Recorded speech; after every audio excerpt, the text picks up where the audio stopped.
orange and black. It is out of here. Good morning. This is Murph and Marcus. Brian Murphy and Marcus the Waterboy Boucher. Streaming live at twitch.tv/the sports leader. And unlike Devondre Campbell, we have shown up for work today. And unlike Deebo Samuel, we will catch the passes thrown to us. And unlike Brock Purdy, Marcus and I will not be bad today. So how's that for a negative open to your Friday morning? Happy Friday morning, everybody. It's all bad, baby. It's all bad. And I'm here in San Francisco to tell you how bad it is. And on your YouTube and on your Twitch and in your ears in Washington, D.C. is Marcus Boucher for the Army-Navy game. He'll tell you how bad it is from the East Coast. But first and foremost, Marcus, good morning, brother. Murph, what's up, my boy? Good morning. This today would be a bad morning. Feels bad, baby. Not a great look for the 49ers last night. Season comes to an end. And Murph, I don't know if you can count this as showing up to work since I am in Washington, D.C., but I might just get up during the third hour and walk out and just wait in the middle of the show. If I ask you to play, will you play, Marcus? My God. No, the answer is no, Murph. And the crazy thing is that we were ready to come in here and bury the 49ers before we found out about the Devondre Campbell incident, which happened, and I'm imagining everybody who's tuning in knows, and if you don't know, Young Tone, if you can cue up the Kyle Shanahan answers to these questions, if you don't know what happened, yeah, they lost, yeah, the season's over, yeah, they didn't score a touchdown for the first time since 2019, Rams 12, Niners 6, there's no calling in of a win today, and we can go through all the stuff that happened on the field. Deebo Samuel, disaster. Brock Purdy raising questions about his future with the 49ers, and the 49ers laying down to the Rams who sweep them, lose another fourth quarter lead. All that stuff was bad enough. All that stuff was bad enough, and we would have discovered that stuff soup to nuts this morning, and we would have had a whole 4 hours just staying on the field from last night. And then after the game, well, you had the incident where Drake. So really the only good thing that happened last night, literally, although Rod Brooks, I saw Rod on NBC Sports Bay Area, said Jake Moody did his job, and Jake Moody made two. But literally the only good thing that happened last night was Dre Greenlaw. Dre Greenlaw returned and was fantastic. He was all over the field. He made you realize what the defense has been missing all year, all that stuff. Then something unfortunately happened to his left knee and left Achilles, and it didn't feel right, which is scary. We don't know the extent of it, but he told coaches, I can't go, which is a bummer. So third quarter, D. Winters has to go out there, and he hurts his neck. And a guy who's been playing most of the year, but who had to go to the bench yesterday is number 59, Devondre Campbell. The guy they signed last March when they couldn't get Eric Kendricks. He slipped out the back door to the Cowboys, and they had to replace him. So Devondre Campbell's been a part of this team all along, but he had to told to take a back seat last night. And we found out. So a report, I don't know who it was. God bless this person for asking.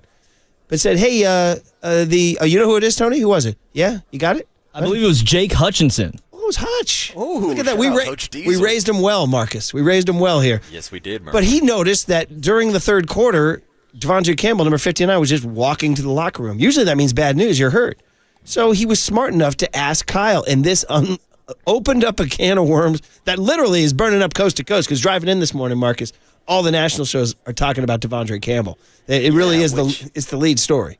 Yeah, which I'm sure the 49ers don't mind. Like, Kyle Shanahan and Brock Purdy are escaping all the criticism right now. I know we'll break them down later, but starting with Devondre Campbell, I don't know if you saw the footage of him walking off the sideline with the towel on his head. It was a terrible look, especially for a guy who's been a pro throughout his career, to quit on his team because Dre Greenlaw came back and took his starting job. Devondre Campbell shouldn't have had a starting job this year. He's been bad, Murph. I think I called him out week 2 or 3 of the season. I said he's a mark on this defense. Opposing offenses are looking for him over the middle, and that's why he doesn't have a starting job. Not because of Dre Greenlaw, not because of anything else, and last night was a terrible look for the end of the career of Devondre Campbell. You're 100% right. So let's take it back to the origin story of how it happened, because, again, the game's bad enough, and I'm going to open the show today singing Dandy Don, turn out the lights, the party's over.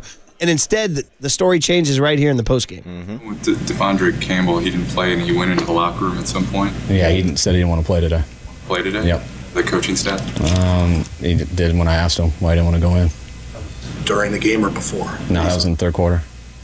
And then, of course, because of the nature of these press conferences where people want to get their questions out, the next question is like, yeah, in the third quarter when Debo said, and then like nobody followed up on it. Like, and then Mike Silver, 2 questions later, says in his silver voice, have you ever had anything like that happen? Oh, you have it here, Tony. Here it is. Yeah. Has that ever happened to you where a player said they didn't want to play in a game? No. He got demoted for this game, right? I mean, he was not going to play. No, he was gonna go in when Dre came out. Yeah, so there it is. So now, all of a sudden, and as you said, it's the best news Brock Purdy and Kyle Shanahan and Debo Samuel ever got. Because those guys should be lit up for how they all performed last night, and now everybody's talking about Devondre Campbell, Marcus. I mean, that's the thing, Murph. We can talk about Dre Greenlaw's return and how the defense looked fantastic with him and Bosa and Hufanga back there. But, yeah, the story of the day is going to be Devondre Campbell. And yesterday we had Isaac Bruce on the show, and he talked about how he wanted to forget the last 2 years of his career as a 49er. I think Devondre Campbell is going to go down that same path, Murph, and just going to try to forget this whole entire season happened with the 49ers. I mean, and again, now, ultimate symbol of a lost season, guys. I've been trying to say since the summer, man, the Super Bowl hangover is real. And whether you can go with the biggest apple on the tree that Christian McCaffrey was lost for the entire season. And my question is always, how'd the 49ers do? I don't know. Is McCaffrey playing? That was always my joking question the last couple of years. Well, he didn't play this year, and look what happened. Nope. And we can go through all the other things that went wrong this year, but this is a classic way to end a lost season. And Marcus, because I know you were in Washington, D.C. for the Army-Navy game, you didn't get to probably hear the NBC Sports Barry's postgame. But I'm trying to, soak it all in, and I see Dante Whitner. I told the kids, I said, cut this thing. So Carlos Ramirez says, we just got news that Devondre Campbell refused to go into the game in the third quarter. Dante, what's your reaction? Cut him. That's my take. Cut him. He hasn't played well all season. And then you get a near all-pro linebacker back that you know is coming back off injury. You know that they're going to insert him into the starting lineup. You know that you're going to be his backup. And then you tell the coaches, I'm not going in the game. I don't want to play today. I would have cut you right there on game day. So, we don't feel sorry for you. You're a professional. You haven't done your job. And you saw the distinct difference with Dre Greenlaw in the game as to why they played him over Campbell. So, cut him. That's for Kyle Shanahan. That's for the 49ers organization. You cut this guy. There's no way he remains on the team tomorrow.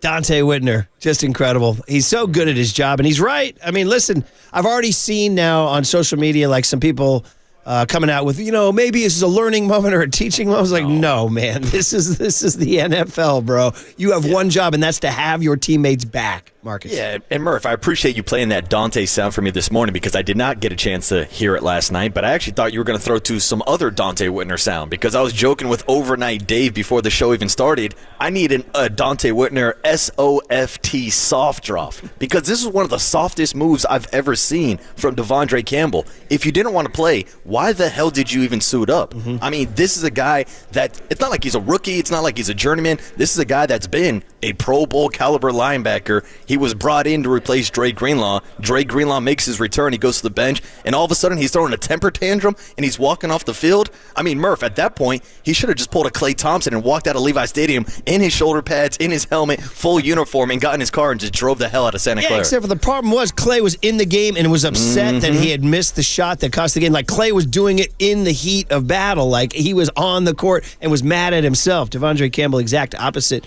And we go through, like, the times in history we've seen this.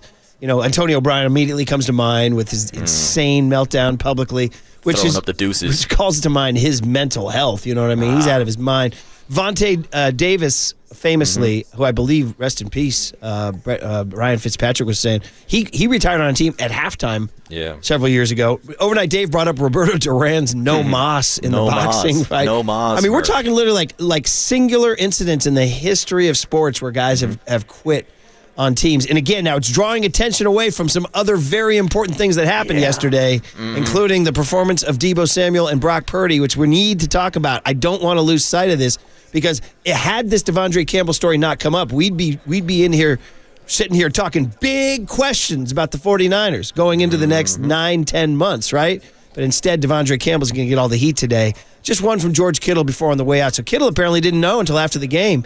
And usually Kittle, man, we talked about how This guy's the greatest vibe in the Bay Area, right? This guy's an unbelievable, except for maybe yesterday's Willie Adamas press conference. The poor Giants, they should have scheduled it for today so we could. They should have just had Willie do his press conference at Levi Stadium last night, Murph. You see he was down there? He was down there. He's already getting into the Bay situation. It was really funny. I did talk to him after the press conference, I introduced myself and said, hey, we're looking forward to having you on at 9 a.m. tomorrow. And his eyes widened, and he looked at his handler. He goes, oh, I didn't know that. Ooh. And I was like, I could see his head. Then we got word. They're like, Willie would like to go on early next week. I'm like, oh, somebody wants to party tonight. Yeah, Willie wants to enjoy himself, wants to hit the town, and he probably got sick of answering all those questions from you yesterday, Murph. I heard you ask about 4 or 5 questions on the press conference. You know what's funny? It was pretty light. There was no Baggerly. Pavlovich wasn't asking questions.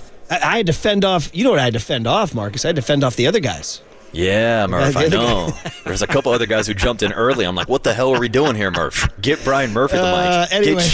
Get John Shea the mic. Get somebody else the microphone. Or get Jack Lowe to the mic, who walked/scooted on his own. Oh, you made him walk? You didn't give him a ride yesterday? I rewarded him by introducing him to Buster Posey yesterday. Look at you. He said his heart was aflutter. That's what he said. Look at you making memories. You are in the memory-making business, Murph. And George Kittle was in the well, actually, we'll get to George on the other side. So listen, by the way, just how was the trip? Everything good? How you doing? Oh, dude, everything's great. It's still kind of like a shell shock to wake up and see the sun before the start of the show. Murph, I hopped on a shuttle this morning, and during the sunrise, we went right past the Capitol. Ooh. It was an amazing view. I've never seen it before, and as soon as the show ends today, I'm just going to pull out my walking shoes and walk around the city and check out everything that this city has to offer. Oh, that's a great story. Be sure to put on your fur hat with the horns before you get in there, dude. Yeah, you know I'm going to storm the Capitol, Murph.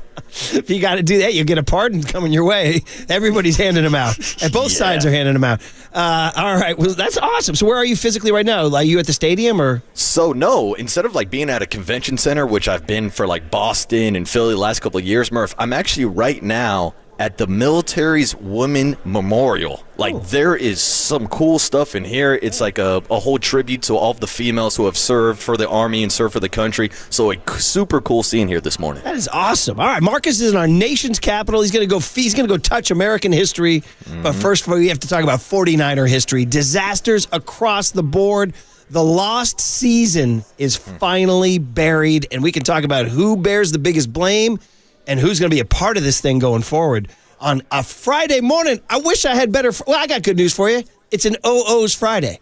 Ooh. It's an OO's Friday. That's the good news. So we'll get you a themed Friday to try to get you through that disaster in the rain at Levi's Stadium last night. It's the Murph and Marcus Show on KNBR 104.5 and 680, the sports leader. SOFT.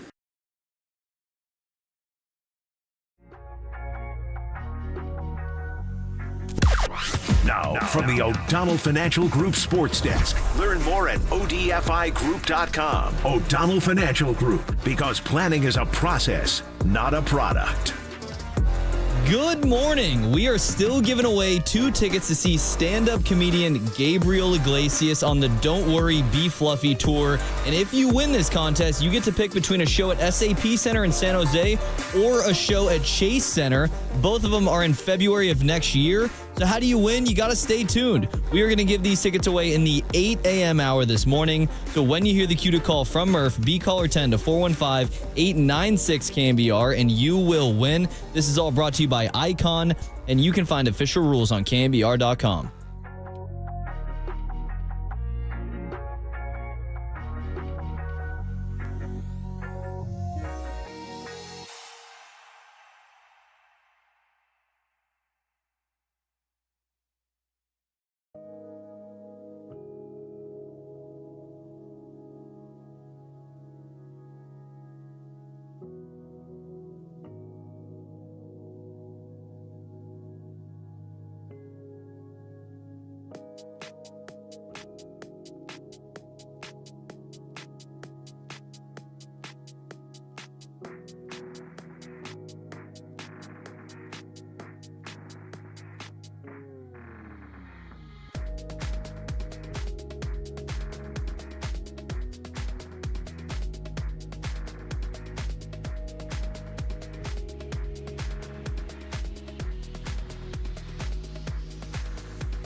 And now, time for the Protect Your Assets with David Hollander Business and Technology Report.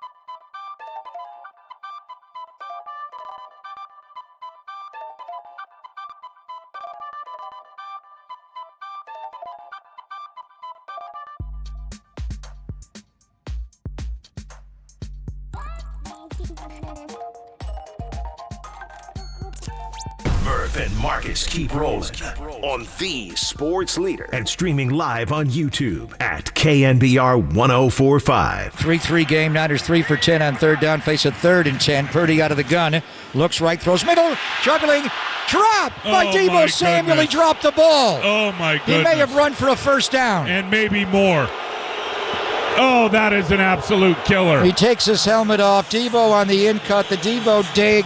That may have been a touchdown. I think it would have been. He could have bounced off the block of Ricky Pearsall and would have been gone. Well, he would have had a first down for one. He may have had a touchdown. That ball got right into his body, and he flat out dropped it. Put it right on the money. Unfortunate drop by Deebo Samuel. The boys killed it on that call. They nailed everything every 49ers fan was thinking and saying. So props to Greg Papa and Tim Ryan. And props to our 2000s Friday. That may be the only thing that gets you through this terrible 49ers day. Marcus Boucher in D.C., you got this, Marcus? MGMT, kids, you got it? Murph, I've got the feedback. I'm ready for an OO's Friday. Young Tony gave me the tip that I have the privilege of picking out 2 rejoins today, so I'm looking forward to the show today. I'm looking forward to you too, buddy. I just like... The heat's on. Yeah, I find it hilarious. Murph's telling me, yeah, Waterboy, you got 2 rejoins. When I used to be the board up of the show, and I used to pick the rejoin almost every single second. So now I'm glad that I have the privilege of picking 2 today. Yes, you are. And by the way, you're damn lucky to get to. No, Marcus, I was telling Tony, and I'm defending myself here because I put the quota on Marcus, is that it's not a hyphy Friday. We have to spread it out. So we have different parts of the decade, and you will hear different genres. We can't do all gerbos and tall tees. I'm telling you, Murph, the OOs to me was the hyphy movement, so I guaranteed with my 2 requests you will hear some hyphy music this morning. I love it. Well, anyway, MGMT kids. Well, kids, I got bad news for you. Deebo Samuel's drop there was everything. It was everything that was you watching a guy who put all the pressure in the world on himself, and you're watching what happens when a body and a mind put too much pressure on themselves. Marcus, do you feel like he dropped that ball in part because in some way his mind and body was so wound up because of the drama of the week? Maybe that's a possibility, but he's been dropping balls all season long, Murph. I mean, he literally leads the team in drops now that Ronnie Bell is on the practice squad. We've talked about the amount of touches, how he's touched the ball more than any other wide receiver on this roster, and then he puts out the tweet this weekend that he's not getting enough touches. Well, Kyle Shanahan tried to force feed him early and often from the first play of the game. And I'm sitting here thinking, what's the game plan? Are you trying to win, or are you trying to make Deebo Samuel happy? You are 100% correct on that. That was so patently obvious. It was like, bro, what are we doing here? We're rewarding. Listen, as a parent, when your kid throws a tantrum, you don't reward them. You punish them is what you do. I don't know, Murph. I don't know. Your kids will leave a wet towel on the floor, and Rory's still getting ice cream every night. You know what, buddy? You're speaking a little too much truth for me right now. A little too much truth for me. So the first play of the game is the incomplete pass to Deebo. He was well covered by Akello Witherspoon, but he could have caught it. Second play was a run to Garendo for nothing, and then the third play was a pass to Kittle. And then you get to the ball the second time, and he goes to Deebo. It was 3rd and 6, and I'm a run-the-damn-ball guy, and he ran it to Deebo. Yeah, that made no sense, Murph. He ran it up the gut. There was nothing going on. I don't know what the hell Kyle was doing there. Here are the stats on Deebo, and we'll get back to Devondre Campbell in just a second. So here's the deal. 7 targets, 3 catches, 15 yards. Oh, God. 7 targets, 3 catches, 15 yards. He carried it twice for 3 yards as a runner. He had the drop. And, oh, by the way, Marcus, don't forget the false start penalty. Throw that on the pile, Murph. Throw that on the pile. So 5 touches, 15 yards, a drop touchdown, and a penalty. Bro. Dude. Bro, who had a worse day, Devondre Campbell or Deebo Samuel or Brock Purdy, who we have to get to, too, who was, 4 days after he lit up the Chicago Bears, he did very few things well yesterday. Very few. We can resuscitate the rain narrative because the first half. But that said, Matt Stafford, who we've said is probably going to the Pro Football Hall of Fame, he was awful in the first half. Yeah, he was bad. He was trying to give the ball away in the first half. In fact, we need to talk about the 2 picks. The Demo one was a little harder through the hands, but you'd like to see him make the play. The Hufanga one that split the 2 and the 9 on his chest. Yeah. And I know you got a club on your hand. Bro, you're out there. Use the club to pin it to your chest, or I hope you'd worked on the jugs machine long enough to practice interception. I mean, he took ownership after the game. He's like, that's a game-changing play that I dropped. But that's just the kind of things that lose ball games, you know what I mean? Yeah. Oh, absolutely, Murph. And we're talking about a 49ers defense that played extremely well. They got beat without allowing a touchdown to be scored against a Rams team that just put up 40-plus points against Buffalo last week. The defense played good enough to win. So I'm not going to put the blame on Demo or Huff for dropping those interceptions, even though those were plays that they should have made. The blame's on the offense. The blame's on Brock Purdy. The blame's on Kyle Shanahan and Deebo Samuel. Yeah, that said, if you watched after the game, because Dante's must-watch TV, he did lay the blame on the defense for not getting the ball back after the Brock interception. The Rams kind of knifed down the field, and it came down to a final play in the fourth quarter, and this was pretty wild. This is if you guys were still watching or if you had already thrown a shoe through your TV set at that point in time. But the Rams were up 9-6. The Niners had their timeouts, had 2 timeouts left, and here's the play, guys. It was a 3rd, and let me get my exact play-by-play right in front of you. Ooh, I believe it was 2nd down that Brock threw the pick, right? Yeah, no, but I'm talking about when we get back to the game. So it's 3rd and 4 on the 2-minute warning. The Niners have 2 timeouts. Okay, the Niners have 2 timeouts left. 3rd and 4, 32-yard line. Okay, if the Niners stop this play, Joshua Carty, who by the way was 4 for 4 last night, would have to kick a 49-yard field goal in the rain just to make it 12-6. The Niners would get the ball back with 1:55 left and all 3 timeouts. So theoretically, the game came down to this play, and Matt Stafford hit Colby Parkinson for 14 yards uncovered. The breakdown of that play was not pretty. Talanoa Hufanga and Diamano Lenore had a communication mix-up. A receiver went in motion, and Hufanga and Lenore were confused as to who was going in motion. They left Parkinson uncovered. So it was you can blame Nick Sorensen for that one. You can blame Hufanga for his lack. Dante Whitner, after the game, said he puts that on Devondre Campbell. He said if Campbell was in the game, he would have been assigned to Parkinson, and there would have been no confusion. He said Hufanga was trying to play a role he's not usually assigned to because Campbell was out of the game. So more dominoes falling. Yeah, and that's a huge key, Murph. You look at the success that Matthew Stafford had last night, even though there wasn't a whole lot of it, but in the second half, most of the success that the Rams had offensively came with Dre Greenlaw off the field. And then that leads to the whole Devondre Campbell situation, which was a whole mess. But yeah, you can see the difference in this defense with Dre on the field in the first half with like 9 or 10 tackles versus what that defense looked like in the second half without him. It was actually almost amazing that one player could make that big of a difference. In something like the NFL, where you have the premier athletes in the world on the field, usually one guy doesn't shine that brightly, and coming off an Achilles, this guy's special, man. The way he was flying around, Murph. I mean, we're talking about McCaffrey as like the most biggest. I mean, you got to put Dre Greenlaw on the short list of guys who make this team go. Yeah, and then you throw in the fact that Nick Bosa was also back out there last night. Like, you're talking about having 3 all-pro players at each level, whether you're talking about Bosa, Greenlaw, or Huff even out there with the club. But this defense looks a lot better with those 3 guys out there. All stuff that we're going to discuss more as the day goes on, but it's time for the guest list on a Friday morning. Hey, by the way, hey, Niners fans, it's Friday the 13th. Just to add to the woes. Didn't we have a black cat go across our way in Hawaii? We did. Yeah. The morning after Geno Smith hit us with the night celebration, we had that black cat walk right past the you know broadcast. what? When the season's all said and done, and I have to look back on this season, it might be the Geno Smith run. It might be Geno Smith trotting into the end zone, untouched. Well, I'm pulling my bags into the hotel room, swearing. That's bad, Murph. That might be it. It might. I mean, forget everything that happened today. Devondre Campbell, Debo's drop, the Brock interception.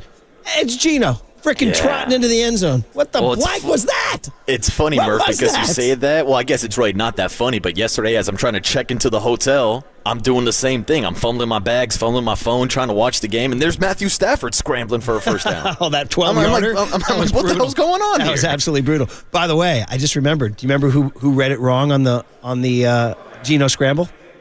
Devondre Campbell. Yeah, it what was. a surprise. Remember that? He went towards the middle of the field and left that lane open. Remember that the All-22 film that came out showed that Geno saw that lane because Devondre went the wrong way. And he's wondering why he didn't start last night over Dre Greenlaw. Oh, man. Remember he sent out tweets ripping the Packers when he signed with the Niners, so he does have a problem with management and coaching when he doesn't get everything he wants. So yeah, well, I got a problem with the way he's played on the field this year, Murph. How about that? Man, I got a problem with everything, man. I got a problem. The only problem I don't have is Willie Adamas. So I was there yesterday. There you Poor go. Giants, they should have scheduled that on a different day. I told Larry Bear, I said, Larry, you understand we're going to only ride this high for like an hour. The Niners kick off. You guys are yesterday's news, man. Come on. So you should have scheduled this better. But Willie, I guess, wanted to get down to the game. Young Tony, good morning to you. How are you, brother? Good morning. Should I refuse to read this guest list this morning? What do you guys think? Yeah, just walk off the show, Tony. If you do, we might have to hit you with the Dante Whitner. Cut him today. Cut him in the middle of the show. Cut him instantly. Dante was on fire last night. How great was that sound? We'll have to replay that for you. What do you got, buddy? All right, we're going to call an audible since the Niners played last night. We are going to have Brian and Bobby's bets at 6:30 this morning, so we got to get out of here real early. The big hit is going to be at 7:50. Greg Papa going to join the show at 8:15. Cooler content at 8:30, and then live in person with Marcus Boucher, the great Robert Griffin III at 9:30 this morning, ladies and gentlemen. That's outstanding. Marcus, you'll drive that one, buddy. I want you to be, because you're up face-to-face with him, and so I'll look forward to that very much. By the way, I just have a little flair for you on Brian and Bobby's best bets. There's only one college game tomorrow. Yeah, you know what it is. I'm not picking the one. I used to sometimes mess around and take the 1AA playoffs. I don't know. I might just stick with the one. Is that all right, buddy? Yeah, that's fine. Okay. Go with the spread, Murph, and I want an over-under from a Brian Murphy. Okay, so you want me to do both? Yeah, do both. You can give 2 picks on one game. There you go. You just solved my problem. And we'll do that on the other side. Plus, what did George Kittle say? What did Charvarius Ward say about the Devondre Campbell incident next on The Sports Leader?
Brian and Bobby gave me the opportunity to really learn. KNBR heads, you ready for your weekend picks? Yeah, baby! It's Brian and Bobby's best bets on the sports leader. But wait, who the are Brian and Bobby? Oh, there's a lot going on there. Randy Wynn's soundbite that is now the entry into our Brian and Bobby's best bets. He was talking about Brian Saban and Bobby Evans. No, he wasn't. He was talking about Brian Murphy and Bobby Boucher is what he was talking about. And then, of course, the Cosell laugh that we never removed. Who knows? Maybe he comes back in 2025. Yeah, one day, Murph. And on top of all that, our 2000s Friday continues. Marcus, how do you feel? Dude, you're hitting me with a little Britney Spears toxic this early in the morning, Murph? Is this what we're doing on an OO's Friday? The test was, would you be able to identify it? Oh, of course, man. I got an older sister who's a Britney Spears head, Murph. It's funny. Your old buddy, Paulie Mack, he used to openly ride with this song. He used to openly say, he's like, I ride with it, I defend it. Well, not just this song, Murph. He would ride with Britney Spears. I know he was big on the Free Britney movement with our girl Maria Lopez. Well, I'll tell you this. So, young Tony, I got to see Britney Spears on her first tour at Concord Pavilion. Candace, my wife, the lovely Candy Sue, was a San Jose Mercury News music critic. And I used to get to pick and choose which concerts I'd go to. I'm like, Concord Pavilion, Britney Spears? I'm like, yeah, I'd like to go to that. She's like, you're disgusting.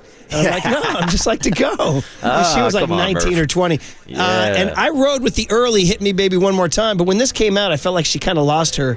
But it was popular. It was popular as hell. Young Tone, do you ride with a toxic Britney Spears? Absolutely. I'm just tripping, too, because that makes so much sense now. No wonder you know so much about music. Your wife was a freaking music, what was it? Critic, yeah. Critic, thank you. Believe me, I knew it all before she got the job. All right, buddy? So there you go. Anyway, 2000s Friday is the only thing to take your mind off the awful Niners. We'll get right back to that in just a second. So far, we've had toxic Britney Spears and MGMT kids, so we're off to a good start.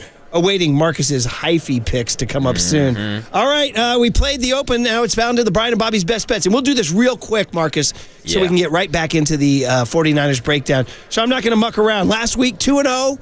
Shout it out. I know Pops Ken likes to follow it. Hopefully he hit you with a Murph went 2-0 this week. Let's go, Murph. So hopefully Ken Boucher, I can help you out here on this one. This Army-Navy is the only Division I football game. Shout out, by the way, the other games that are going on. Like, in fact, our UC Davis Aggies are still alive in their playoffs. They're playing, I think, South Dakota State coming up. So, but we're going to stay away from that because I haven't been following those guys all year. We wish them well tomorrow at noon, though. Or South Dakota, they're playing. But Army, Navy, come on, man. Marcus is there. He's in Washington, D.C.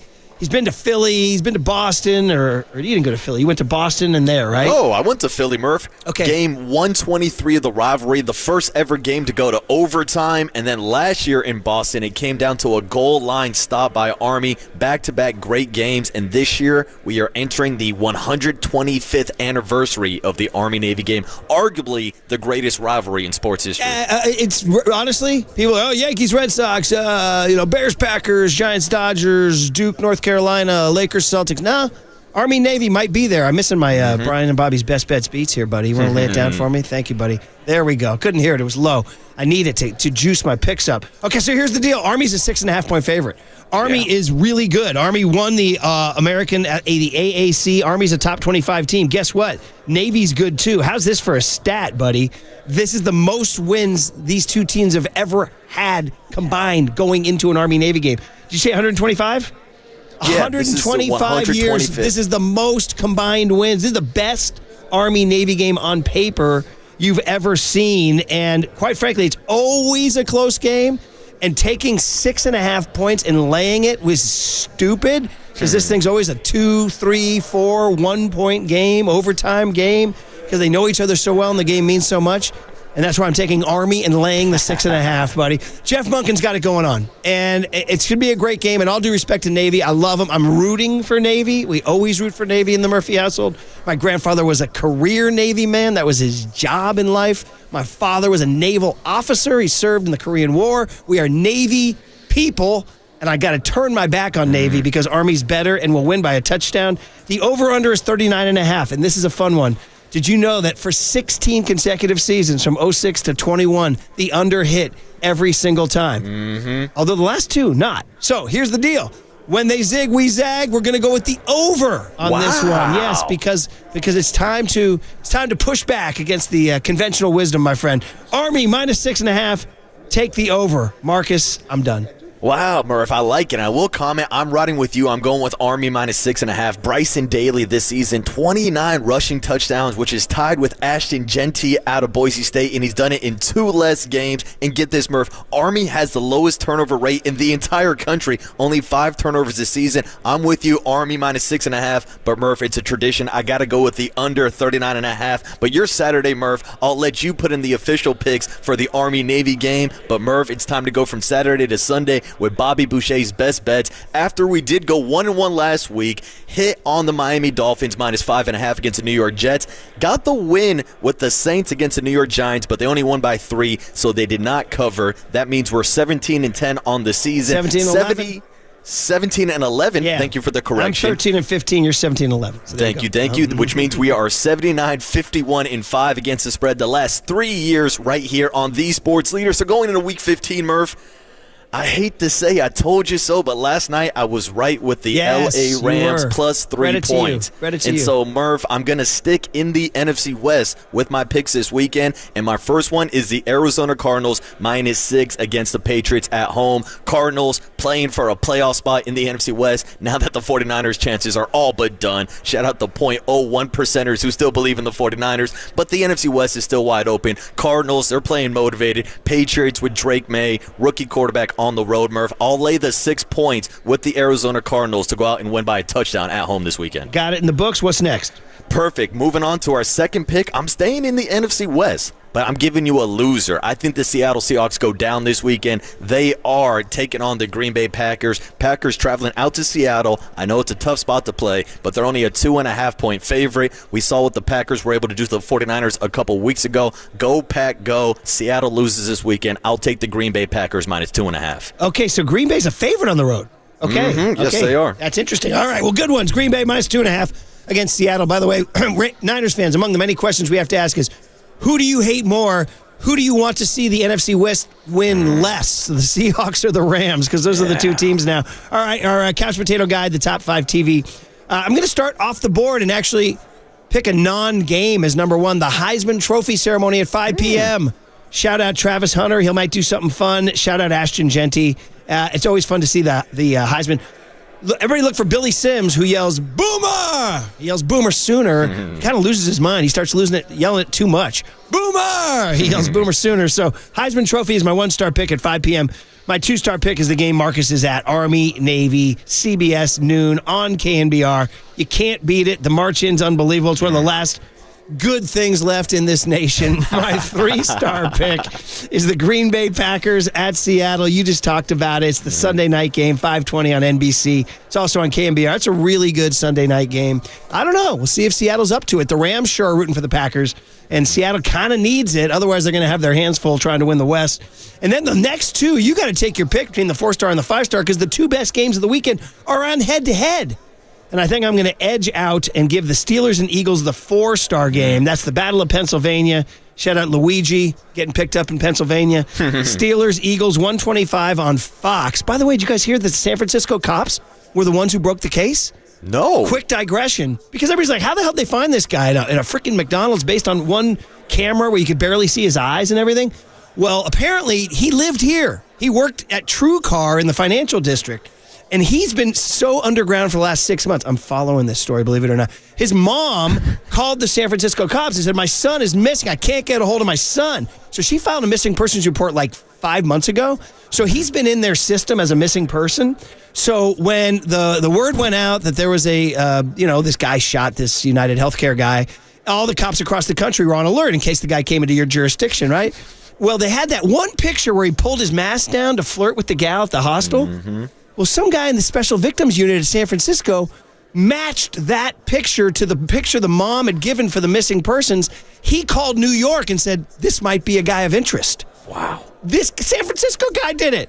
This is insane. Yes. This is and also the biggest left turn we've ever taken in the middle of couch potato guys. Way better than Devondre Campbell and Deebo Samuel and Brock Purdy. This is phenomenal. Well, Murph, I'm waiting for the documentary, the 30 for 30 on this guy, and then it will really be on the couch potato guys. This is all because the game's in Pennsylvania. Steelers, Eagles, 125 Fox. And finally, the 5-star pick is, I think, unquestionably the best game of the weekend. Buffalo Bills, Detroit Lions, 1:25 p.m. on CBS and KNBR 104.5. You stayed away from both of those big games because you don't like them? Yeah, no, I was actually looking at both those games. I might have some action. I like the Steelers plus 5.5, but they have not played well in Philadelphia over the last 9 to 10 times they've matched up against those teams. And then I was hoping to get the Buffalo Bills more than 2.5. If you can get it up above a field goal, I might go with Buffalo, Murph. I think they might upset the Lions this weekend. Okay. I kind of like Steelers 5.5. I kind of like that. And then you said, what was the spread? Buffalo is a 2.5 point underdog. It's Detroit minus 2.5. I would buy the 0.5 point. I think Buffalo's got a chance to upset them this week. Coming off their Rams loss, maybe they'll be pissed and all that. All right, back to the Niners. There's Brian and Bobby's best bets. I look up at 644. The San Francisco Police Special Victims Unit digression. So we've been promising you the Ward, the Kittle reaction if you're just getting in your car, the Dante Whitner reaction. But I want to make sure this. I don't want the Devondre Campbell incident to take Brock Purdy, Deebo Samuel, and Kyle Shanahan off the hook. There's a lot of questions to be asked about this 49ers team. And, oh, by the way, questions you guys can participate in. 808-KNBR is the phone number. Give us a call. 650 to 710 is a big, long segment for you guys to check in. And we could talk about Brock Purdy's future and his contract after last night. I'm telling you guys, a lot going on in Santa Clara. Palace intrigue. Next on KNBR 104.5 and 680, the Sports Leader. From the Chilton Auto Body Traffic Desk.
time for KNBR's Opening Bell Report. Sponsored by Protect Your Assets with David Hollander. Concerned inflation will ruin your dream retirement? Learn more. Listen to David's show every Saturday morning or call 1-866-PROTECT.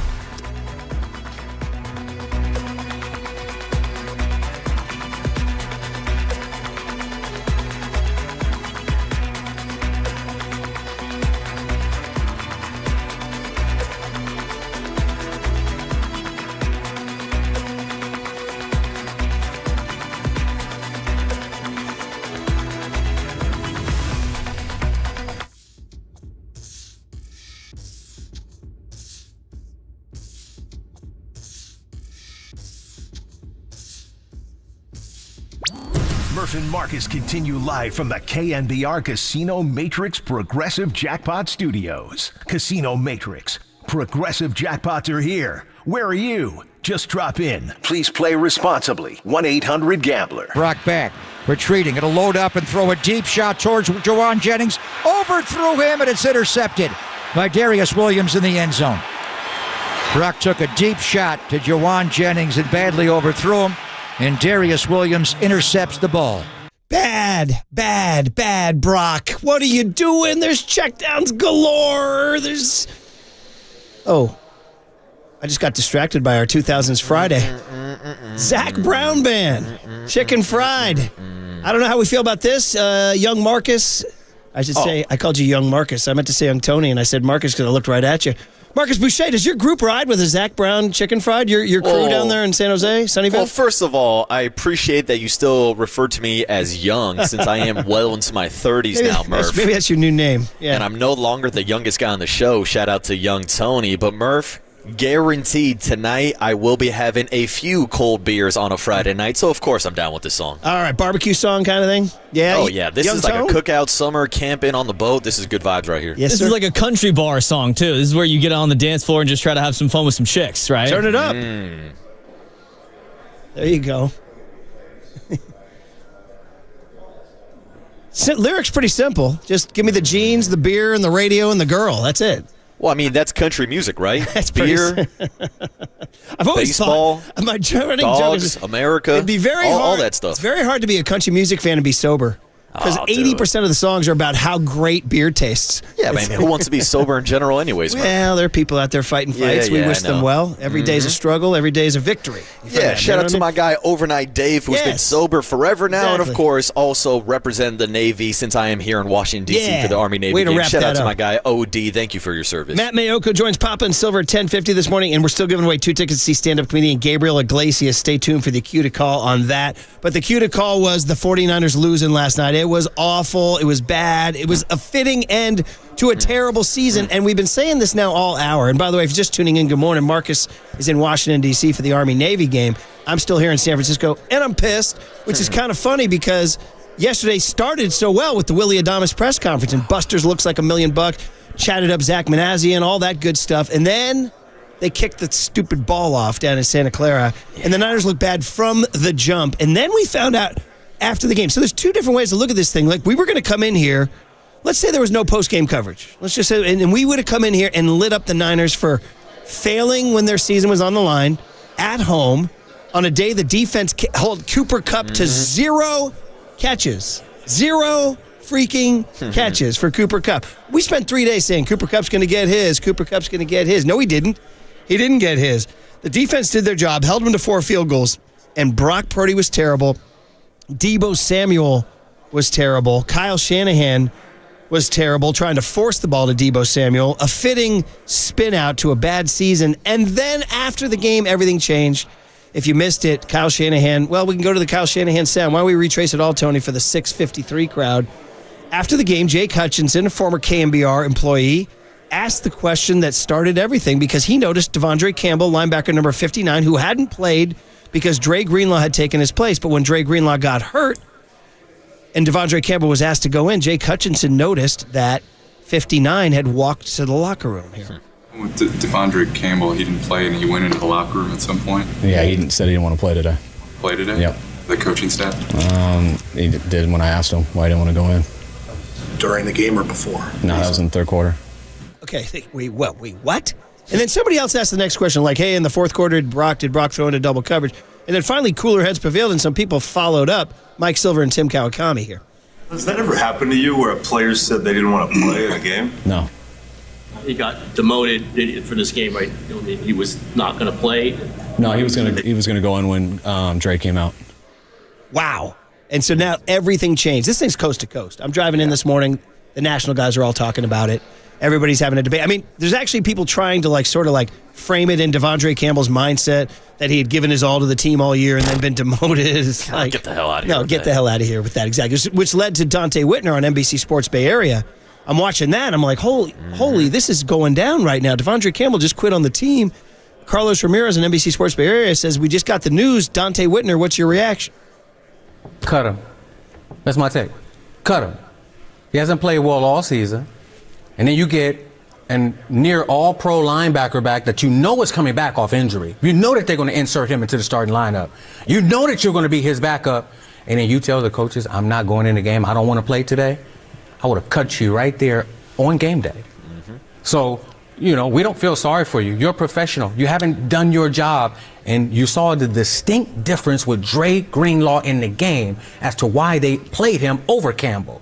So, cut him. That's for Kyle Shanahan. That's for the 49ers organization. You cut this guy. There's no way he remains on the team tomorrow.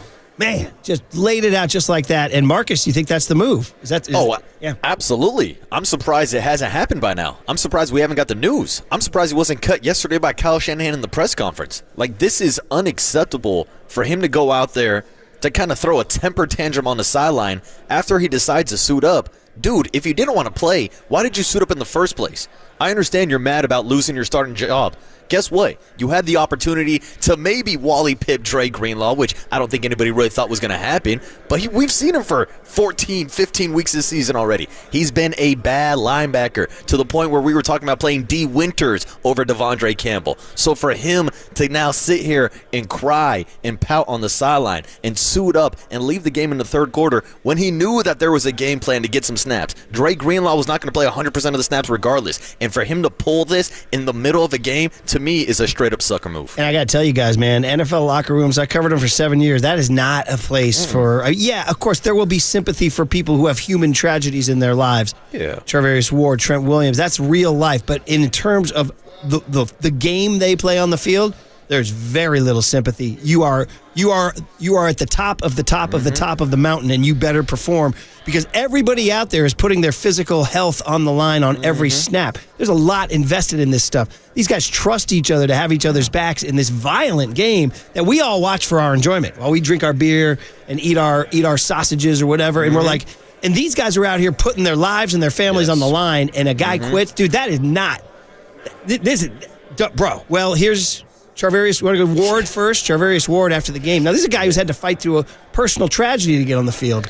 I mean, that's the thing, Murph. We're talking about a season where we've talked about the next man mentality up all season long with the long list of injuries that they've dealt with on both sides of the ball. Then you throw in the stuff that's happened off the field, whether it's with Ricky Pearsall or Trent Williams or who we're about to hear from right here, Charvarius Ward, and you would think things like that would pull you closer together as a team. Wouldn't lead to you quitting when the season's on the line against a division rival. Here it is, Charvarius Ward's reaction.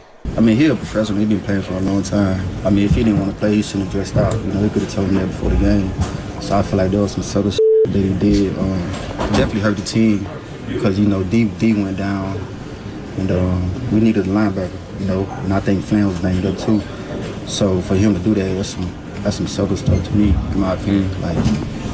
It's probably going to get cut soon, so, it is what it is with that. I mean, he just said it right there. He hurt the team. That's what he said. That's the biggest sin you can commit in team sports. You hurt the team. I mean, so Charvarius Ward is probably going to get cut tomorrow. You heard Dante Whitner say it.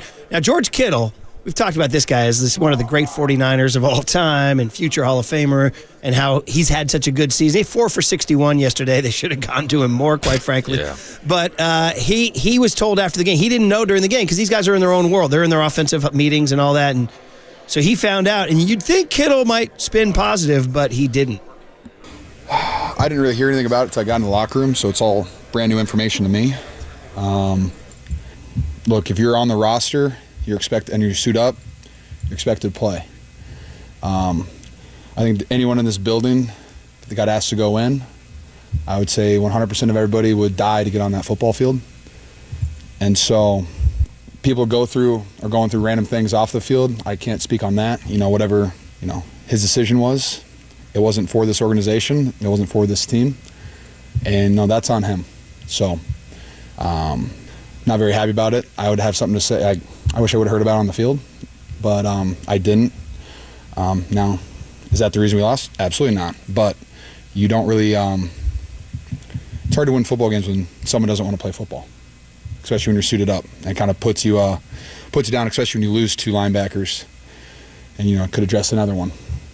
But yeah, he wasn't done. He went on to say later on, I've never been around anybody who's done that, and I don't want to be around anybody like that again. That's George Kittle now, who's Mr.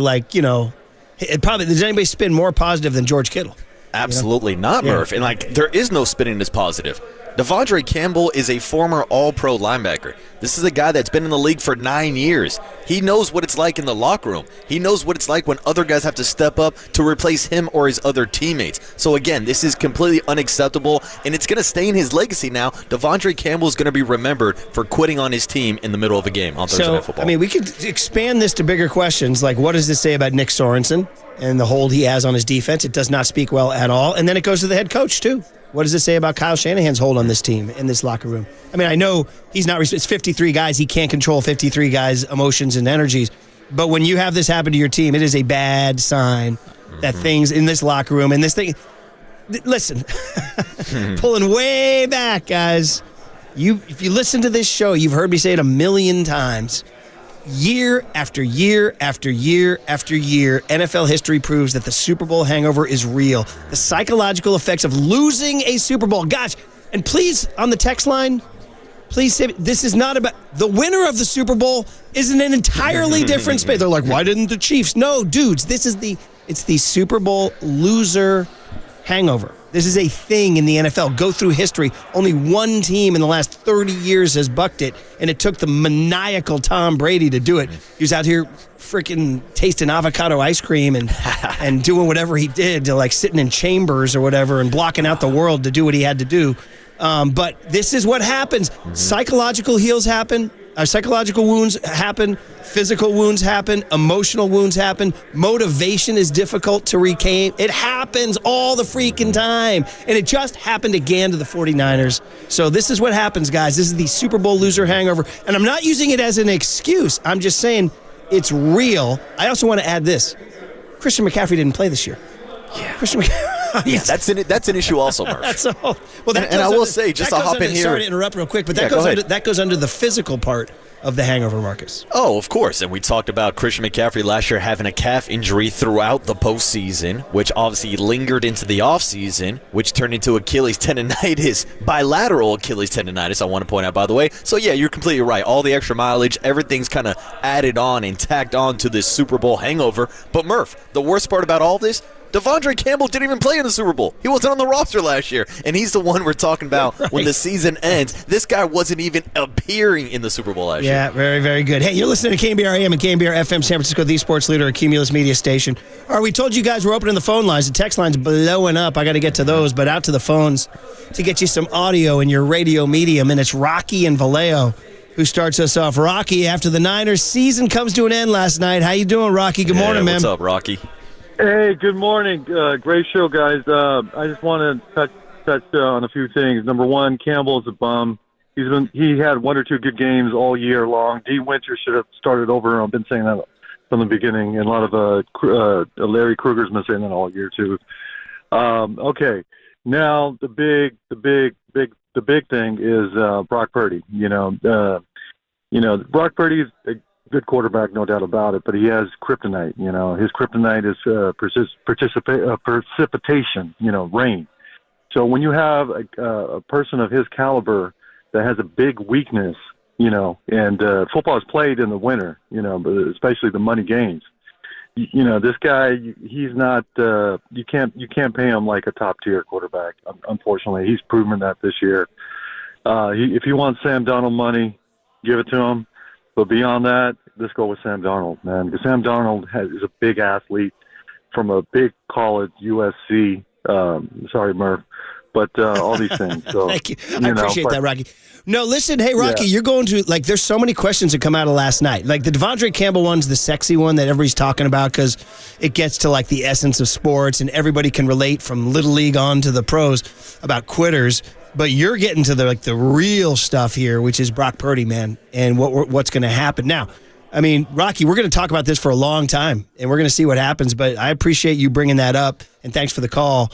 Marcus, are you ready to dive in to the Brock Purdy, like, future questions? And also, like, how much do the next 3 games mean? Like, what if he balls out the next 3, and then you're like, well, it's window dressing, right? I mean, but then again, then you're like, and there's going to be, guys, I'm just kind of previewing right now, there's going to be so many arguments both ways. You know, like, what's out there? Can you get Darnold? Can you get Kirk Cousins? Is Purdy the guy who just had a bad game, who's had several good games this year? He lit up the Bears on Sunday. He played great in the playoffs last year. He's young. He's learning. He and Kyle have a thing. You know, he and Ayuk have a thing. I mean, there's a lot to chew on there, Marcus. Yeah, I mean, Murph, pick your choice, pick your route, pick your destination you want to go with Brock Purdy. Because, look, we've known that this contract situation was going to come up this offseason. It's been one of the biggest storylines going back to the Super Bowl last year and talking about how the 49ers need to take advantage of this Super Bowl window while they have a rookie contract at quarterback. But that rookie contract is about to expire. Even though technically there is still one more year left on Brock Purdy's contract, they could force him to play it out, but then you get in a situation where if Brock Purdy has a great season next year, then you're looking at paying him $70, $75, $80 million. Like, that's the quarterback market, and so that's where the 49ers got to decide if they want to try to get him now for what could be a discount at $60 million, which sounds absolutely crazy, or if they want to play it out and then maybe even go down the road of franchise tagging him a couple times a la Kirk Cousins, and then maybe you can control Brock Purdy for 1, 2, maybe even 3 years without giving him that long-term contract. Buddy, get ready. I mean, remember how we talked about Brandon Ayuk? Mm-hmm. Get ready. We're going to be talking about Brock Purdy. I can already see the John Joe Curley rundown. Purdy's contract, Purdy's contract, Purdy's contract. Rap Sheet said before this game they're prepared to start their negotiations. Now, here's the other question is, what will Brock, like, if Brock, you look at Brock Purdy and you look at him like he's like the most, he's like a Boy Scout, right? He's just Mr. Clean Cut, nice guy, team player, zero disruptions, zero distractions, zero ego, zero off-field problems, all that stuff, right? So is he the kind of guy who would say, you know, I'm good with 40. Give me 40. God, that's amazing. The Lord has blessed me with $40 million. You know what I mean? See, I don't know, Murph. I've heard that kind of angle a lot, and I think that's kind of wishful thinking because everybody likes money. I mean, Murph, you talk about him being a good Christian man. They still have collection baskets at church. Everybody wants money. It's as simple as that. So Brock Purdy's going to want to get paid, and that's the market. Anytime a quarterback gets paid, it's going to reset, and Brock Purdy is next in line. Man, oh man, it's going to be wild. Jose in Oakland was at the game in the rain. We have rainy Jose. Jose, man, hope you made it through dry. And, dude, that sucked. Good morning. How are you? Yeah, what's up, Jose? Hey, good morning, guys. Look, it was raining, but it wasn't that bad, to be honest with you. So rain wasn't a factor. Kyle, you know, man, honestly, I'm starting to wonder if it's all up on his head, too, because he plays, it seems like he calls 2 different game plays during the same game. I mean, he should have kept feeding the ball to Kittle because he was balling out. And yet he kept insisting on throwing the ball to Debo, who also physically looks fine, but it's all on his head, the fact that he cannot catch the ball. The defense, for the most part, they did okay. I mean, the scheme is lacking. Devondre Campbell, just cut him, okay? He was never a 49er at heart. He will never be, and he decided to taint his own legacy by doing what he did because being a quitter, that's a label that's going to follow him. It's not going to go away.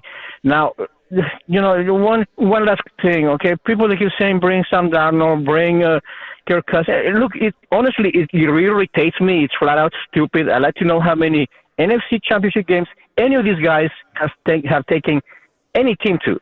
None, okay? Granted, Purdy is not perfect, but he was trying to do too much yesterday because obviously nothing was going right as far as running the ball or getting the ball to the receivers. Pay the man $55 million. Honestly, you know, a couple of years from now, it's going to look like a bargain. That's going to be what every backup, quarterback is going to be getting. Unless you bring me another guy that looks like Tom Brady or is a Brock Purdy-like, but 4 inches taller, please quit bringing up Sam Darnold. It's flat out stupid. You know what? These people, if Jim Druckenmiller was still playing, they would be saying, bring your Druckenmiller back. That guy has a howitzer for an arm. It's stupid. Quit it. Jose, I hear you, buddy. So he says no to Sam Darnold. He says no to Kirk Cousins. I mean, this is going to be a scene, man. And there was a scene. The Brock had one play yesterday where he just threw one into the line and it got knocked down. I got reminded about the height. And start to. I mean, at a certain point, you're not going to get a freaking perfect quarterback. You're not going to like a robots like Tom Brady. I don't know how many there are. I don't know. How's Darnold going to play in the playoffs this year? And how's he going to play? I don't know. He's looking good right now, right? Let's be honest. He's also had some bad games this year, too. But it's all happening, man. Listen, and Murph, I'll step in and I'll say, Sam Darnold and the Minnesota Vikings, they play in a dome. So how's Sam Darnold going to play in the playoffs outside? And I know Jose said the rain wasn't a factor last night. I was talking to Overnight Dave before the show. He was on the sideline yesterday. He said the rain definitely played a factor.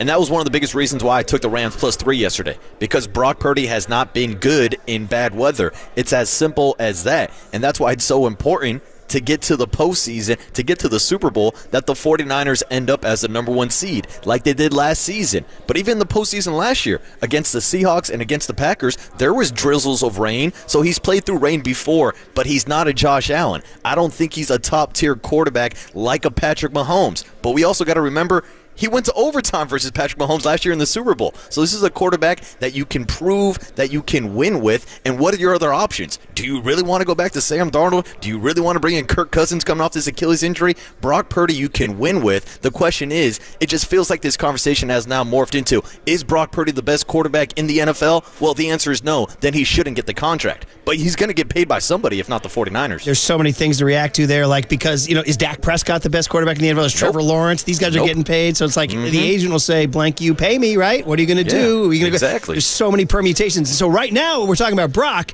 The happiest guys are Deebo Samuel and Devondre Campbell. Because it's like whack-a-mole. Whichever guy we go at, we're not talking about the other guy. So let's talk about okay. Yeah, I was going to say, throw Kyle Shanahan into that conversation. So let's With the season on the line, they scored 6 points. Let's whack those moles next, all right? Plus, I'm sorry, bro. I'm going to dig in on this. I'm an old man. I've been around. I've lived a little. Going Gary Radnich on y'all. And you lived a little, get back to me. I know what I'm talking about in NFL history and Super Bowl history. Yes, we talked about the New England Patriots winning it and the Miami Dolphins in the early 70s. Bro, look at the majority of history through the league history. The facts of the matter. We have Steve Tasker, a man who went to 4 straight Super Bowls and lost them all.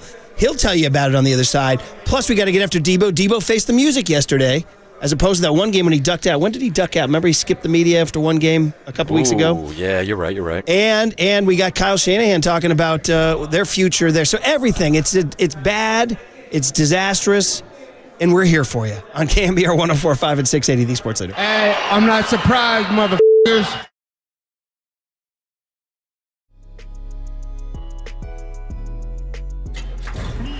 From the Chilton Auto Body Traffic Desk.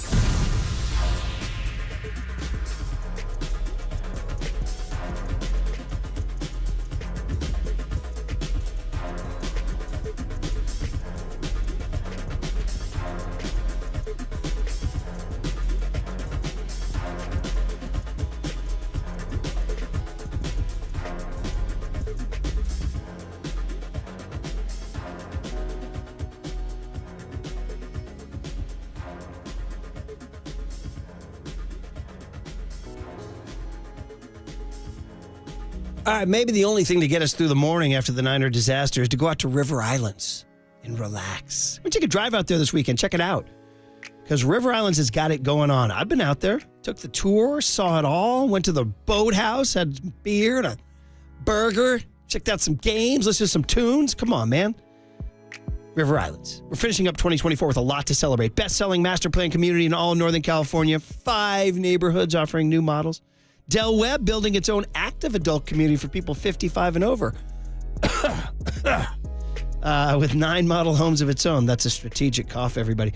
You got homes on rivers, San Joaquin River, walking distance to parks and trails. They range in size, too. 3 to 7 bedrooms. Prices, too. Low 600,000s to over $1 million. It's all going on. If you have some downtime between now and the end of the year, take a drive out there. Take a model home tour and envision making the good life your life. Go to riverislands.com. See it all for yourself. Isn't it time for you to discover the islands, and hey, I'll meet you at the boathouse.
And now, time for the Protect Your Assets with David Hollander Business and Technology Report.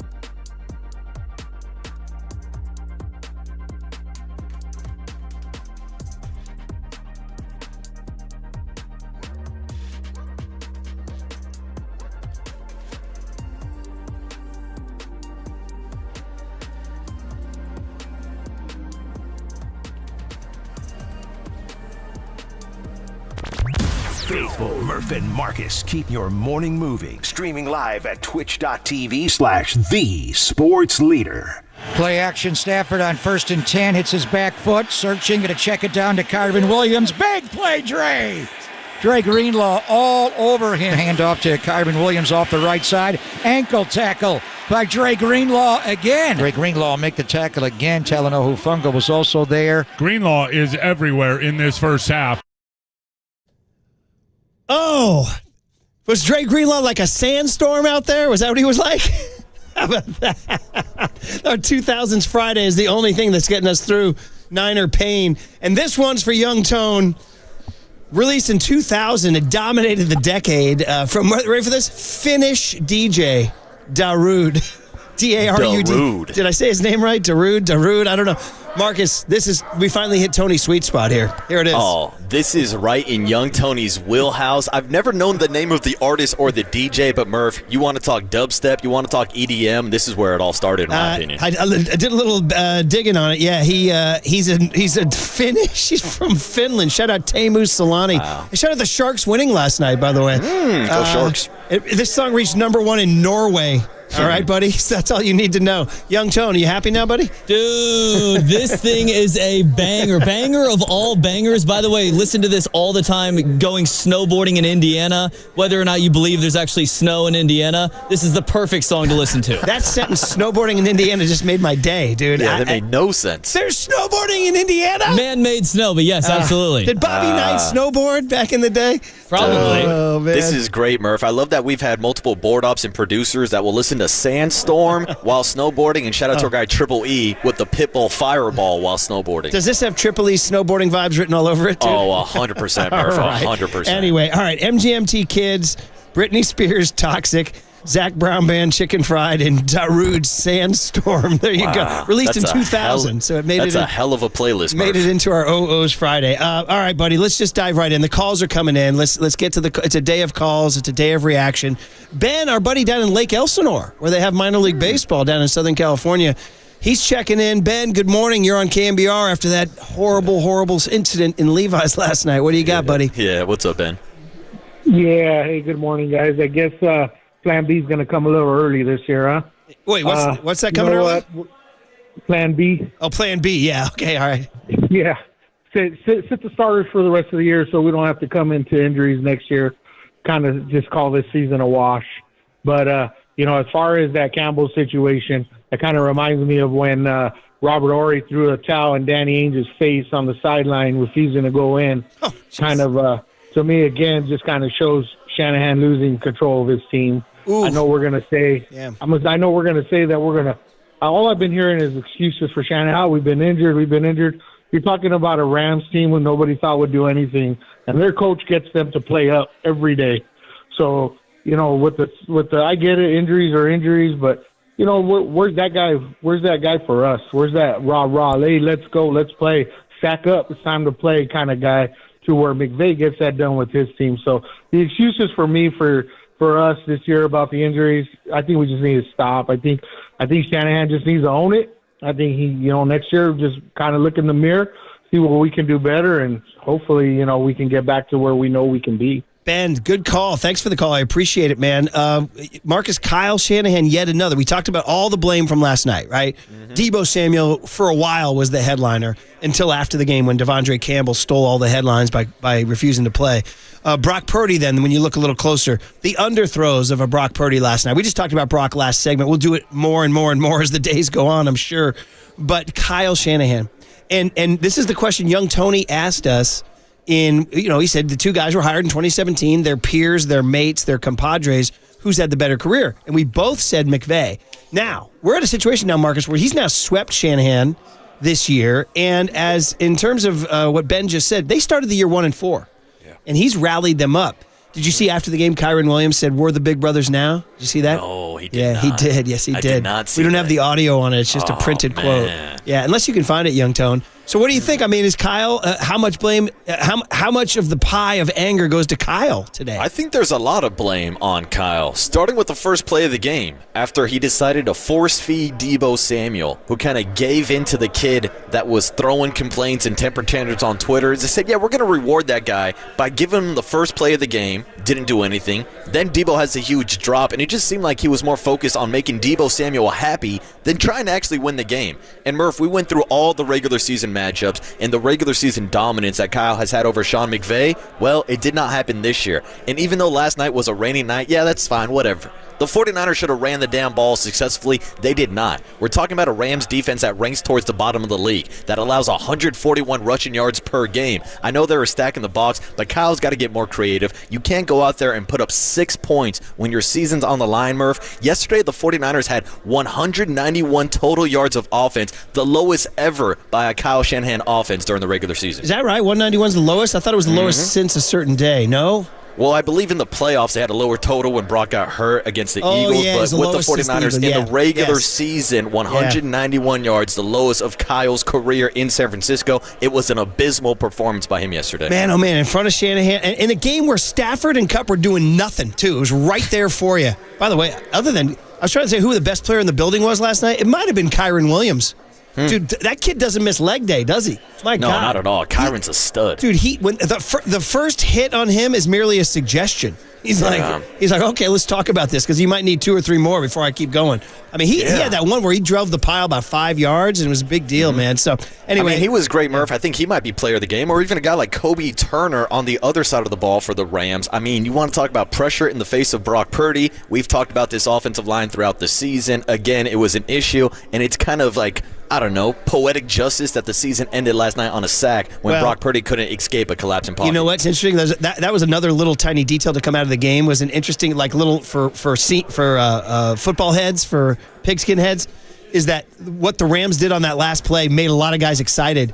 Blitzing on a Hail Mary, you don't see it enough, and people are like, "That's why you blitz on a Hail Mary," and it's like, do it more. You won't have Hail Marys if you blitz on a Hail Mary. You won't have 10 seconds to run around the pocket and throw up a prayer. So that was a great move by the Rams. And, oh, by the way, because, God, there's just so much to talk about from last night. But that play was only from the 50-yard line because, Marcus, Brock completely whiffed on an open Ricky Pearsall on the prior play. Because they were, it got crazy with the Debo return and then the horse collar, which didn't really look like a horse collar. He grabbed his jersey, not his pads, but it doesn't matter. And the Niners got to the 50-yard line with 11 seconds. And you're like, all right, there's actually like a 2% miracle chance here if you complete the first one for about 20, 25 yards. And they did it. Pearsall was open on a crossing pattern heading towards the sideline. He would have gotten out at like the 30 or the 29. And Brock just freaking missed him. Yeah, Murph. Just missed him.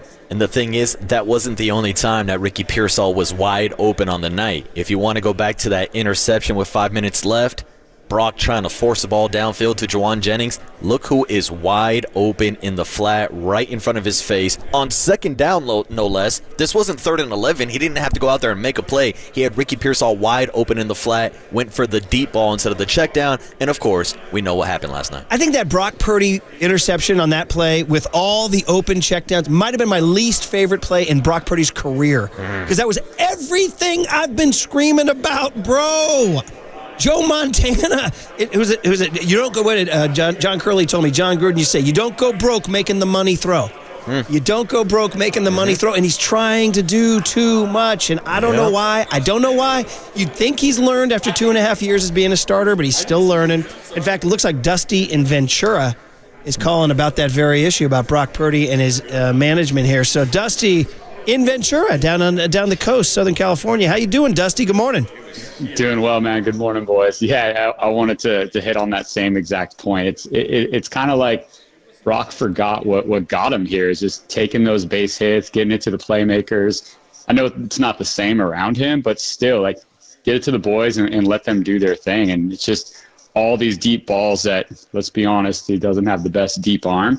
But that last play when he threw to Jennings, Jennings is my guy. I want you to feed Jennings, but yeah, everybody else was open. Why throw into double coverage? It's just like, I don't know if it's too much pressure on the kid, if he's hearing about the $50 million, trying to make too much happen. But yeah, I think that's kind of a huge thing that's happened this season, is just not taking those little ones and letting the boys do their thing. Dusty, you just quoted Steve Kerr. Steve Kerr was saying we got to hit singles, not homers, and that's exactly what I'm 100% with you on everything you said there, buddy, including that when he does try to go deep, he doesn't have the arm strength.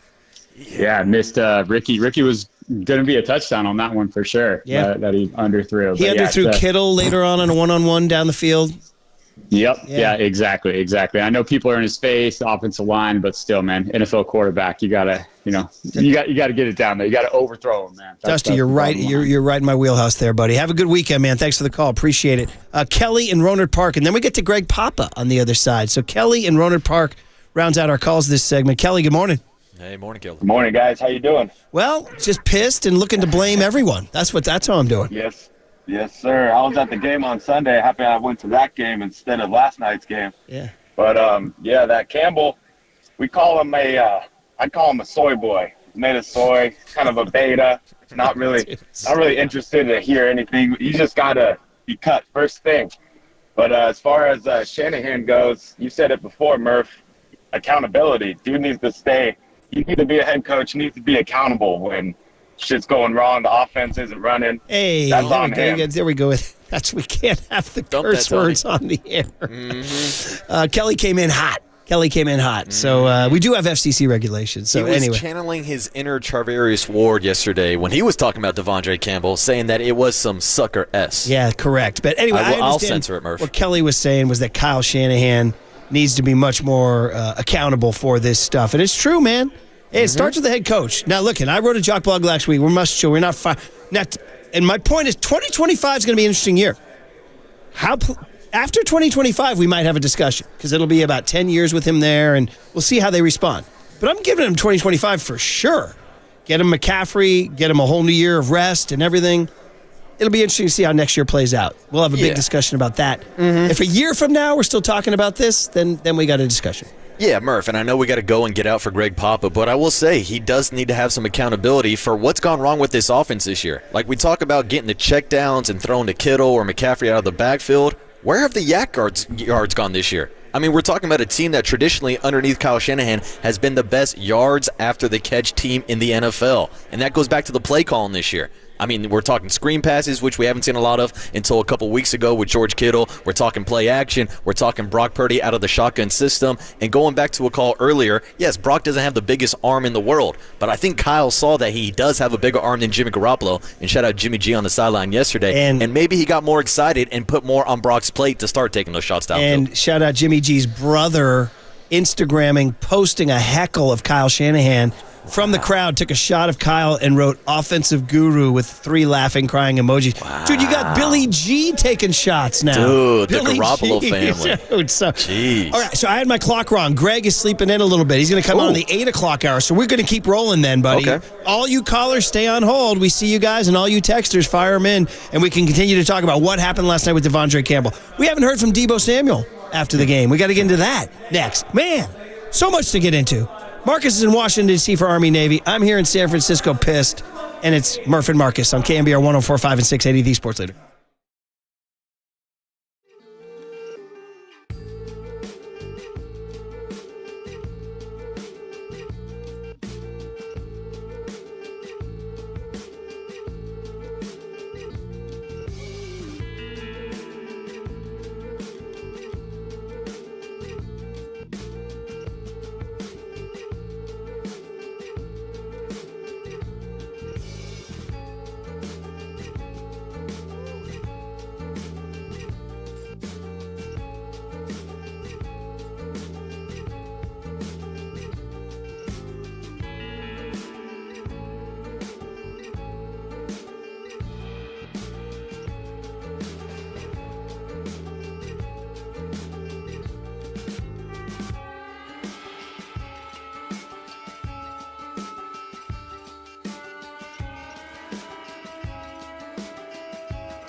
Hey, what's up, everybody? Marcus Boucher here, live from Washington, D.C. for the Army-Navy game, where I'm walking around Media Road today, and everybody's asking me if I'm playing football this weekend for Army or Navy because I'm looking so fit. But no, I'm not fit because I'm playing football. I'm fit because I'm on the Abundant Life Weight Loss Agency plan. So if you've been searching for the secret to losing weight and getting healthy the natural way with no drugs or injections, the team at Abundant Life Weight Loss has the secret to losing up to 1 pound of fat every day. Their weight loss program makes it easy to lose weight and get healthy naturally and safely. I've been on this program for 3 months, and guess what? I hit my goal of losing 25 pounds, and I did it without counting any points or calories, without any prepackaged meals, and without any surgeries, drugs, or injections with serious side effects. So if you want to learn more about the Abundant Life Weight Loss program, go ahead and schedule your free private weight loss consultation by calling 925-594-7110. That's 925-594-7110, or visit them online at AbundantLifeWeightLoss.com. That's AbundantLifeWeightLoss.com.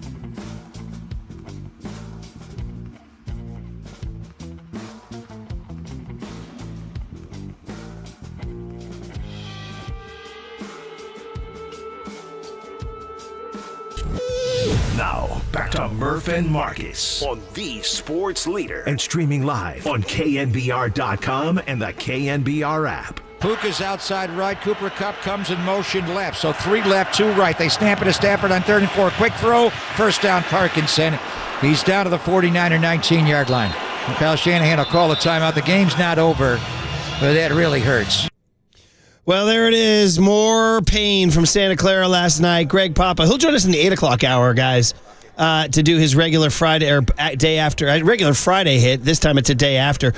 The only thing that's sustaining us is, first of all, the communal rage. We're all enjoying each other's takes and enjoying each other's blame, whether it's Devondre Campbell or whether it's Deebo Samuel or Brock Purdy or Kyle Shanahan. Enjoying the fact that Marcus has a lifetime opportunity to be in the nation's capital for the Army-Navy game. And enjoying our 2000s Friday. We're doing this because Reggae Friday is our summer tradition. We've decided in the meantime we'll do Decade Fridays. Last week was 90s. This week 00s. Next week is your 10s. And then we recycle again back to the 80s.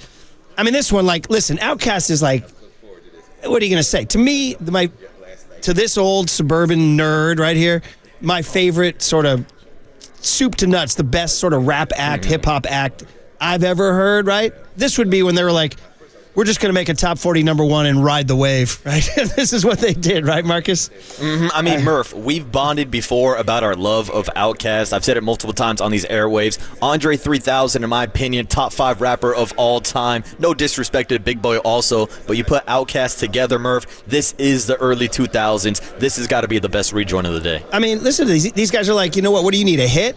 Then we'll give you the biggest hit, one of the biggest hits of the 00s. This is what we'll do. So congrats to, because this is 2003, y'all. 2003. Where were you in 2003? I don't know. I was in middle school, Murph. That's where I was. And you were dancing to Hey Ya by Outkast, man. Absolutely. So, all right, well, there you go. The 2000s Fridays continues, but so does the anger. And listen, we haven't talked about Deebo Samuel. Listen, Devondre Campbell's the headline, and it's been talked coast to coast. People are talking about it. There's almost no way. I mean, believe it or not, I've actually heard a couple people say, like, well, you know, they could use it as a teaching moment. No, bro, this is the NFL, man. This is teammates only. Like, you either look out for your teammate or you don't. So that's going to be something that, and as you were saying, Marcus, we're surprised it hasn't even happened yet. I mean, they're not going to do a transit. Game ended at what, 9 o'clock last night, 8:30. It's 7:37 in the morning. I mean, Kyle will do Kyle will do a press conference today, and maybe they'll make the move today. But Murph. Yeah.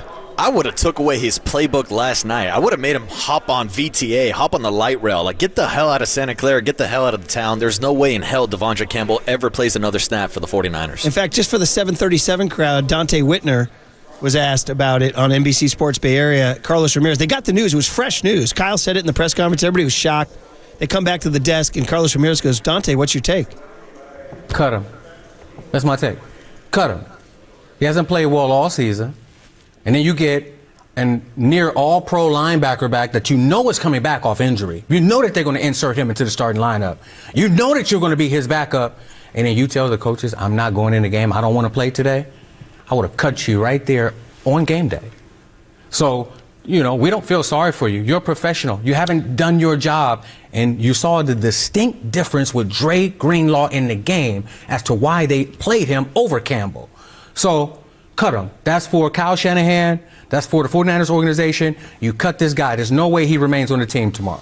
Yeah. I mean, listen, Dante said it all. He said there's nothing you can add to that other than we'll see what the Niners do. So that's one angle, but we don't want that to take focus off the other stuff because Devondre Campbell wasn't part of the Niners' future. Let's be honest. Devondre Campbell didn't even step on the field last night. No, exactly. But Deebo Samuel, man, how much did we talk about this guy Monday, Tuesday, and Wednesday? I mean, or Tuesday, Wednesday after the tweet, right? Yep. And you saw it. You've said it, Marcus, all morning. Kyle was like almost trying to force the ball to him, and it was like a bad strategy. Then we get to the point where it's a 3-3 ball game in the third quarter, and the Niners have a little bit of movement going, but they do have 3rd and 10.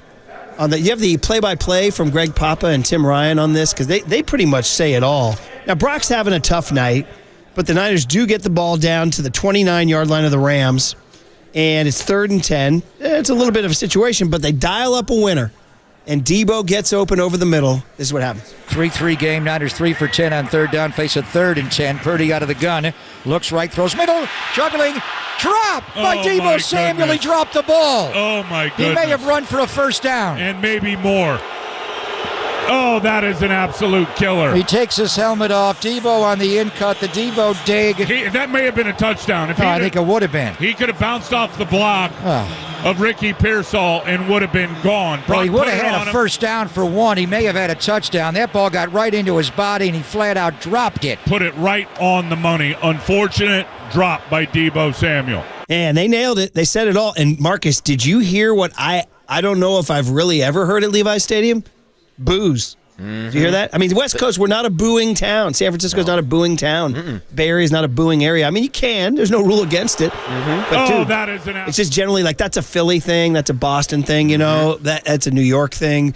Bro, they let him have it, Marcus. Yeah, it seems like Debo Samuel has lost the fan base. And not just for a lack of production, but with his antics this year. Going back to calling out Jake Moody and Tabor Pepper on the sideline. I know a lot of people were not happy with the way he carried himself there, especially as a team captain. And then to go to social media this week, after your team put up 38 points against the Bears, your highest point total of the season, and essentially to me, Debo Samuel was looking like the boy who cried wolf because he was screaming and crying on Twitter saying he's not getting enough touches despite the actual facts that there's nobody on this team who's touched the ball other than Jordan Mason, has the most touches by any wide receiver on the team, also leads the team in drops, and then after all of that, you go out on Thursday Night Football and you catch 3 of 7 targets for 16 yards, this was embarrassing. This was an awful performance by Debo. No, it was, and it brings to question his future, too. I mean, you know, we've talked about his salary situation and the receivers situation with Ricky Pearsall, who was a touch more active, just a smidge more active in yesterday's game. He's still not Ladd McConkey level. And again, he's had a trying year. He's had a dramatic year, and he's coming back. But Debo's the kind of guy, dude, this is the guy. This is the horse you ride in a game like this. This is the guy you need to score at least a touchdown, if not two, to make huge plays. Yes. I mean, Puka Nacua made a big play downfield for them. Cooper Kupp did not. But anyway, this time he did face the media. He wasn't happy. But apparently George Kittle said after the game that he told him, you got to go take ownership of this. So he did. Stood in front of his locker and said this. Very, very frustrating. Like, end of the day, like, catch that ball. It's nothing there but the end zone. At the end of the day, just got to catch that rock. It's like seeing the moment, came across the middle and see nothing but the end zone at the end of the day. Like, got to look the ball in and go score. On that drop, your reaction, is that probably the pinnacle of your frustration this season? I was more frustrated than anything that I even dropped the rock. George talking to you in the locker room, was he just giving you words of encouragement?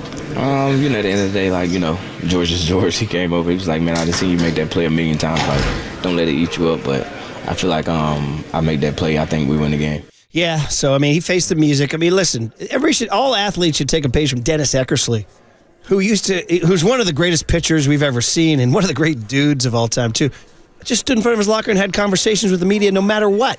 And it really connects to the fans. I mean, listen, for some reason we invest our time and energy into these silly sporting events, and we want to connect to the players. It helps just fulfill the experience. It makes the experience more enriching and enjoyable for everyone.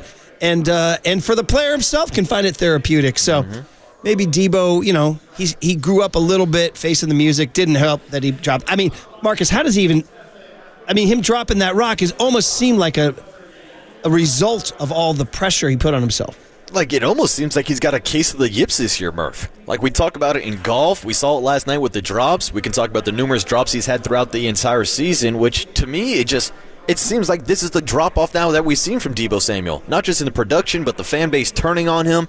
This is not the same Debo Samuel that the 49ers paid, and they haven't got that production. And I think that falls on Debo. I think it falls on Kyle trying to force-feed him yesterday, which ended up with a L against the LA Rams. I gotta tell you guys, man, oh man, it's an intense situation to hear the 49ers get booed at Levi's Stadium, man. And also, have we forgotten, Marcus? I know you might have been in transit at this point, checking into the hotel because it was early in the game. Dude, he ran into Isaac Guerrero and knocked him down in the first quarter. How bad is that? Bro. Like, you want to talk about when it rains, it pours. So to speak, Kyle Shanahan can't even get his players to run the right blocking patterns. Oh, my God. All right, let's squeeze in a couple calls here. The big hit's coming up. Well, the big hit is the entire day is what it is. Javier is up in Vacaville. He's been waiting a while. Javier, good morning. How are you? How you guys doing today? I want to make abundantly clear, if I'm John Lynch, I don't cut DeAndre Campbell. What I do is I just suspend him conduct detriment to the team without pay. And it's not about, obviously, we want to cut him. He didn't deserve to play this game anymore at this season, at this juncture, because he's doing what he wants. He knows he'll get him on another team, and he'll be able to make sure that he can go play for a playoff contender. You need to make sure you just suspend him and sit him down. And then with Deebo Samuel isn't the problem per se with what he's doing. He needs a position change. He needs to play the F position, which is inside of Juwan and slot. When Fitzgerald got long in the tooth, he was slower than where he was 5 years prior. Now, Deebo's not that old, but Deebo is not the same player he was 3 seasons ago. If you want to get the ball to him quick, fast, in a hurry, he needs to play the F position and put Cowing at Z to stretch the field vertically, split in opposite of Kittle. But he's just not that Z receiver anymore. And until we can come to that realization, with having him at the F position, he's not going to do what we expect him to do. He doesn't have that gear anymore, and it's evident. And he needs to be your primary kick returner, punt returner as well. Yeah, Javier, you say a lot of interesting stuff there for sure. Deebo does not have outside wide receiver speed or moves or separation. That is true. I don't know in terms of his salary and in terms of how they want to structure the offense next year with Ricky Pearsall, Brandon Ayuk, and Juwan Jennings as your top 3 guys, if Deebo fits in. But you're the first guy to say not cut Devondre Campbell. You're saying suspend him without pay. I don't know, man. Out of the locker room, you heard Charvarius Ward, you heard George Kittle, you heard Dante Whitner. They were saying they don't want a guy like that in their locker room. But, hey, good call. We appreciate it, and have a good Friday, man. Marcus, you think suspend without pay or cut? I don't know. It's an interesting angle. I like the point that he brought up that Devondre Campbell might be trying to get off the roster to maybe latch onto a playoff team. So maybe this is a timeout by John Lynch where he sits him in the corner and makes him put on the Dunes hat or whatever the hell it is, Murph, and just sit there and think about the bad decisions you made, Devondre Campbell. You down with a dunce cap, Marcus? Is that what you're referencing to? There it is, the dunce cap. Yeah, did you? exactly. I hope you didn't have to wear one in your day, did you? I did not, but my pops did back in the day. Get out of here. Yeah. I can't believe they did this. Like, supposedly in the old days, young Tony, if a kid did something like stupid in class or whatever, they put a dunce, literally like a physical cone head that said dunce, which is like idiot. Are you familiar with this, buddy? Yeah, absolutely. Oh, I've seen it in movies. I've never worn one or seen one in person. Bro, your dad's got to go like slash the tires of that teacher who did that. Dude, my dad grew up in the days of the dunce cap, Murph, and the paddle. They used to have the paddle when he was in elementary school. Did he go to Catholic schools? No, not even a Catholic school. I think it was just Cherry Chase Elementary School. Dude, just public school whippings. Exactly. Right. They were raised different, a different breed, Murph. Well, John, Joe, and I, we're not going to talk about the Christian brothers in Ireland. That's a whole other topic. We're not going to talk about that. All right, guys, here's the deal. The big hit is Rage. Devondre Campbell, Deebo Samuel, Brock Purdy, Kyle Shanahan, and big questions going forward. Can Kyle coach this team in 2025? And maybe the biggest question, did last night make you question Brock Purdy's future with the 49ers? 808 KNBR is the phone number. 415-808-5627 is the Golden State Lumber and Building Materials text line. Greg Papa at 850 today on KNBR 104.5 and 680, the Sports Leader.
Hey, what's up, everybody? Marcus the Waterboy Boucher here on a Friday morning live from Washington, D.C. to tell you about Prize Picks, because Prize Picks is America's #1 daily fantasy sports app with over 5 million active members. Prize Picks is the easiest and most exciting way to play daily fantasy sports. Unlike on other apps on Prize Picks, it's just you against the numbers. All you need to do is pick more or less on 2 to 6 player stat projections and watch the winnings roll in. And right now on Prize Picks, they're running a special where you can get Patrick Mahomes to pass for more than 1 yard this weekend. That's it, a single completion, and you can cash in on Patrick Mahomes. But I also want to give you my prize pick of the day because I am out here in Washington, D.C. for the 125th Army-Navy game. So how about sprinkling a few shekels on my guy Bryson Daly, because I think Army's going to win this weekend, and I think it's going to be on the legs of Bryson Daly, a guy who has scored 29 rushing touchdowns this weekend. So I'll take him to score not just 1, but 2 touchdowns weekend against Navy in the 125th Army-Navy game. So join me, whether you want to go with Bryson Daly or you want to go with Patrick Mahomes. All you need to do is download the Prize Pick app and use the code word LEADER to get $50 instantly when you play your first $5 lineup.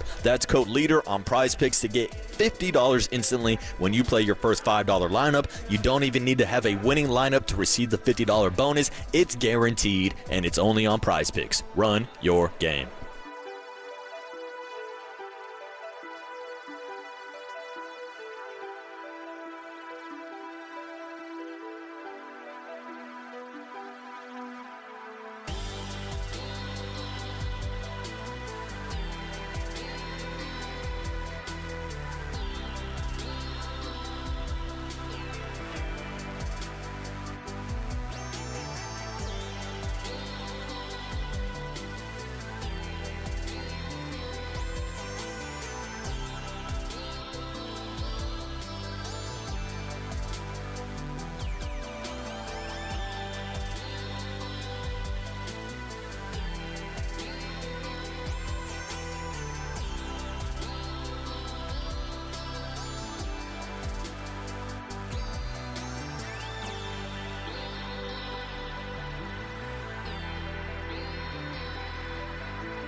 This is the Big Hit. Sponsored by Benjamin Moore Paints. Experience the Benjamin Moore retail difference at their independently owned authorized retailers today or at benjaminmoore.com. On KNBR 104.5 FM and 680 AM, the sports leader. Brock back, retreating. It'll load up and throw a deep shot towards Jawan Jennings. Overthrew him, and it's intercepted by Darius Williams in the end zone. Brock took a deep shot to Jawan Jennings and badly overthrew him, and Darius Williams intercepts the ball. Oh, man. Maybe the only thing saving us on this dreadful Friday the 13th, is our OOs Friday, because we're doing our Decade Fridays just to have some fun. Marcus, what if I told you that there is a Little League All-Star team out there that won 4 districts in a row and almost won sections? Darn finals against Napa American that frickin' loved this song. This was the jam of the summer. They go bananas for it, and it was like our secret weapon. How about that? Ooh, is that surprising? I like that, Murph. It's your rally song. It's not that surprising because, as young Tony likes to say, this is a banger, Murph. And you're talking to a kid that grew up watching Hannah Montana. Shout out Miley Cyrus. It's the best of both worlds. And yeah, Murph, from the music video to the vocals, I think this is a great song. And it's kind of thing, I'm imagining kids your age and the generation young tone, like in a bar on a Friday night, everybody's singing it if it comes on, maybe? Yeah, this is a huge karaoke song. Yeah. Well, I'm telling you, it hits the 12-year-olds of today. They see it as like, this song, when they're older, will give them incredible nostalgia, I think. So, all right, our 2000s Friday, before we get back to the pain of the Niners, MGMT Kids, that was fun. Britney Spears, Toxic. So we have 2 female pop stars today. Zach Brown. A lot of toxicity with the 49ers that's right a good now, call. Murph. Very good. Zach Brown, Chicken Fried, no beers on a Friday night. Darude, the Finnish DJ with Sandstorm. Darude. Outcast with Hey Ya, and Miley Cyrus with Party in the USA. The only problem with Marcus's hyphy picks is we can't find any clean versions. Yeah, that's the issue, Murph. Fizz is what it is. Not really made for radio. My buddy Daryl wants to know if you can do the Fizz dance. That's what he asked. Oh, bro, can I do the Thizzle dance? Dude, shout out the Homestead High School marching band that would play the Thizzle dance during halftime at our football games. Get out. That's awesome. They played at our rallies. Like, they would just walk in and out of the gym playing the Thizzle dance. I need to see that on YouTube if we can. All right, listen, we talked about the blame everywhere, and one of the biggest ones is Brock Purdy, man. What is going to happen to Brock Purdy's future? The other things, Deebo Samuel, just the pressure, you could see it make him crumble last night. Kyle Shanahan lost the team some way with Devondre Campbell not even showing up to play in the third quarter when asked to go in. One of the more shocking things, we talked about it, Antonio Brown, Vontae Davis, rest in peace, Roberto Duran quitting. I mean, this is like, on one hand, you can count notable people quitting on a team. It speaks to, as you said, toxic in the locker room. It's all bad, guys, but there's a lot of calls to get to. A lot of people checking in on the Cass Creek text line, or the Golden State Lumber and Building Materials text line, and on the UMA guest line. So let's start with David and Tracy, who's been waiting the longest. David and Tracy, our old buddy. David, good morning, man. Yeah, what's up, David? Good morning, fellas. Hey, what's up, fellas? Happy holidays, man. 3 things real quick. I just wanted to say Devondre Campbell probably committed the biggest sin in sports, which is quitting on your team. Another one would be close. 1A, 1B would be cheating.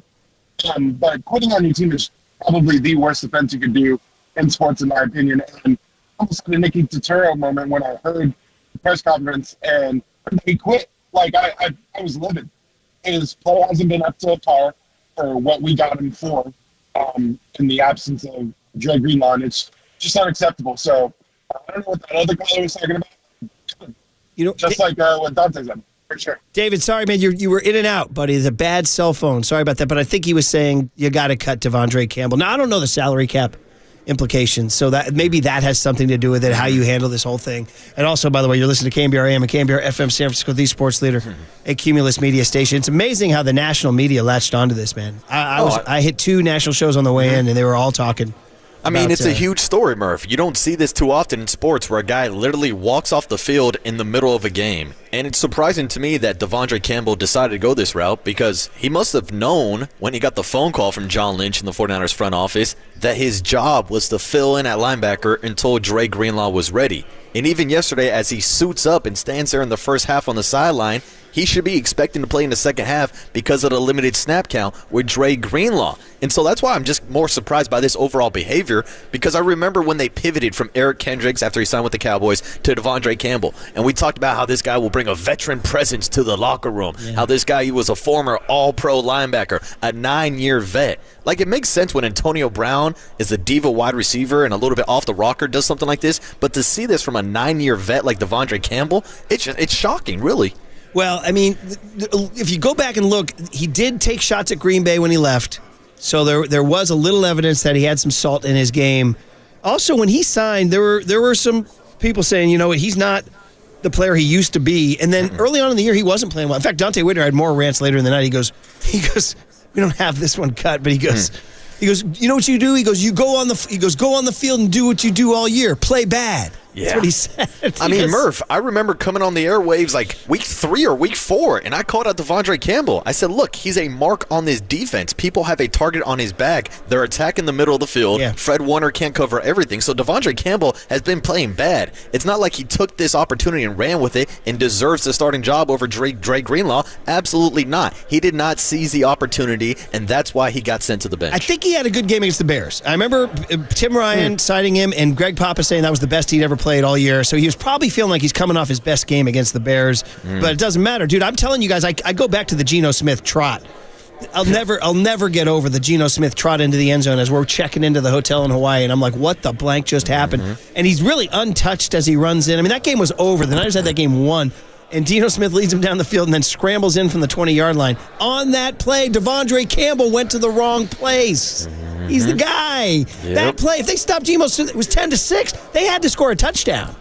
And if they kick it, Niners win that game. Listen, it would have been fool's gold maybe. It wasn't going to be their year anyway. But the season was toast right there with the wild boar sausage and the frittata and all. Look at you, by the way, going from Hawaii to Washington, D.C. That's some air travel there, buddy. I mean, it's nuts. I was thinking about that yesterday, Murph. In the last 2 months, I've been in L.A., New York, Hawaii, now Washington, D.C., throw in San Francisco where I live. I'm traveling all over the country. Bro, you are a legit jet setter. Legit. All right. I'm the traveling man. Shout out Mos Def. Tons of reaction on the Golden State Lumber and Building Materials text line. Let's get to it here. 408 says the Niners attacked Devondre Campbell last year against the Green Bay Packers is what he says. 650 says it's just immature behavior for a professional football player. 707 says I agree with suspending him without pay until the season is over, then cut him. Quitting on your team is unacceptable. The punishment should be extreme. 510 says Campbell is a mark, period. Yeah. He says, P.S. I think the Niners will screw this up and pay Purdy $50 million a year, and that will be a mistake. Oh, real quick, though, I did want to jump in on the kind of conversation we're having this morning, whether or not Devondre Campbell should be cut or suspended without pay. I think after showing what he did on the field yesterday, I know our earlier caller brought up the point that he might be trying to get out of San Francisco to go play off for a playoff contender, but what kind of team is going to want to bring in Devondre Campbell now? After showing that he quit on his team in the middle of a game, who's going to want to bring this guy in and say, yeah, this is a guy that's going to help us win a Super Bowl? Totally agree. 415 checks in and said, I got the biggest sin. You guys are talking about the biggest sin. How about the biggest sin in sports talk radio is having a lousy phone line? That dude was the Devondre Campbell of callers. Very funny. Now, come on, that's David and Tracy. He's our buddy. 707 says, we heard it before. Can't play him. Can't win with him. Can't coach him. Won't do it. There you go, Mike Singletary. 925 says, Dre Greenlaw highlights from the first half last night and sends a link. How about that performance by Dre Greenlaw in the first half last night? Oh, my dude, God. It was awesome. And, I wish I could have been there in the stadium yesterday to hear the standing ovation. I don't know if you saw the drone shot that they had with him as the last guy coming out of the tunnel. Levi Stadium erupted. And then Dre Greenlaw was out on the field. I saw a stat that he had 10 tackles in the first half alone. He was flying around looking like he's never missed a step coming off that Achilles injury. I think it was 8, and it was the most by any player on either team. Bro, I don't think Devondre Campbell's had 8 tackles in any game this season, Murph. By the way, you said drone shot. You been following the news? Careful on those drones, bro. Oh, what's going on with the drones? Bro, and you're in the... There's a really weird thing happening on the East Coast in New Jersey, in Connecticut, and New York. There's these mysterious flying objects, and I'm talking like this isn't conspiracy, bro. This is like real, like cops are involved, Congress is involved, neighborhoods are involved. Go Google drones in New Jersey. They're wondering if it's sent by China, Iran, or aliens, bro. Dude, Murph, I don't need this. I don't need drones while I'm at the nation capital. I know. I'm telling you, bro. It is a creepy story. Dude, I've been telling you, and you can't get near them either. Yeah, I've been telling you since me and Tony went to Dreamforce, dude. I'm scared for the future with AI and technology and drones and everything going on, man. I don't know how long we're going to survive. Then I'm going to spin off that into, given what you just said, should you shine Brock Purdy to $60 million a year? Yeah, it doesn't matter. The drone's going to take him out in a couple years anyways. Oh, man. Ask the drones what you should do with Brock Purdy, bro. In a couple years, there's going to be AI football players on the field. Look that stuff up, Tone. You'll be creeped out, buddy. When I depart this earth, I'm leaving you guys a mess. All right? I'm leaving you guys a mess. Yeah, thanks, Murph. All right, Scott is calling in from New Jersey where the drones are. We got a call from New Jersey. I love the global nature of KNBR. Scott, good morning. How are you, man? Hey, guys. First-time caller. Thanks for taking the call. And I'll watch the skies out here, but nothing right now. So have you heard about that, though? Have you been following it in the news? Yeah, we've looked a little bit, but nothing too crazy. Nothing surprises me anymore. So, well said, Scott. Nothing surprises me anymore. What do you got, buddy? Appreciate it. Yeah, so Devondre, my brother's a Packers fan, and kind of warned me. You beat me to the punch, Murph, with the tweets about last year getting benched. So nothing new. Nothing surprised me there. I think he's going to get cut, but I'm optimistic. I want to give you some positivity this morning. I think it's dark and gloomy, but I think we can be positive. So, wait. What are you optimistic about? Next year. I know, but give me your reasons. So the season's toast, like you said, and now it's kind of official. I mean, they're under 1% chance of making it, so there's really no shot. Everyone could just take a deep breath, relax, enjoy the playoffs, and just trust in Kyle and John. I think they had a really great draft class this year. The rookies stepped up, added another draft class for next year. Brock's going to get paid. He's going to be on the team. I don't know what the number will be. but there won't be any drama, and there won't be as much injuries. Last year, Amazon said they were the most injured team this season, missed the most games by Pro Bowlers, and last year they were one of the healthiest. If we could meet somewhere in the middle, get all the guys back. Dre looked great. He's going to get his bag. Hufanga, maybe on a last place schedule too. They play all the two softer divisions. That's actually NFC. yeah. Hey Scott, you know what? Here's the deal. I think you're making a lot of good points, and there will be maybe a time to kind of talk about it that way. And to me, honestly, Scott, it could be as simple as this: is Christian McCaffrey healthy? Like, I almost feel like he's like, I say that about like the Warriors. As my big joke is like, how'd the Warriors do last night? I don't know. How'd they shoot from three? That's it. Really, honestly, if they make their threes, they win. If they miss their threes, they lose. And if Christian McCaffrey plays, the Niners have like an 80% chance to win every game. And if he doesn't play, they got like a 20% chance to win. So anyway, we appreciate you. Watch out for those drones, man. I'm telling you. Thanks for the call. I just sent you guys a link from NPR, dude, from a trusted news source. Mystery drones have residents and officials puzzled. So this is all mystery to me now, Murph. I don't even want to click the link. Next thing I know, there's going to be drones chasing me down outside the Capitol today. That's true. If you click the link, they got your stuff now. They got me now, Murph. 415 says, how about saying this? I knew this year wasn't going to be the year when John Feliciano called out Spencer Burford the day after the Super Bowl, bro.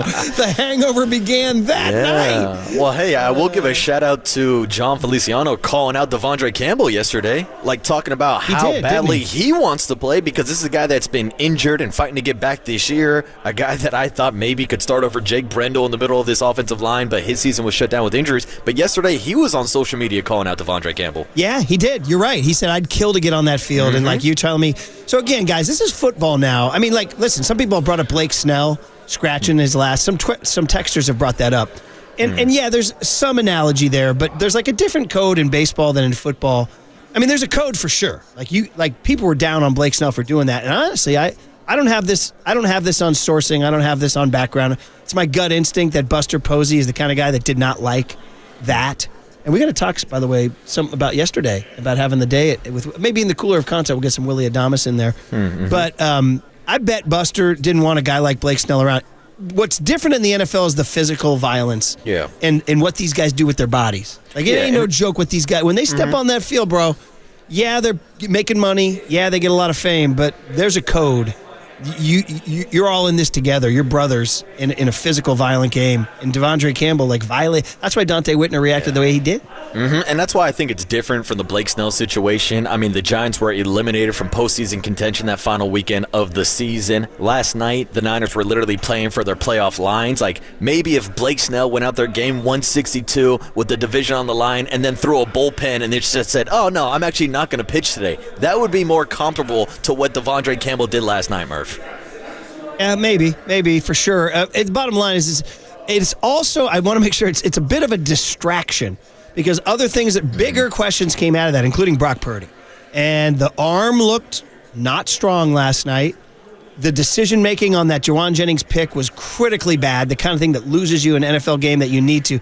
I mean, literally on back-to-back plays, he showed all his weaknesses, because the play prior, Ricky Pearsall, he threw into coverage.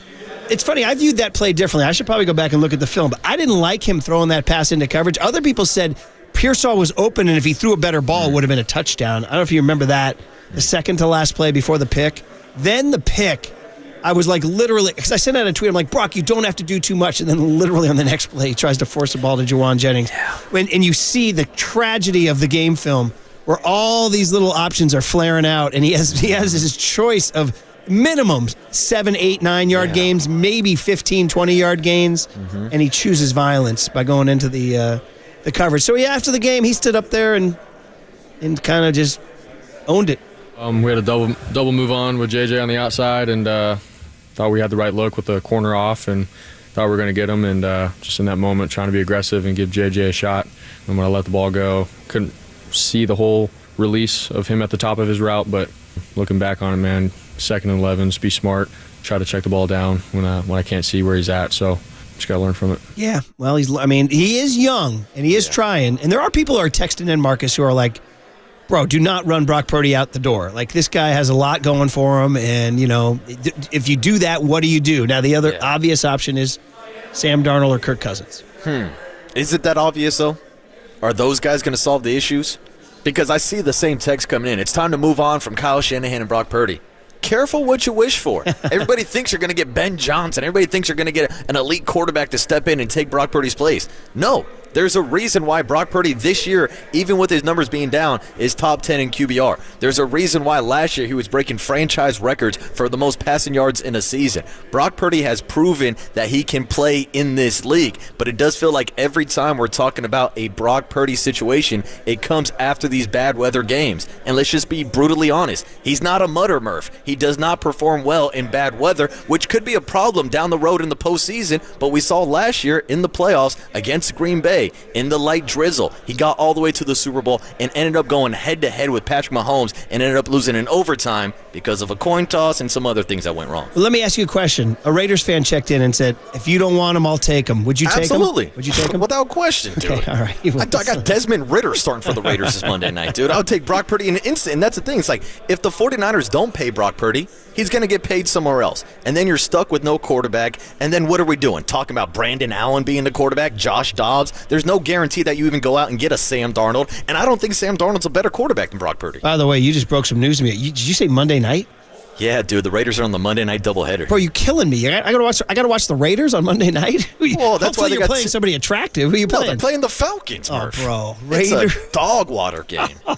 It's absolutely terrible. But that's why they gave you the doubleheader on Monday night, so you have options at least. Dog water. Even Flash and Trixie wouldn't drink that. No, dude, although that's they bad would. dog water. They'd do anything, actually. Yeah. All right, man. Well, listen, we continue. The big hit rolls on, and Greg Papa at 8:50. It's Brock Purdy's contract and future. It's Kyle Shanahan's hold on this team. It's Deebo Samuel flopping on the big stage, and Devondre Campbell enraging a fan base in a locker room. All topics at 808 KNBR, 415-808-5627 is the Golden State Lumber and Building Materials text line. On KNBR 104.5 and 680, the sports leader. Cannot play with him. Cannot win with him. Cannot coach with him. Can't do it.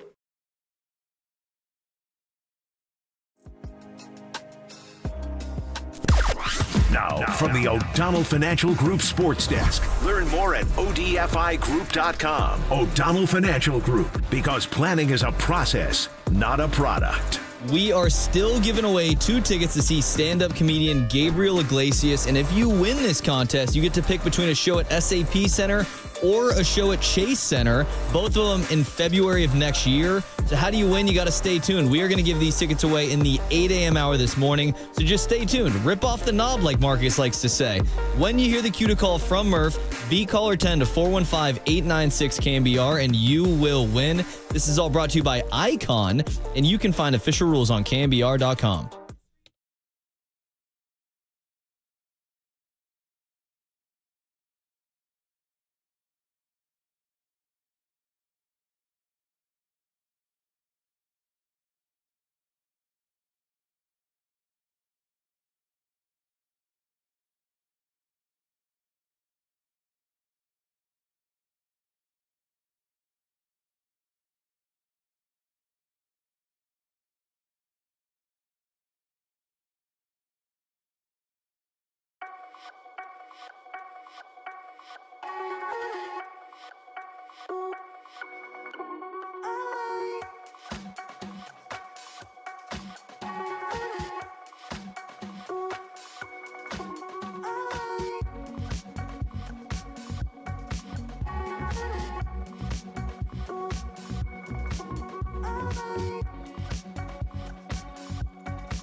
Amici's. Maybe the only thing to make you happy is eating some Amici's pizza. How's that? And be given that it is 2 more weekends until Christmas, maybe a time for a party, some family members coming over, or next week, the final full week before Christmas, a company holiday party. I'm getting at Amici's catering. Catering, all right, for a larger group. So we always know the delivery's great. Fresh, prompt, courteous, everything's great. They're professionals. They've been doing this for over 35 years. We know what we're doing here.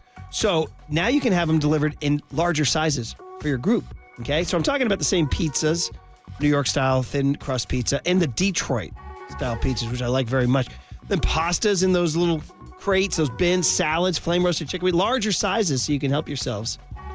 Buffet style. Okay, and this offers the same range of menu items, but in more economical, larger sizes. So, Holiday Party Central.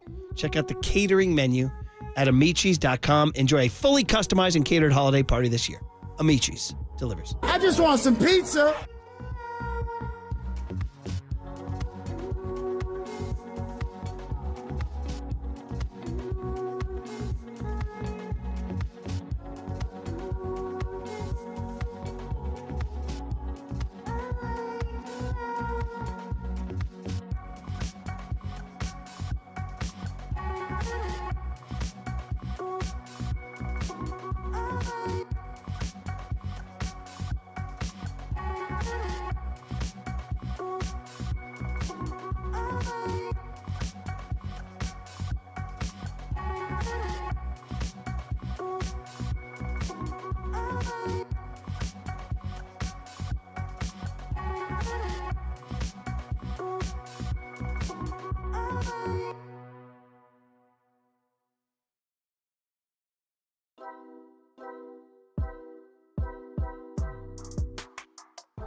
And now, time for the Protect Your Assets with David Hollander Business and Technology Report.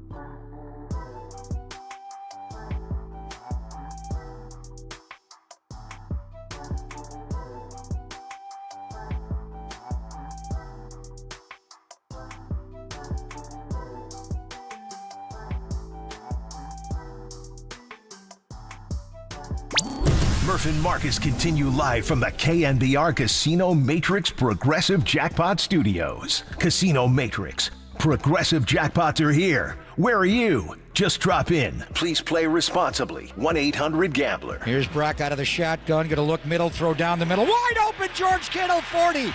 Cuts back outside, and now he's tripped up and dropped it around the 42-yard line. Wide open, George Kittle over the middle. Another 33-yard explosive, picking it up where he left off Sunday against the Bears. Yeah. Oh, Greg Papa calling the action.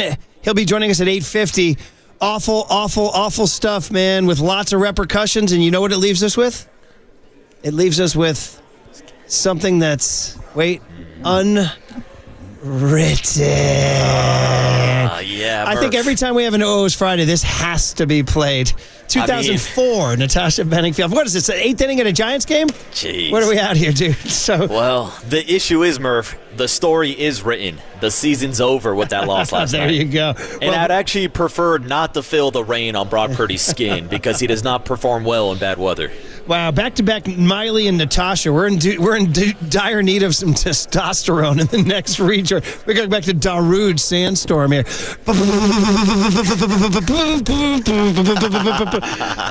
Anyway, guys. Well, listen, thank you. Your OO's Friday continues with 2004's Natasha Bedingfield joining Miley Cyrus Party in the USA, Outcast, Hey Ya, Darude Sandstorm, Zach Brown, Chicken Fried, Britney Spears, Toxic, and MGMT Kids. It's just our only fun thing on an otherwise dreadful Friday, which leaves us with all sorts of questions. First of all, the Niners played out the string for the first time since 2020. It's been since 2020 when they played out the string. The only thing that's good is Marcus is in Washington, D.C., in the nation's capital at the Army-Navy game, and you're going to bring us RG3 at 9:30, right? That's right. Live from Washington, the game will be at FedEx Field this weekend, a game that you can hear on KNBR this weekend. It will be on our airwaves. And, yeah, looking forward to talking to RG3, not only about the Army-Navy game, but also to his connections with Kyle Shanahan and Sean McVay. Right. That's going to be everything there. Okay, so we do have to get some of the sound from last night out there for you guys to react to. And George Kittle, obviously he's had one of the best seasons of anybody on the team, if not the best season. I mean, Demo Lenore's another one. I mean, Lenore, wow. He shut down Cooper Kupp last night, huh? 0 catches. Strapped up. Dude. Mm-hmm. And he should have had maybe 1 or 2 interceptions yesterday, Murph. I mean, Demo's turning into going into next year, this guy's one of the most important guys in the locker room, Demo Which Lenore. is why I love the fact that they locked him up in the middle of the season. We don't got to get into those testy waters of guys holding out and it leaking into training camp. I'm so glad that they got the job done and got the deal done with Demo Lenore because, Murph, he's not only a dog, he's the hyena. Yeah, he is, and you're right. For all the things that have gone wrong this year, locking up Demo Lenore earlier this year was one of their savviest moves. But anyway, George Kittle, after the game, he found out about Devondre Campbell not going into the game. And who knows? I mean, listen, he's played bad this year, but what if he had made a play that won the game? And in fact, Dante Whitner on NBC Sports Bay Area pointed to his absence on the 3rd and 4 with 1:55 to go, and the Niners had 3 timeouts, and they were on the 32-yard line. If the Niners get a stop there, listen, they didn't deserve to win the game at all, but they would have had a chance to steal one legit. It was 9-6 at that point in time. Cardi would have had to kick a 49-yarder in the rain. I don't know, maybe he would have made it, but either way, the Niners would have had 1:50 and all their timeouts.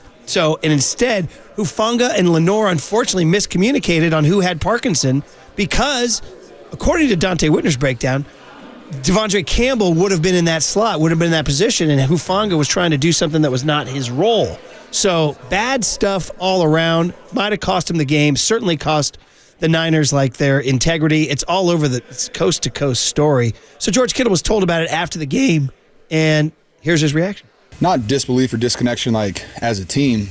That is one person who just decided not to play for his teammates. And I don't think that doesn't make our offense look at each other and be like, wow, man, we're falling apart. It's more of or the defense, hey, we're falling apart. It's more of a one person making like Mooney said, a selfish decision, and I'm with Mooney on that. And I've never been around anybody that's ever done that, and I hope I'm never around anybody that does that again. Yeah, I mean, you don't hear Kittle talk like that much. You really don't. He just said, I don't want to be around a guy like that. Yeah, who does, Murph? Yeah. And that's why earlier we said we were discussing about whether or not he's going to be suspended without paid or whether or not he's going to be cut from the team, Murph. I don't think this guy's going to play another snap in the NFL. I don't think there's going to be a playoff team saying, hey, I want to bring this guy into my locker room after the display he put on last night. Yeah, I agree. I will say this, that Kittle wasn't done. Here's part 2 from Kittle. Z30, Tony, when you find it. There you go, about being on the sideline and not being around a guy. Z30, George Kittle, as we discussed during the break. Because I'm a leader on the team, and if that is something that is to being a distraction on the sideline, I would love to voice my own opinion in the moment. And now we're past that moment, so it doesn't matter what I wish I could have said or wish I could have done. But I don't like distractions on the sideline. I think that's ignorant, and I think it's just dumb. It's just stupid, and it's very immature. And I just don't. I don't see how that's I just don't see how you can do something like that to your team. Yeah. So I mean, when Kittle speaks like that, that's a captain, that's a voice, and so we'll see. I mean, Kyle will do some radio today. We'll talk to Greg Pop at 8:50 what he thinks. He's in the building. He's talking to people, and he'll have information on what they will do about this. It's an incredible symbol for a lost season. I mean, it's like you couldn't draw it up. Like if you're making a movie, that's what happens. This guy just quits on you at the end, Marcus. Yeah, it's not the storybook ending. I mean, hell, we've talked about this multiple times. It's been the season from hell. And for the season to end like this, for the Devontae Campbell distraction, we're not even talking about the 6 total points that they scored yesterday. Yeah. We're not talking about the fact that they lost to the LA Rams when the Rams didn't even score a blanking touchdown. Like, those are some of the bigger issues, but it just goes to show how many distractions the 49ers have been dealing with this year, whether it's Brandon Ayuk in the offseason, tweeting out mysterious subliminal messages and hanging out with Jaden Daniels, to the holdouts throughout the season, to the injuries, to now Deebo Samuel on Twitter and Devondre Campbell throwing a hissy fit on the field last night. Yeah, and then we get to the quarterback, and we talked about, joking about Unwritten by Natasha Bedingfield, and how this is going to be an unwritten story. Like, what are the Niners going to do with his contract? But he certainly felt like last night he failed the team. I mean, nationally, you heard people reacting. I got texts from buddies in the East Coast saying, you're going to pay this guy $60 million? I mean, that's how it looked to non-49ers fans last night. So here's Purdy trying to own it last night. I think we had ops for sure across the board. You know, the weather was the weather in the first half, but even with that, I still think there was some ops for us to convert on third down and move the chains. And then in the second half as well, there was drives out there where it's like we could have stayed on the field. And for myself, I had to be better for this team and didn't play my best tonight. So I got to watch the film and see what happened and where my mindset was at with each play. But I just feel like I had a lot of plays left out there that I could have made for our team. I thought the defense and special teams played so good. You know, that's what's hurting me is I just feel like I failed the team. I could have been better for our offense and we could have put up more points. Rams are a good team overall, but more than anything for the way that we play on offense and our standard, I could have been better for sure. Yeah, failed the team. And that's a quarterback taking ownage right there. You know, we got texts coming in now, people saying, guys, do not run 559, wanting to get rid of Brock Purdy, who's taken us to the Super Bowl and 2 NFC Championship games. Says, I've lived through long stretches of Nick Mullins and Bethard, CJ Bethard. Mm-hmm. We have it good. He's young, and he needs to improve, but if you watch him play last year, he was amazing. Give him a slump year and bring him back. Pay the kid.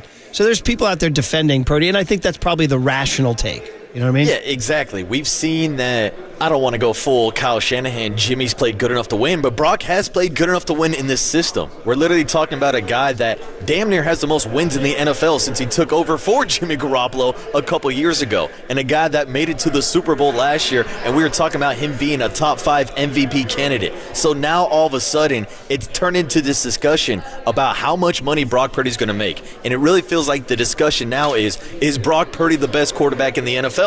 The answer is no, and so automatically that rules him out for making $60 million.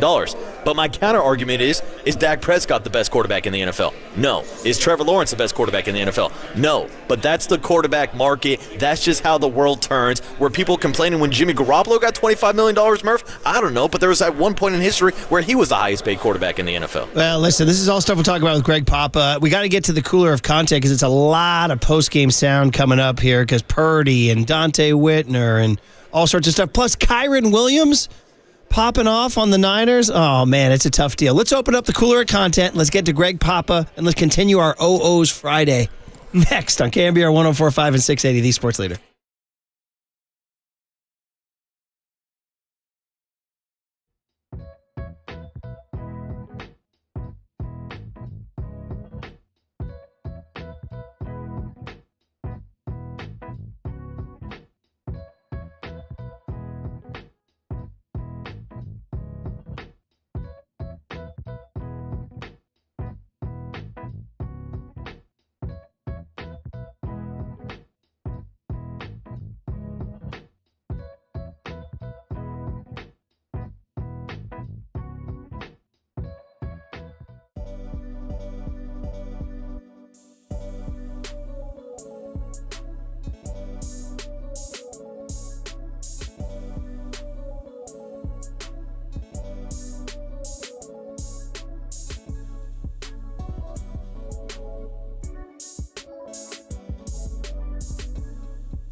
All right, everyone. Chill. This is the cooler. You are not sending me to the cooler. Of content. Sponsored by Mancini Sleep World. Sleep better, live better. Visit sleepworld.com. And by Marin Health. Marin Health Medical Center and Marin Health Medical Network world-class care. Closer than you think. On the sports leader. All right, our OO's Friday continues as our only happy, fun thing after the Niners season ends. Oh, yeah, they got a 0.1% chance. Bro, don't give me 0.1. Don't want to hear it. But I do want to hear Marcus's OO's rejoin. Now, I don't know it. I'm excited to learn it. Ooh. What do we got? Well, Murph, this is the king of the super duper hyphy. It's Keek the Sneak, 510 Oakland's own, huge part of the hyphy movement. I'm surprised you haven't heard this song like at a Warriors game. They'll play it like in between possessions. I probably have. Title? This is super hyphy, a.k.a. That's My Word. I don't think you know, Murph, that's my word. I like it. I also like the name, Keek the Sneak. Keek the Sneak, Murph. We were calling him Jimmy the Sneak when Garoppolo was nailing all those QB sneaks. Yes. That's right, yeah. Keek the Sneak. All right, well, that's good. He joins our OO's Friday. I love that he followed Natasha Benningfield's Unwritten. That's what's good about it. Yeah, a little bit of a change, Murph. That's it with the OO's. Also, Miley Cyrus Party in the USA, Outkast, Hey Ya, Darude, Sandstorm, Zach Brown, Chicken Fried, Britney, Toxic, and MGMT Kids. It's been a fun OO's Friday. More to come. Okay, and more to come with tickets, too. Let's go ahead and give tickets to Gabriel Iglesias, the comedian, right now. That's another good thing that can come out of today. You can win 2 tickets to see Gabriel Iglesias either February 21st at SAP Center in San Jose. Go Sharks. They won last night. Or February 22 at Chase Center. Call John Joe, 415-896-KNBR, 415-896-KNBR, caller number 10. All right, well, cooler content is going to be heavy on the Niners. Let's start with the postgame, where we didn't know this until this moment happened. We've got to credit former KNBR employee Jake Hutchinson for asking. He saw 59 walking off the field in the third quarter. He's like, why is Devondre Campbell walking to the locker room? So he asked Kyle Shanahan. With Devondre Campbell, he didn't play and he went into the locker room at some point? Yeah, he said he didn't want to play today. Play today? Yep. The coaching staff? He did when I asked him why he didn't want to go in. During the game or before? No, that was in the third quarter. Said he didn't want to play today. Wait, what? Yeah. Do you get a vote in this? If you suit up, you put on your pads, you put on your cleats? Yeah. Nah, I don't want to play. No. I mean, we've played it all morning, and it's not getting any better, Marcus. No, not at all, Murph. And you know what kind of just like clicked in my head? Devondre Campbell yesterday was the kid who took his ball and went home. Everybody's been to the park before where you're playing 5-on-5 basketball, and the kid who brings the ball doesn't get picked to run fives. Next thing you know, he's crying on the sideline. He grabs his ball and goes home. That's what Devondre Campbell did in the third quarter yesterday. Well, the best is that, because people are trying to get their questions in, like they just steamrolled right past that and asked him some question about like Jake Moody or something. Then finally Mike Silver and Tim Kawakami are like, whoa, wait, what? And they follow up here. Has that ever happened to you where a player said they didn't want to play in a game? No. He got demoted for this game, right? I mean, he was not going to play. No, he was gonna go in when Dre came out. Okay, so he laid it out, and at that point, I was watching NBC Sports Bay Area. Shout out Brooksy and Carlos Ramirez and Dante Whitner. They did a great job. They were not at the stadium last night. Maybe that's an Amazon thing. I don't know. Probably is. But they go back to the desk, and Carlos Ramirez says, Dante, what we just heard, what's your take? Cut him. That's my take. Cut him. He hasn't played well all season. And then you get a near all-pro linebacker back that you know is coming back off injury. You know that they're going to insert him into the starting lineup. You know that you're going to be his backup. And then you tell the coaches, I'm not going in the game. I don't want to play today. I would have cut you right there on game day. So, we don't feel sorry for you. You're a professional. You haven't done your job. And you saw the distinct difference with Dre Greenlaw in the game as to why they played him over Campbell. So, cut him. That's for Kyle Shanahan. That's for the 49ers organization. You cut this guy. There's no way he remains on the team tomorrow. There he is, man. Dante's great. That's exactly what you want out of an analyst. This guy just to give you the honest takes from a locker room. He went on, too, Marcus, later on the show. He was like, He goes, man, do what you did all year. Go on the field and play bad. He said. I mean, that's essentially what he did, Murph. He's been disappearing on third down all season long for the 49ers, so yesterday in the third quarter, he decided to disappear once again. It was his final trick, his final farewell to the 49er faithful. I mean, I know you've been hard on Nick Sorensen's defense all year, rightfully so. He's a big part of why they're bad. Absolutely. You know what I mean? And it's like, yeah, we can talk about Nick Sorensen's scheme. Look at the player personnel that he had yesterday with Bosa and Greenlaw and Huff back there. It would look like a completely different defense. And that just goes to show that Devondre Campbell is not that dude and really was never that dude for this team specifically. But he had this image in his head that he was going to walk in somehow, some way, Wally Pip, Dre Greenlaw, and take his starting job. That was never going to happen. So I'd love to get into like the mindset and the mentals of Devondre Campbell, even though he's not going to speak to the media. Who knows? I'm sure he'll probably start a podcast because he's done playing football now. But just like, when did it click for him? When did he decide that he wasn't going to play? Was this like a stage protest where it's like, it's the third quarter, it's time for me to tap out now, Murph? Man, you're right. And circling back on Nick Sorensen, like, it's amazing how much better of a coach he was when Nick Bosa and Dre Greenlaw were on the field, dude. Sometimes it's the X's and O's, sometimes it's the Jimmys and Joes. It's most always the Jimmys and Joes. Talk to some of those teams at the bottom of the NFL right now. Okay, and so then Charvarius Ward checked in. Listen, this is a guy that's been through unspeakable tragedy, and he's on the field. And this was his reaction in front of the locker room, in front of his locker last night. I mean, he's a professional. He's been playing for a long time. I mean, if he didn't want to play, he shouldn't have dressed out. You know, he could have told him that before the game. So I feel like there was some subtle shit that he did. Definitely hurt the team because, you know, D went down. And we needed a linebacker, you know. And I think Flan was banged up too. So for him to do that, that's some subtle stuff to me, in my opinion. Like, it's probably going to get cut soon, so, you know, it is what it is with that. So he joins the Dante Whitner brigade, except for he's actually on the team right now, probably going to get cut soon. We'll talk to Greg Papa in just a few minutes about that in terms of, like, salary cap or roster moves or whatever. And, you know, you have to go, if you cut him, you got to find a linebacker. You know, because I don't know if Dre can play now. Dre Greenlaw going forward on Sunday in Miami. Yeah, but here we are going down the final stretch of the season. Let D. Winters play. Let Jalen Graham play. Let some of the youngsters play. They can give you some more productivity, and maybe it leads to them being better special teams player and just having better depth next year versus Devondre Campbell, who I think, again, will never put on a helmet again in the NFL. We're at that September Giants point in the season. Hey, man, play Grant McCray. See what he's got. Yeah, play the kids, Murph. Hey, speaking of which, we are going to get some Adamas into this cooler of content here. But, hey, Rich Sherman on the field last night with the Amazon Prime crew saying, yeah, man, he actually, believe it or not, kind of defended Devondre a little bit. He's like, well, I understand where he's coming from. I was like, whoa, really? But he did, a little bit, not totally. He goes, I'm not going to endorse it, but I'm just giving you his perspective, which was, you know, I've played all year and now you're benching me kind of thing. But here was Sherman's Z37 tone about you can't quit. This is a situation where frustration. The player's frustrated. Dre Greenlaw came back, and they were going to give him the opportunity to play. He's a all-pro style player, Pro Bowl type player, guy who's been incredibly impactful. There was some frustration from Devondre that, hey, I played the whole season. I've put my work in, put my time in. You just can't do it, though. You know, this is a team sport. It's not like they just replaced you with a Jag. They didn't replace you with somebody who's not a guy. This is a guy who's been an impactful player for this team for a long time. So it's frustration, and you kind of can empathize with him to a degree, but you quit on your team.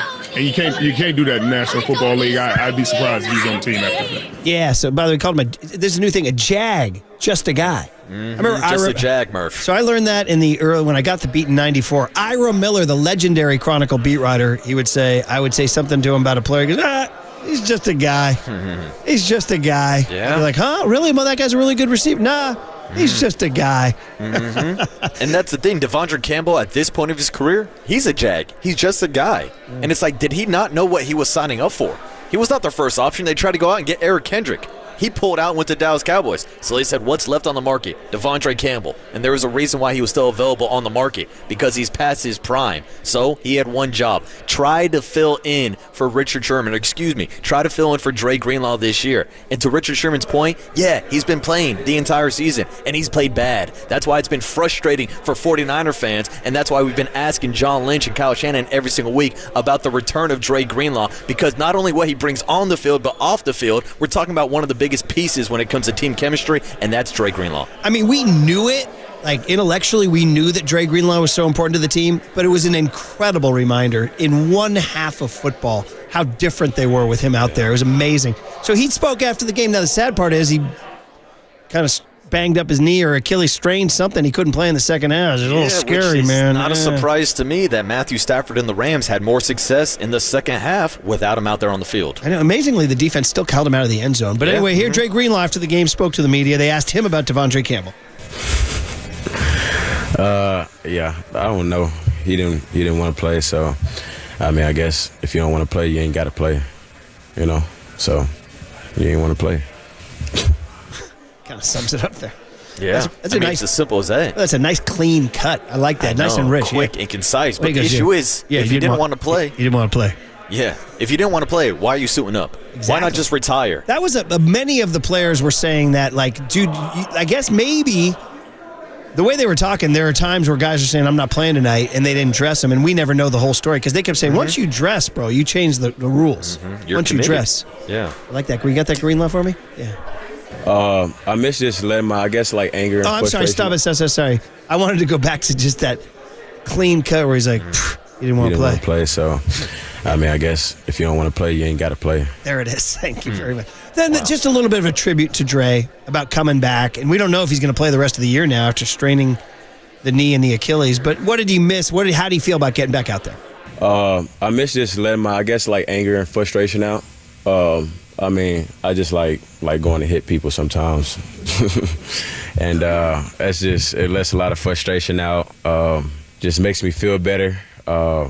I don't know. I miss everything about it. The fans, going out there in Levi's, just playing next to Fred, just, you know, that feeling of playing next to him, everything about it. Yeah, this is all part of my 2025 reset. If 54 and 57 are healthy going into next year, you're got to start. You got to start. If 54 and 57 are healthy, if 2 is healthy, if 97 is healthy, like you got a little nucleus there, right? If 6 is healthy, if 23, well, dude, that's pretty much everything. Yeah. That's everything, dude. Yeah, that's the big question. I mean, but yeah, it's not the worst thing in the world that they're not going to make the postseason. Exactly, a little extra rest. We talked about the fact that if they do end up in last place in the NFC West, that means they're going to have a fourth place schedule. And hopefully they're not playing teams every other week coming off a bye or playing the top teams from every division. I know it sounds like a bunch of excuses, but if this is the way it folds out or this is the way it plays out, the Niners could be in a better spot going into next season. I mean, it's true. We had 2 calls. We had a texting call saying that. It's like we're not kind of there mentally just yet. You kind of want to go through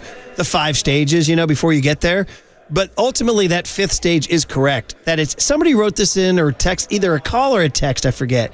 They said, you know, it's not the worst thing in the world if they miss the playoffs this year. And I was like, bro, you're right. It's not the worst thing in the world if they miss the playoffs this year. It isn't. It's not, but the counter argument is like, we know that the window is closing, or at least the window of capitalizing on Brock Purdy's contract, which, again, is going to be a huge subject for the next 9 months going into the season, Brock Purdy's contract, and how they're going to have to adjust surrounding him with pieces when they don't have that much money available. Right. All true. Here's my other one, just I'll roll out here before I get to Adamas to finish up, and then Greg Papa, is start thinking about if they get, like, where are they on the, can they get to like a top 12 pick? Can they get to like 12 or 11 or something like that? And what's your dream? Offensive line. I was just going to say, is it offensive tackle? Is it offensive tackle? Is that what it is? I mean, I'll take anybody. I'll take a guard. I'll take a center, Murph. I'll take anybody. I mean, I'm just so sick and tired of watching Brock Purdy get pressure in his face right up the middle. We talk about him being a smaller quarterback. It doesn't help when you're getting pressure off Jake Brindle's face every single play. Yeah. All right, hey, I want one thing on Adamas. I went to the press conference yesterday, peppered a few questions in there for KNBR. Made sure to say when I got the mic, Brian Murphy from KNBR, Giants flagship. Atta kid. So, let him know, Murph. Let him know. Willie's opening statement was everything that we've thought about, that Buster Posey is making a difference. It's cut B, Tony. Willie Adamas, cut B. Buster Posey is making the difference. I think that was the biggest reason that I'm here, you know. Obviously, you know, what he accomplished here as a player was such a dream, and, you know, I was growing up when I was watching that, but it was such a great run. Those championships were amazing, and, you know, for me, it was just like, it looked like they had a family here, you know, like the group of guys they had was such an amazing group, it looks like, and I want to build something like that while I'm here. So I think he's going to bring the right guys to the clubhouse, and then it's going to be up to us to do what they did as a player. But I'm really excited just to be the guy here for him and just to try to help him to create that winning culture here again. And I'm excited for Bob just to play for him every day. And like I say, I think they're going to build the right team here and the right culture. So I'm really excited about that. But general takeaway, the guy was great. Listen, those days are always happy days and all that stuff, but the guy's got an energy to him. He's got a presence. He's a big, strong guy. Strong guy. So that was good. There's a couple more fun ones. Marcus, this one's going to hurt you, bro. Why is he wearing number 2? Wait, why is he wearing number 2? Yeah. My idol was Derek Jeter, so I think, everybody knows that name and, the legacy that he left behind, after he retired. And, everybody just talk about the respect that they have for him. And that's something that I have a lot of pride of. When I retire, I want people to remember me as, obviously as a great human being, but as a respected guy because I treat everybody the right way. Bro, so did you hear? He told Susan Slusser after the press conference, the Yankees were recruiting him and Jeter was and he still didn't pick the Yankees. Sorry, buddy. Even with number 2 on his back. No, I'm not. You don't have to feel bad for me at all, Murph. I'm actually happy that he's embracing Derek Jeter, how he idolizes him. It goes back to my guy Troy Tulowitzki wearing number 2 for Derek Jeter. And it's like, that's who you want to model your game after. You want to be the team captain. You want to talk about what Derek Jeter did for Yankee culture. That's what Buster Posey is looking for Willie Adames to do for the Giants culture. Well, this is the quote he gave to Susan after the press conference. He said, obviously, when an organization like the Yankees is trying to recruit you with that history, including my idol, it's pretty cool. I could have played the same position the guy I idolized played in the same park, but I came here because this is where I wanted to be. I believe in what Buster's doing. It's like, damn. Or did the Giants just offer more money? Yeah, I mean, also Yankees were caught in the middle of a negotiation war with Juan Soto. So Buster Posey drove in, stole Willie Adames from the Yankees, if you even want to put it that way. But I do love hearing him talk about how big of a reason Buster Posey is to him signing in San Francisco, Murph. I mean, we've mentioned it millions times throughout the years with Farhan Zaidi and the difference between the culture. I mean, last year we were talking about the hum baby culture with Bob Melvin and bringing in Matty Williams. Well, it was hard to have that hum baby culture when you're hampered by the analytics, when you have the stat room in the middle of your locker room. Buster Posey is changing the culture back to the style of baseball that won championships in San Francisco. I'll tell you a funny one. So, he apparently he's very, very competitive, and he'll start S with other teams. Good. And this was brought up behind the scenes after the press conference, and Buster Posey let it be known off the record he's got no problem with that. He's got no problem with that. Oh, I've got no problem with it, Murph. You know I'm an S talking MFer. He also said, we need Joey Votto, right? He also said he wants Adames' flavor to fly. He said, whatever colors you want to wear, be as colorful as you, because you don't have to be like me, be you. Yeah, so Buster's, exactly. Yeah. And Murph, I love the fact yesterday that he turned to Bob Melvin. He's like, I want to play every day. And how many years, again, have we been talking about the Giants kind of missing an identity, missing a player where kids want to buy his jersey or go out to the ballpark? And now you look at the left side of the infield, you've got Matt Chapman and you've got Willie Adames locked up for the next 5 to 6 years. Those are players that people want to go out and pay money to go see. All right, just got a little Adames for you to round out the cooler of content. 214 writes in, says, don't be surprised if we find out Purdy has some sort of shoulder injury he's playing through. His arm doesn't look right. That's something I wanted to bring up. His arm did not look right last night. Greg Brooksy brought that up on NBC last night, and we'll use that as a springboard to get into Greg Papa. So much to talk about with the great Greg Papa mopping up a lost season. Next on KNBR 104.5 and 680, the Sports Leader. My idol was Derek Jeter. From the Chilton Auto Body Traffic Desk.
Time to come to Papa on a Friday. Time to come to Papa. Come to Papa. We now prepare you for game day with the voice of 49ers football. Touchdown! San Francisco! Greg Papa. On KNBR 104.5 and 680, the sports leader. All right, our OO's Friday. We're giving Greg Papa T.I., whatever you like. Not Treasure Island, right, Marcus? No. T.I., not Treasure Island. Are you a T.I. guy? Do you blanks with T.I.? I'm down with some T.I. Shout out to the days where he used to go by T.I.P. Tip, but didn't want to be confused with Q-Tip, my guy from Tribe Called Quest. But yeah, Murph, T.I., one of ATL staples. Well, we say whatever you like because the Niners gave us whatever we didn't like last night, and that's what I'm going to hit Greg Papa with on the UMA guest line. And, of course, Greg is sponsored heavily. So let this play, Young Tone, while we tell everybody that Greg is sponsored by, I got to find my cheat sheet right here. He's sponsored by Friedman's Appliance.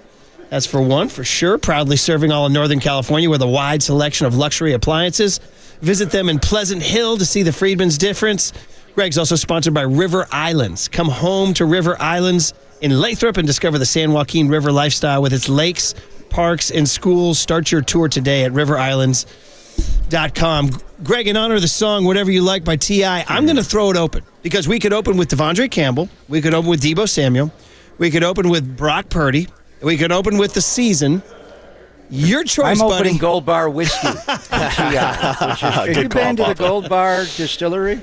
On T.I. On Treasure Island? On Treasure Island. No, but I know it's on T.I. So What there it a is. spot. We watched the Blue Angels there Saturday, and they called it off because of the cloud cover. We came back on Sunday. Elliot Gillespie, who owns Gold Bar Whiskey, you got to hook up with him. Huge Niner fan, came on the trip to Buffalo. So on this Black Friday, this Friday the 13th, I am opening up T.I. with Gold Bar Whiskey because last night we didn't get any of these. The faithful Foghorns. No touchdown San Francisco's. What a weird game. So it was to me, it was a 4-2 final. They kicked 4 field goals. The Niners kicked 2. It's not even like a hockey game when 4-2 or a soccer match when 4-2 is high scoring. To me, I often equate football to bowling, especially when you get a great offensive team. Like, remember the Niners scored all those touchdowns in Philadelphia about a year ago? They scored 6 touchdowns on 6 straight possessions. So I always equate an offensive possession in football with a really elite offensive teams. The Niners have been with Brock, certainly. A touchdown is a strike, and a field goal is a spare if you're bowling. I'm from Buffalo. We do a lot of indoor bowling, drinking beer. Jenny Cream Ale, usually, Murph, out of the Genesee River. Yes. Anyway, so it's like me and you guys bowling on a Friday night, and we don't have any bumper guards up at all. No, I mean, they won with 4 spares, and the Niners had 2 spares. No strikes, no touchdowns from 2 of the highest-scoring teams in the history of pro football. The 49ers that have given us Joe and Steve, and the Rams and all their firepower and their St. Louis days, the greatest show on turf. So I think we need Gold Bar Whiskey, and we got to get the Foghorn going. It was a good defensive game, but the weather definitely brought the weaponry on both sides of the ball way down last night. It was not conducive to offensive football, certainly passing the ball. All right, so who threw the most gutter balls last night? Devondre Campbell, Deebo Samuel, or Brock Purdy? Well, I mean, that's open-ended. Brock has issues in the weather, and Tim Ryan laughs at me whenever it's, bad weather, whether it was the game in Cleveland on the shores of Lake Drury last year or the playoff game against Green Bay when he actually put a glove on. He did solve it at the end when he went 6 for 7 on the last drive, and the one incomplete was a George Kittle drop. And obviously the game in Buffalo, that was a snow game and so hard. And then last night, and I was out there early, did the show there, and got on the field, and it was raining. It started misting and raining hours before the game. And Tim laughs at me, just says, "You're always worried about Brock staying and wearing a glove," and it is a concern. I think there wasn't obvious plays where he couldn't control the ball. There was one down the sideline, though, on the deep shot. George Kittle, I think it was against Cam Curl, their safety. And the Rams played like a lot of teams against the Niners, more for playing more man coverage. But they had a shot that I didn't notice live. I don't even know how Brock got it down the field because it was a deep shot down the left sideline. The ball literally slipped right out of Brock's hands. So there were some when he couldn't control. He missed some throws. The one to Ricky Pearsall on the post route right before the faithful interception. He underthrew that ball. Ricky got behind Akella Witherspoon, and that was a guy the Niners were targeting all game, was Akella Witherspoon. They were light a corner with Kobe Durant out with a lung contusion, a chest injury, and the Niners went right at him on the first play of the game. Whether they were feeding the ball to Debo or just attacking Akella, they went right at him, and he manned up and knocked the ball away. He played well. He knocked that ball away from Pearsall on the deep shot, and then I don't know where Brock was thinking on the deep one that Darius Williams intercepted. But Brock did not play a great game. There was a throw over the middle to Debo where I thought maybe he got middle pressure in his face, and looking back on it, I didn't see anybody there. I think he just overshot him, and he's 6 feet, 5'8", 7 inch tall. There are times in the midline where he's right behind the center in the pocket. A couple of times he jumped up. He wound up getting sacked, and it's like, can he see in there? It is what it is with that. So, Brock made some good throws in the game, obviously, but not a great game for him. Debo, the drop, it's always the Debo dig, but it was the Debo drop, and that was a well-designed play. Kyle told me one time last year his goal in life is to get Debo Samuel the football in this area of the field with room to run, and that was it. They had a stack formation, behind Juwan Jennings, and he was able to run the in-cut. I think it was on Darius Williams, and Kitchens, the safety, was sitting there. Pearsall was also there. May have been Ricky, and Ricky may have made a block. He may have scored, but it certainly would have converted the third down, and if it's not a touchdown, it's a first down, so that was a huge play in the game. And there were others for Debo, false starting. I just think ultimately the Rams were on their deets a little tighter. They were more detailed. They didn't make alignment errors. The Niners were so worried about, getting a punt blocked in the middle after what the Rams did with Buffalo and Sam Martin that, they brought both gunners in, and they had too many guys in the offensive backfield. Demetrius Flanagan fouls, one snap, backed up too far, and then getting back to Debo, the play where he went in jet sweep motion, and he literally tackled Isaac Arendal. It's just, the timing on that is way off. He's got to clear, the center and the shotgun snap way before that. And then Devondre, and that tough one, obviously, with Dre Greenlaw coming back and D. Winters. And I actually had a long interview with Devondre the week leading into Green Bay. And we may play a little snippet on the air today, just to give you a sample, because we talked about Dre Greenlaw. He knew his role here when he signed in March. It was to be a stacked linebacker next to Fred until Dre Greenlaw came back. He knew that. He went on and on about, I can't replace Dre Greenlaw. He's such a great player. He's overshadowed by Fred Warner. He was actually at the Super Bowl last year in Vegas. He sat behind the 49er bench, he said, and he watched Dre, and he thought Dre was going to be the MVP of the game had he not torn his Achilles. So I don't know if it was, it wasn't Dre coming back, I don't think, because he knew what he signed up for. It may have been D. Winters, in the base as the third linebacker, but going back to that Rams game in September, he was taken off the field at times because the Rams were clearly targeting him. And then D. Winters on the faithful 4th and 6 fake punt re-aggravated an ankle injury. Robert Beal Jr. hit him, and they went at Devondre late in the game with Parkinson down the sideline right before their last field goal. So, and him refusing to go in the game is just something that's not acceptable in sports at any level, obviously. If you're going to do this at noon, when the inactives are still being sorted out. You do it when the game's underway, and now you're light a linebacker. Jalen Graham could have been active in the game. So where the game was lost to me was when he went out, when Dre Greenlaw went out, and I remember the exact play. There was a 2nd and 1, a little check down to Blake Corum in the flat, and Dre came over, made the tackle, and then Dre went off the field immediately, felt something in his knee, and then right after that, and the Niners were already minus D. Winters. So they didn't have any more linebackers. So Demetrius Flanagan fouls, who already has a bad knee injury, comes into the game. And Demetrius is a good player, but he's a bulked-up safety. When he's in there, it's usually in a run fit, more of a passing situation in the run. The opponents knew it. And I think the Rams changed when they saw 45 in the game, over 57 in the game, they just started dropping Kyron Williams. That was the drive where they had a 17-play drive. and they threw it 7 times, I think, but they ran it 10 times. And the play where they had the middle screen to Puka Nacua, and their guard Dotson got on to Demetrius and just steamrolled him. I mean, Demetrius is a good special teams player. He's fast to match up with the elite runners at tight end and running back in the NFL, but he's not a run player at his size. So losing Dre Greenlaw in that situation, and that was expected because of what he was coming back from. It was 10 months and 1 day since he played and tore the Achilles, and then you didn't have winners, obviously, and Demetrius has a bad knee. So what Devondre did is inexcusable on every level, and we'll see what the consequences are for him today. Great answer on all levels. You're listening to KNBR AM and KNBR FM San Francisco, the sports leader, a Cumulus media station. Marcus is in D.C. for Army-Navy, but he's got his eyes on this thing, Marcus. Yeah, and Papa, I heard Dante Whitner's comments after the game about cutting Devondre Campbell immediately.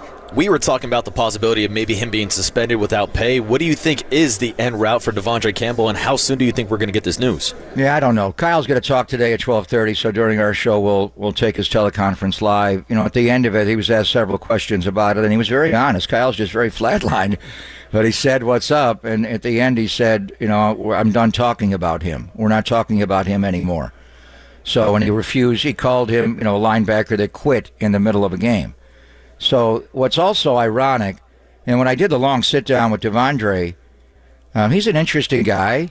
I'm not sure he ever was completely attached to the room here, when you're a free agent. But anyway, when he was a rookie, Kyle Shanahan was the offensive coordinator with the Falcons in 2016.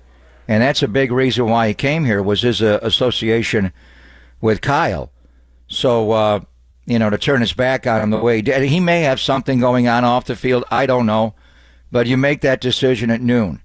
You don't do it at 3:45 when the inactives come out and Jalen Graham could have been up for the game. If you're not going to play in the game, and your thought, and I don't know what his thought was to walk off the field or refuse to go into the game. And I did see a shot of Johnny Holland right at the start of the second half, the 49er linebacker coach walking down and talking to Kyle, which is a little unusual at that point, right? When you're going to start the second half, they were going to be on defense, but Johnny may have said Devondre's not coming back in, because I think they had a plan to get Greenlaw off the field. I don't know if it was the 2nd and 1 tackle, but his knee was acting up. So whatever they do today, they'll do. We'll figure it out. Deontay Johnson, the wide receiver in Pittsburgh for years, did the same thing in Baltimore, and John Harbaugh suspended him for 1 game for conduct detrimental. I think he came back after that. So I don't know what they're going to do today. I would say one thing. When you bring in a lot of free agents from other teams that have played for a lot of teams, Atlanta, Arizona, Green Bay with Campbell, you're bringing guys into your building that didn't grow up here. So it's a product of, losing draft picks and not drafting within. And you could say what you want about the Rams and how they won that first Super Bowl and F them picks with Les Snead. They're not doing that anymore. They are drafting. And they have built, the reason they won the game last night, their front dominated the game. And it was all guys they have chosen the last 2 years. Byron Young, 0. Agent 0 out on the edge, stuffing everything back inside. Chasing Brock, Kobe Turner, the conductor with all the sacks inside. And then and then this year, they didn't have a first-round draft pick, so they traded Jared Goff away, right? And got Stafford. They had to give him up. Jared Verse is a game wrecker. That guy's one of the strongest guys in football. And then they got Braden Fisk as well inside. Those are all, part of their front 7 that they drafted. 2 guys last year, 2 guys this last draft. Second-year guys, rookies, and they're going to grow up and they're going to teach them how to play. The way the Niners, in my opinion, need to rebuild this when they start to go forward. And when Nick first got here, you had Armstead, you had Buckner. They were homegrown guys. They didn't draft him. It was bulky. You went out and got D Ford and D Fit. But to bring in all new free agents every year, Leonard Floyd, and he's been great. These other guys have been great. Hargrave and Malik Collins and Jordan Elliott.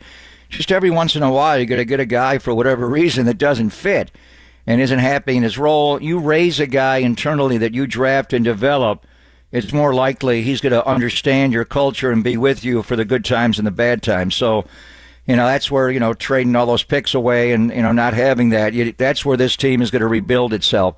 You can't put a Band-Aid by just buying free agents every year. You've got to draft guys, develop guys, and keep guys. That's beautifully said. I like that sentiment. Something we can build on for the next several weeks going into the offseason. But I know you got to hit. I know you got to go. We'll listen to you at 10 o'clock. Thanks, Greg. All right, boys. Greg Papa on the UMA guest line. And we go back to you guys before RG3 joins Marcus in Washington, D.C. in the nation's capital, the Army-Navy game. But a lot of stuff Greg just said there was very interesting. Talk about Brock and his arm strength and his decisions. We can talk about Deebo Samuel and getting his chance, and talking about, too, like maybe the future of the Niners. Guys, we got to start looking towards the future.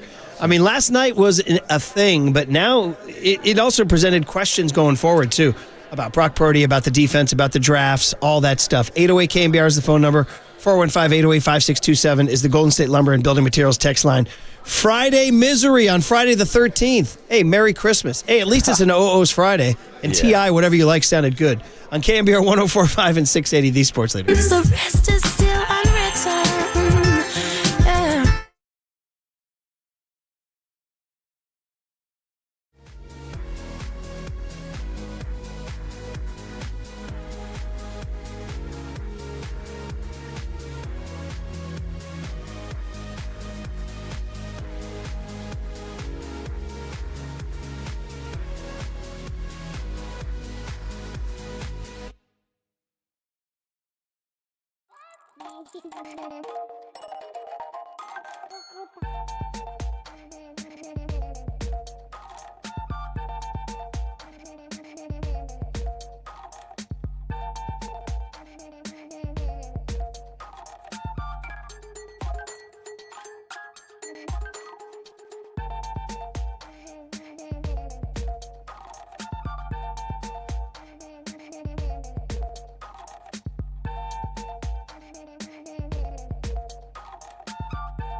Now, from the O'Donnell Financial Group Sports Desk. Learn more at odfigroup.com. O'Donnell Financial Group, because planning is a process, not a product. Tim Ryan joins Dirty Work with Copes and Depop at 4:50 this afternoon. You can hear that interview live on the KNBR app and KNBR.com. It is also that time. It's time for the Young Tony and John Joe question of the day. Alrighty, so who let the 49ers down more last night? There's a lot of options, but we're going to give you three. Deebo Samuel, Devondre Campbell, or Brock Purdy. You can join the conversation in the YouTube chat now.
And now, time for the Protect Your Assets with David Hollander Business and Technology Report.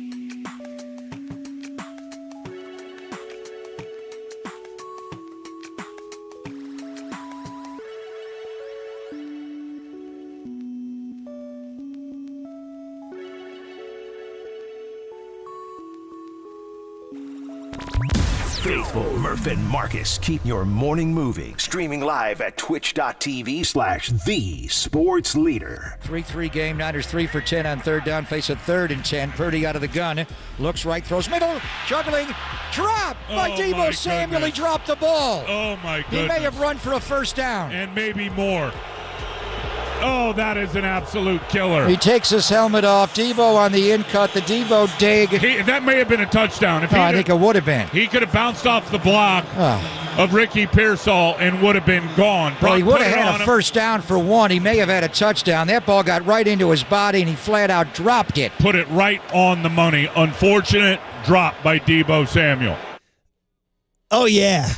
Get a little White Stripes rage going here at the 49ers as our 2000s Friday is the only thing that's getting us happy here. I dig this little banger. Used beautifully in Silver Linings Playbook with Jennifer Lawrence and my man, Brad Cooper. Jack White and the White Stripes. Waterboy, do you blanks with the White Stripes? I can't say I do, Murph, and I'm trying to figure out if I even know this song, to be completely honest with you. Play it a little bit louder here. Yeah. It feels like I've heard this song on like a video game track or something like that. But yeah, I won't say that I'm a PhD in White Stripes, Murph. Yeah, I dig this one. Is my kind of jam. MGMT Kids, Britney Spears, Toxic, Zach Brown, Chicken Fried, Darude, Sandstorm, Outkast, Hey Ya, Miley Cyrus, Party in the USA. Our banger, Natasha Bedingfield, Unwritten, Keek to Sneak. Was that Super Hyphy? Super Hyphy. T.I., Whatever You Like. That sounded good. And Fell in Love with a Girl, White Stripes. Get you through. One more rejoin before we get to more White Stripes to Seven Nation Army. That's the one you all know. Yeah, that's the track I know, Murph. Decided to go with a second level cut there. Well, you just heard Greg and Tim say it all. And interesting stuff from Greg there about, going really big picture about like what are the Niners building here. He was talking about Devondre Campbell being a free agent. He was talking about guys who may not be as invested if they're brought in. You know who I thought of when he said that? Marcus, is Chase Young. Is who I thought of. Yeah. Last year as a guy who isn't totally invested, So I know, but that's kind of crazy to say when he was, I would assume, invested in trying to win a Super Bowl, even though it did seem like he was taking plays off in a divisional round and in the NFC Championship game. And here's the thing with Devondre Campbell. This is his last ride with the 49ers. He signed with them because he looked at them as a Super Bowl contender. And look, the season has not gone the way that most 49er fans and even players would expect it to, but to quit on your team when you still technically have a chance, when your postseason playoff hopes are on the line, that's just unacceptable. A texter wrote in earlier today and said, I can't believe we're wasting all this time on a backup linebacker when the real issues were out there. And it's an interesting take, and we have brushed up against it at several different points during the show, like, the happiest guy in the world when everybody's talking Devondre Campbell is Deebo Samuel because he had a terrible game last night. Mm-hmm. The happiest guy in the world when we're talking Devondre Campbell is Brock Purdy because he had a really bad night last night. The happiest guy in the world when we're talking Devondre Campbell is Kyle Shanahan, who did not have a good night. I just saw Mike Silver dropped his column in The Athletic, and he says it's all on Kyle. Which, it's a fair statement in that ultimately it's like when we say it's all on Gabe Kapler or it's all on Farhan Zaidi, we can talk about all the lack of runners hitting with runners in scoring position, and then we blamed Gabe and Farhan. Yeah. And if we can talk about this 49ers season, we can talk about McCaffrey's injury or this or that, but ultimately it goes back to John and Kyle. They built this team. This team is 6-8. Now, the one thing they have that maybe the Giants didn't have when we blame Gabe and Farhan is you can and you have to rationally make, and believe me, I want to be clear about this. I'm as upset as anybody. I'm a 49er lifer. I live with these guys. I've covered them for years, all that stuff. But I do, rationally speaking, you do have to acknowledge the injuries. You do, and it's not an excuse. You saw the difference when they had Dre Greenlaw versus not having Dre Greenlaw. You saw the difference when Christian McCaffrey broke a couple runs in Buffalo and looked like he was getting his stride versus not having Christian McCaffrey. So, again, it's a fine line between making an excuse and acknowledging a reality. It is a part of this season, though, Marcus. Yeah, but here's what I'll say, Murph. Regardless of whether or not Christian McCaffrey was out there this year for a small sample size, regardless if it was Brandon Ayuk out there for the beginning of the season, regardless if we're talking about Trent Williams on this offensive line or not, this Kyle Shanahan system has looked different this season. And it's a system that's been built around play action, which the play action numbers are down this year. It's a system based around running the ball. It's a system that's based around yak yards. Those categories are all down this season. And just to sum it all up, it's the red zone issues. So whatever Kyle's cooking up this year with healthy players or with injury players, it just hasn't worked so far this year. And the Shanahan system seems like people are starting to solve. And Kyle's had a bad year. There's no question. The Bears game stood out so dramatically because everything he dialed up was working in the old days. Now, it's funny, everybody said the Bears stink, the Bears stink. Well, they did that day, that's for sure. And it's funny, last night, first quarter, I think, he hit Kittle on a big one down the middle, and it was one of those vintage Kyle plays. Where Kyle found something in his zone, or Kyle drew a motion that drew a defense some way and sprung Kittle deep, and you're like, oh, there it is right there. But that was really the only play. Now, again, we can talk about Brock's. I mean, there's so many different permutations of this. Brock's arm strength was a factor last night. I haven't ever been, that's not really been one of my, I haven't banged on that drum a lot, like he doesn't have arm strength, because I don't think you have to have great arm strength, but it was evident last night. There were a few throws that stronger arm could have changed. Well, I think he has a strong enough arm for this system, and it's something that I thought was actually an upgrade moving on from Jimmy Garoppolo to Brock Purdy. I think Brock's got a stronger arm than Jimmy. He'll take more shots downfield. Now, does he have the Josh Allen rocket launcher that can go 60 yards downfield? Absolutely not. But he can push the ball 40 yards downfield if he needs to, and I think a big factor in what we saw last night was the weather. He should not be taking these shots deep downfield when he can't get a grip on the ball, and that obviously affected his accuracy. Bro, we're going to live in the Brock Purdy era. We will live in fear of weather. Absolutely. I mean, it's like, and you're pointing out, when are playoff games played? In the winter. Not in the summertime, buddy. Absolutely, man. It's like, Murph, we need some more help from the Santa Cruz Mountains to stop the rain getting to Santa Clara. Hey, man, that's your turf. That's your neighborhood. You got to tell us. I'm reading Tim Kawakami in the San Francisco Standard, and he's like talking about the Devondre Campbell thing, and he writes, is it a sign that things are unraveling in the Niners locker room? He says, well, it sure is not evidence that things are in good shape. But here's a line that I agreed with. He says, but more than anything, I think it's the losing that has taken a toll. It's the exhaustion of falling short in so many postseasons in a row and then watching so many key teammates get hurt this season. Again, this is such controversy. Every time I say it, somebody on the text line fires back. But the Super Bowl hangover is real. And yes, there have been exceptions. Super Bowl losing hangover. And it's happened to them twice in 5 seasons. There is a physical toll. There's an emotional toll. You have that Steve Tasker cut here, buddy. Before we get to RG3, is he coming at 9:30 sharp or what? What do we got? 9:30. That's what we're expecting, Murph. Well, here's Steve Tasker. 4 straight Buffalo Bills Super Bowl losses. We asked him, is talking about this Niner exhaustion and injuries, is it real or is it a media myth? Oh, yeah. It's hard, particularly, I never won one. We went to 4 straight and got beat every single time. That, to me, was a plus for our team because we felt like we were the best team in the first Super Bowl and kept going back because we wanted to prove it. So we had a chip on our shoulder. And I'll tell you this, though, when you get to the Super Bowl and you look up at the scoreboard at the end of it and you lose, it is a long, long drop back to the bottom of that mountain. Everybody is 0-0, and you think back along the season that was so long and so brutal and so grueling, and you think, I got to do that again just to get back here again and try this again. It is a really, really difficult mental hurdle to get over, and some teams never do. But that is the challenge for the Niners. You got to find a way to climb back the same mountain you just found yourself at the top of, almost at the top of, and then got thrown back to the bottom after a loss in the Super Bowl. To gather yourself and to climb that mountain again is maybe the most difficult task in all the sports. That's like my favorite bite of the year. He just said it all, man. He said it like everything I'm trying to say, and that's a guy who's done it. Like, it's not a media member talking. He is a media member, but that's Steve Tasker from the Buffalo Bills. All right, well, listen, obviously we're going to have a lot to talk about in the coming weeks and months with the 49ers and Brock Purdy's contract. But Marcus is back in Washington, D.C., the nation's capital. He saw the sunrise over the Capitol. Beautiful. He thought it was. He decided to charge up the steps. No, I did not. I'm kidding. Stop I'm trying. Not yet. Not till after the show. All right.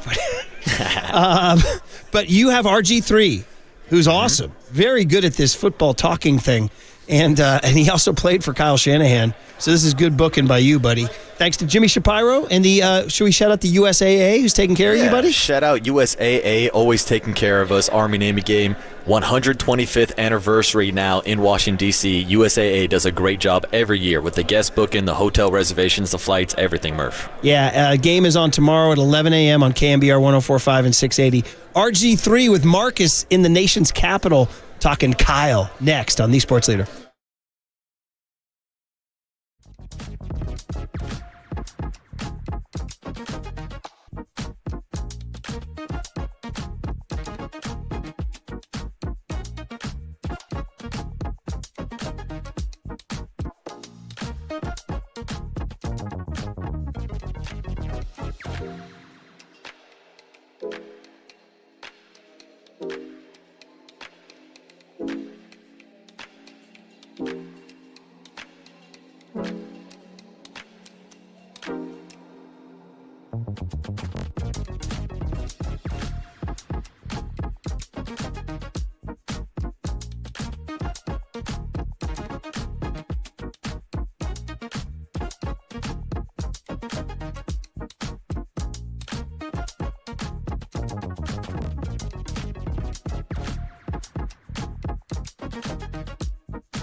This is KNBR, and this is Murph and Marcus on KNBR 104.5 and 680. The Sports Leader.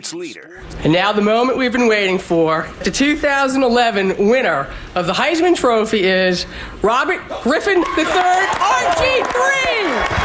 With the second pick in the 2012 NFL Draft, the Washington Redskins select Robert Griffin III, quarterback, Baylor.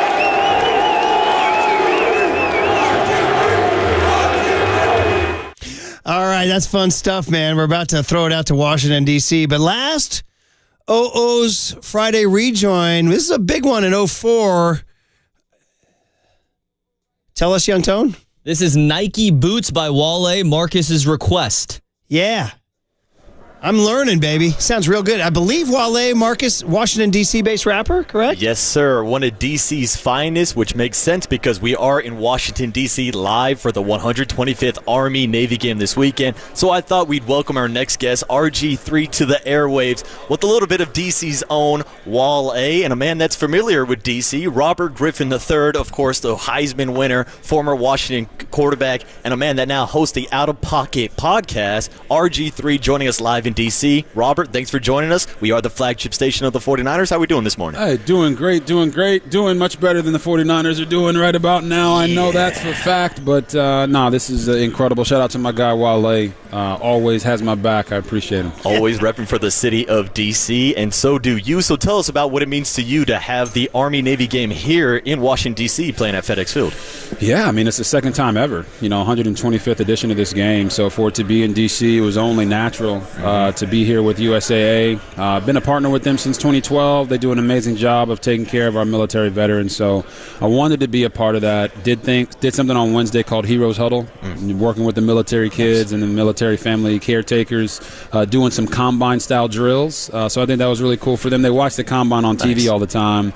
So to have that opportunity to do that was awesome for them. And then today we did the recycled rides where, honestly, we gave a vehicle to an active Army member and an active Navy member. And the Army guy, Specialist Caleb Dooley, is a single father, has a 1-year-old son, and he's been borrowing a car for the entire year. So we were able to bless him with a vehicle so he doesn't have to worry about that anymore, and he can focus on being the best father he can be and the best soldier he can be. And that's what I think USA does an amazing job of. They don't just talk about doing great things. They actually go out and do great things. So I'm happy to be a partner with them. Yeah, and we see that every single year at these Army-Navy events. And this weekend we have a great game. Army and Navy, two great teams this year. Army coming off, of course, their first conference win. We can talk about Bryson Daly, the quarterback that's got 29 rushing touchdowns now. Sir. RG3, I know you like to run the rock, but I'm not sure you put up 29 rushing touchdowns in a season. I don't think I ever scored 29 rushing touchdowns at any level of football. So Bryson Daly honestly has the argument to be in New York this weekend. He had a Heisman-type season, 11-1 conference championship. So I think it's going to be a big task for Navy to stop him. We know that Army offense it's a little unconventional, right? They run the ball a lot. But on the Navy side, when they hold teams under 21 points, they win games. When they don't, things get a little bit out of hand. So I think that's going to be a key focus for them. Their defense has to show up. Otherwise, Navy's offense, which is averaging, I think, 32.3 points per game, it won't matter if they're giving up 40 to Army. Yeah, and we know Bryson Daly likes to use his legs, but so does a quarterback in San Francisco now, Brock Purdy. And I know we want to get into the 49ers before we throw back to our guy Murph in San Francisco. But let's talk about your time in the Shanahan system. Because you not only played underneath Kyle Shanahan as an OC, but you played for the Godfather, Mike Shanahan. So talk to us about that Shanahan system and why it's been so successful in the NFL. Yeah, I mean, you look at the teams around the league right now. I think there's at least 5 to 7 teams that run the Shanahan-style West Coast system. And it's all predicated on ball control, wide zone running game, and then just attacking the defense in a way where Kyle did this thing every week where he gave us a new formation and he would name that formation, I don't know, Army. And we had to memorize what that formation was, and we'd have 7 plays out of just that one formation to show the defense something and then show them something else and then show them something else and keep them guessing out of that same formation. And, that to me was a part of his play calling genius. But his first 15 was also very methodical and very planned out, to where we could see, we go this personnel grouping, we go 21 personnel, we know what they're going to match. We go 12 personnel, we know what they're going to match. So I enjoyed that process. I always tell people Kyle's one of the smartest play callers I ever played for when it comes to that. Now it's just about the maturity and the growth as the head coach with what happened, yesterday. Yeah, Robert Griffin III is the voice you hear live in D.C. for this weekend's Army and Navy game, and we have Murph back in studio in San Francisco with a question. Hey, Robert, it's a pleasure to talk to you. Our show is usually based in San Francisco. We sent my boy Marcus out there in D.C. He's doing okay, right? He's not disrupting anything, right? Nah, he's doing great. He's got great hair. Look at his slick back. You know what I'm saying? He does have compliments to his barber in San Jose, Little Romo. Hey, I got two for you, and then we'll throw it back to Marcus. Number one is about Army Navy. If I'm right, aren't your parents both U.S. Army sergeants? Correct. I'm never going to say the other team, so it's always go Army, beat Navy. So I was wondering, coming out of high school in Texas, given that you're a big, a recruit interested, was there any talk of West Point and you going to play for them? I would say that if they had offered, I probably would have thought about going. A lot of times, and this is me encouraging West Point, encouraging Army and Navy and Air Force, all the military academies, don't be afraid to recruit the high-level recruits, because a guy like myself, my parents served 34 years in the Army, so I felt a special connection to that. That's why I'm here with USA. It's very easy for me to talk about the military and the sacrifices that our military men and women make for us, because I lived it. So my encouragement would be to Army, hey, if there's a 5-star, 4-star recruit out there and you want them to come to the academy and you realize in their background whether they've got a military background or not, don't be afraid to recruit them. I love it. You never know who might come say yes to you. Can you imagine you on the banks of the Hudson running those teams ragged, man? That would have been awesome. Hey, one more for me, and then I'll throw it back to Marcus. So we talked about Kyle and Mike and what you see. So let's bring it to 2024 and up through last night. Niners are 6-8. Why has their season gone wrong when they have one of the smartest play callers in the game? As a play caller, you're only as good as the players that you have to play calls to call plays for.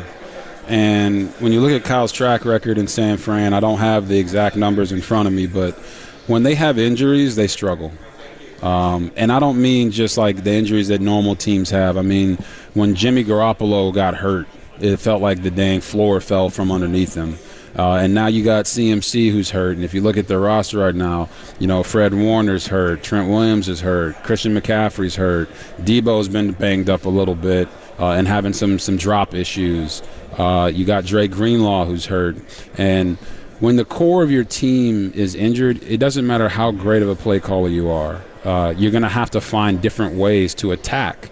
And I think that's where Kyle has struggled a little bit when you lose those guys, but it's not even piling on. It's more of who wouldn't struggle without the guys that I just mentioned on your offense. It just so happens that it feels like it's Super Bowl or bust for the 49ers. They're either playing deep into the playoffs, NFC Championship games, and Super Bowls, or they're like they are this year at 6-8. And everyone's wondering why is their payroll so large if they're not winning games. So it's an interesting situation, because then you have to look at that as an owner and say, all right, well, what do we do from here? Is our core now too old? Is Debo and George Kittle and Christian McCaffrey and Fred Warner and Drake, is our core guys, can we win a Super Bowl in the next 3 to 4 years with these guys, or do we have to kind of start all over? And if you start all over, do you start all over with a brand new regime, or do you continue to give these guys an opportunity? And, I don't make those decisions, but at 6-8, it's certainly a conversation. Yeah, no doubt about it. And we mentioned some of the coaches that were in the locker room when you were with Washington, whether it's Kyle Shanahan, Mike McDaniel, Matt LaFleur, Sean McVay, Bobby Slowick. The list goes on and on and on. But I guess my question would be, stemming off of that, is when these guys are now offensive coordinators around the league, it gives defenses more opportunities to see the Shanahan system. And Greg Olsen on the broadcast earlier this year said maybe teams around the league are finally starting to solve the Shanahan system. Do you agree with that take? Yes, I believe. I don't think they're catching up to the system. I think that the system was ahead of its time. And I've always said this, like, you watch Matt LaFleur in Green Bay. Why are they still having success when McVay has had ebbs and flows of success this year that I don't think anyone ever anticipated? Kyle's had ebbs and flows this year that no one saw until the injuries started to happen. Well, it's because LaFleur went to college for a year, and he was at Notre Dame. And he got to work with dual threat quarterbacks and see things from a different perspective. So he's running the Shanahan system, but it's really not the Shanahan system. Go watch the Packers run game. Look at all the misdirection, the flows. Like, by the time they hand the ball off, they ran a sifter to one side, another sifter to the other side. They pulled the guard, they pulled the tackle from the other way, and it's just like a million things going in a million different directions to get a downhill run from Josh Jacobs. And I think that part of the evolution is where they have to get. McVay is a very smart coach. He was my offensive coordinator in Washington. But he wants to control it all. He wants to talk to you there's 15 seconds left on the clock because he saw something. And they all have to continue to evolve, because once you stop evolving, that's when the league catches up to you. And I think that's what you're seeing a little bit of. With Bobby Slowick in Houston. I thought last year he did a phenomenal job. This year I still think he's doing a great job, but it's like, all right, well, now they got tape on CJ. How do we build upon that? How do we get better here? How do we get better there? And what has Houston been dealing with? Injuries as well. Yeah. Right? So I'm a big believer in, it's not just the X's and the O's. It's the Jimmies and the Joes. Yeah. And Kyle, McVay, LaFleur, and Mike McDaniel, what they did was they started pouring a lot of their energy into asset gathering. Tyreek Hill, Jalen Waddle, Tua Tagovailoa. Well, when those guys get hurt, it hurts you in a big, big way. And I know that it seems like it's not rocket science to say that, but look at our team in Washington when I was there. And look at Kyle's team in San Fran. And I don't think anyone would say that the team in Washington had a better roster than the team he has in San Fran. So that's why you're seeing the drop-off. Extreme talent, when those guys get hurt, the guys that come in behind them just aren't as good. Yeah, and lastly, I'm actually glad you brought up C.J. Stroud, because it's a topic that we've been discussing about whether or not he's in a sophomore slump and how that relates to someone like Brock Purdy, who is in year 3 of his career but took over towards the end of the season after Jimmy Garoppolo went down with an injury. So I guess the bigger question is, what are you seeing from Brock Purdy this season, and do you kind of, I don't know, say agree with the narrative that he's only a system quarterback and is only succeeding because of Kyle? Well, every quarterback is a system quarterback. Let's just be honest. No one wants to say that. And they'd be like, well, if you put Patrick Mahomes in this system, he'll be yeah, he probably will. But guess what? If Kyle Shanahan had Patrick Mahomes, he wouldn't be running the Kyle Shanahan offense. He'd be running whatever the hell Patrick Mahomes is good at. He'd be running whatever he saw Andy Reid utilize Patrick Mahomes as. When Brady left New England and went to Tampa Bay, what offense did he run? Did he run the Bruce Arians offense, or did he run the Tom Brady offense in Tampa? When Peyton left Indy and went to Denver, what offense did he run? Last time I checked, he brought his offense with him because he's a system guy. So what I think is happening with CJ and Brock is they had so much success. You know how hard it is to throw 35 touchdowns or 26, 27, 28 touchdowns year after year after year after year? Like, it took Breeze 7, 8 years to do that. It took John Elway years to do that. Steve Young, these guys, it took them years to get to that position. You're looking at Brock, he's in a position where he's still a young quarterback. So when he doesn't go out there and throw for 4 touchdowns or 3 touchdowns every single game, everyone's like, what's wrong with Brock Purdy? It's like, it's football, man. C.J. Stroud, they're winning games in Houston. It's not going to be peanut butter and jelly every single week. And you got to be willing to allow those guys to grow through that. And that's the beauty of football, man. These coaches, sometimes you can get comfortable, and I'm not saying that any of them have, but when you have extreme success, sometimes you don't see your blind spots. I think Kyle is seeing his blind spots. I think Bobby Slowick is seeing his blind spots. And I also think that Sean McVay is seeing his blind spots right now, and it's making them better. Wow, last couple of minutes here with RG3 live from Washington, D.C. with a great breakdown of Kyle Shanahan, Brock Purdy, and the entire Shanahan system. But before we let you go, real quick, the biggest story in sports right now with the San Francisco 49ers, Devondre Campbell walking off the field last night in the third quarter. Your take on that? Can't happen, ever. As a player, you can't quit on your team. Hell, guys, I played with one leg for my team, so I think you can kind of get how I feel about that particular aspect of it. I thought that what George Kittle said in the moment was pretty on point. I thought what Mooney Ward said was on point. If I'm being honest, like I always am, I just wish they would have kept it in-house. Yeah, no doubt about it. I think that as a leader, you want in that situation to say, yes, something happened with Devondre. We're handling it internally, and we will let you guys know when the time is right. But to handle it in the way that it was handled after the game, I just thought it brings a massive distraction to the team. Yes, everyone saw him walk off the field, but as a leader, you don't got to tell the world what happened. That's my take on it. I don't believe that Devondre was right in any capacity. He was wrong. I do believe he will get cut. I don't think that maybe that was the time to talk about it, but at the end of the day, everyone has a way that they want to handle their business. And right now it feels like the sky is falling on San Francisco 49ers, and this Devondre Campbell situation is either going to make or break them. So we'll see next week what they do. Yeah, spoken like a true leader yourself. That's the voice of RG3. Hey, we love you Marcus. as a player. You're doing a great job as a broadcaster. And yeah, Murph, real quick, RG3's got to go. One last one from the West Coast real quick. Heisman tomorrow. Who'd you vote for? Who'd you vote for? Can't tell you that. You know that. Come on, Murph. I think it comes down to preference for the Heisman, though. You got Ashton Genty as the best player at his position. You got Travis Hunter, who's a unicorn, doing things that we've never seen. But I think the race will be a lot closer than people anticipate because we got Dylan Gabriel in there, and we also got Cam Ward. So when you look at the way the votes went, I don't know, man. I don't know who's going to win, but I think it'll be closer than people think. Well, listen, hey, appreciate your time, RG3. It was great hearing from you. Thank you. Hey, Marcus, great. That guy, you know what? Maybe he should talk for a living. That guy. Yeah, maybe we should book him for a weekly hit. My God. Bring him on. Bring him on. Absolutely outstanding breakdowns on RG3 knows everything. ball. Everything from Kyle to the system to Brock to Devondre Campbell, everything. And, dude, listen, I mean, I don't know all the details about his relationship with Mike and Kyle. It's probably not great, based on everything with the knee and the ligaments and all that. I think the theory, for people who don't know, the theory is that Mike Shanahan ran him out there when he shouldn't have ran him out there, right? It might have ruined his career. So there could be, some very, very sensitive issues between the Shanahans and the Griffins. But he called out Kyle there saying he shouldn't have put Devondre on blast. And that's another angle on this, is like, did Kyle do that to distract from, or was Kyle just relentlessly honest? And he just he's just always going to answer every question you ask him. So, man, no shortage of topics, brother. I mean, yeah, I wish I had an hour or two to break down all those topics for RG3. And yeah, to your point, I brought up Mike Shanahan as the godfather of the Shanahan system, and he let out a pretty big belly laugh and had a big smile on his face. Yeah, I mean, there's some stuff. God, just thinking back on his career, this guy was it. In 2012, he was it. And he was going to resuscitate a dead franchise, and then the knee.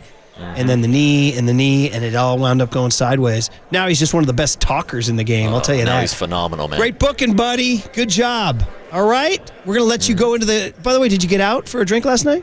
Oh, Murph, come on. You think I'm going to show up to a new town and not get a drink? Did I just ask, does a bear use the woods as a lavatory? Yes, Did I just ask that? Murph. I got off my flight, chugged a beer in the hotel, actually in the airport lobby as I watched some of the game, got to the hotel, checked in, and went straight to a bar across the street. Without giving away your privacy, are you in D.C.? Are you in the district? I am in the District of Columbia, Murph. All right, brother. You got big things happening tonight, bro. I'll be walking around in my Nike boots. Shout out Wale. That was great. He shouted out Wale. That was really good. And fun fact for you, Murph, I've mentioned this before. My first ever concert, Rock the Bells, back in 2008. Wale was on at 10 in the morning. He's the first live music act I ever seen. That's awesome. And he was playing Nike boots when I walked in. Okay, a couple things there. Number one, the fact that there is an act at 10 a.m. Number two, for Wale, the coveted 10 a.m. slot. Dude, that's His what I'm agent saying. must This have is been before so hyped. Wale blew up, yeah. And number three, you were there at 10 a.m. when the door opened. Exactly. I'm a Wale head, Murph. See, the only reason I know Wale is I remember when the Washington, which Washington team made we did a pop culture showdown. Nationals.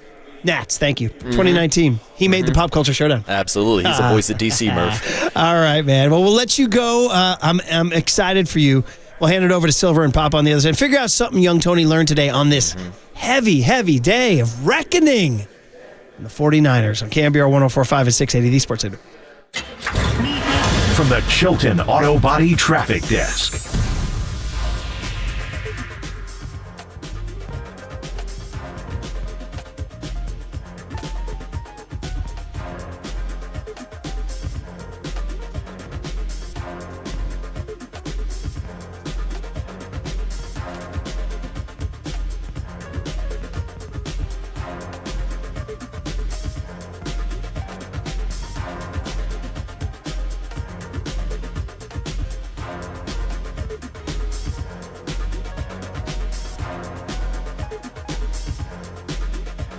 All right, in the midst of all the mania, we do have Bigelow Tea. Bigelow Tea season is every season. Even when the Niners lose, it's Bigelow Tea season. So what do we do here at KNBR? We reach for our mug full of English breakfast, chamomile. Shout out. I almost put Gwen Holla Back Girl in the OOs. Maybe a future one down the road. I love all of Bigelow's different flavor options. Perfect for those of us who make our living behind a microphone. Keeps me going, keeps you going. Look no further than our cup of Bigelow tea right here in the studio. So grab a mug full of your favorite Bigelow tea and tea proudly. I'm just sipping on chamomile.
Murph and Marcus continue live from the KNBR Casino Matrix Progressive Jackpot Studios. Casino Matrix. Progressive jackpots are here. Where are you? Just drop in. Please play responsibly. 1-800-GAMBLER. All right, we'll end it with our traditional Smoke Two Joints by the Toys in honor of Rapone and K-Fog. 104.5. But that wraps up an OO's Friday, guys. MGMT Kids, Britney Spears Toxic, Zach Brown Brand, Chicken Fried, Darude, Sandstorm. Tony loved that one. Outcast, Hey Ya. Miley Cyrus, Party in the USA, my all-star team's favorite song. Natasha Bedingfield, Unwritten, we have to play. It's a rule. Keek to Sneak, Super Hyphy, that sounded good. So did Whatever You Like by T.I. I didn't think I'd like it as much as I did. And then Fell in Love with a Girl, White Stripes caused a big conversation at the show. And then Wale out of D.C. What was the name of the song we chose from Wale again? I'm sorry? Nike Boots, Murph. Nike Boots. Marcus, there's a guy named Marcus who called in from Reno. He's been waiting all day. Let's get him on. Marcus. What's up, Marcus? Marcus Great name. in Reno. Good morning, Marcus. How are you? What's going on, boys? Sorry, I had to walk out of work. I've been waiting all morning. We wanted to get you in before the show ended. How are you? Good. How are you guys doing? Murph, just want to say I've been listening since my mom was driving me to school in 6th grade. So I really appreciate awesome. you. You're the man, Marcus. Yeah. You're the man. Just wanted to say, Debo kind of put the nail in the coffin on this season with that drop. You know, it wasn't all him, but I think it was a microcosm of the season of the offense never really clicked. It never really just kind of went off, and that was just the season in a nutshell. Like Debo dropping that. And it's sad because I think it also puts a nail in the coffin on this team. Like, they've given us so many great memories and also heartbreaks, but I think the scouts have just kind of figured out this team, and it's time to retool. Man, when you say retool, are you talking about like head coach or what? What are you talking about? No, I think everyone needs to chill out on firing Kyle. Like, he's allowed to have a down year. We've been competitive with Kyle every year. He's at an actual quarterback, not named, C.J. Beathard or Nick Mullins. So I think everyone needs to relax on calling for Kyle to get out of the hot seat.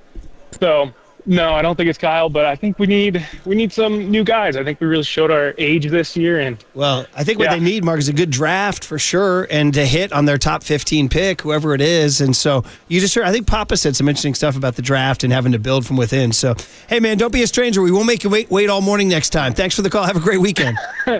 You too. Thanks, guys. All right, there it is. Time for Young Tone right here. Yeah.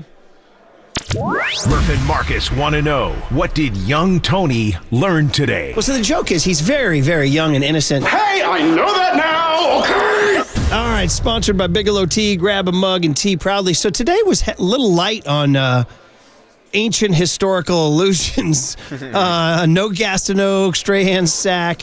We went music today, Young Tony. You were interested to learn about the White Stripes, Fell in Love with a Girl. This one piqued your interest, huh? So I've heard Seven Nation Army, that's the one. Have not heard Fell in Love with a Girl by the White Stripes. Do you like it? It's very obnoxious. Like, it's almost it's too much right now. I don't need this. Well, I'm going to say I have one ally in the bullpen. It's Cool Cole. Who everybody likes Cole. Everyone wants to go get a beer with Cole. He's a good dude. He's chill.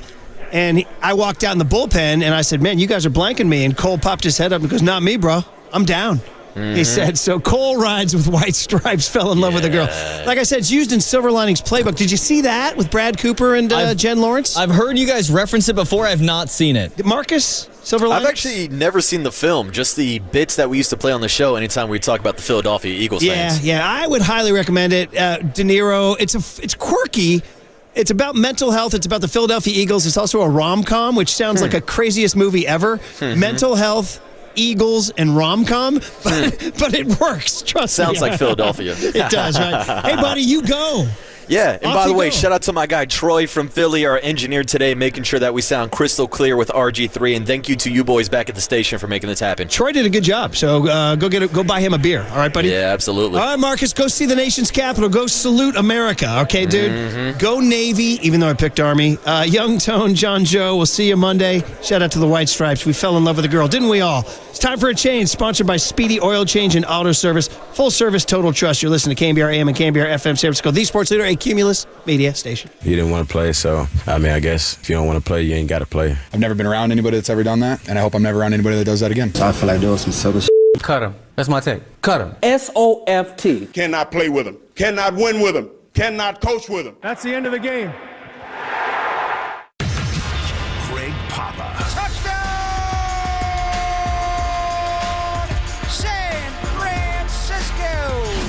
silver. I'm not going to call it must win. I don't like using the term, but is it a gotta win? As in, season might as well be over. This is Papa and Silver on KNBR 104.5 FM and 680 AM. The Sports Leader. 3-3 game. Niners 3 for 10 on third down. Face a 3rd and 10. Purdy out of the gun. Looks right, throws middle. Juggling.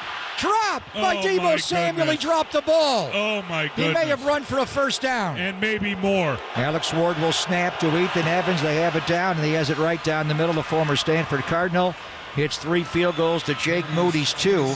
But the Niners hold him out of the end zone. Brock back. Retreating. It'll load up and throw a deep shot towards Jawan Jennings. Overthrew him, and it's intercepted by Darius Williams in the end zone. Brock took a deep shot to Jawan Jennings and badly overthrew him, and Darius Williams intercepts the ball. Brock, a deep drop, got to step through it all, and he's not going to get there. They're going to sack him, and the game is over, and the 49ers lose. He never stepped through the pass rush to load up and throw the ball, and it's fitting that the Rams and Christian Roseboom, their front, just dominated the game. At the end of the day, like, catch their ball. It's nothing there but the end zone. At the end of the day, just got to catch that rock. Like, seeing the moment, came across the middle and see nothing but the end zone. At the end of the day, like, got to look the ball in and go score. Yeah, I mean, it's everything, man. Like, our season and our guys, trying to fight to get in this thing and fighting for each other, playing for each other, man. So, that's what comes with playing quarterback and being in this position. You're trusted with the ball in your hands and to make the right decisions in the right moment. And that's something, man, that I'm going to have to learn from for sure moving forward. 808 KNBR, which punt last night was your favorite? Is how we're going to start the show on a Friday. Ouch! Yeah, that was rough. Season on the line, division rival coming to town. 6 points. Defense doesn't concede a touchdown, and the season is all but over. We had a good day at Levi's yesterday, Papa. Overall, it was fun doing the show, being out there, pregame field, etc. But that game is a tough one to swallow, and it's going to be a lasting memory up until the fall of 2025.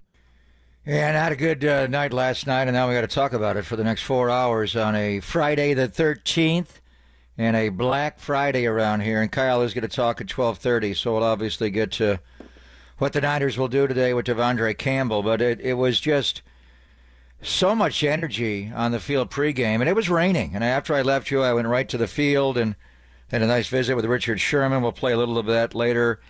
But the rain was definitely a factor. But despite that and the dreariness of the weather, the boys were back. We knew Dre Greenlaw was going to come back and play.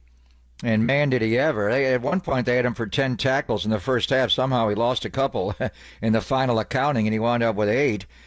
But he was back. Nick Bosa went out there and played his heart out. Charvarius Ford playing with the heaviest of heart, played a really good game, most of it. And Talanoa Funga back the game before he got misaligned. So it just felt like the boys are back.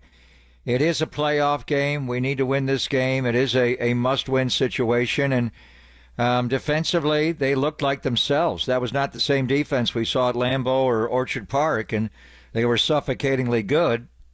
But circumstances in the game caused them to give up 4 field goals. And the Deebo drop was obviously huge. I don't think they were feeding the ball to Deebo Samuel. I think they were attacking Akella Witherspoon, who we talked about before, with the injury to Kobe Durant, their great outside corner who has a lung contusion. Who were they going to go at? And they went at Akella Witherspoon a lot. And the Deebo early part of the game, they went at him. And the Deebo drop. Deebo's not an elite route runner. He has a hard time beating man coverage. He's an interesting player. We'll get into him later. He reminds me a lot of Tim Brown, where Tim was not a great route runner, not like Jerry Rice, but he was a great broken field runner. And you got him the ball in his hands, kick returning, punt returning, he'd make you miss. But as far as setting up and running routes, he doesn't create separation. But Deebo's strength is his powerful hands coming back to snatch the ball and contested balls, to drop that ball. And it would have been a first down for sure and quite possibly a touchdown. He doesn't do that. But the elements are what they are. Guys were not confident hands catching balls. They had to let the ball get into their body to catch it through the rain. And he just dropped that one. And Brock was off. I mean, we talked about when I went out there and saw the rain before the game, what do I thought of right away? It's Brock Purdy. We saw it in Cleveland. We saw the home game against Green Bay. We saw the snow game in the Buffalo Blizzard. And then last night, the one where he threw down the left sideline to George Kittle, the ball squirted right out of his hands. I don't know how he got that ball down the field. And he overall looked like he controlled the ball more in the second half, but the numbers were even worse for Brock in the second half. So the energy of the boys are back. Nick's back, and Big Play Dre is back. But Big Play Dre can't play the whole game. I think we all knew that. And he played his heart out in the first half, but on a 2nd and 1, little check down to Blake Corum, he went over and tagged him down. He walked directly off the field. And the real decision that had to be made, Dre Greenlaw was coming back, and he was going to be in the base, and he was going to be in the nickel next to Fred as long as he could play. What would they do in the base? Who would be that third linebacker? And the call was for it to be D. Winters and not Devondre Campbell. And then D. Winters got hurt. He hurt his neck. And they've done this before. Week 3 against the Rams, they took Devondre off the field. And on that faithful fake punt on 4th and 6, D. Winters re-aggravated an ankle injury, got hit by Robert Beal Jr., and he had to come out of the game. So Campbell went back into the game, and the Rams attacked him. And that set a lot of series of pride response from Devondre off. And so I think what his response was, and we'll maybe play my interview with him before the Green Bay game. We had a long sit-down, Devondre Campbell, and he knew Dre Greenlaw coming back. He knew his role on this team. He praised Dre Greenlaw. He was at the Super Bowl last year when Dre got hurt. He thought he would have been the Super Bowl MVP. I think where it went maybe awry, and we'll hear if Devondre ever does talk again, and what they do with him today, Kyle will talk at 12:30. I think it's when they went to the 3 linebackers, and he was not going to be the third. It was going to be D. Winters is what set him off. And then Winters got hurt, and then he's got to go into the game. And he refused to. Demetrius Flanagan-Fowles, who was playing on a bad knee anyway, comes into the game, and that's where the game went sideways. After that 2nd and 1, they just dropped hammer. They went off on a 17-play drive. They ran it 10 different times. And the passes, they attacked the middle of the field where Dre would have been, and Devondre was not. Demetrius Flanagan-Fowles is a good player, but he was a college safety who they bulked up to play against the speed of this game, a tight-ended running back. When he's in the game, Sean McVay and Mike LaFleur, who was right next to us in the booth, he came over after the game and got a nice greeting with him, and I saw him around the buses. When 57 left the game and 45 came into the game, they ran. They ran all over him. And that's where the game, that 17-play drive and Kyron Williams and all of it. So if Devondre Campbell was in the game, they would have run on 59. They would have thrown on 59, but he refused not to play. So the energy of getting the boys back and Greenlaw's back and Bosa's playing despite being hurt, you got Funga back, and all that energy just dissipated with the rain, not able to sustain the throws, and obviously their front dominated the game. The Niners could not run it, and then once Dre had to come off the field with the weirdness in his knee, and he had a Theragun going on the calf. You know, he's coming back from an Achilles tendon. He hasn't played in 10 months in one day. It's to be expected. The response from Devondre Campbell left you light there, and that's where the game got lost, and that's where you were trampled. We're going to get into all of it. We can talk about Kyle Shanahan, Deebo Samuel, Brock Purdy. Of course, Devondre Campbell became a big story with just deciding to leave. I was up in the press box sitting next to Copes. We saw him walking off on the near side of the end zone, and we're like, I wonder if Campbell's hurt. Kept waiting for the call to come up to the press box for the injury update. Never did, and then we found out exactly why after the game. Open up the phone lines, 808 KNBR. This is a day for reaction. This is a day for lamenting what is a season in which the 49ers could never get it right. Also, shout out to the YouTube chat. As always, love seeing you all out there in the morning. We're going to have Matt Mayoko joining us at 10:50. Kyle Shanahan now due to speak at 12 noon. We'll have Matt Barrows joining us at 12:50. Silver Linings Playlist and Sounds of Silver in the 1 o'clock hour. So it's going to be full.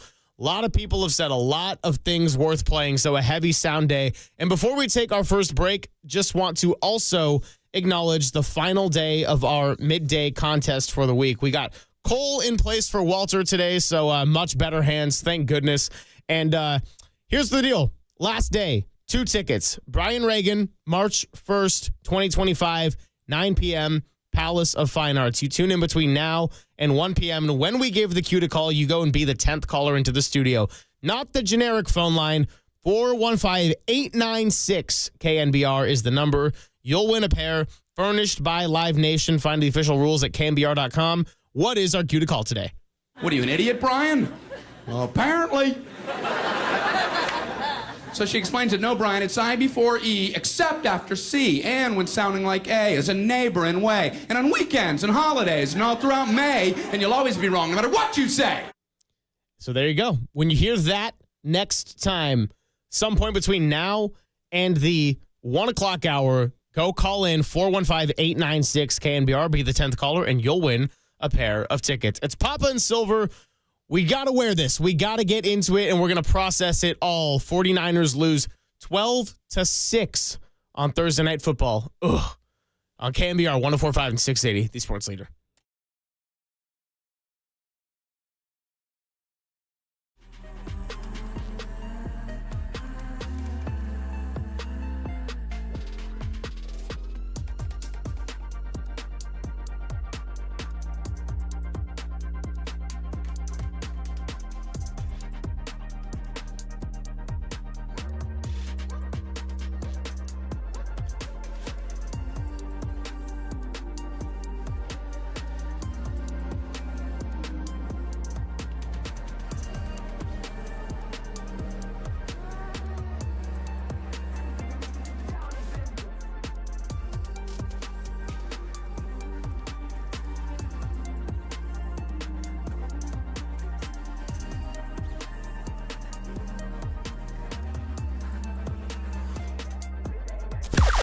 Now, from the O'Donnell Financial Group Sports Desk. Learn more at odfigroup.com. O'Donnell Financial Group, because planning is a process, not a product.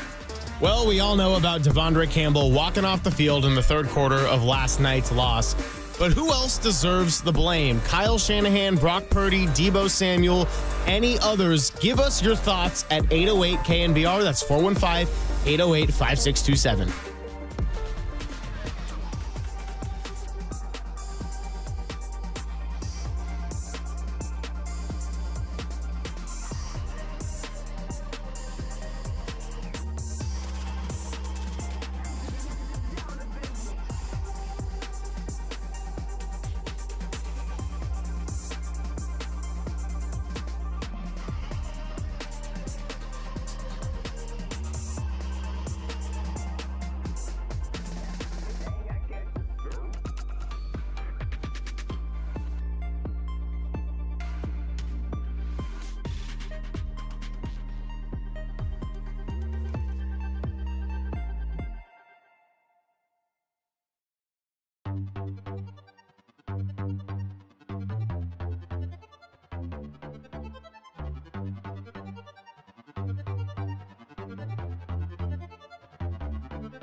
and Greg, Papa and Silver. This is KNBR, the sports leader. I mean, he's a professional. He's been playing for a long time. I mean, if he didn't want to play, he shouldn't have dressed out. You know, he could have told him that before the game. So I feel like there was some subtle that he did. Definitely hurt the team because, you know, D went down. And we needed a linebacker, you know. And I think Flynn was banged up, too. So for him to do that, that's some subtle stuff to me, in my opinion. Like, it's probably going to get cut soon. So, you know, it is what it is with that. That's Charvarius Ward talking about Devondre Campbell, who left in the middle of the third quarter, did not come back, and it made the big post-game headline after the 49ers fall to 8-6, losing 12-6. Or sorry, 6-8, losing 12-6. Too many low numbers here to keep track of what the 49ers here in the 2024 season. And they are, with all intents and purposes, done for the year. Charvarius Ward, not very happy. George Kittle spoke up. We're going to hear from Kyle Shanahan a little bit later. And that was a tough one, Greg. We're going to play a clip from your interview with Devondre Campbell here in just a moment. But just your general thoughts on everything that transpired in the postgame after what already felt like a long 3 hours. Yeah, I mean, I was searching for Devondre, and I watched him very closely this week because I knew there was going to be a change. You know, Dre Greenlaw was coming back. And in my interview with him before the Green Bay game, we talked about his role and why he came here, and how upset he was with Gutekunst and Matt LaFleur in Green Bay for cutting him. And when John and Kyle called him initially, he didn't want to talk to him. But out of respect for them, because he knows Kyle, he was a rookie with the Atlanta Falcons, a fourth-round pick out of Minnesota in 2016, when Kyle was the offensive coordinator there, and Matt Ryan became an MVP, and they went to the Super Bowl. We've seen him in Arizona, obviously, as a Packer. He was a first-team All-Pro, and then he got hurt. In any event, you knew there was going to be a change. The question would be, obviously, when you're playing nickel, it was going to be Fred Warner and Dre Greenlaw, side by side. But you also knew that Dre was not going to be able to play the entire game. But when they went to a base, and the Rams don't play a lot of double tights. They did early in the year when Puka and Cooper were hurt. But now that they got their receivers back, they play 11 personnel. They're three wide receivers. So you're not going to have that third linebacker on the field much. It's going to be Diamador Lenore inside, Renardo Green, and Mooney on the outside. Anyway, I was just watching him all week, and he's always been a bit distant, I would say. It's hard being a free agent coming to an established team. Leonard Floyd kind of mixed a little easier, and Malik Collins and, the Gravedigger when he came in, and Jordan Elliott. But anyway, what was going to be that third linebacker? They chose D. Winters. And I think that's what set him off. I don't know. We'll see. But I watched him the entire game. He sat right around the 40, 45-yard line, had a towel over his head, and I could see the back. It was never asked clearly to Kyle, but I think when he refused to go in the game is they told him to leave. And I don't think he got up and left on his own, a little like Vernon Davis with Mike Singletary when he ordered him off the sideline. I think that's what happened. I don't know. But Johnny Holland went to Kyle, before the start of the second half, the linebacker coach, and said something. And it may have been along the lines that, Dre's may need a little time here and Campbell won't go in. What are we going to do? And D. Winters has a neck injury. So, what do we do? So the whole thing is difficult, obviously, on so many levels here. Why would Devondre Campbell allow them to put him up on game day? And Charvarius made it sound like he kind of knew this was going to happen. My only explanation is they maybe Devondre Campbell and a lot of its players have a roster bonus clause in their contract where if you're up for game day, you get paid X amount of money. And if you're down for game day, you don't get those dollars. I mean, Jimmy Garoppolo had clauses like that. It's a pretty standard contract that teams do and the Niners do. So the one thing that's difficult, if you knew you weren't going to go into the game, why didn't you do that all week? Just let them know on Tuesday, I'm not playing. And then they could have Jalen Graham up because you go into a game with a certain amount of position players, and you had Warner and Greenlaw and D. Winters and Demetrius Flanagan-Fowles. You typically go into a game with 5 linebackers, and Devondre's going to be the 5th linebacker here. He didn't play on special teams. He didn't move. Demetrius plays on special teams, and he made some errors on teams. He misaligned on one play. Anyway, I think where this season kind of went sideways for the Niners was when Curtis Robinson, the veteran linebacker out of Stanford, tore his ACL in the first drill of a practice. And then later that day, I think Jordan Elliott got carted off the field. It's like, what's going on around here? I think Curtis Robinson at that point may have taken over, and he may have been a starting linebacker on this team. And Devondre would have lost time there. But he tore his ACL. It was his one chance to play. It was on a special teams play early in practice. So tough break for him. But then I thought Devondre was playing better, honestly. The last few games. His game against the Bears was by far his best. He had a good game against Dallas. The Tampa Bay game, he started to play better. But he knew the understanding when he came here and got the $5 million contract, a one-year deal in March, Greg, that he would be the linebacker next to Fred Warner until Dre Greenlaw came back. And you're going to hear it in the interview, he signed up for that. He loves Dre Greenlaw. He loves Fred Warner. He was there at the Super Bowl when Dre got hurt. I think what he didn't expect was when we're playing 3 linebackers on the field, you aren't going to be one. It's going to be Fred and Dre, and it's going to be D. Winters. Yeah, and D. Winters had the neck injury, became questionable to return, did not return, and Devondre Campbell spoke to you on November 21st, and it was a 9-minute interview, and I don't think we were going to play the whole thing because I can understand why fans probably don't want to hear even the minute we're about to play from Devondre today, but it is interesting to go back and do just a little bit of revisionist history. This is Papa sitting with Devondre Campbell back on November 21st when Greg asked him why he wanted to come to the Bay Area in the first place. Why did you want to come here? And what's it like playing alongside Fred Warner? I just felt like it was a perfect situation. Being released from Green Bay was a little bit of a surprise to me. Well, I'm not going to say 100% a surprise because I had 2 years back-to-back where I was dealing with injuries, and I just understand how the business side of it works. You know, I wasn't available when I needed to be available, so that kind of hurt me. But like I say, I got released, and I want to say no more than like an hour later, Kyle and John, my agent reached out to me and was like, the 49ers want to talk to you. And I was a little upset, to be honest, so I really didn't want to talk to anybody at the time. But, like I've known Kyle since my rookie year. We were together in Atlanta, so out of respect, I was like, I'll at least give them, I'll have a conversation with him and John. I got on the phone with them, and they were just like, we've always been a fan of your game. We respect the way you play. Obviously, they lost a great player who I have a lot of respect for in Dre Greenlaw. I've always been a fan of him and Fred. Even before I came here, I told him that. So I just felt like it was a perfect situation to, I wouldn't say replace because there's no way I can replace what 57 does here, I don't think people really give him as much credit as he deserves. I think he's a great player, but he gets overshadowed by Fred a lot. So it was never to come here and try to replace him because I can't do that.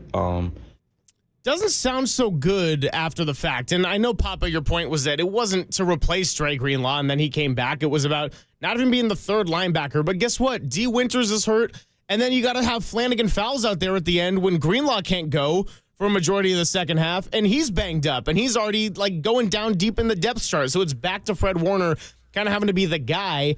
And the defense actually had a pretty good game, but they missed the key coverage on Colby Parkinson. And Dante Whitner talked about this in postgame NBC Sports Bay Area. That is Devondre Campbell's assignment, or that's what he projected it to be. So it's just kind of all around a big mess. I think we can get a lot into Kyle Shanahan, where the season went wrong. I don't see this as a case of Kyle Shanahan lost the locker room. I think a lot of these OGs, the people that were part of the Super Bowl run, and the people that have been here since the start or very early days of the Kyle Shanahan run, rather, when they started getting good, love Kyle Shanahan, are very dedicated to him, and will continue to be that way in 2025. But this was a terrible, terrible isolated case, and he walked off the field in a very winnable game with the season on the line. I mean, that's just inexplicable. Yeah, we'll hear when Kyle talks at noon. I think he was asked to leave the field. I think when he said, "I'm not going into the game," I think they asked him to leave, and Mike Anderson walked him off the field. I don't know. It doesn't matter. He wasn't going to play. The interview went on to say, he went on about his praise of Dre Greenlaw and how he thought Dre was good. He was sitting right behind the 49er bench during the Super Bowl.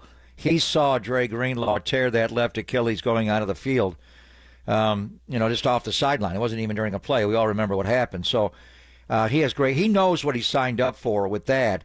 But I think the fact that he wasn't going to be when the 3 linebacker package in the base with D. Winters, so that's what set him off, or caused him to just not be involved. I would say, as far as the locker room and all that has nothing to do with this. This is a one-off situation. But when you bring in free agents all the time, and when they first got here, they inherited Eric Armstead and DeForest Buckner. And then obviously they drafted Nick and they signed D. Ford. But when you lose those guys, and Buckner and Armstead had to leave for financial reasons, and DJ Jones, and it goes on, how do you overcome it when you don't have draft picks? When you trade a lot of high draft picks for a quarterback, you don't have draft picks. You got to start buying free agents, and that's where the Rams took shortcuts to win that Super Bowl.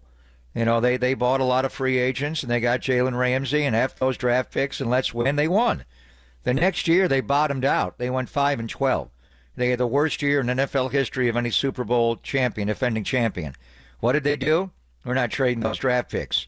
They loaded up on picks. They got Byron Young and Kobe Turner a couple of years ago. Where they won the game last night, their front dominated the game.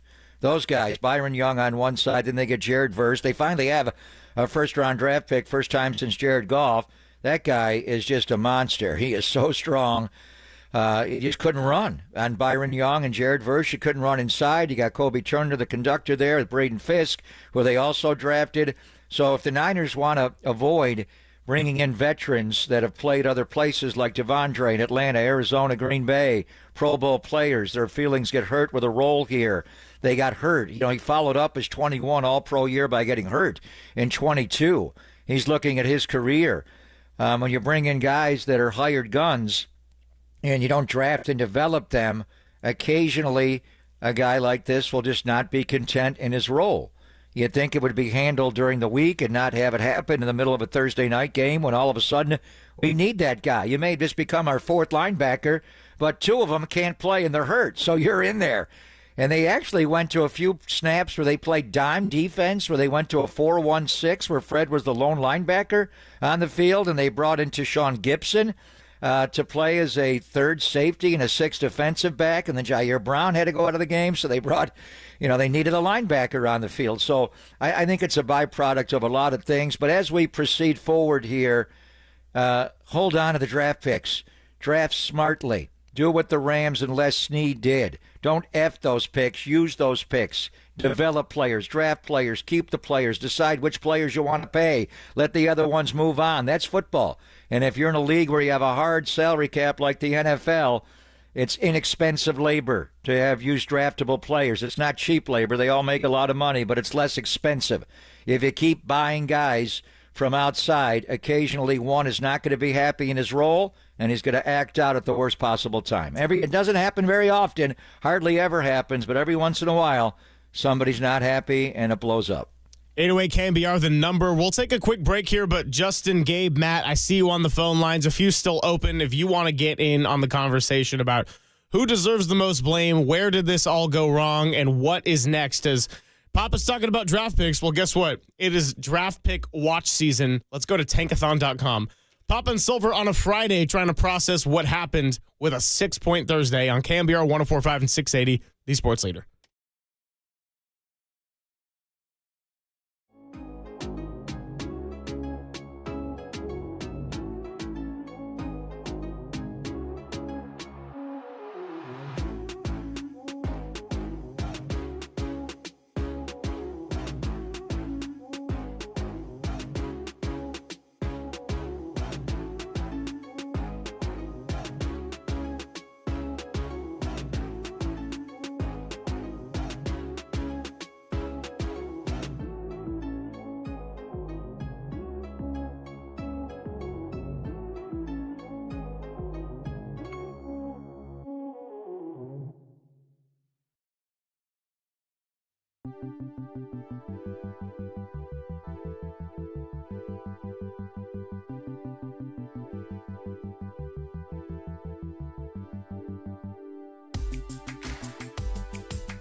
Back to Greg Papa and Greg Silver on KNBR, the sports leader.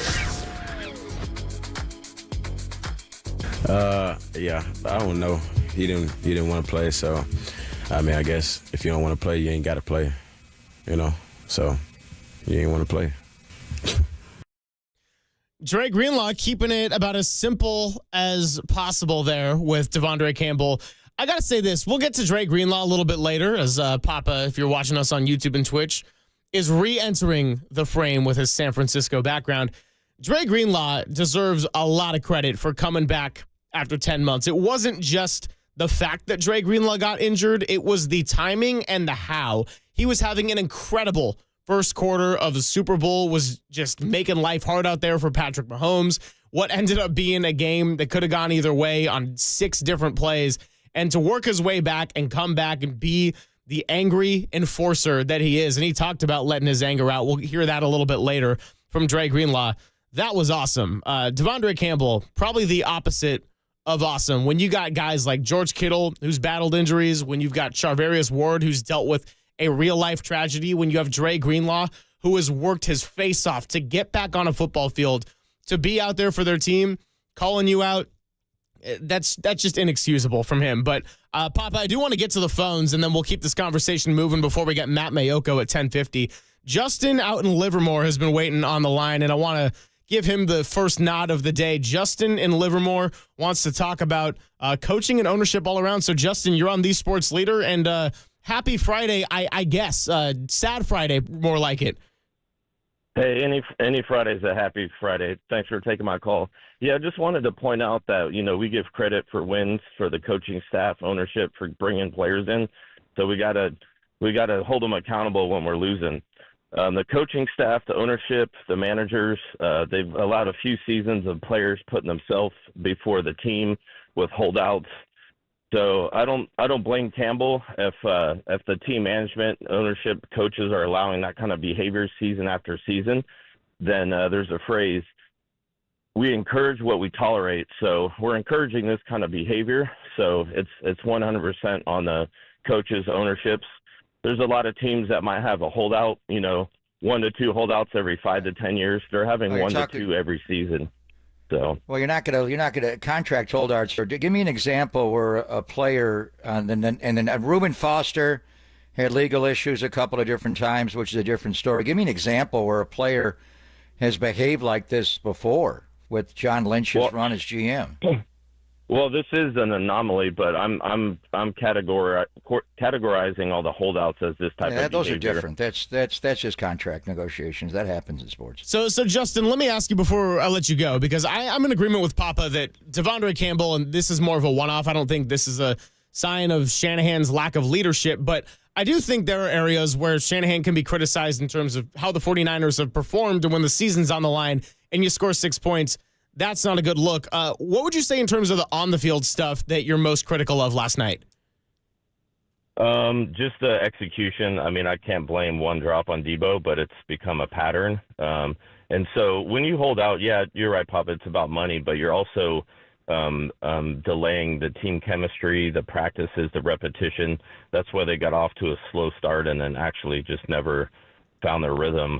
When you put yourself before the team, as one player, yeah, it's going to happen. But when it's happening to multiple players season after season, it just ruins the team chemistry. They're not having fun. They're not having fun. I'm with you. The Ayuk agita of August lasted too long, but they were trying to get him done before the draft so they could assess what they had. He just didn't get it done. Trent's a different deal. They got McCaffrey done. We'll see what they do with Brock. They don't want to have these deals go up against it, but a lot of times the players see a hard deadline, and it's just they realize to take it to the deadline to get the most money. I think Ayuk mismanaged it, and he admitted that. If I was to be critical of the coaching of the game, if you're owner and you're looking at it, the details, the L.A. Rams were sound, and these games are hard to get ready for in 96 hours. They did not miss a line. Just the timing. And Kyle's teams go in motion more than anybody, and now Miami does it, and Green Bay does it, and the Rams. There's always people going in motion. Have you ever seen a situation, you want to get on Debo for dropping a ball? People drop balls. That just happens. The play where he went in motion and tackled Isaac Guerrero, that cannot happen. That is repped in walkthroughs, even though you're on the practice field, you're not hitting each other. That's all timing. If you're the jet sweeper on that play, he has got to pass the center and the shotgun snap. He can't tackle the running back. That can't happen. If you're worried about them blocking a punt in the middle because they did it against Buffalo and you want to take both gunners and move them inside, you got to know the rules. You can't have 5 guys only on the line of scrimmage and 5 in the offensive backfield. Those 5 yards that it gave the Rams when they brought the gunners in to protect the middle, what did that make that field goal for Cardi, the first one? 48 yards away and not 53 yards away. Does he make that kick? Do they even kick a 53-yarder? Debo false starts. the play, and it had nothing to do with Devondre Campbell, and maybe we'll get Dante on and we'll get into it. The chasing of the Cooper Kupp, Puka Nacua motion happened all the time. You got to have a plan. And Demo did it one time so expertly, I was amazed. He followed him all the way across the formation. Actually was off the... It's hard to follow Cooper Kupp across the formation from one side to the other in the slot, get through all the traffic of the linebacker level, get back there, and then still man up on that guy, and he knocked the ball away. That was amazing. That's the way you got to be on your details. But the play where Cooper Kupp went in motion the other way on the 3rd and 2 to Colby Parkinson, and 2 guys went with him. Diamador Lenore went with him. Talanoa Hufanga, what's his great skill? Obviously coming down and stuffing the run, but he's the great communicator. Why is he following Cooper Kupp on that play also? Demo's got him. You don't follow him and leave the tight end. All of a sudden, it's like 3rd and 2, quick pop past the tight end's unguarded. That was a huge play. If you're going to stop on 3rd and 2 and make him kick the field goal, you get the ball back where it's not the Hail Mary. You're picking on the wrong thing. It's the details. And Kyle's a football coach. When he gets the team ready before he lets them go for the weekend or the staff gets together, why did we lose the game? We lost the game because of these moments. We were not detailed. We made errors at critical times in the game. The Rams even got misaligned on the deep shot to Jawan Jennings. They were chasing motion. Somehow they got back there and Darius Williams intercepted the ball. They were able to scramble and change it, trade it off. The Niners' inability to, on bunch formations and late motions, dropping guys on dagger routes. It's happened all year. So, the thing with Devondre Campbell, that's a one-off. But you look at it, why are we losing these games here? Just little plays. They kicked 4 field goals. We kicked 2. It came down to field position, a play here, a play there. Where's Puka Nacua on the post route, Talanoa? He went underneath on the Cooper Kupp action. You can't leave the post there. They always stay with the deepest. So it's just the little details. Kyle Shanahan is a football coach. He goes frame by frame and looks at it. He's going to say, why'd we lose the game? We lost the game because of these plays. We weren't as detailed as the Rams. Appreciate the call from Justin in Livermore. Let's sneak in one more before Matt Mayoka. Let's go to Matt in Davis, who wants to do a little analogy between the Niners and the Eagles. Interesting. Matt, what is going on? Happy Friday. Hi. Well, Greg, if your brother were still alive, the two of you would be talking about what happened with the Eagles last year versus what is happening now with the 49ers. The Eagles season went very well and then fell apart the way that things are now. And I do think it's little things, but I don't necessarily agree with you that it's the details in the game.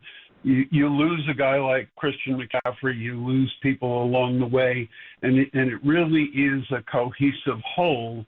And I don't blame Kyle, just as I didn't blame Nick Sirianni. The game is complex and very interdependent. And, to me, you guys are going to come back next year strong because the fundamentals are there. Kyle is a spectacular coach, just as Nick is a really good coach, but without the long history. This is a year where all the things have gone bad, and it snowballs. And in the case of the Eagles, it snowballs over 6 games. In the case of the 49ers, it's snowballing over 17 games. No, you're exactly right. We don't want to get into the injuries. They've played games without 5 starters and without Ayuk and without Christian McCaffrey and without Javon Hargrave. The injuries, and as Kirk Herbstreit mentioned, everybody gets injured in the NFL, but the Niners have been injured by their best players are hurt. They had 9 Pro Bowlers last year, all the All-Pro guys. They've been hurt.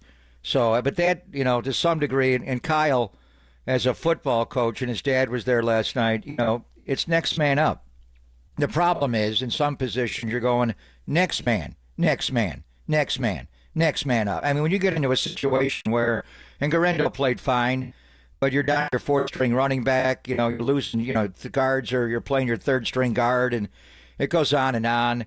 But I wasn't going to bring up the injuries, but that's where the year went sideways. If your best players are playing, if Christian McCaffrey and Brandon Ayuk and Trent Williams are on the field, and Dre Greenlaw, did not tear his Achilles on that soft trampoline mattress practice field at UNLV.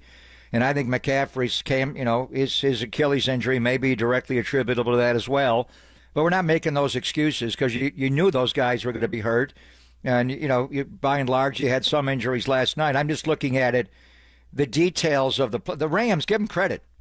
I know you think Sean McVay's just a telegenic, talker, and he just rallies. That guy's a great football coach. He is a great coach. He is every bit as Kyle's equal, diagramming plays and designing offense. Mike LaFleur was with Kyle. We visited him before and after the game. They're good at what they do. Chris Shula, their defensive coordinator, is Don Shula. That's his grandson. He knows what he's doing. Their 5-man front dominated the game. The way they played behind it. At the end of the game on the Hail Mary, they didn't rush 3 and drop 8. They brought pressure. They blitzed to safety, and they blitzed Roseboom. And he never got to load up and throw it. So, yeah, I mean, you've been hurt. You've been hurt for weeks and months and the whole year. For some of these guys have hardly played. But specifically in last night's game, it came down to a handful of plays. They kicked 4 field goals and won. We kicked 2. It came down to field position and just little moments here. Yes, dropping a ball is a big play, but misaligning, going in a jet sweep motion and tackling the running back is not good. Bringing the gunners in and giving them 5 yards on a punt. You can't make mistakes like that. When they look back, why did we lose the game? We weren't as tight. We made errors at critical times and throughout the game, and the Rams were tighter. They played a better game last night.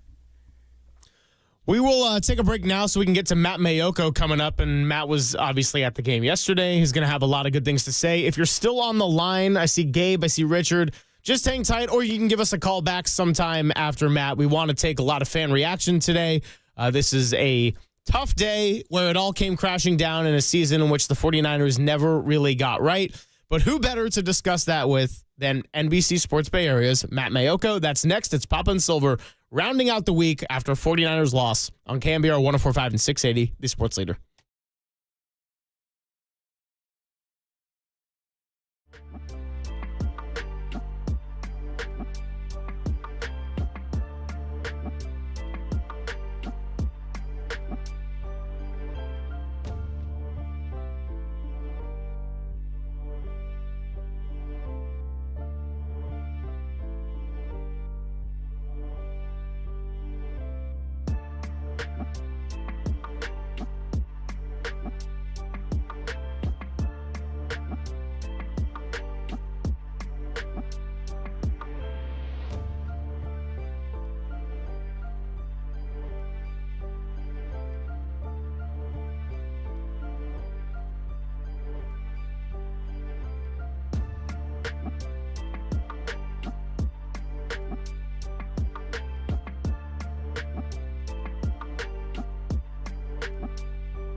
And I'm Greg Papa on KNBR, and Joe Montana himself is kicking off the holiday season by signing bottles of Gold Bar whiskey across the Bay Area. So visit your local liquor store and check the shelves for Gold Bar whiskey. You might find an autographed bottle from Joe waiting just for you. So call your local retailer and ask if they stock Joe Montana's gift packs, the perfect holiday gift for any 49er fan or whiskey lover.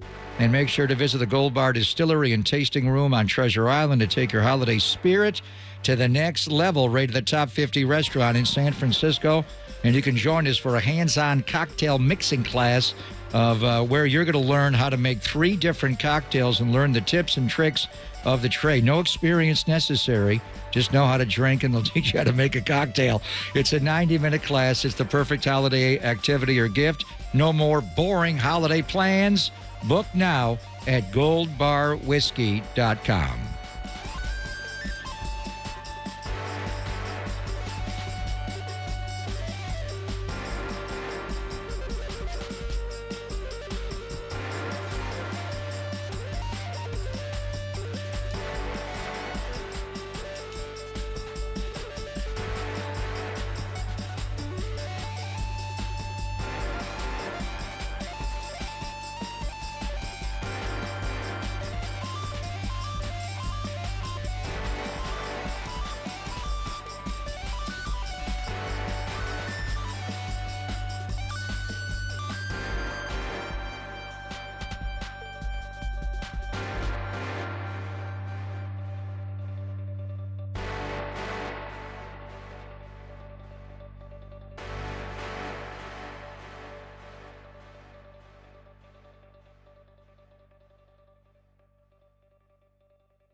This is Papa and Silver on KNBR, the sports leader.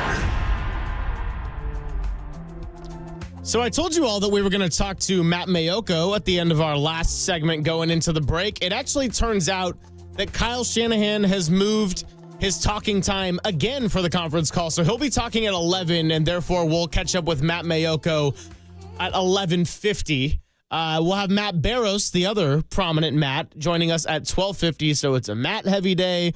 It's a 49er heavy day. It is a phone call heavy day to hear your thoughts after the 49ers fall 12-6 on Thursday Night Football in a touchdownless slugfest in the rain. We've had some people patiently waiting on the line. So before we do get to Kyle, I'll take some time to get to a couple of our callers, and we'll start with Gabe out in Antioch, who also wants to weigh in on the Kyle Shanahan discussion. Gabe, you're on the Sports Leader. Hey, thanks for taking my call, guys. I know it's a rough day, after the game last night. But one thing that I know that Kyle, he's been looking ragged all year. I mean, he's just on the sidelines, he just looks worn out. One thing I noticed, Sean McVay.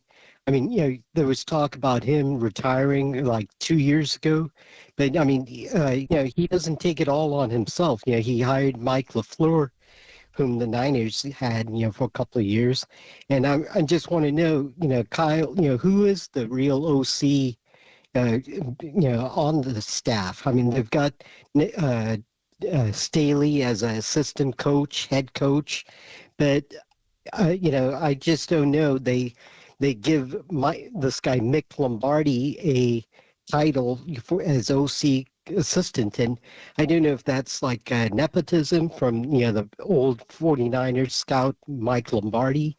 I just don't know where the 49ers. I think Blaine needs to go all the way from the head coach and maybe even up further. They need to really look at how the organization is being run. Thanks for the call, Gabe. We appreciate it. And, yeah, I mean, Kyle Shanahan is the offensive coordinator. He is the one who is going to call the plays. He's never going to give up the play calling. I know that was a thing in the preseason for a moment. Papa, that's not going to happen. But as far as Kyle Shanahan, I think there's different discussions within what Gabe said. I do understand that he grinds like crazy. He is one of the hardest working NFL head coaches in a profession full of psychos who are nonstop workers. So could there be some fatigue? Yeah, maybe. Do I think that Kyle Shanahan's going to step away from the game anytime soon? Absolutely not after the way that this season's gone. Well, I mean, every time you lose, it takes a little out of you. And these guys, especially for a Thursday night game, they sleep at the facility. And Kyle, take a picture of Kyle when he was hired in 2017 versus the Kyle now 8 years later. It's like being the president of the United States. It wears you down. So it's not for everybody. As far as how they, Mike LaFleur was here. That's Matt LaFleur's brother, Mike LaFleur, and Mike McDaniel. And we're going to start talking about Mike McDaniel next week because he's the head coach of the Miami Dolphins, Miami Mike with the porn glasses. So when they were together, Mike McDaniel was the run game coordinator and Mike LaFleur was the pass game coordinator. So they're both gone, obviously. McDaniel became a head coach with the Dolphins, and Mike LaFleur was hired by Robert Saleh to be the offensive coordinator of the New York Jets. He has since lost that job. So they've had a number of people come in. Basically, they have Clay Kubiak, who is on the staff, and that is Gary Kubiak's son, and his brother Clint is also the offensive coordinator of the New Orleans Saints, and I think they both will be head coaches in the NFL. Clay is the offensive passing game specialist. So the way Kyle divvies it up, one of the assistant coaches runs the pass game, one runs the run game. So Clay is in charge of the pass game like Mike LaFleur was when he was here. And Chris Furster, who's the run game coordinator and the offensive line coach, and one of the very best in football. And I put him up there with Joe Bugle and Bill Callahan and some of the greats that have done this for years and years. So they divvy it up. They have other Mick Lombardi. We were visiting with Mick last night when you were there, Greg, with your dad. That is Mike Lombardi's son, and Mike is now going to be the GM with Belichick in Chapel Hill. Mick Lombardi was an offensive coordinator in the NFL with the Raiders. His title is senior offensive assistant. They have other people. Brian Fleury's the tight ends coach, and he's also involved. Staley's more on the defensive side. So Kyle does not, he has offensive assistant coaches, and here's the list of all the coaches they have. I mean, look at all the different coaches they have. How many rows? We used to make a joke. There's more guys in golf shirts in the team picture than there is in football uniforms because they got so many guys. So 4, 5, 1, 2, 3, 4, 5, 6. They got 28 coaches on this staff. So he's got a lot of people around him. As far as, calling play and diagramming play, they have input on everything. But Kyle is the guy that diagrams it and calls it. LaFleur, obviously helps Sean McVay, but Sean McVay calls it on game day. So I'm not sure what the point of the question is, but Kyle, nobody on the staff has the title offensive coordinator. They don't do that. They divvy it up where Furster is the run game coordinator, offensive line, and Clay Kubiak is the offensive passing game specialist. It's just the way they call it. But he essentially has co-offensive coordinators. Furster runs the run game, and Clay runs the pass game. You're listening to KNBR and KNBR FM San Francisco, the sports leader, a Cumulus media station, through hour 1 on a Friday, 3 to go. Some things shifting around if you've been in and out of the show. We were going to talk to Matt Mayoko this segment. We have Kyle Shanahan speaking any moment now on his teleconference call. Matt Mayoko will now join us at 11:50, and then Matt Barrows at 12:50. We'll get to Sounds of Silver in the 1 o'clock hour. We'll get to Silver Linings playlist, and this may be the first time that I do multiple songs for a Silver Linings playlist because of how much went down last night. That's all to be seen in the 1 o'clock hour. Just kind of looking through how the game went down, and we haven't really gotten much into Deebo Samuel, Papa. Look, the drop happens. It was a bad drop. I do think, I'm not questioning Deebo Samuel's work ethic by any means. I do think his teammates respect him. He's voted a team captain. He's done a lot of great things wearing this 49er uniform. But this was a case where the squeaky wheel got the oil, and he was getting targeted a lot last night. I agree with you that they weren't intentionally force feeding him. I think that was just how the offense was going, and they were picking on Weatherspoon. But the bottom line is Deebo Samuel now has 101 receiving yards since week 11 and has not been executing. So we can talk more about the Deebo Samuel discussion, but I see some conversations going on in the back right now. And Cole, do we look near the Shanahan presser? Never mind. Young Tony gave me the false alarm back there. Yeah, I will talk for hours about Deebo. I've watched him as a rookie and a route runner, and I don't think he's changed a lot as a player. I think the other teams are keying on him in a different way. He is not an elite route runner. He does not beat man coverage. It's interesting how some athletes that are great runners with the football don't have the ability to beat man coverage. And the one example, I could give you many, but the Hall of Famer, touchdown Timmy Brown, was not an elite route runner. He could not beat man coverage. He was better in zone, but he was a great broken field runner, both at Notre Dame as a kick and a punt returner until he hurt his knee in the NFL with the LA Raiders. He was not Jerry Rice. Deebo was like that. Deebo's special skill is the run after the catch. Everybody's wondering, why does he have so much juice on kickoff returns? Because he has the ball in his hands. He does not have the ability to run a route. And I don't know why. Why do some elite athletes in basketball have great ability to score and explode offensively, but they can't guard anybody? Why is that? They don't want to try hard defensively? What is that about? You see it in sports. It's just some skill sets don't translate. Deebo is not a man beater. So, you don't ask him to beat a lot of man. That's one thing is they wanted to pick on a Keller Witherspoon. And if I would like to see the Niners do one thing more, it would be to pick on the opponents more. Mike Shanahan was genius at that. He would call plays to pick on the opponents. I think with us, it's just go through the progressions and get the ball. And Deebo happened to be lining up against a Keller Witherspoon a couple of times. So we can get it more into Deebo. I don't think Deebo's changed a lot. I actually have seen him be more of a team leader this year. He's at the crossroads of his contract. He came in camp in great weight, the trimmest he's been. I do wonder what his weight is now as opposed to what it was early in the year. But Deebo is who he is. I think the other teams are just taking him away. And maybe the way to use Deebo is as a Deebo decoy. But when this teleconference starts, I'm sure it's going to be a lot about Devondre Campbell, maybe the first questions. And Kyle at the end of it last night got tired of it and said, we're not talking about him anymore. So let's just see what he says here. The one thing I would think is when you sign free agents, you target specific people like Malik Collins. They traded for him because D'Amico Ryans coached him in Houston. He ran the same wide nine. You had their coaching staff vouching for him. With Devondre Campbell, Kyle knew him. He was a rookie when they drafted him in Atlanta when Kyle was the offensive coordinator. So Kyle was probably the one that said, let's bring in Devondre Campbell. So for Devondre to act out like this is probably a personal affront for Kyle, that his relationship with Devondre manifested itself in this kind of behavior. It does happen. When Mayoko comes on and maybe they ask Kyle more clearly, did Devondre Campbell just get up and walk off the sideline? I don't think he did that. I think he was asked to leave the sideline, a lot like Vernon Davis. Mike Singletary told him to go in. He didn't. Vernon didn't pick up and leave. He just said, get off the field. I don't want you here. And then Vernon did bounce back. And he had a pair of 13 touchdown catch seasons in the NFL, as good as Kittle has been. He's never done that. It will be anxious to see how the Niners handle Devondre today, how the league handles him.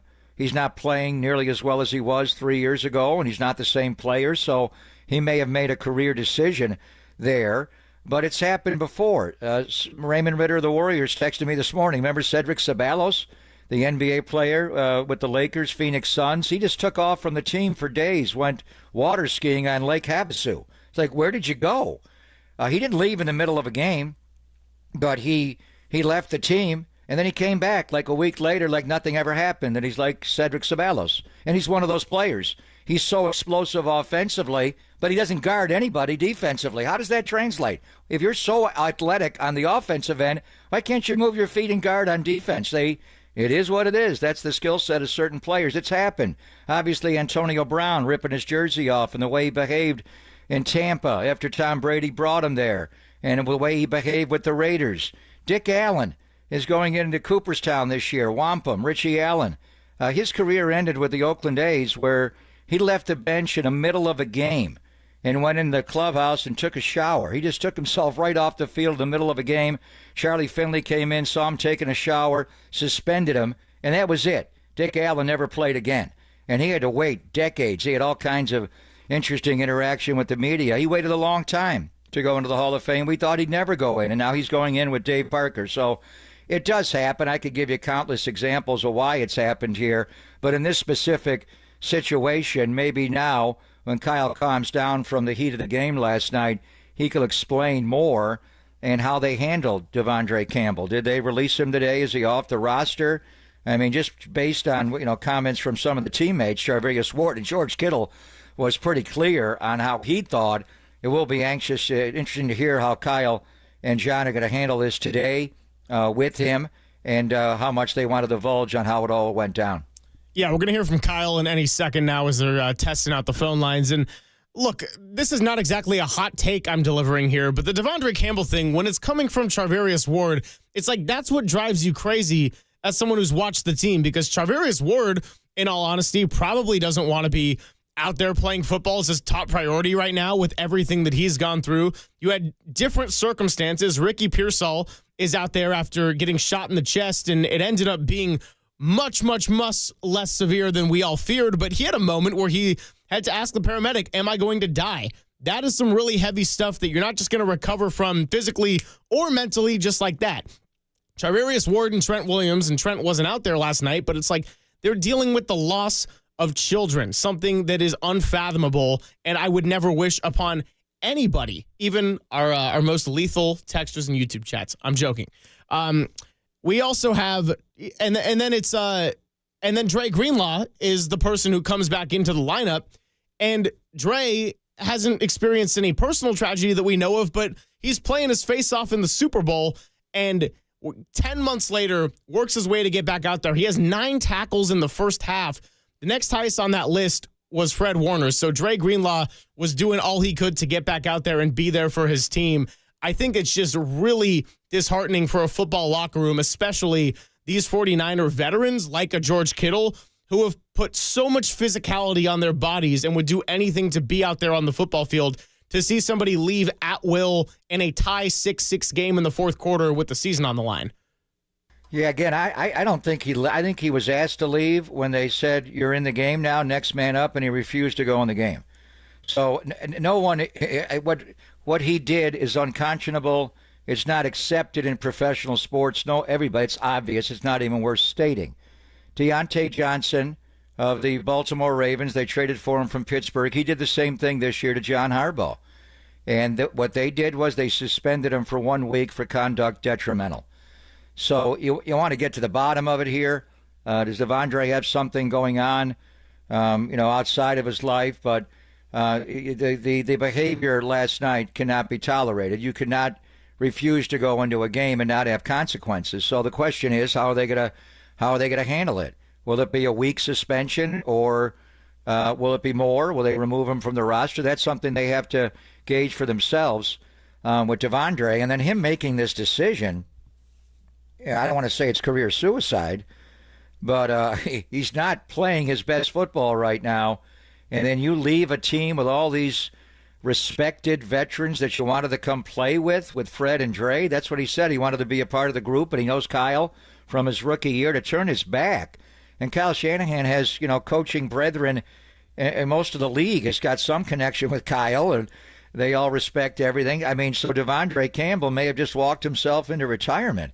But then what does he have going on off the field that caused him to behave this way, and why would he do it in the middle of a game? Again, the roster bonuses, the way they structure a lot of these, if you're up on game day, you get X amount of money more. It could be $75,000 if you're up on game day versus not up on game day.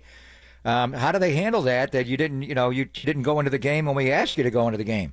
Even though you technically were up on game day, you weren't up on game day. You just put the uniform on and went through the whole charade of pretending like you were going to play in an NFL game. But when we asked you to actually go in the game, you didn't play in the game. And I wonder if if you're the 4th or 5th linebacker, you got to play special teams.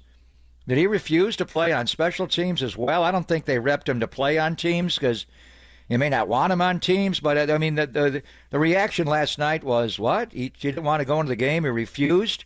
I think when he got up and left the sideline, they asked him, if you're not going to play in the game, please. And then he had to clear out his locker before. Can you imagine going into the locker room if he's there walking off the field with his teammates, the scene that would have been in the locker room? So they may have asked him, go in, change out of your clothes, and leave before your former teammates see you, however they choose to handle this today. So it was a tipping point last night, and everybody was hot about it. But now the sun comes up. You have to move on here. And what's the decision going to be regarding Devondre's place on this team? Do you expect him to be released come Shanahan I have no time? idea. That's up to them. I have no idea what his reasons were. No idea. I'm not gonna. We don't know. They're gonna make a decision here. Who knows? You know, the big thing you have to ask yourself is he ever going to be accepted in the locker room again? And the way George made those comments was, I wanted to know during the game. What was he going to go at him on the sideline? I mean, by him, I don't know how many players knowing, during the game knew what he did. Where maybe that's why you got to go in, because if you stay at our sideline and you're refusing to go in the game, we're going to have a brawl. We don't want that in the middle of a game. So just go in, change, get out of here. We'll figure it out tomorrow. I have no idea what his motivation was for refusing to go in the game, but to suit up for the game and then refuse to go in the game. And we got Shanahan. Here's Kyle. From the game, Jair Brown had a groin. Checked out pretty good, though. He'll be day-to-day. D. Winter, same thing with his neck. He'll be day-to-day also. Greenlaw with his Achilles/knee checked out good, so he's just dealing with some soreness. So he should be good going forward. He'll be day-to-day. And that's it from the game. Kyle, what are your plans to do with Devondre Campbell? We're working through the semantics of exactly how to deal with it. But, I mean, you guys heard from me last night. You guys heard from our players. His actions from the game is just not something you can do to your team or your teammates and still expect to be a part of our team. So we're working through exactly the semantics of it right now, but we'll handle the situation appropriately. Has there been any contact with him, Kyle? Has he further explained if anything was going on, why he did that? No.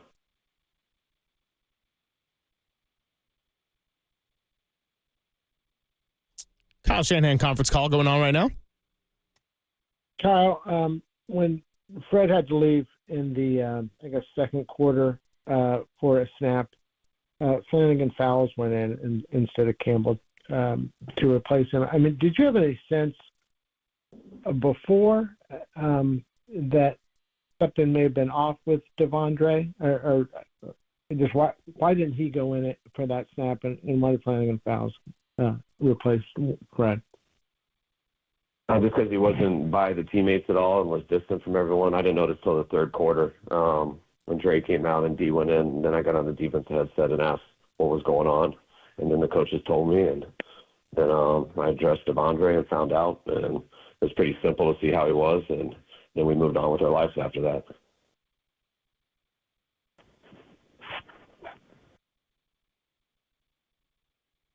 What's your perspective, just where the team is right now, and hope, and what your goals are, and what you want to accomplish the rest of the season, just to, basically in essence set yourself up for 2025?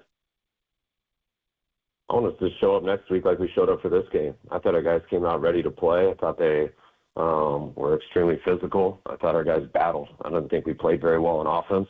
I thought there was a few key plays that we could have made that would have been the difference in the game. But I thought our guys sold out for that game, and I expect them to sell out here for these next 3 games.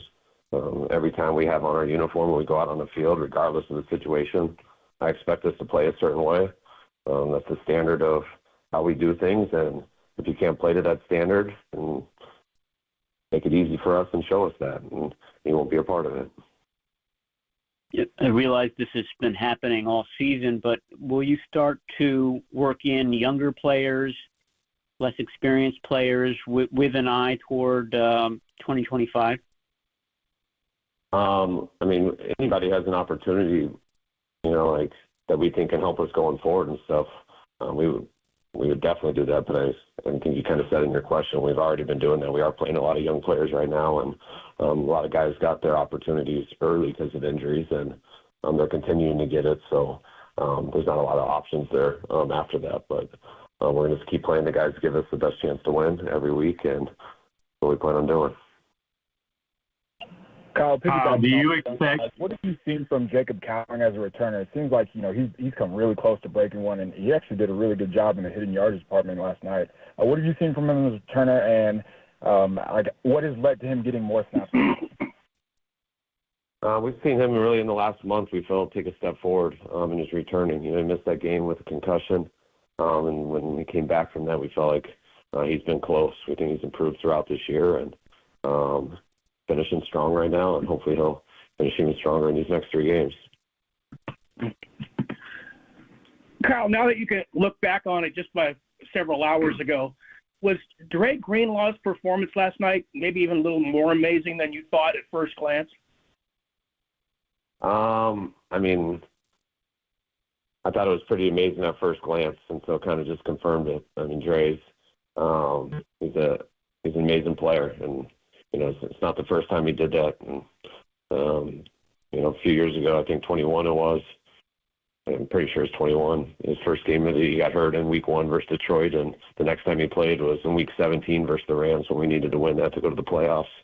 And that game, I thought he had one of the best games I've ever seen from a linebacker play, and it was looking a lot like that last night too, exactly the same. It was just only a half of football, but it was amazing. Kyle, what gives you hope for a better season in 2025? I'll talk about 2025. I mean, when we get to 2025, but you have hope every year. You put together the best team possible. You go and practice, and you go out there and you battle. So that's what we do every single off season. You figure out how to get the best players possible through free agency and the draft. You try to keep your best players as possible. You go to work, and you show up for week 1. Kyle, just to be clear, you don't expect Devondre Campbell to be in the team week 16 and beyond? No, I don't. Kyle, what had been your assessment of how Devondre played this year and kind of how he fit in previous to what happened last night? I mean, we were needing a starting caliber linebacker to fill in for Dre until he could get back. We didn't know how long that would be. I thought he had some ups and downs throughout the year. I thought he started off slow. I thought he got more used to our defense and how we expected people to play, and I thought he improved throughout the year.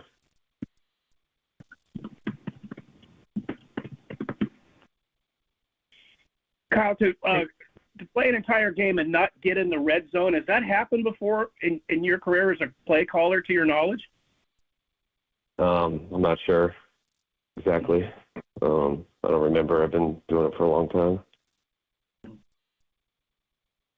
Kyle, after the game, when you talked about Brock's interception, it almost sounded like you felt like he made the right read.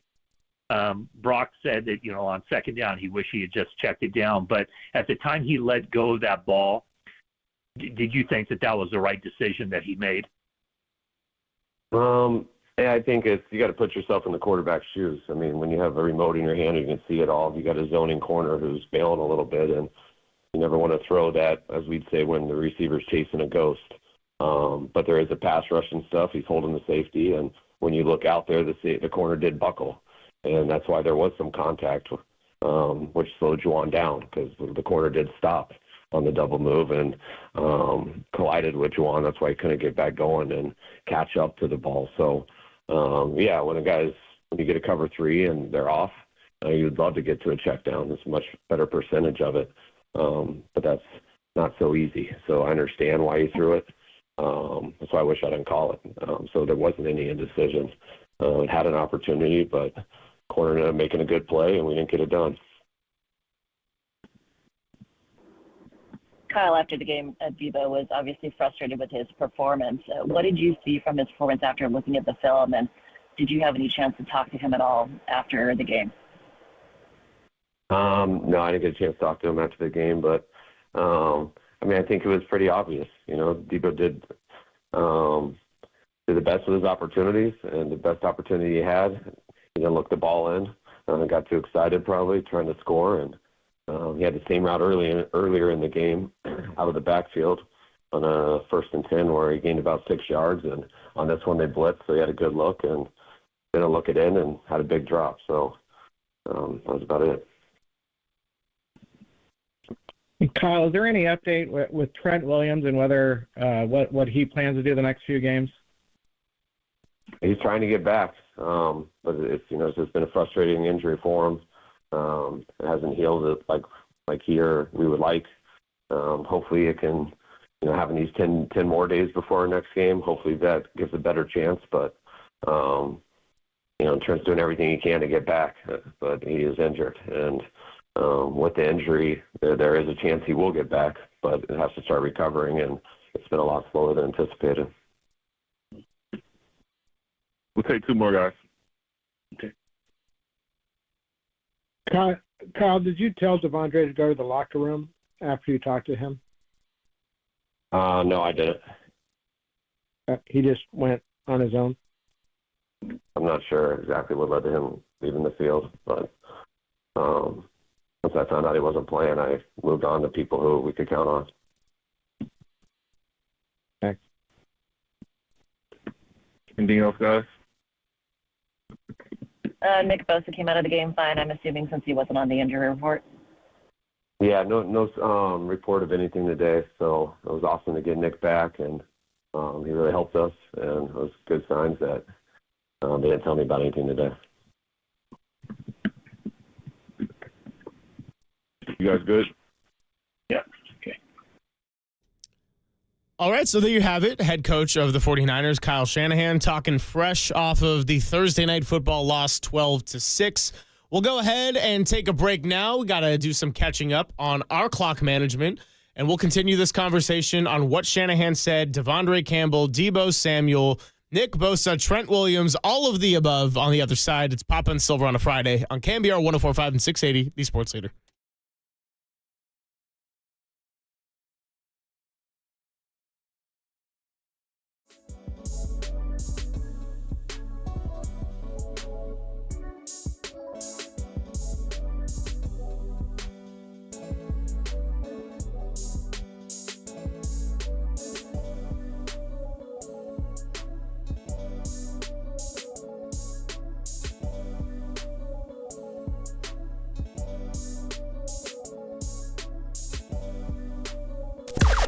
Now, from the O'Donnell Financial Group Sports Desk. Learn more at ODFIGroup.com. O'Donnell Financial Group, because planning is a process, not a product. Robert Griffin III joined the Morning Boys, Murph and Marcus, earlier today to discuss the 49ers' disappointing season as they dropped to 6-8 and the Army-Navy game, joining Marcus Boucher at the party on the East Coast. To hear that interview, check it out on the KNBR app, KNBR podcast page, or wherever you stream the Sports Leader.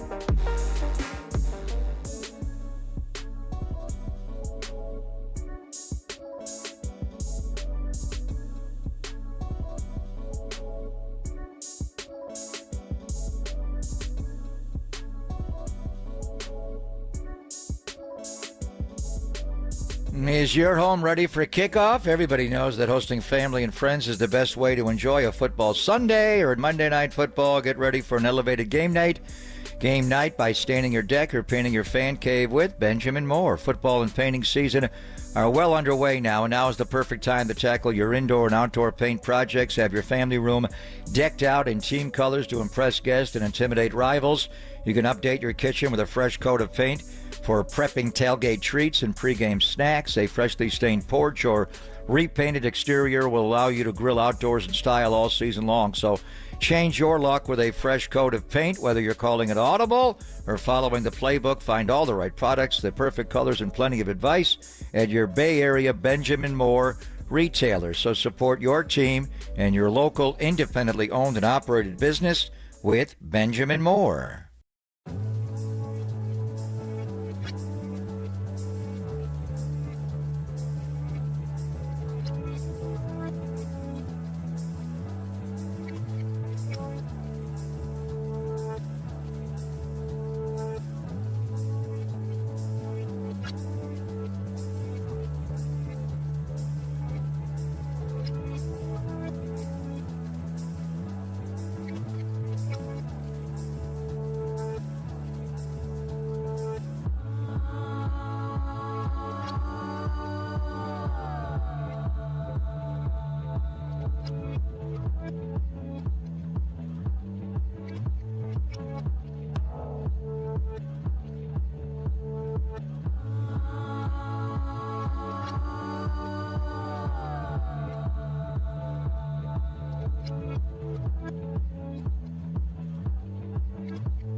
Listen to the sports leader anywhere, anytime. Download the all-new KNBR app. We are your proud home of 49ers football. KNBR 104.5 FM and 680 AM. We're working through the semantics of exactly how to deal with it. But, I mean, you guys heard from me last night. You guys heard from our players. Like, his actions from the game is just it's not something you can do to your team or your teammates and still expect to be a part of our team. So we're working through exactly the semantics of it right now, but we'll handle the situation appropriately.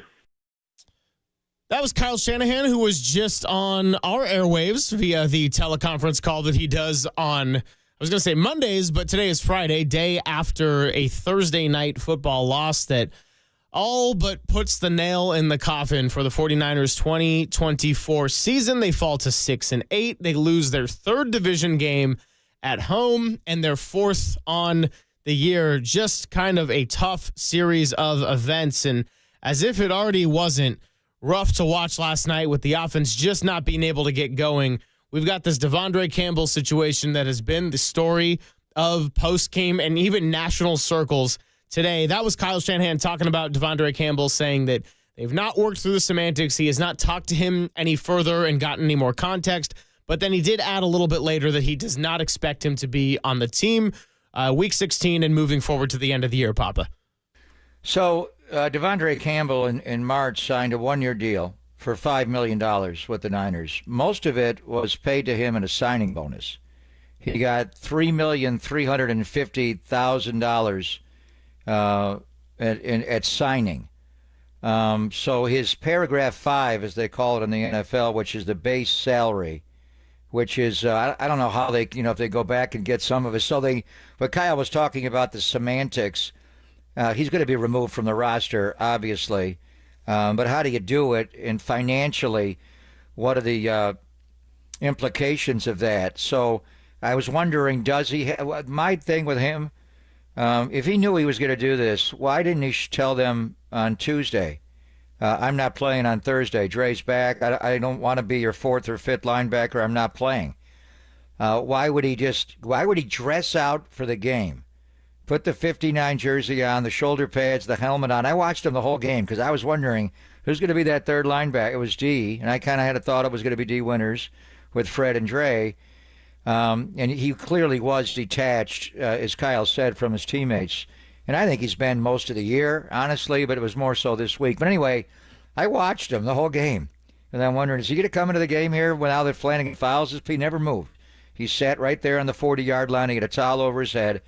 When they asked him, and Eric Branch asked the question that I was begging for someone to answer, I was going to text him, did you tell him to leave? Like, Mike Singletary told Vernon to get off the field and go back in.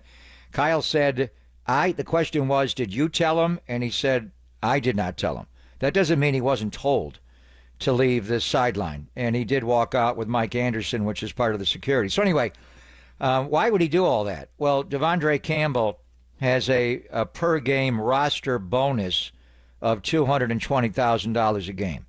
So the way it works is, if you're on the 53-man roster is one thing. If you're on the 48-man roster and you're up on game day or game night, if you're one of those guys, you get $220,000 every week.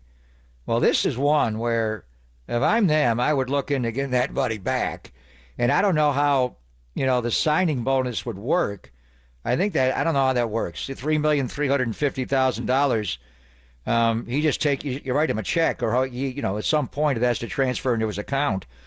The fact that he played, how many weeks are we into the year now? 15 of 18, right? Can I get 3/18 of his money back that he just decided to leave my team? Well, you cut him. So this is where the semantics is. How do you remove him from the roster and try to get the money back is what I would be doing. I don't know what they want to do. And then I would say the roster bonus, really? We're going to pay you $220,000 when you just suited up to get the $220,000. You had no inclination to play in the game. And in fact, when we asked you to go in the game, you refused to go in the game. So what's the CBA? What is the union? They're going to protect the player, obviously. But I think in just the wording and the semantics of how they're doing this, can they recoup some of the money that they've already paid to him and that may be in limbo now based on his actions last night, I mean, I would have a problem giving the guy $220,000. I mean, indirectly, he cost the Niners that football game last night. If he goes out there and plays stack linebacker over Demetrius Flanagan Fowles, do they go on a 17-play drive and kick that field goal to go up 6-3? Maybe, maybe not. But that's not what our intent was. Our intent was if 57 can't play and 53 can't play, 59, you're going in the game. We're not going to put 45 in the game. We were forced to do that because you refused to play in the game. And indirectly, that's not what we wanted to do. Did that if the Niners win that game last night, who knows? We're thinking about 7-7 and making the playoffs now. I'm not even going there anymore. I'm wondering, can they win a game the rest of the year? And I don't want to hear about your tankathon. This is not the NBA. We're not doing that. You suit up to play in the NFL and you figure it out later. We're not doing that. But his actions last night, indirectly, some could argue directly, cost you that football game. So do you really have to pay the guy $220,000 for what he did last night? Well, the good news is, as you mentioned, Dre Greenlaw did not come out with anything serious. He's going to be day-to-day. We'll see if he ends up suiting up now that the 49ers are essentially done. And yes, we will not go and live in the math fantasy land. Had they won last night, would have been fun to keep that going for another 10 days or so. But this is reality, and we got to ground ourselves in reality here the day after a 49ers loss. And yeah, Papa, the 17-play drive was brutal. I mean, Deebo Samuel did not play well. The drop was costly. It didn't help that he voiced his frustrations on social media this week. But the bottom line is sometimes you can't control things on a football field. You drop passes at a bad time. It happens. It's football. Devondre Campbell was a decision made outside of football, and that is an entirely different category of frustration. It's why he's the number one story today. So what we'll do right now is we'll take another quick break so we can get back on the clock. We'll have Matt Mayoko coming up now at his new time, 11:50. So we'll have to take 2 breaks between then. And you got one thing before we break? Just one point, because I'm texting with David Lombard. I think I may have misread this. The roster game bonus, the $220, may be for the entirety of the year. And I don't know how the math would work on that. That doesn't add up either. But David is saying per game, it's a $20,000 roster game bonus. I thought it read $220 wouldn't make sense because he'd make a lot more. Obviously, than the $1.2 million in the paragraph 5. But David is saying it's $20,000, but it's still. Do you want to pay him $20,000 for not playing last night? It may not be $220. It could be $20. We'll get to the bottom of it, but it's more likely $20,000. But either way, you want to write him that check for what he behaved. Did he really justify and validate the roster clause by what he did last night? He may have. I don't know how it would read. He was on the game day roster. He was, and he did suit up for the game. But, man, that would be a hard check to write to that guy and to transfer into his account after what he did last night. Well, I know my answer is probably going to match most people listening to the station today. I would find a way to not pay that money because the game was absolutely in reach. You quit on your team. You lose. It stinks. Season effectively over. We appreciate the clarification on that, Papa. We'll go ahead and take our break now, and then we'll have another one before Matt Mayoko. So quick segment coming up. Might have a time to sneak in a call or two. I see Richard out in Petaluma on the line, so perhaps we'll take that next on KNBR 104.5 and 680, the Sports Leader.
Greg and Greg, Papa and Silver. This is KNBR, the sports leader. There's a blitz from the north. Stafford going to load up and throw it deep down the field. Wide open. Puka Nakua's got it. Inside the 20, he beat Charvarius Ward in the post route. One of the few big plays from last night, a 51-yarder to Puka Nacua, and that's when it started looking like the 49ers may officially be in some trouble. The offense was anemic. It's Papa and Silver, and we saw 6 total field goals, pardon me. My math's all over the place today, but 12-6 final, and the 49ers against the league's 24th ranked pass defense and 28th run defense ran into a wall and gained 191 total yards. And that play right there, that was the first play of that series. And Mike LaFleur and Sean McVay dialed up one there, play action and a deep shot. And Puka on the post route.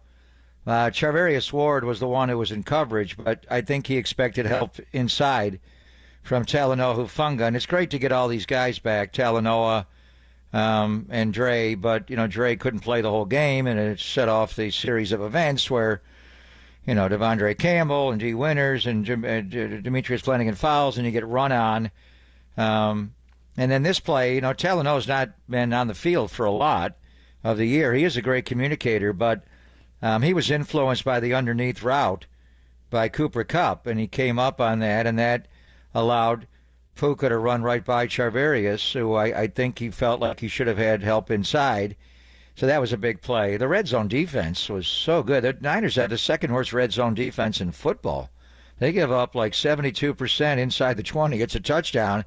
And those back-to-back games at Lambeau and Buffalo, it was 9 for 9. Green Bay was 5 for 5. Buffalo was 4 for 4 inside the red zone. That's why they were banging on the damn drum all day and night with Josh Jacobs. But they were good in the red zone to give them a chance to come back, but the Niners never got inside the red zone the entire game, and they got in enough to make the 3 short field goals, the long one.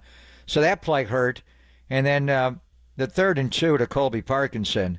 Again, Talanoa Hufanga was involved in that, where they just sent Cooper Kupp in that motion across. They do it every damn play all the time. The Niners do it, everybody. Miami does it. Green Bay does it. Everybody does it. But why did the Amador Lenore and Talanoa Funga, you go back and you watch that, I mean, Matthew Stafford's eyes had to be like, Cooper Kupp goes in motion, 29-2, both go with him. Nobody's guarding my tight end in the right slot. Quick, snap it, Limmer, let's go. And first down, give me, boop, and that was the play. Had you been able to get the stop there on 3rd and 2, make them kick the longer field goal, maybe he misses, but even if he makes the field goal, you have time to come back. But after they got that, now it's like, how do you use the timeouts here? They take it right down to seconds, and you had no chance to respond. So the Niner defense played well enough to win most nights, but they had critical busts at critical moments of the game. And then obviously, as we detailed, Devondre's refusal to go in allowed them to just run the ball on that 17-play drive. I mean, Kyron Williams ran them to victory. The deep shot to Puka, the 3rd and 2 to the tight end, but your inability to tackle Kyron Williams was the difference in the game, and that's why, Demetrius Flanagan-Fowles is a good player, but he would not be your choice to be in run defense. Yeah, for anyone out there who's in the fantasy football playoffs right now, last night was not the night for you. I mean, the Rams won that game without Cooper Kupp getting a single catch. Puka Nacua had the one big play and a few other nice grabs, but it was really Kyron Williams, Papa, just like to your point. I mean, he single-handedly carried the Rams' ground game, and when you look at the Rams' long drives, particularly that 17-play, 65-yarder, when they were able to bleed a lot of clock, that was almost a 10-minute drive, 9 minutes and 45 seconds. Kyron Williams was one of, if not the offensive difference maker in this game. So we're going to leave it at a really short segment right there so we can get to Matt Mayoko, who has been rescheduled from 10:50 to 11:50. Mayoko, you heard him on Shanahan's teleconference call. And we're going to talk to our good friend Matt Mayoko of NBC Sports Bay Area next. It's Papa and Silver on a Friday the 13th, processing the death of the 49ers on KNBR 104.5 and 680, the sports leader.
Hey, it's Greg Papa here, also known as G-Pop. Over the years, you've heard what Golden State Lumber and Building Materials offers to professional builders, contractors, and their customers.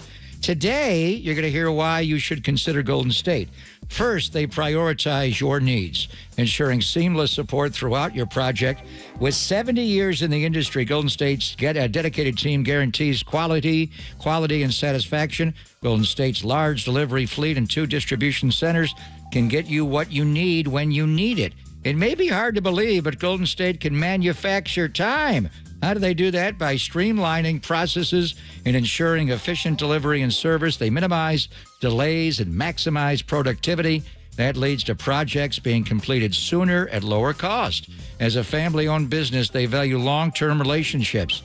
Additionally, Golden State has been recognized as a best place to work each year since 2014. Happy and engaged employees provide exceptional service and higher customer satisfaction.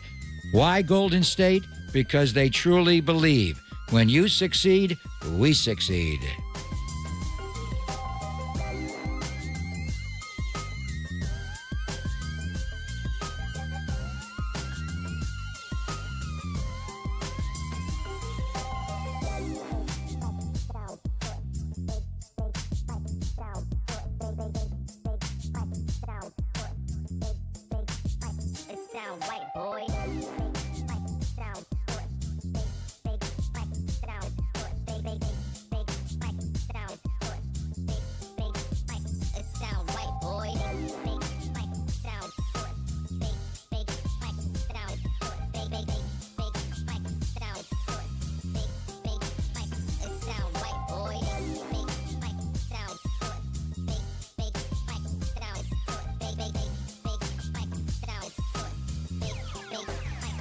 Sound right, boy.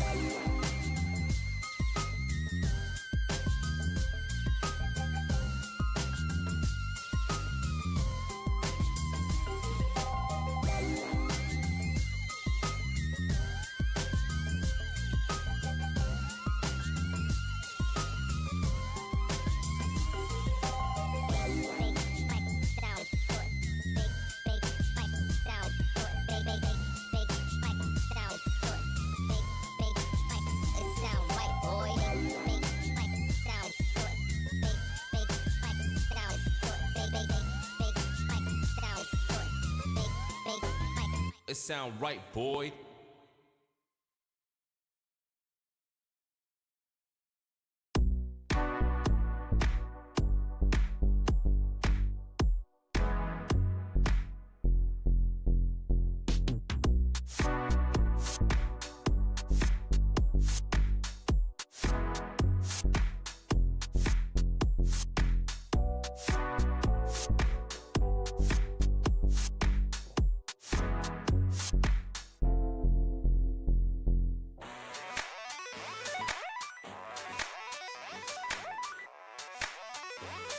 Faithful, there's a party happening on our podcast page. Hear every interview from every show on demand at knbr.com/podcast. Now on with the show on the sports leader. 3-3 game. Niners 3 for 10 on third down. Face a 3rd and 10. Purdy out of the gun. Looks right. Throws middle. Juggling. Drop by Deebo Samuel. He dropped the ball. Oh, my goodness. He may have run for a first down. And maybe more. Oh, that is an absolute killer. He takes his helmet off. Deebo on the in cut. The Deebo dig. That may have been a touchdown. I think it would have been. He could have bounced off the block of Ricky Pearsall and would have been gone. Well, he would have had a first down for one. He may have had a touchdown. That ball got right into his body, and he flat out dropped it. Put it right on the money. Unfortunate drop by Deebo Samuel. Well, in a game with no touchdowns, that was a brutal play in what could have been an old vintage touchdown from Deebo Samuel on the slant.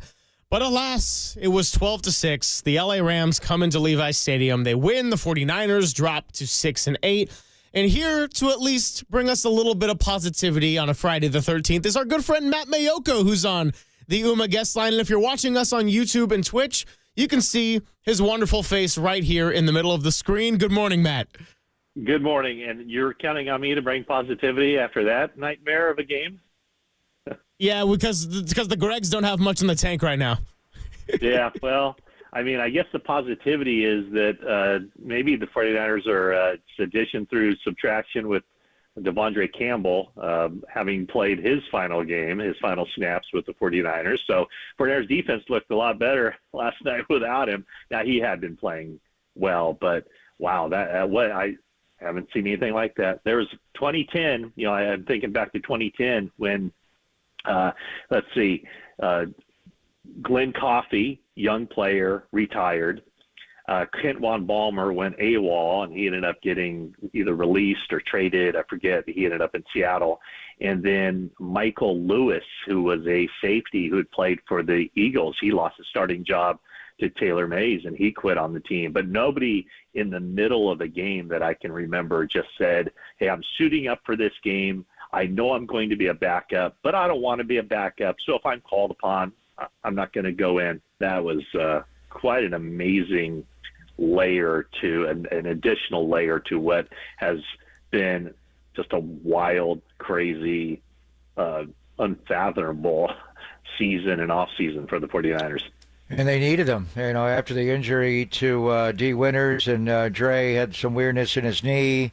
They were forced to play Demetrius Flanagan-Fowles, who had a knee injury of his own. He's a lighter player, and the Rams just ran all over the Niners without a true stack linebacker next to Fred.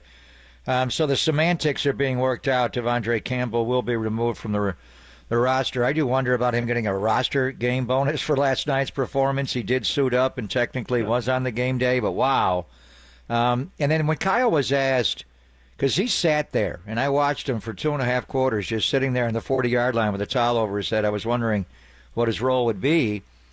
They asked Kyle, did you ask him to go in the locker room and leave the sideline? He said, I did not. I wonder if somebody did tell him to get up there and leave, because you didn't want the scene in the locker room where he left the field and they got wind.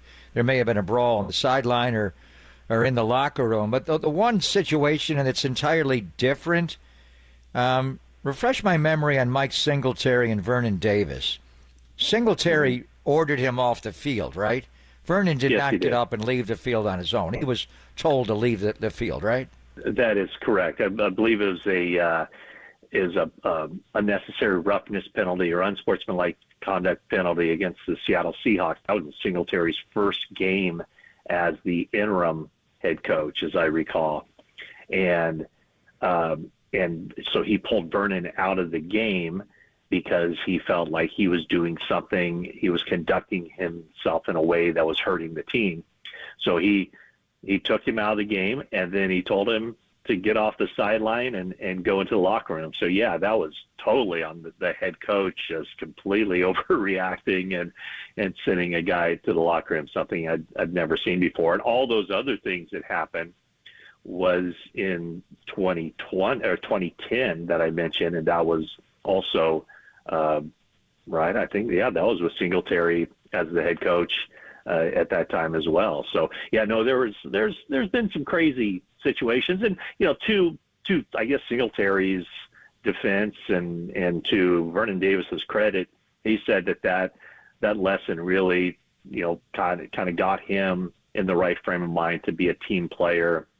I give a lot of credit to Vernon, because not every player would have reacted that way to the coach completely overreacting and kicking a guy off the sideline for basically a retaliation penalty. Coaches get angry at their guys when they retaliate and they get caught and penalized. But yeah, that was definitely an extreme.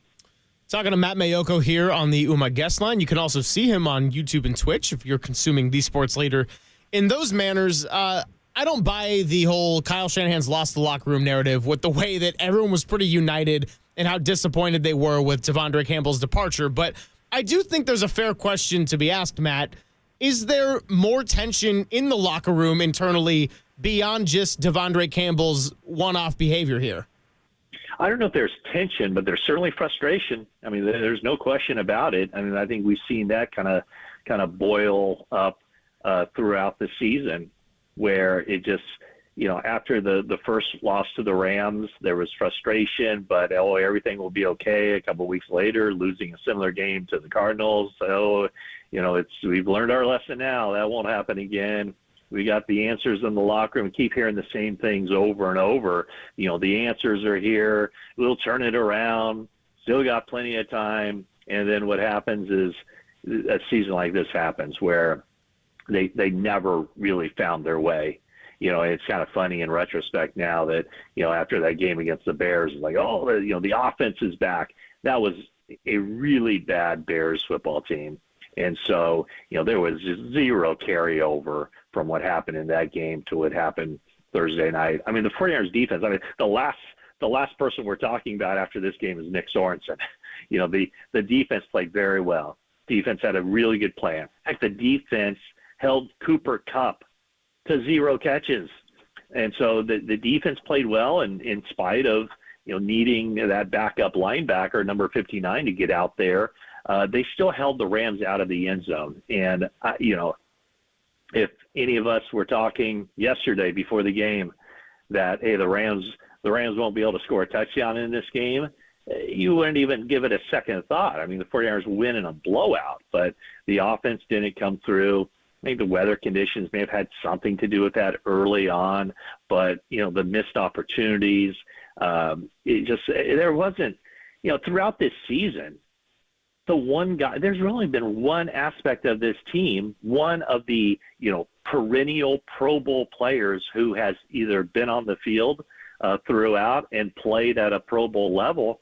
That's George Kittle. He's the only thing that's gone right about this season among the players that the 49ers count on to be tremendous players. And, obviously a lot of it isn't the fault of the players when you talk about Fred Warner playing on a broken ankle and injuries to so many different guys. But, I mean, there are so many reasons why this season is severely lacking. And we could list 100 reasons why the team isn't as good as it has been.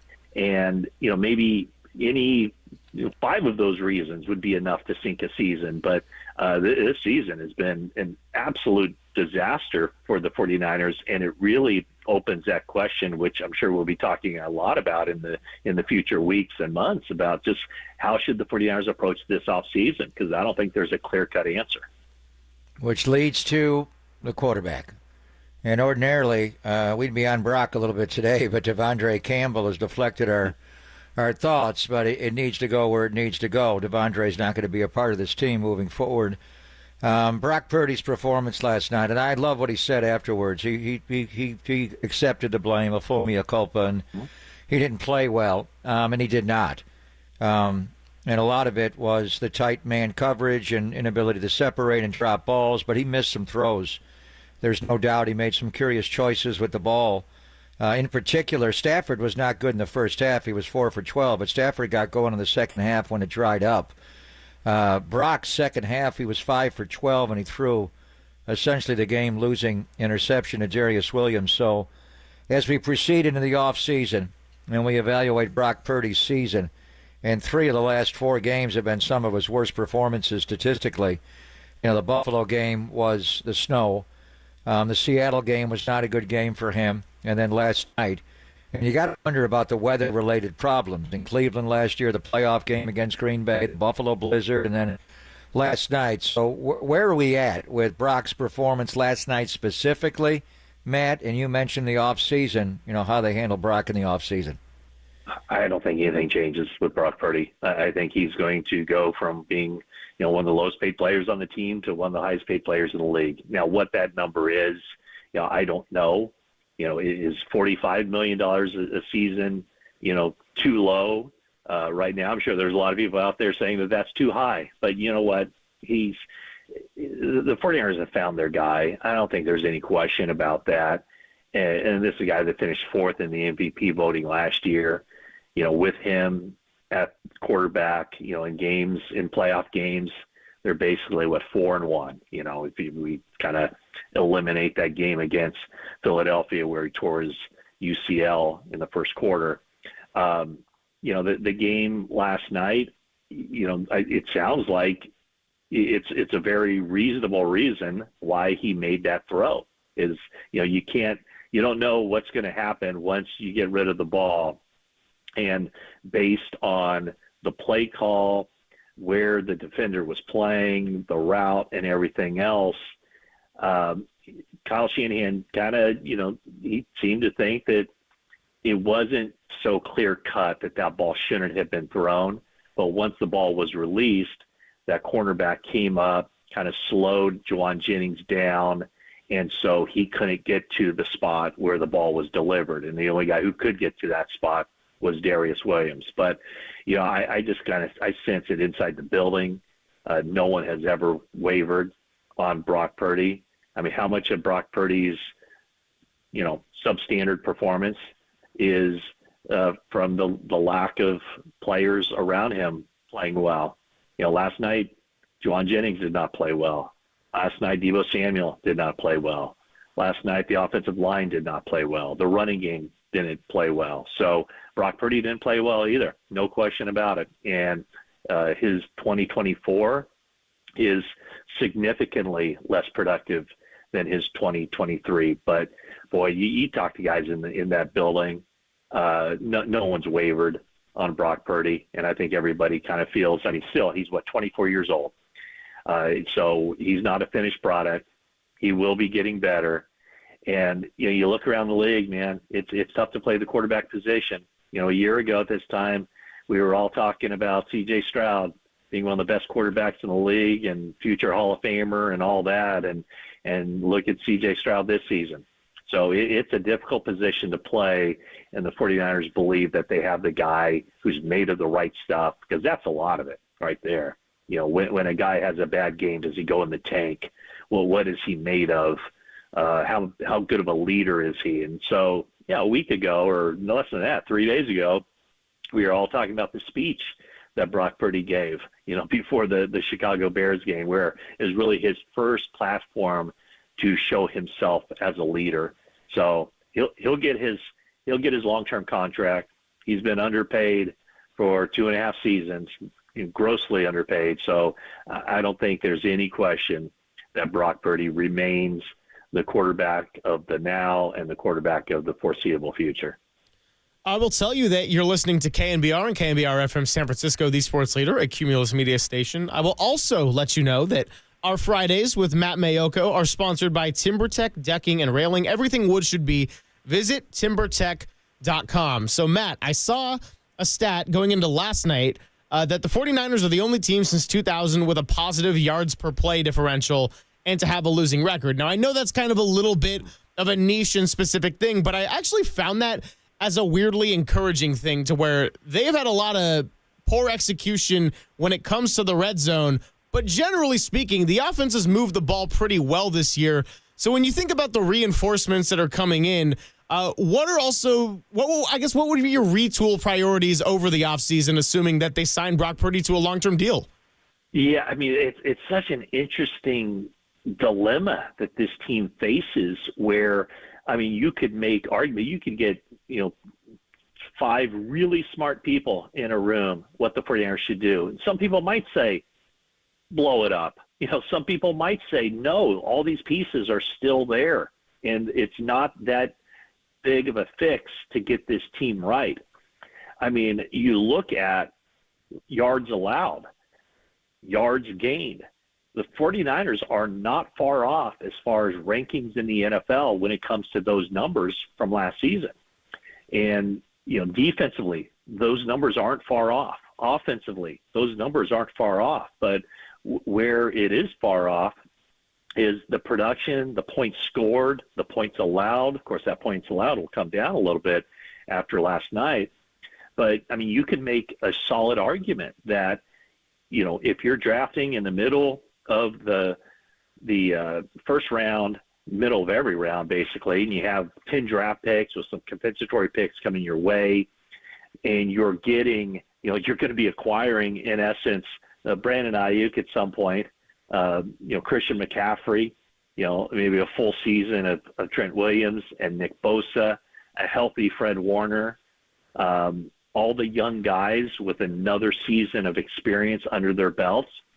You could easily see that with just a typical off season, nothing big, no big departures or additions. Well, they'll have big departures because they do have some guys who are up for free agency and some other guys whose contract situations they have to figure out, Deebo Samuel and Javon Hargrave being 2 of them. But, you could make the argument that the 49ers could be returning a team that would be the favorite in the NFC West. In fact, I mean, I would say right now, if you look at the 2025 odds, 49ers would probably be the favorite to win the division based on the guys they didn't have this year who should be back next year. So it's a fascinating dilemma, a challenge that John Lynch and Kyle Shanahan have as far as the direction they want to go with this organization, because I don't know that there's a clear-cut answer of what they should do.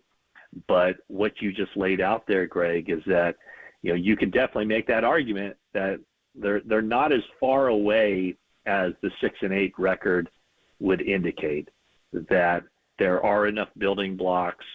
The production is there in a lot of ways, both offensively and defensively, but it was just the clutch production, the red zone stuff, the third downs, you know, the scoring touchdowns instead of field goals, the allowing touchdowns instead of giving up field goals. All that stuff is, you know, all that combined is the reason that they're 6-8, and they're going to have an extra month of rest heading into the 2025 offseason. Well, you had the amazing stat last week, which explains all of it offensively, is that Brandon Ayuk, Christian McCaffrey, and Deebo Samuel last year combined to score 40 touchdowns. This year they have 2.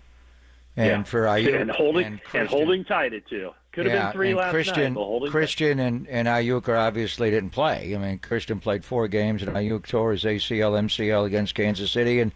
But Deebo has played. And you mentioned the contract. They just restructured Javon Hargrave's contract. So when you do that, typically you're figuring out a way to keep a guy. They did restructure Deebo's. I do have some information on that, Greg. Okay. All right, so go ahead. The Javon Hargrave contract is basically cap gymnastics to allow the 49ers to release him at the beginning of the new league year and have that money spread out over 2 years. So are they planning on releasing him? Yeah, and Javon Hargrave knows that. Like he will be released at the start of the new league year, and that's to allow him to get onto the market early, and also the team it spreads out that cap hit. They've also made it very clear to him that they want him back, and they want to be able to compete to re-sign him. So they haven't closed the door on Hargrave, but with his scheduled $19 million for next year, everybody knew that wasn't a number they were going to pay. And it's a similar situation with Deebo, where now it's kind of, you know, it's dealer's choice for the 49ers as far as what to do with him. They can go either way with that as well. So I know I've been bullish on Deebo Samuel will be back with the team, but hey, let's face it, he's not the same player. At least what we're seeing is not the same guy. We never saw the first person bring down Deebo Samuel. This year we're seeing it the other way. We're never seeing the first person not bring down Deebo Samuel.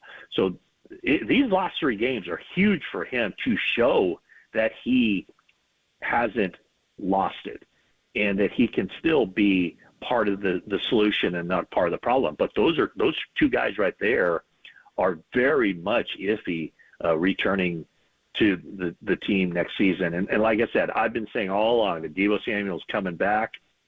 It didn't, in my mind, it didn't make any sense.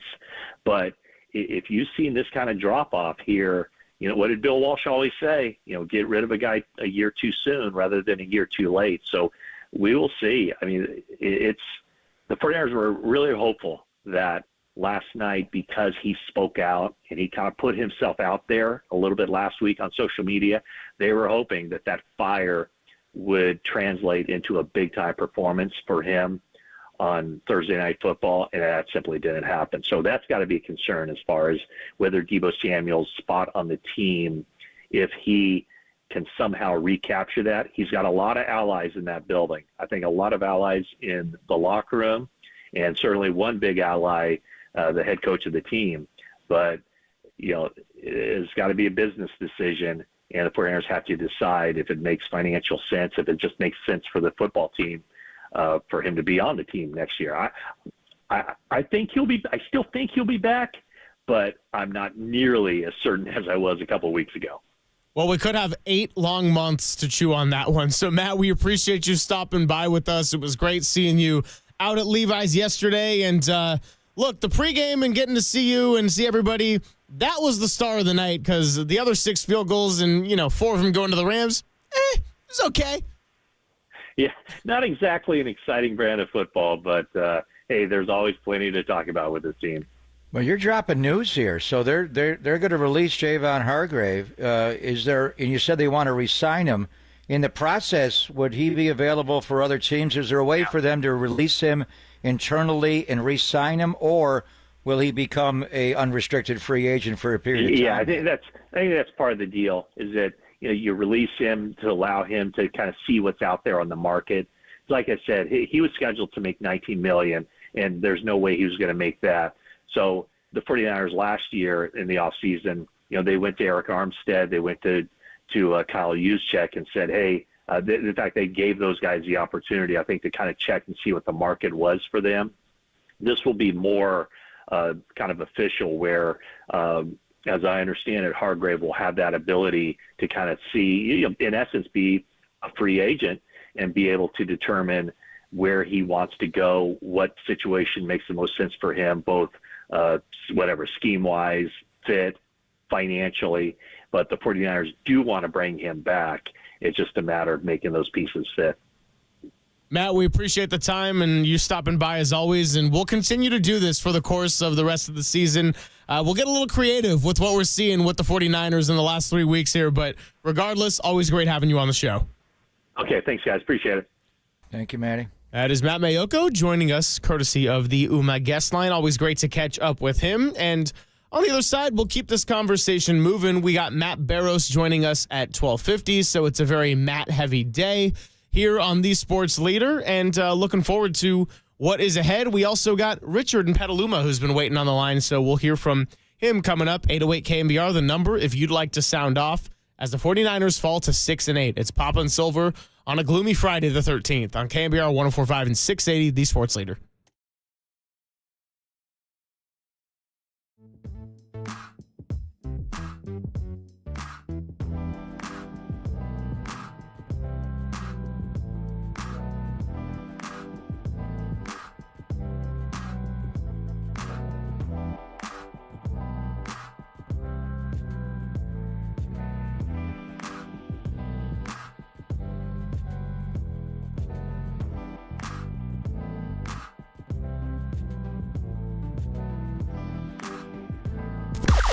Now, from the O'Donnell Financial Group Sports Desk. Learn more at odfigroup.com. O'Donnell Financial Group, because planning is a process, not a product. Let's focus on something happy. Why don't we? Well, guess what? Willie Adames was introduced as a San Francisco Giant yesterday, and he brought all the joy to the podium, as was advertised. And if you want more Willie Adames, he'll be joining the morning show with Murph and Marcus this Monday, so set your calendars. You won't want to miss that interview on KNBR, The Sports Leader.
And now, time for the Protect Your Assets with David Hollander Business and Technology Report.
Now, back to Greg Papa and Greg Silver on KNBR, the sports leader.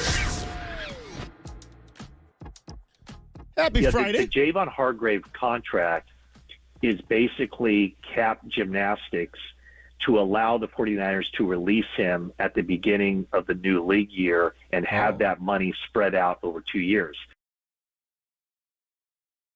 Now, happy Friday, everybody. Apologies for cutting off Matt Mayoko, who was just on with us. That was him talking about Javon Hargrave. And, Papa, that's exactly where you were going toward the end of the hit. You think Javon Hargrave, Matty was saying, could be released. And the 49ers, in addition to Purdy, are going to have other free agency and money decisions to make this offseason.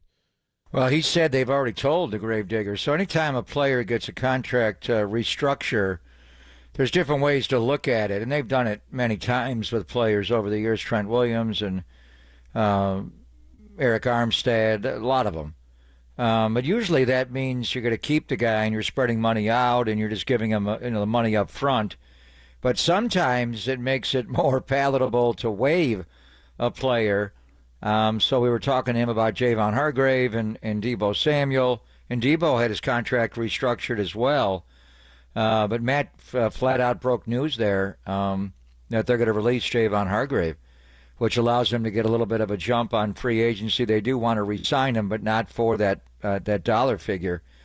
So now the question will be, how do they handle Deebo Samuel in the offseason? And Matt's a staunch believer they're going to bring Deebo back, but now you just don't know, and you got to see what the reason for the restructuring is. So they're going to make changes, there's no doubt. They got to clear cap space to accommodate Brock's contract, whatever that is, assuming they re-sign Brock. And then Dre Greenlaw is up, Talanoa Hufanga is up.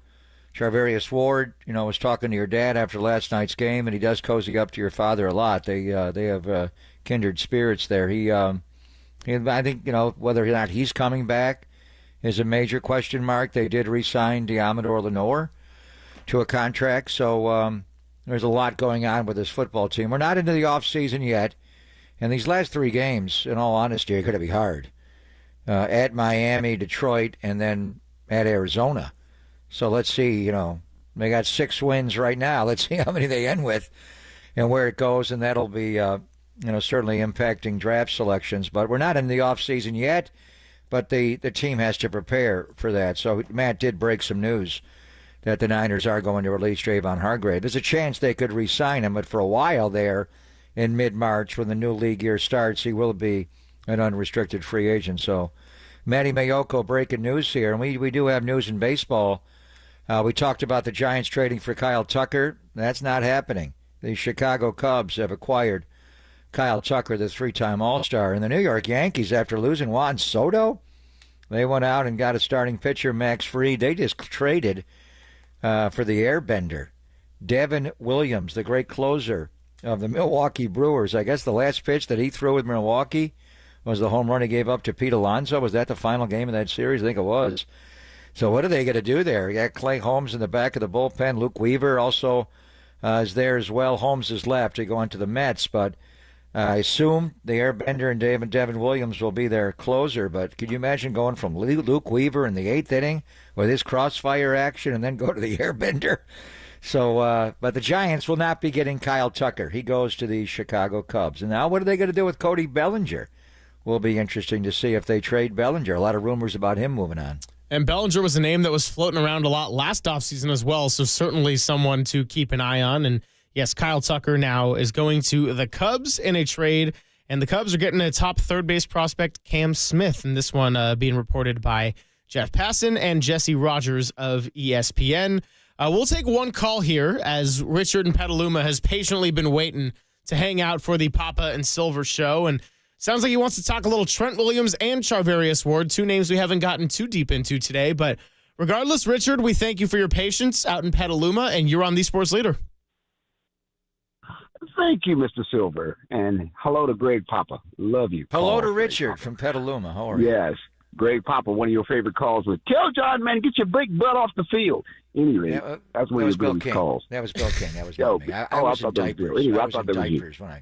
Oh, okay. But my comment is simply this. If I was that young man who walked off the field, the last person I would want to look at is my mama. Yeah. Because he quit. Quit. And I think the last person I would look at is Silverback. I wonder how that went over with Trent Williams in the locker room. Right? Oh, and then just to piggyback on that, Mr. Papa, is Trent Williams, Charvarius Ward, and Ricky Pearsall. Before the season started, the 49ers took a hit. Before the season started. Union Square, you get shot. Charvarius Williams and Charvarius Ward, lose your kids. You lose your children. That is hard. That's where the mental aspect of this game kicks in. And so we as 49er faithfuls have to remember these are human beings. And that these things that they do on this field, we have to remember they're human beings. When you lose a child, and Greg Silver touched on this earlier, Greg, you kind of hijacked my point when you said, look at how they lost these children.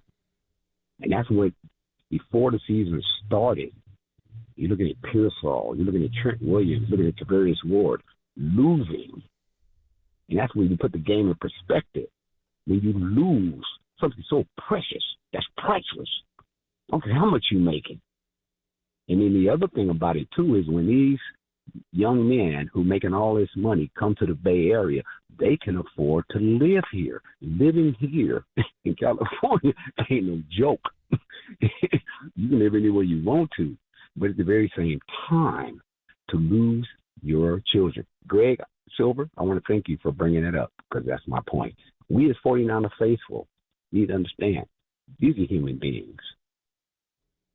Yeah. Hey, Richard, thank you. And I apologize now for hijacking your point as you waited patiently on the line. But No, I mean, look, I don't think there's much more to really say beyond what Richard touched on. This is a team that's overcome a lot of adversity. They've had plenty of adversity on the field, but I can understand, Papa, how in a locker room where, as Matt Mayoka said, maybe not tense, but certainly frustration because they got a high standard. They're coming off inches away from a Super Bowl, and then they go through what they've gone through in this offseason, and then you take these brothers that they have to go through some heartbreaking family off-the-field matters and then to see one of your own walk out. I mean, we talked about this with Deebo Samuel when he had the confrontation with Tabor Pepper and Jake Moody. Football is an emotional game. So last night it was a lot of raw reaction, and today we're kind of doing the processing of that. But it's understandable why a lot of these players who will do anything and they're putting their bodies and health and families on the line out there every time they step on a football field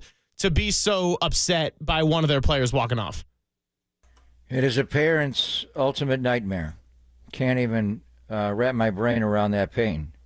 And I've had 5 kids, and when they were babies, you got to protect them. And there were nights where they all have challenges. I remember when my brother died at age 54, and my mom and dad were getting dressed for his funeral that day. It's just unspeakable, the pain. And I've not seen Trent since he lost his twins. I've seen Travarius a couple times. It's awkward. First time, I really didn't know what to say. And then when he was getting ready for the Chicago game, he came out for pregame warm-ups, and he wasn't in his 49er gear. He had a T-shirt on that said, "My baby," on the back, and then Amani Joy and a big picture of her on the front. And he was going through pregame warm-ups with Daniel Bullocks, and we just caught eyes, and I hugged him and told him I loved him. And I just, honestly, it's moments like these, I have no words. I can't even, it's just so hard, the pain. What do you say? I'm sorry? Sorry? Seriously? I mean, what do you say? So there's nothing to say. But your point is, he strapped it on and played.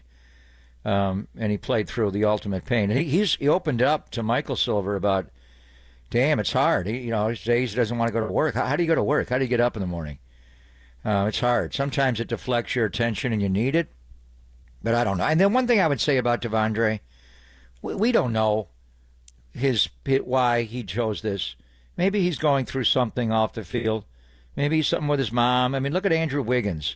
He couldn't play for essentially a couple of years. Who knows why? We think it was because of his father's health, but we don't know. And it's hard for these guys to do it. So I don't know. Devondre had a very distant look about him for just about the whole time he was here. And this particular week, you could see he was moving away. As Kyle said, he was starting to distance himself from the group. I don't know. Before we, bash the guy and quit in the middle of a game, and you don't do that and you don't act out that way. But until we know from him, and he may never choose, I'm not going to bash the guy. Maybe he has something going on off the field that is just as egregious or difficult to deal with as these other men. So until you know the story, I'm not going to comment. What he did was he shouldn't have done it, and to suit up for the game and put the uniform on and then sit there on the bench. That is difficult to deal with. We'll ask Matt Barrows. He's been covering this team for a long time. How they deal with it and the specifics. And Matt normally gives us the minute minutia the Tuesday after the game, and now it's a Friday, and he'll break down the snaps. And we saw it. He didn't get on the field. He didn't play special teams. And that 2nd and 1 when Dre went over to tackle Blake Corum and walked off the field, that was the moment when Devondre needed to go on the field and play. He did not, and Demetrius Flanagan-Fowles came into the game. But they've all got issues. Some are, more public than others. But until we find out the real reason why Devondre chose to act this way, this guy's a former first-team All-Pro, and the choice he made last night will impact his career. I don't want to say it's career suicide, but other teams are going to want to know why. And he did it in a very public manner. All the video of him on all the talking head shows are him walking off the field and going up the tunnel. He would have been better served just sitting there. Did somebody ask him to leave the sideline? So, yeah, it's a bad look. His teammates are all condemning his actions. But before we do, I would, and we have, the fact that he dressed for the game is odd. Why did he do that? But we need to know.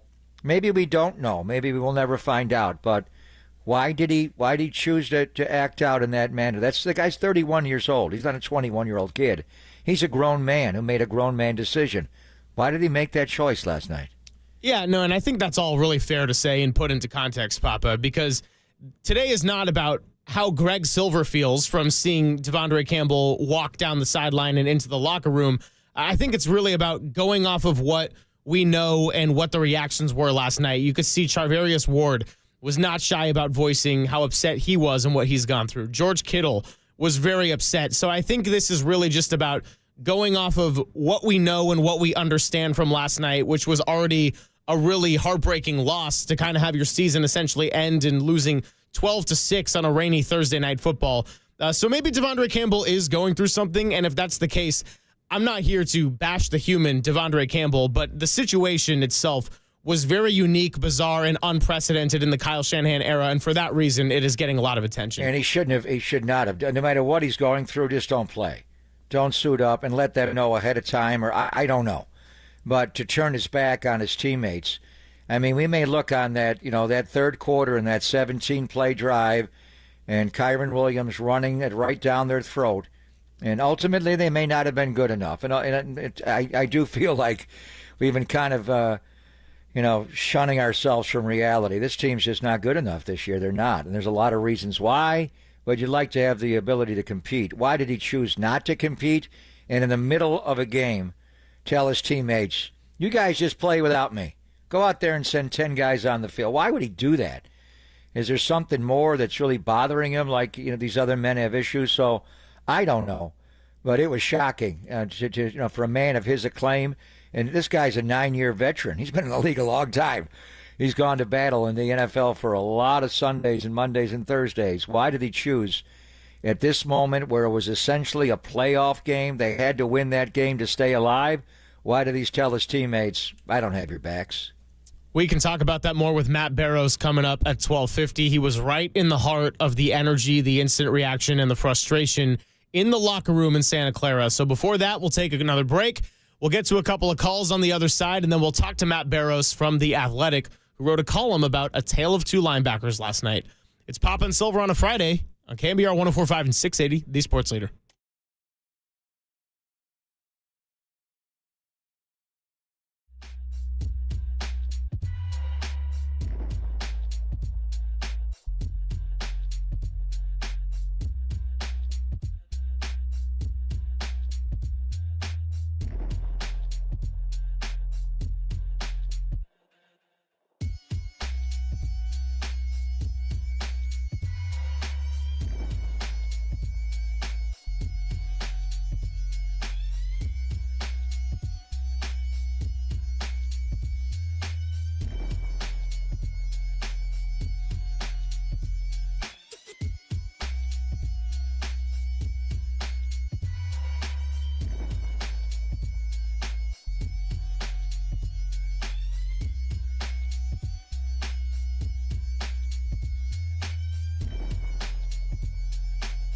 What are you, an idiot, Brian? Well, apparently.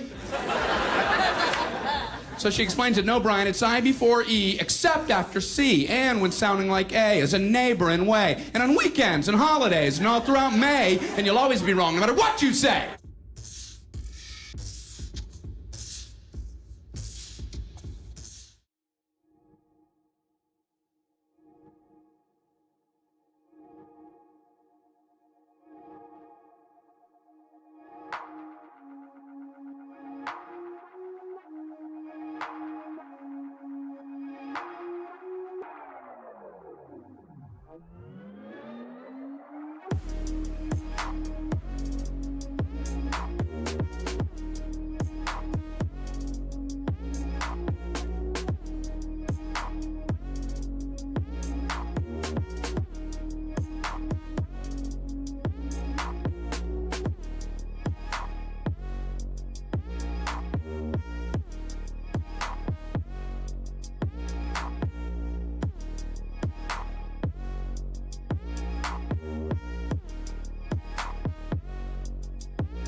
This is Papa and Silver on KNBR, the sports leader.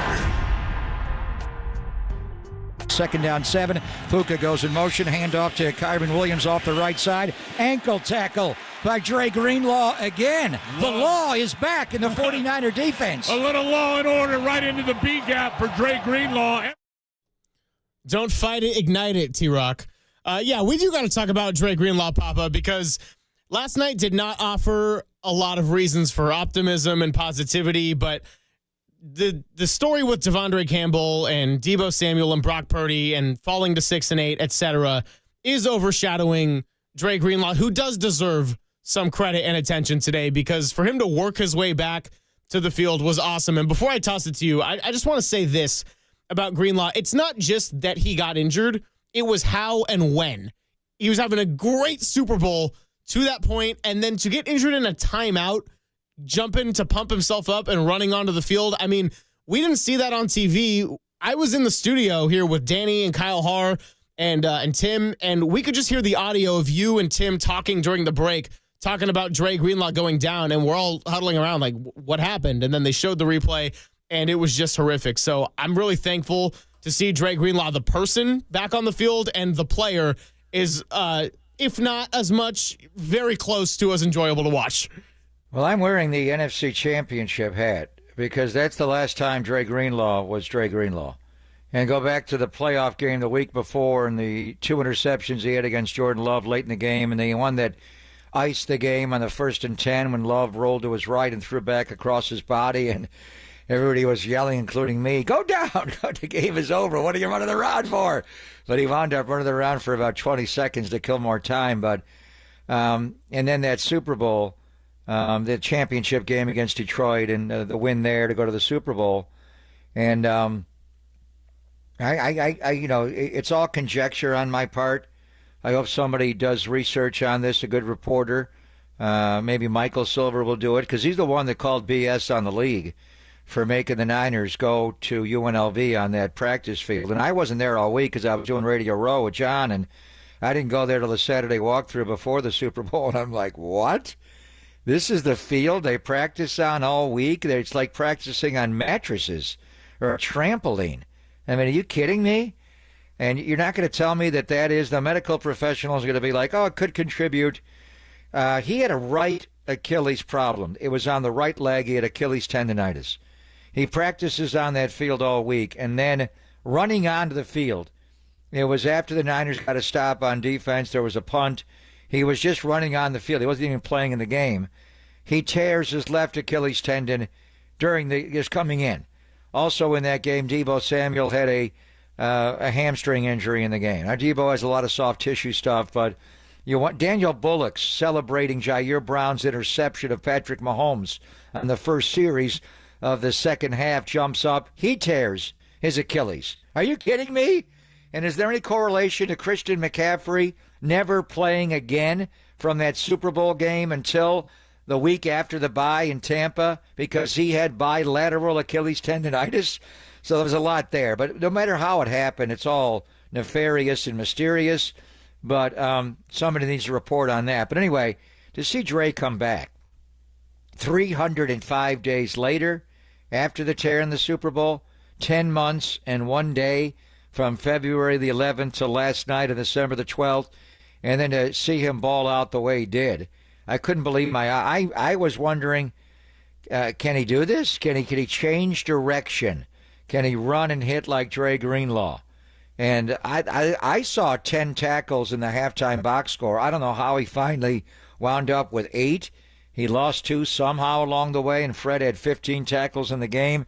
But we are going to bring in Matt Barrows, and Matt wrote about, as you said, the tale of 2 different linebackers, and unfortunately the nature of our world. And we knew we were going to have news with Devondre Campbell today, and Kyle did say he's going to be removed from the roster, the semantics they have to work out. That's the tale of one linebacker last night. The other tale is Dre Greenlaw and what he was able to do and the way he balled out. I mean, 57 was flying around the field. Unfortunately, he had to come out of the game. He felt some, weirdness in the knee, something. It's understandable. and he had a brace on the left knee. He tore the left Achilles tendon after the right was the one that he had the Achilles tendonitis. It's unbelievable. And then I saw him with the Theragun out on the calf, so something is going on. But we knew he was going to play last night, Greg. Did we ever think he would play like that? He looked like Dre Greenlaw. I almost want to say yes because of how insane he is and running around and always giving 110% energy. I mean, it was an element missed, and Silver Linings Playlist we'll get to a little bit later, but the one song I knew I was not going to be doing was Forgot About Dre, because I did not forget about Dre Greenlaw at all. His presence has been missed all year. So in a way, Papa, I'm actually not surprised that we saw that version of Greenlaw in the first half. Yeah, and we're going to have Matt Barrows talk about it. And then the other side of it is Devondre Campbell. And just what do they do? How do they extract him from the roster? He's big on the minute minutia, which he normally gives us the Tuesday after a Sunday game. So I don't know if he's already working on that or we have to wait until, the weekend for it to happen. But, the snap allocation last night of the Niners were on defense for 64, more than 64, because Greenlaw or Warner didn't play them all. Maybe 65 snaps last night. So Dre Greenlaw was on the field for 30 of them, so 46%. And if you're looking for Devondre Campbell, 0 snaps last night. Defense, 0. How do you play as a fourth or fifth linebacker, not play special teams? When did it all come undone? And did he walk himself off the sideline? Kyle said he didn't tell him, but did somebody on the sideline tell him to go in?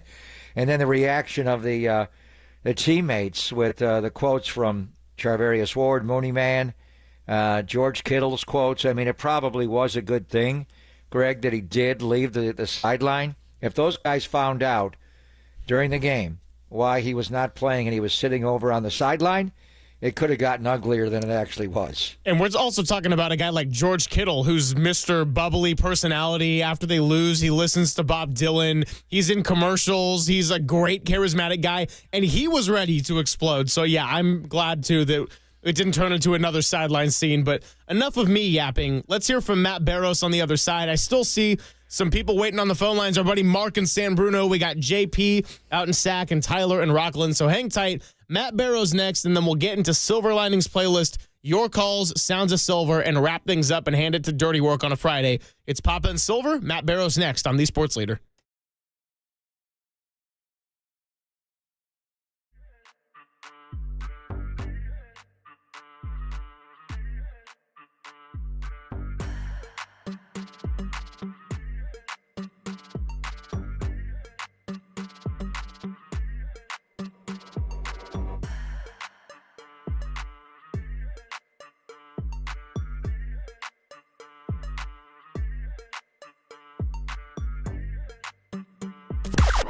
Now, from the O'Donnell Financial Group Sports Desk. Learn more at odfigroup.com. O'Donnell Financial Group, because planning is a process, not a product. Robert Griffin III joined the Morning Boys, Murph and Marcus, earlier today to discuss the 49ers' disappointing season as they dropped to 6-8 and the Army-Navy game, joining Marcus Boucher at the party on the East Coast. To hear that interview, check it out on the KNBR app, KNBR podcast page, or wherever you stream The Sports Leader.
faithful. Filter out the noise and kick it with KNBR on the gram for everything 49ers. Follow the sports leader on Instagram at KNBR.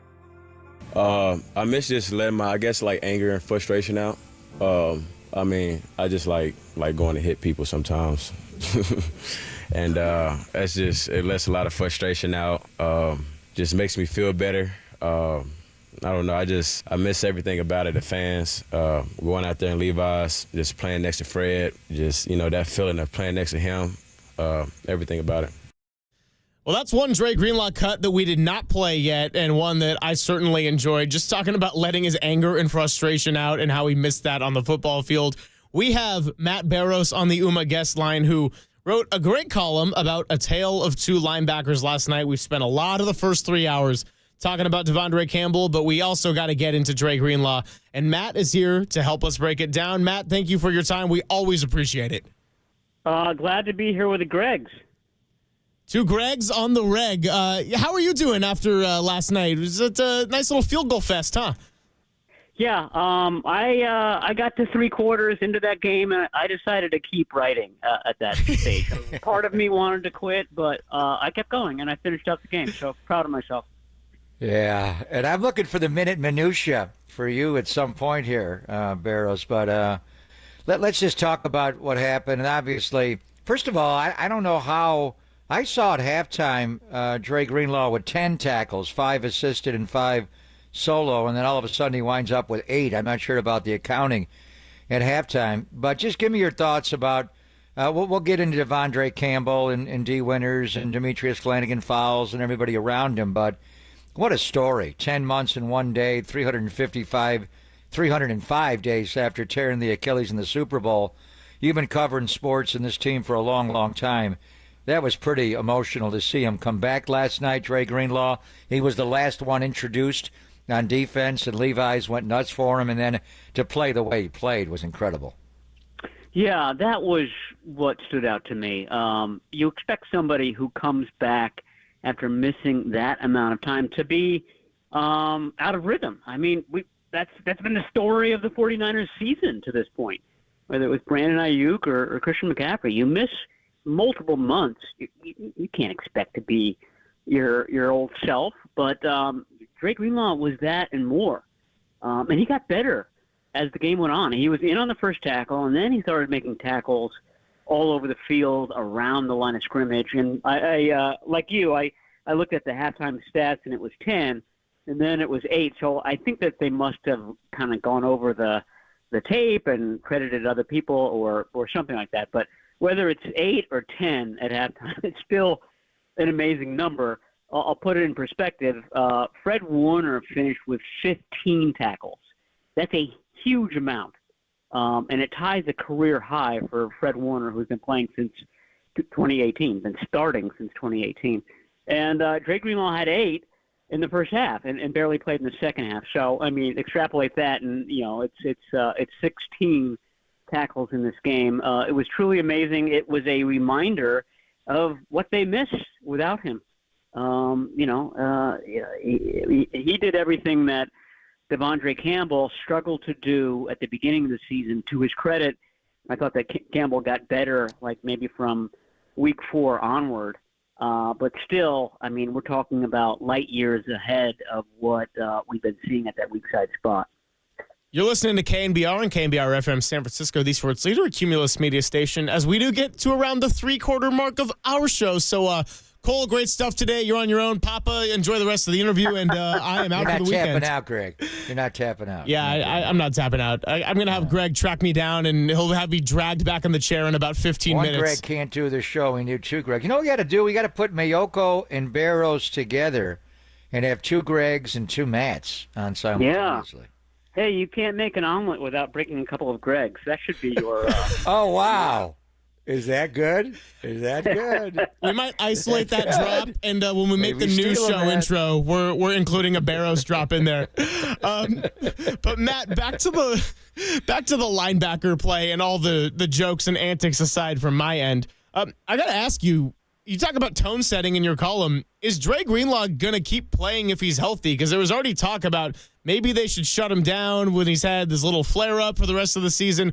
But now we have the whole Niners vets being like, you got to play if you're healthy enough to be out there with Campbell walking off the field.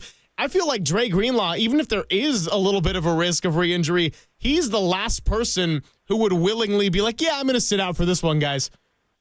Yeah, and that's sort of the irony of him playing so well. I do think, I agree with you, I think he's going to want to play these last 3 games. And he was walking around with a decided hitch in his giddy-up after the game, which was concerning at first, but, he reassured everybody that that was to be expected. He had some tightness in his leg, some tightness in the knee on the same side of the leg as the Achilles injury was. He said that was all expected.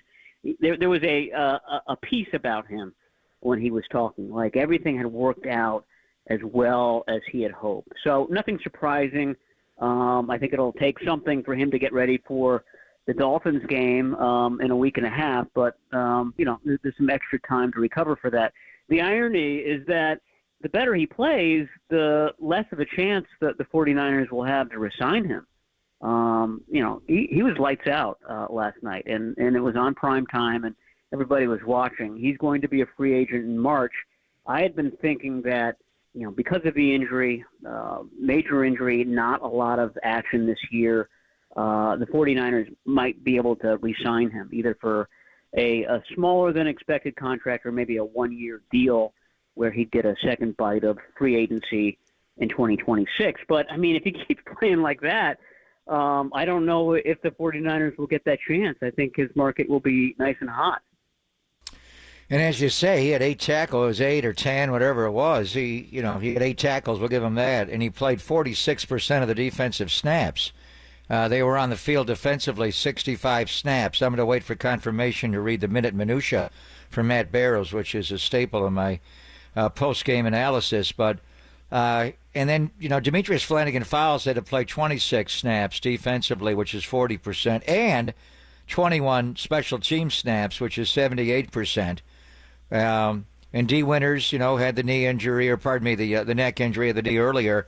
He only played 6 defensive snaps in the game, which leads to Devondre Campbell, who played exactly 0% of the snaps. 0 special teams, 0 on defense. It's just, and he suited up for the game to get that roster bonus, I guess, Matt. So where does the story go from here? How well do you know Devondre Campbell? Do you have any idea why he would act? This guy's a 9-year vet, a former first-team All-Pro. He's 31 years of age. He's not a kid. This could be career suicide. Do we have any idea why he chose to turn his back on his teammates in the middle of the game last night? Well, we have an idea. Campbell hasn't said anything. I've reached out to him. I've reached out to the agent, and I haven't heard back. So we haven't heard anything out of his mouth about why he did it. We do know that this isn't the first time. I don't think this is about losing his starting job to Dre Greenlaw. That was assumed. That's the very reason Eric Kendricks didn't sign with the team, because he knew at some point Dre Greenlaw was coming back and Kendricks would have to take a back seat. So he decided not to sign with the 49ers. He signed with the Cowboys, which led the 49ers to signing Devondre Campbell. My guess is that the fact that he was behind D. Winters is what was problematic for Devondre Campbell. And he told Eric Branch of the San Francisco Chronicle back in week 3, after D. Winters got into the game ahead of Campbell, that he was frustrated by that. D. Winters in that game suffered an ankle injury and couldn't play. Was banged up after that. So Campbell retained his starting spot and started playing better. And so it never became an issue really the rest of the year. But on Sunday against the Bears, that happened again. D. Winters started to, in the second half, get those weak side linebacker spots ahead of Devondre Campbell. And I can only imagine that, that sort of ratcheted up his frustration level. So when it happened for a third time this year, last night, that was the straw that broke the camel's back.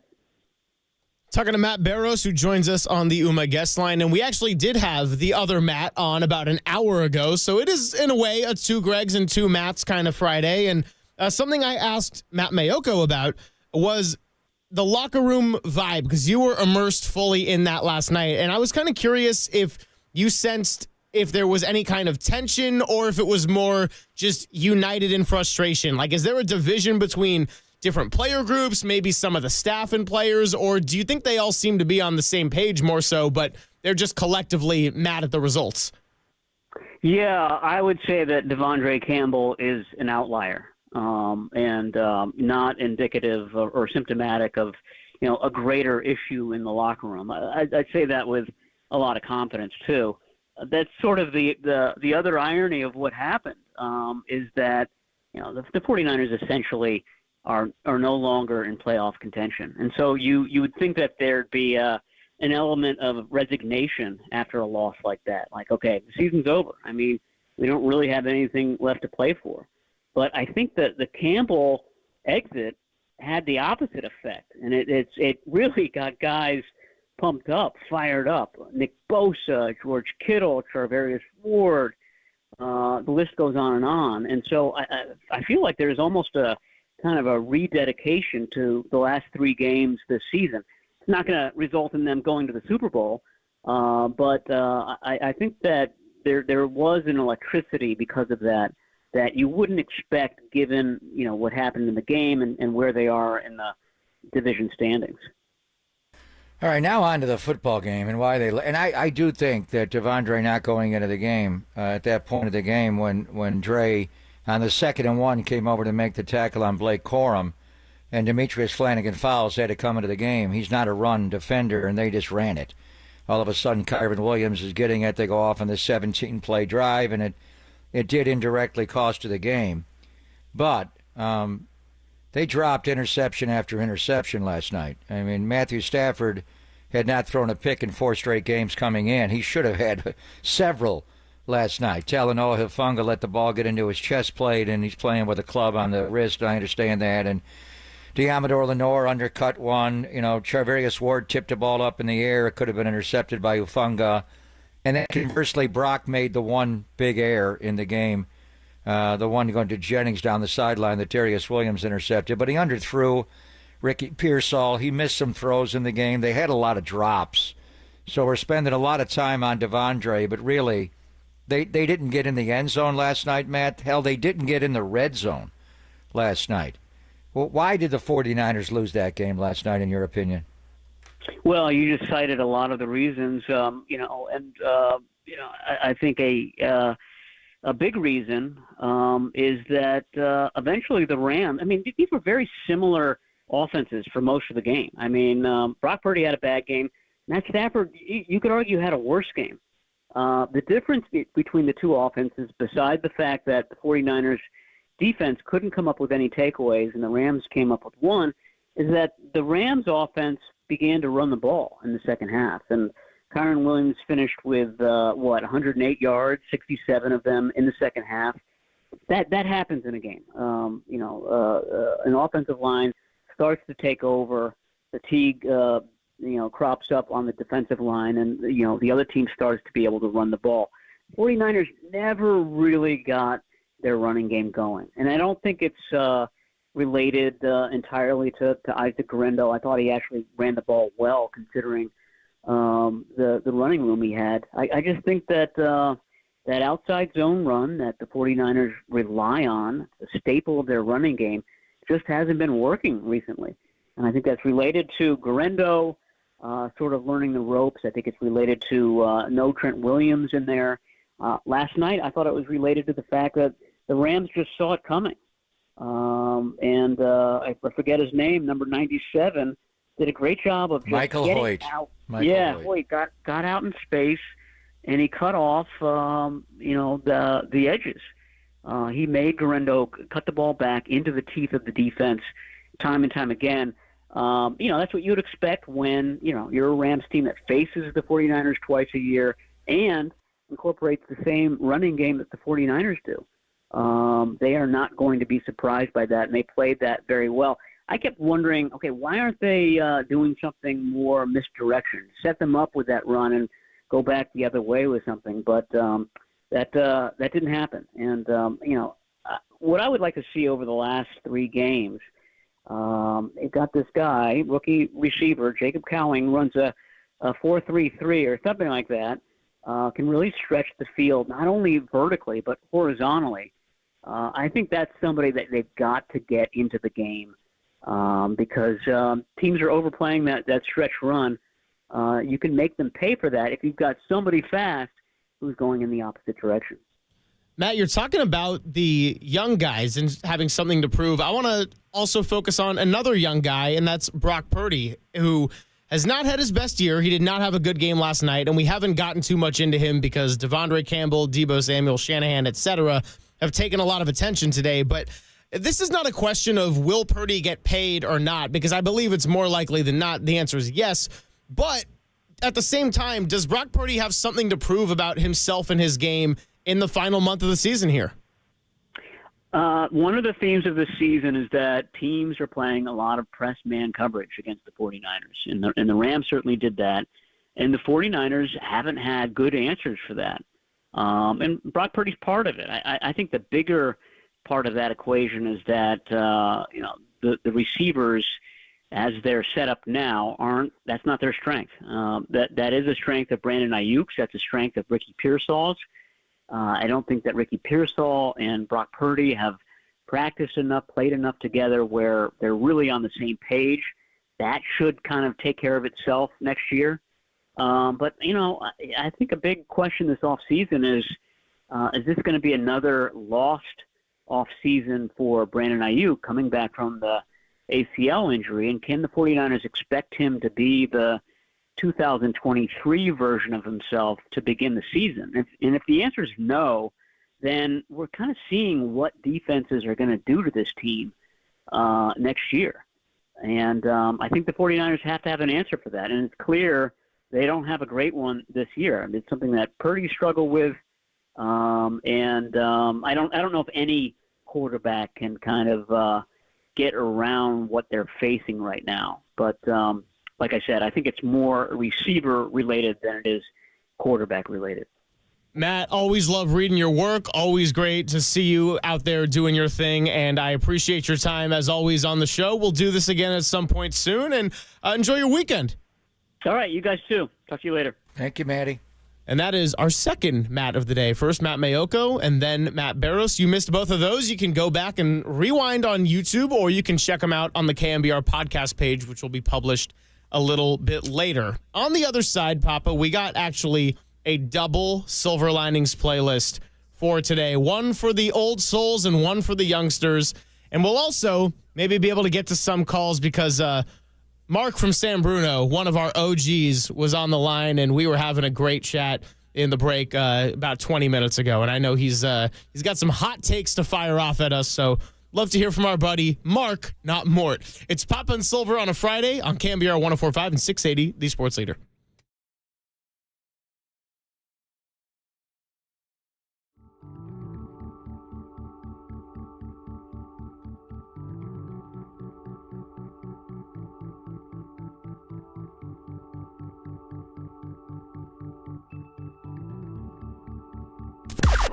Now, from the O'Donnell Financial Group Sports Desk. Learn more at ODFIGroup.com. O'Donnell Financial Group, because planning is a process, not a product.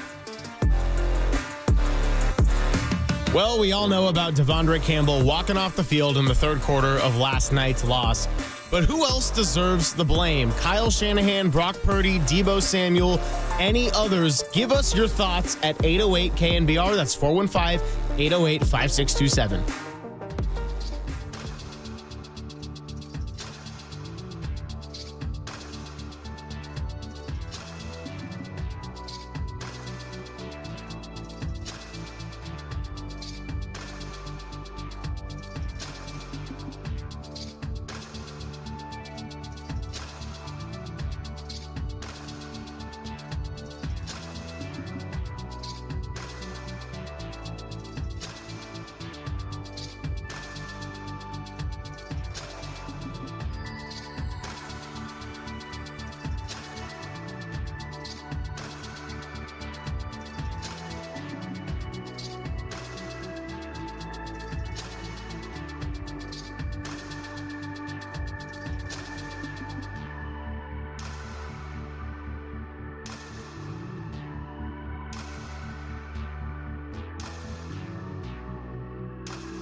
And now, time for the Protect Your Assets with David Hollander Business and Technology Report.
Greg, Papa, and Silver. This is KNBR, the sports leader. Greg and Greg here for another 40 minutes or so, and we'll get to Silver Linings playlist in just a moment. But first, Papa, I promised our buddy Mark, not Mort, out in San Bruno, that we would take his call because he was our first ever caller on the Papa and Silver show, and haven't heard from him in a bit. So, hey, Mark, great to have you on. I hope you're doing well, and how are you processing that loss, my friend? Okay. All right. Mr. Papa, Mr. Silva, good afternoon, bros. All right, now let me get to the point. That guy Mark at Auburn, he's the new Mort. Anybody that calls up and says Shanahan's to blame for what I'm about to tell you. No Trent Williams, no offensive line. No Bosa, no defensive line. Linebacker that's hurt, no linebackers. Defensive backfield hurt, no defensive backfield. Special teams can't play like they're supposed to. 10 penalties, missed tackles, 9 penalties, or 10-9, whatever way you want to call it. It's not the coach. The coach ain't out there making the plays. It's the players that aren't making the plays. So let's hold people accountable like they're supposed to. If you call Shanahan not a good coach, then you're a Mort from Auburn. 10 out of 10 call by Mark right there. That was unbelievable. How long did he wait for that? That was good. I knew we had to let him on. Whatever energy he was giving me in the break, I was like, I don't know what he's going to say, but that was really good. He makes us laugh. We got to find a way to get him to do like a Levi's pregame speech to rile up the faithful because next year. The locker room. You should come in the locker room before the game. And Kyle would probably allow it at this point. That was standing on business by Mark. Good job. Wow. Okay. Hey, Mark from San Bruno, thank you for the call, and thanks for giving us a good laugh. Need that. It's kind of a dark day. It is Friday the 13th. It's kind of a black Friday around here. We got more rain coming. We got an atmospheric river is coming into the Bay Area again. Are you kidding me? When's it coming? Tomorrow morning? Yes. Yeah. Stay dry, everyone. Let's get to a double duty because we got a lot to pack in ahead of the weekend. It is that time for Silver Linings Playlist. Silver Linings Playlist with Greg Papa and Greg Silver. All right, so we're going double duty today on the Silver Linings playlist. One for the old souls and one for the youngsters. I have a little bit of both in me, as Papa knows well by now. And this first one is He's Gone by the Grateful Dead. Now, this is not, again, to just completely bash Devondre Campbell and the reasons he may have left the field. But the bottom line is he dipped out in the middle of a tight 6-6 game in which your team had their season on the line at home. And the Grateful Dead, who doesn't love a good Grateful Dead live jam? He was gone. He ain't coming back, at least to the San Francisco 49ers. And look, I got to feed off the energy of a Charvarius Ward, a Kyle Shanahan, a George Kittle. That is about as upset as I've ever seen them. And Devondre Campbell, for whatever the reasons that may be, he left at the worst possible time in the middle of a game. And now, Papa, he is gone for the time being. He's a rat in a drain ditch, is what he is. Caught on a limb. Sing it. You know how I feel about Bob Dylan, right? Yeah. The Dead, because we live here, we've been to a few Dead concerts, but I kind of don't quite get them either. But we love them. We love Jerry. We love Bob Weir. Flan loves them, all the national anthems with the Dead. But not quite a Deadhead, I got to say. Hey, you know what? To each their own. And I did get to see Dead and Company out at Oracle Park a couple summers ago. And I will say the live experience is something else. They're a good party. They're a good party. I just don't get it. I don't get it. So, anyway. Devondre, he's out right now. He gone? He gone? He's gone. He's gone. I listened to this on the way home from Levi's last night. I waited till about 9:45 to leave so the traffic could clear up a little bit. Hung out with Tim Copes, Larry Krueger in the postgame, and Dennis Brown. And this was kind of a nice, relaxing vibe. Even though the message is about something that riled everybody up, this was a good little jam to have going. So you going like down the Dead 101. Post lost. George likes Dylan. Yeah, George likes Dylan. I'm going Dead. He likes Dylan. You go Dead. You're a Deadhead, right? I go Dead. So. All right, that's one. He gone. So I didn't want to make this all Devondre Campbell for a Silver Linings playlist. So now we're going one for the youngsters. This is really a rhetorical question for the 49ers season. We're going all the way to 2023. You know how Taylor Swift, I'm bringing up every football fan's worst nightmare right now. Taylor Swift. Is the New Era's tour over yet? I think she's done. Well, you know what the song is called? $2 billion. This is called. What's it called? Is It Over Now? And this is about her relationship, her brief one with Harry Styles. Sounded like a little bit of a mess in the lyrics breakdown. I have, luckily, some very close sources in my life that can give me the full Swiftie lure on how it all works. But it's basically asking a lot of questions about, was it over at this point? Was it over here? Was it over when this happened? And is it over now? For the 49ers, was it over when Christian McCaffrey sprained his PCL? Was it over when Devondre walked off the field?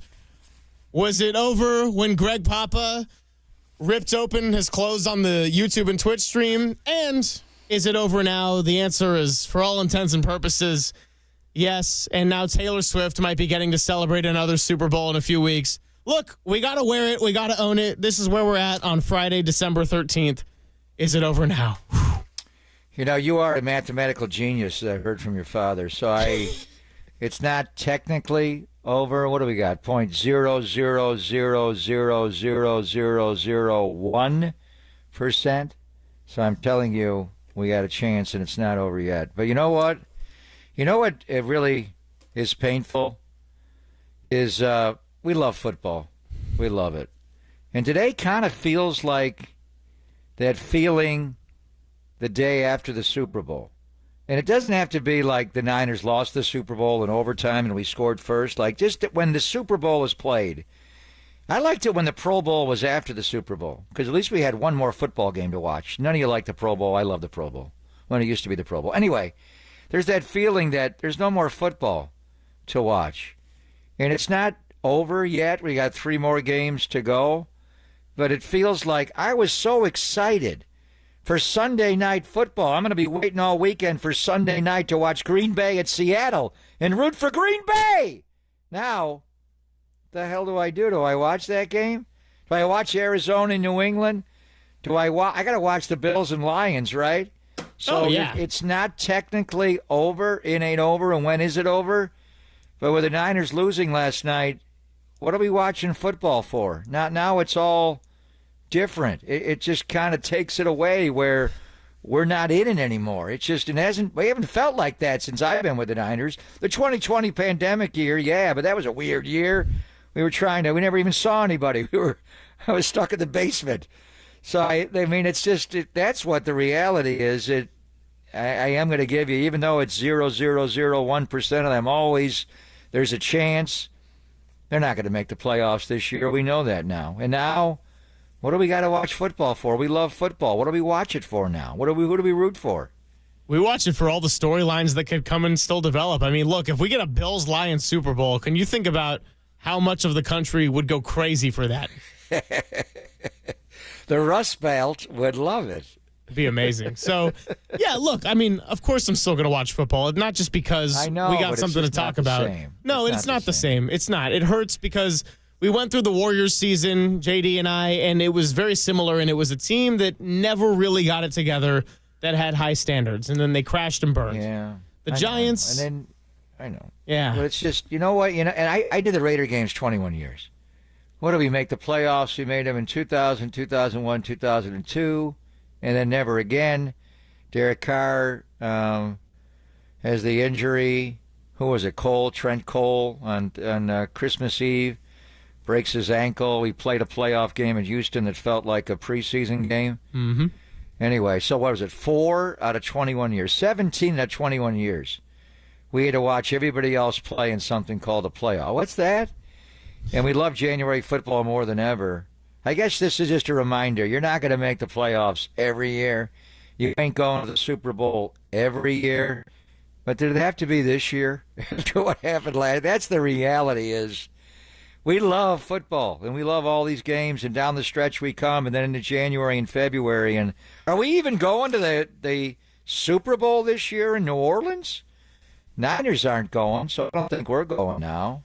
Yeah, it's a question for people that are way more powerful than I am. Yeah, I don't think we're going. Anyway. Yeah, so one, he's gone. And shout out to my buddy in the YouTube chat, Estimated Eyes, has their handle because of a Grateful Dead set with Estimated Prophet and Eyes of the World. So I told her, you got to stick around. This is one you're going to like today. So, and then for the youngsters, if you're in the car out there, took me a while to get to Taylor Swift, but she's everywhere. She's inevitable. I did it. I did it on Friday the 13th. You went from the Dead to the Swifties, the Deadheads to the Swifties. You kind of covered it there. I'm trying to expand the audience here, you know. It's a game we're playing. But that's what we have on a Silver Linings playlist on a Friday. First time we ever doubled up there, and show's not quite done. He's gone, and when was it over? When was it over this year? When was it over? Well, I always go back, and this is not when it was over, but this is when I officially thought, okay, this season's off. Like, this is not off to the way it was supposed to be. Was Christian McCaffrey's very late scratch in week 1. Because then that turned into 2, and then that turned into 10. So that was one big glaring moment for me, even though they ended up beating the Jets that night. Brandon Ayuk's injury was big when he was finally starting to round into form after a slow start. What are your moments, Papa? I mean, that's when was it over? The 4th and 6 fake punt, week 3 at SoFi. Marvin Harrison Jr. converting the 4th down, and that comeback win. Geno Smith running into the end zone. I would say the fact that Western New York had no snow all winter, all fall, 0. We haven't gotten a winter yet. They had the latest snowfall they've ever had. It's always snows. Usually before Halloween there, certainly around Thanksgiving. It didn't snow until the 49ers got to Western New York and we had a Buffalo blizzard. And then it rained last night. You can't score any points, you know, Brock's having the ball slip out of his... I don't know. When was it over? Puka Nakua's 51-yard post route was where I thought, this is not going well. They may not score a touchdown, and I don't know how they're going to win the game. So, I mean, a lot of moments this year. In some respects, this year never started, is the way to look. Maybe it was over when Patrick Mahomes ran the corn dog play, the Tom and Jerry, hit McCole Hardman for a touchdown in the Super Bowl, and it never really got started this year. But That is a question we have to get delve deep. Maybe we need the deadhead and the deadheads to help us get in the right frame of mind to understand the Swiftie answer to when was it over. I think we need to find a different level there for that one. Yeah, well, we do have a weekend ahead of us to explore all sorts of activities and bond with the I'm going on a deadheads. pub crawl in a couple hours, so I think we're going to hit that. So Yeah? maybe that'll help us. Yeah, I am. Nice. Good for you. Good way to spend the weekend. Yeah. I mean, I you got got a a weekend reward. off. Are the Sharks home this weekend? Sharks are home, I think, Saturday night. Let's see. We're not going to Vegas to watch the Warriors play Oklahoma City. We got Clay coming in. We got to get the captain's hat out. Maybe do a little yacht rock over the weekend. Get ready for Clay. Yeah, Sharks play the Utah Hockey Club, formerly the Arizona Coyotes, tomorrow at 7 p.m. The Utah Hockey Club. Yeah. The KNBR Sports Show will continue after this. We'll do some Sounds of Silver. We got a couple of funny sounds for sure. We got Cole spinning the tunes, playing the sounds, and he's been doing great work. But if you mess up this last half hour, it's all going to be forgotten. So no pressure, buddy. It's Papa and Silver. More coming up right here on KNBR 104.5 and 680, the sports leader.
back to Greg Papa and Greg Silver on KNBR, the sports leader.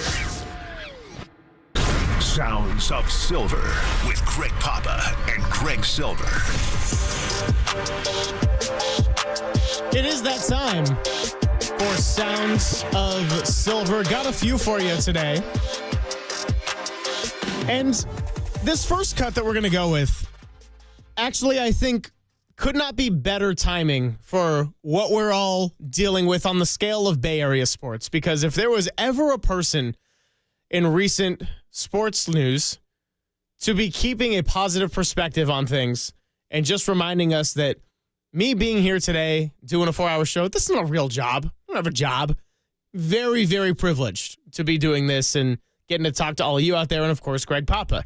And so Pat Kelsey is the coach of the Louisville basketball team, and he was asked in a press conference if he was nervous or distressed about having to prepare for Duke amid a losing streak. He gave one of the better answers I've heard in a long time. Here's what he had to say. I mean, we get a bunch of free sneakers. I wear sweatsuits to work. My kids are healthy. My wife's hot. I got a pretty good life. We get to play college basketball. We get to play in the Yum Center. We get to get ready for Utah. My dad used to say it all the time. I would say to him, Dad, you got to go to work today. He said, son, I get to go to work today. Right? Heck yeah. Schedule's been a little bit difficult. We've had some adversity, but, this guy's been awesome. The process has been great. Results will take care of themselves, and just on to the next one. The most important game in the history of the program is the next one we play, and that's that one on Saturday. About 3 hours ago, it was this one right here. It's the deal. Great answer all around, and I love that he just throws in "my wife's hot" as a sweetener to the whole thing. She? There's Lisa Kelsey. Ooh, look at the quick Google. She hot? That's a subjective question, Pop. I don't know. What do you think? You lose to Duke, you're losing Lisa as well. So you better win, Coach. Ooh, ouch. I hope Lisa is a little bit more loyal than that, but, hey, to each their own. Rick Pitino never thought that when he was coaching Louisville. Are you kidding me? Red tablecloth. Google that story. I'm just, you know what? This is good. My We're wife's on a hot, Friday. but she ain't here tonight.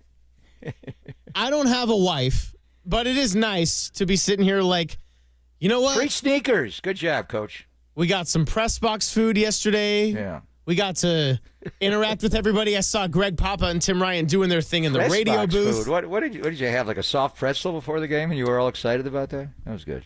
I got some steak actually, steak and a little chimichurri sauce. Yeah. Good. So you were allowed. I don't know how you were allowed, but you're one of the few people that ever came inside the Lon Simmons broadcast booth during a game.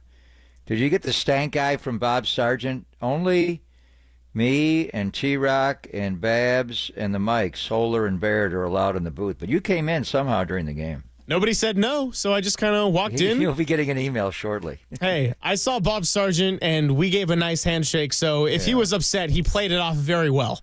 No, he's fine.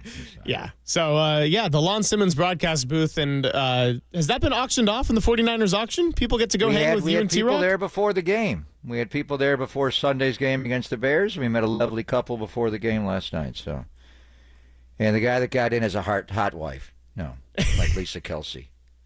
That's fantastic. That's fantastic all around. Is she, Coach?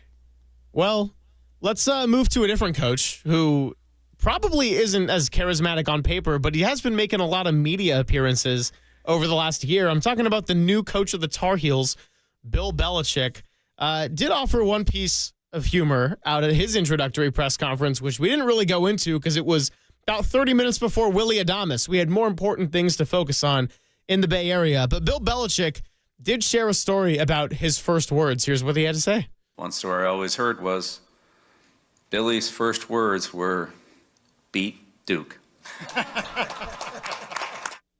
You buying that? Yes. Who said that? Belichick? Belichick said that. So he's saying his father, who was a coach on that staff in the 50s, his first words were beat Duke.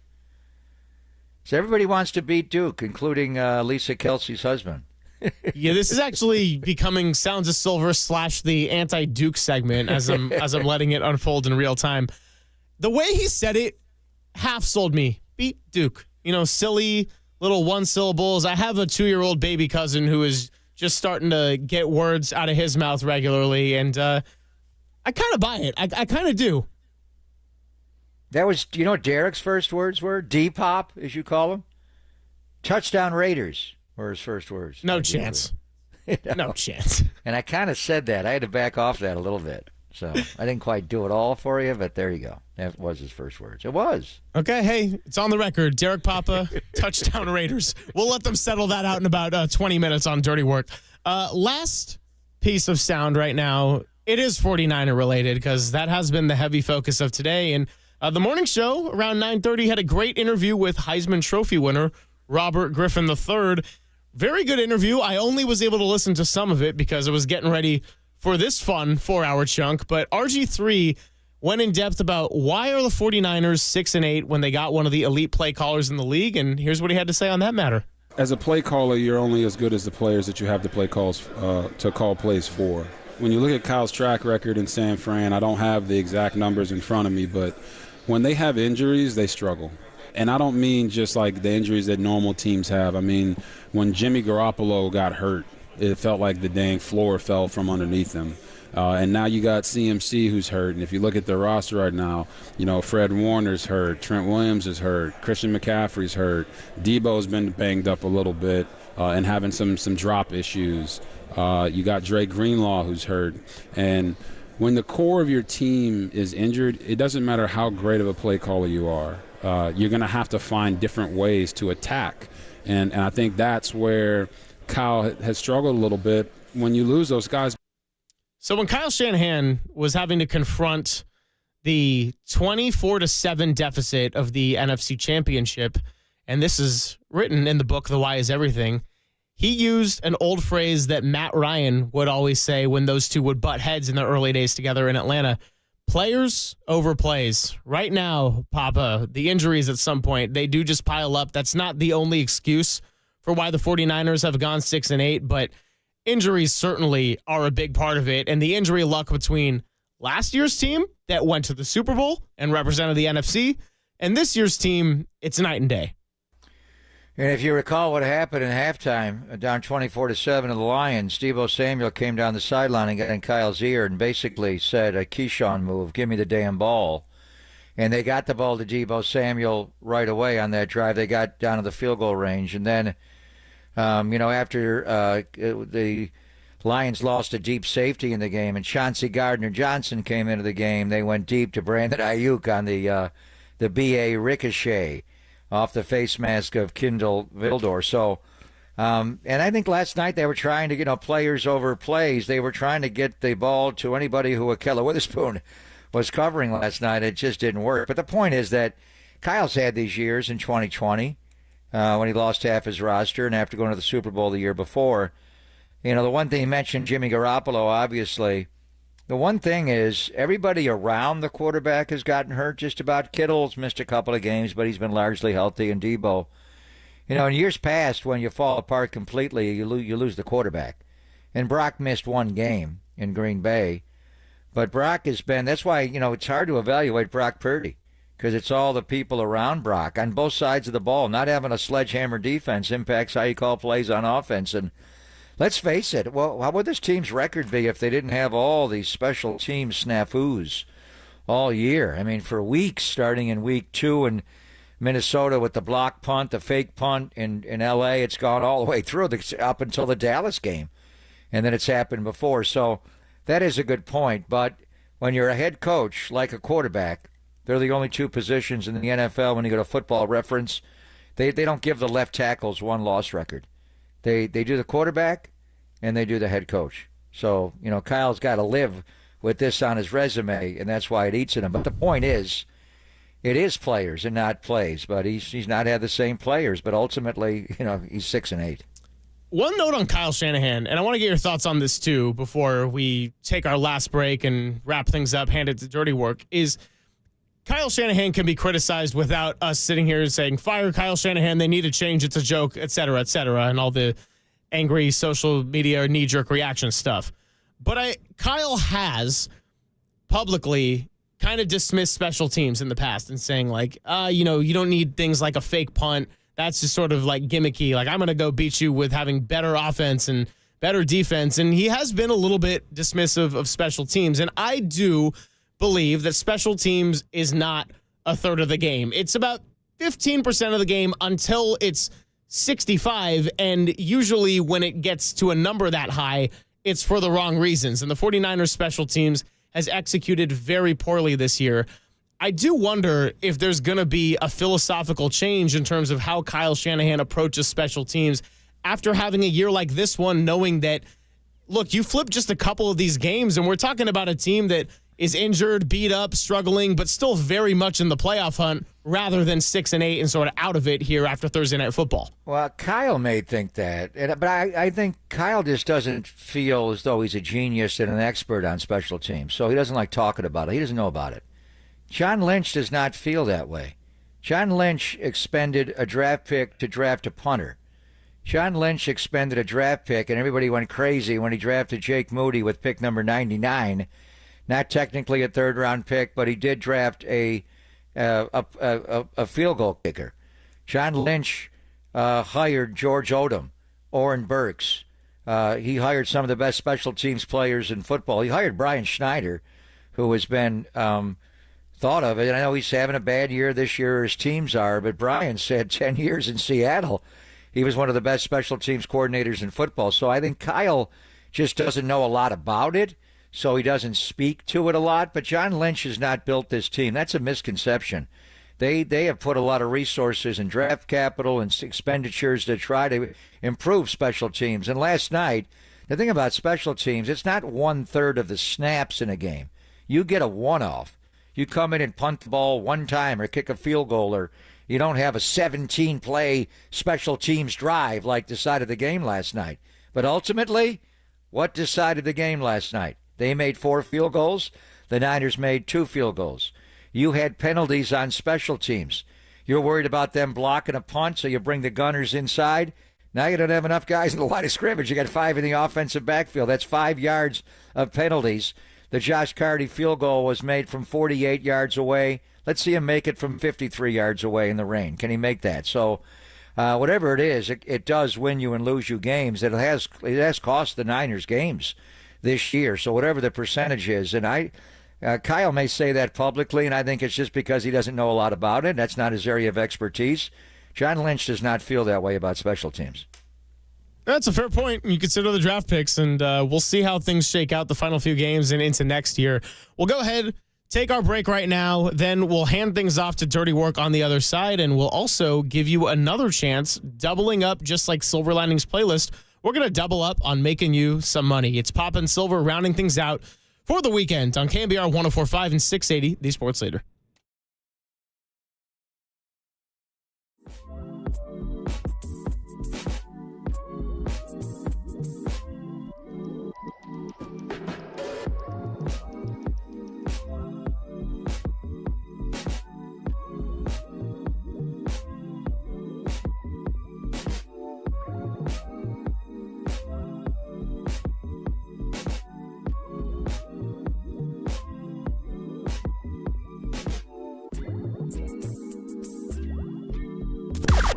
Now, from the O'Donnell Financial Group Sports Desk. Learn more at odfigroup.com. O'Donnell Financial Group, because planning is a process, not a product.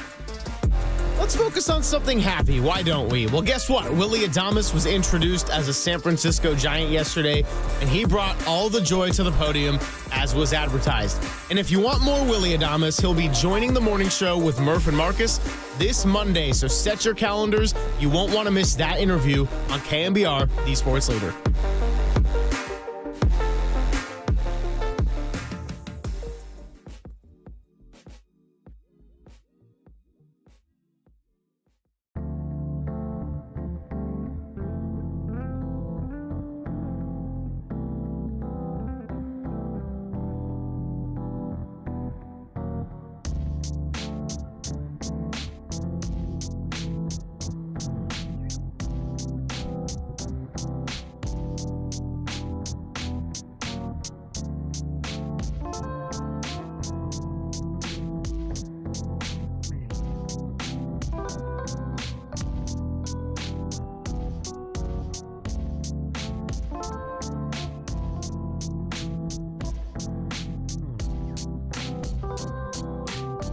In a world where justice is paramount and community matters the most, there's one name you can trust, and it's Habas Law. Founded by Omar Habas, a proud resident and legal luminary, Habas Law has been at the forefront of fighting for our community for over 35 years. And now Omar's son, Tarek Habas, joins him, adding a new energy and dedication to the cause. Habas Law is not just a firm, it's a beacon of hope for those who have been injured through negligence. From minor mishaps to life-altering tragedies, Habas Law has the experience and resources to handle it all. Habas Law helps clients recover from their injuries to the fullest extent possible to achieve the best possible recovery and outcomes. Some of the Habas Law team come directly from major corporations, so they have insider expertise and resources to handle tough cases and take on the corporate giants. Habas Law has a track record of winning thousands upon thousands of cases. But it's not just about the cases, it's about the people.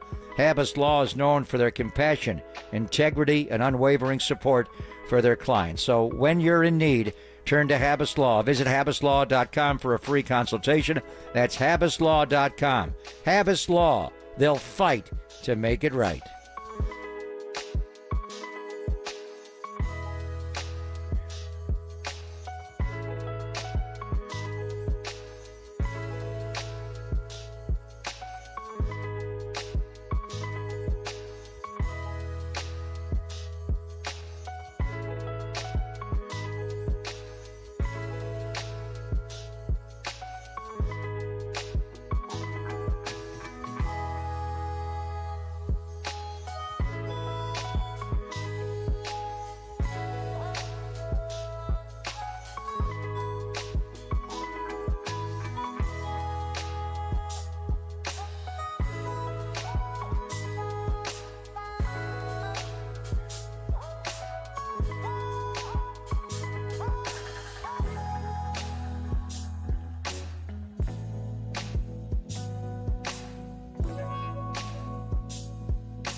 This is Papa and Silver on KNBR, the sports leader. It is just about time to get out of here on a Friday. Greg Papa is repping his Captain Clay hat because that's what's up next for the Warriors. Klay Thompson of the Dallas Mavericks, as a consolation for not going to Vegas, will be coming to Chase Center on Sunday. Greg, we're actually going to say a little bit of an early goodbye today because I do have to go and make the people some money for the second day in a row. But I want to say thank you for a good week. Appreciate it. Had a great time at Levi's yesterday. And go enjoy that pub crawl because you earned it. We are. We'll be at the North Beach starting at 4 o'clock, and maybe we'll go see the Warriors and Captain Clay. 5:30 Sunday, Warriors.com. The Sharks are home tomorrow night, so win me some money. Greg, have a great weekend. I appreciate you. All right, Papa is saying bye to the people, and that means that there is no other choice but to pivot and tell you it's time to make you some money. The following interview is being paid for by TakingVegas.com, and the views, opinions, and picks expressed do not reflect those of the station or its ownership.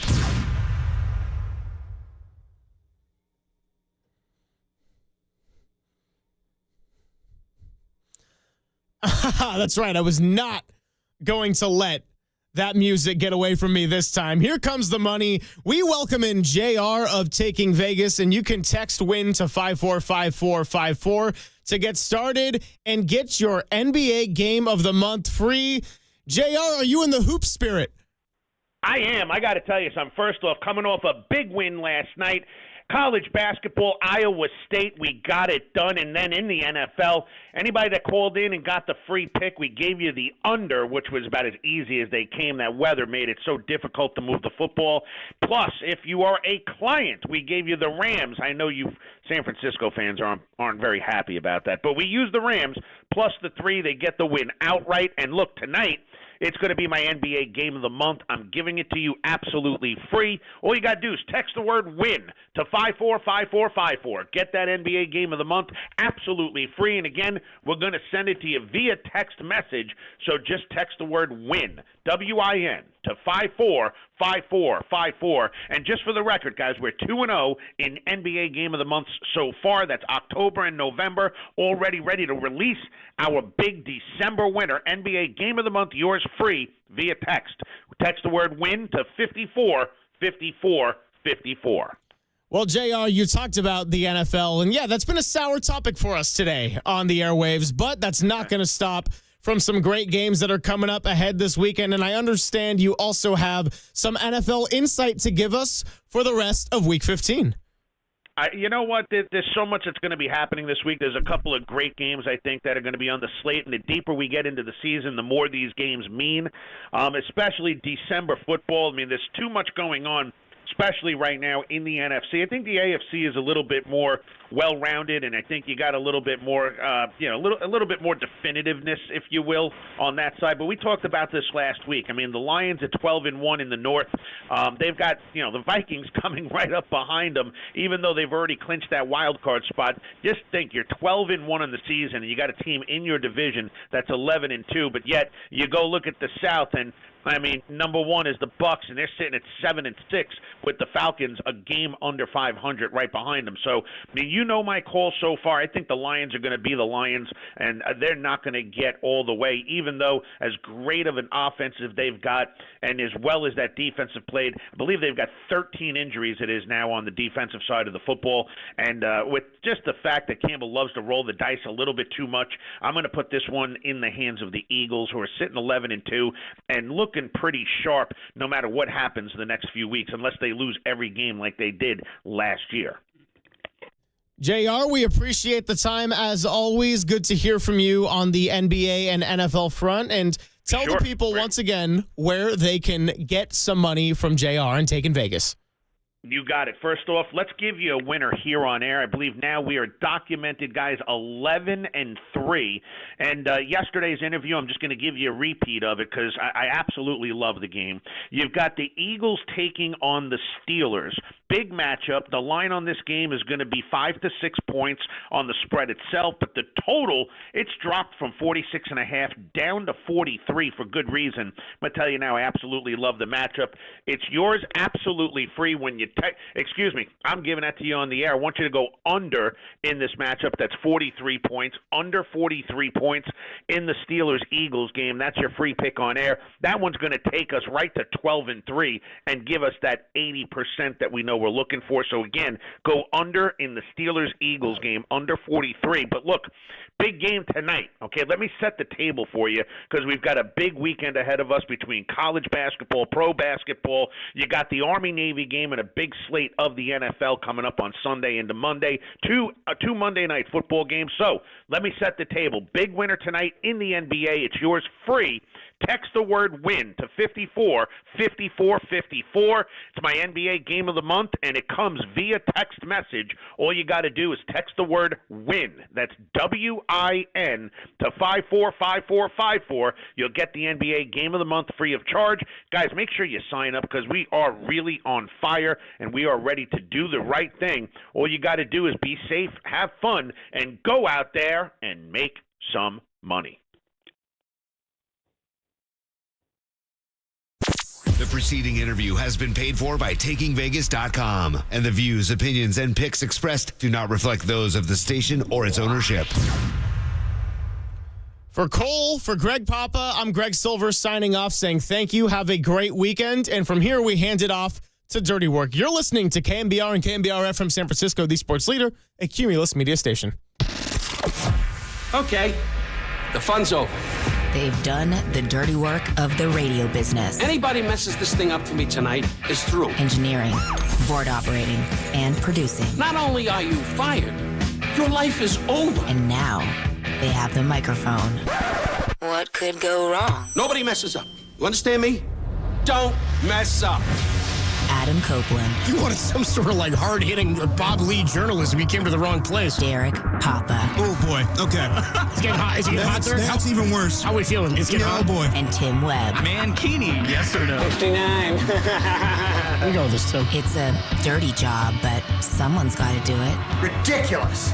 Completely ridiculous. Welcome to Dirty Work. KNBR 104.5 and 680. The sports leader.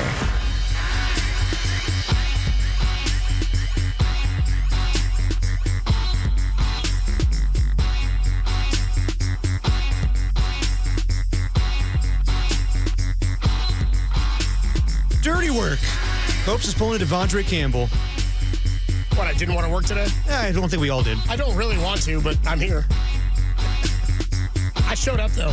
Actually, to be fair, so did Devondre Campbell.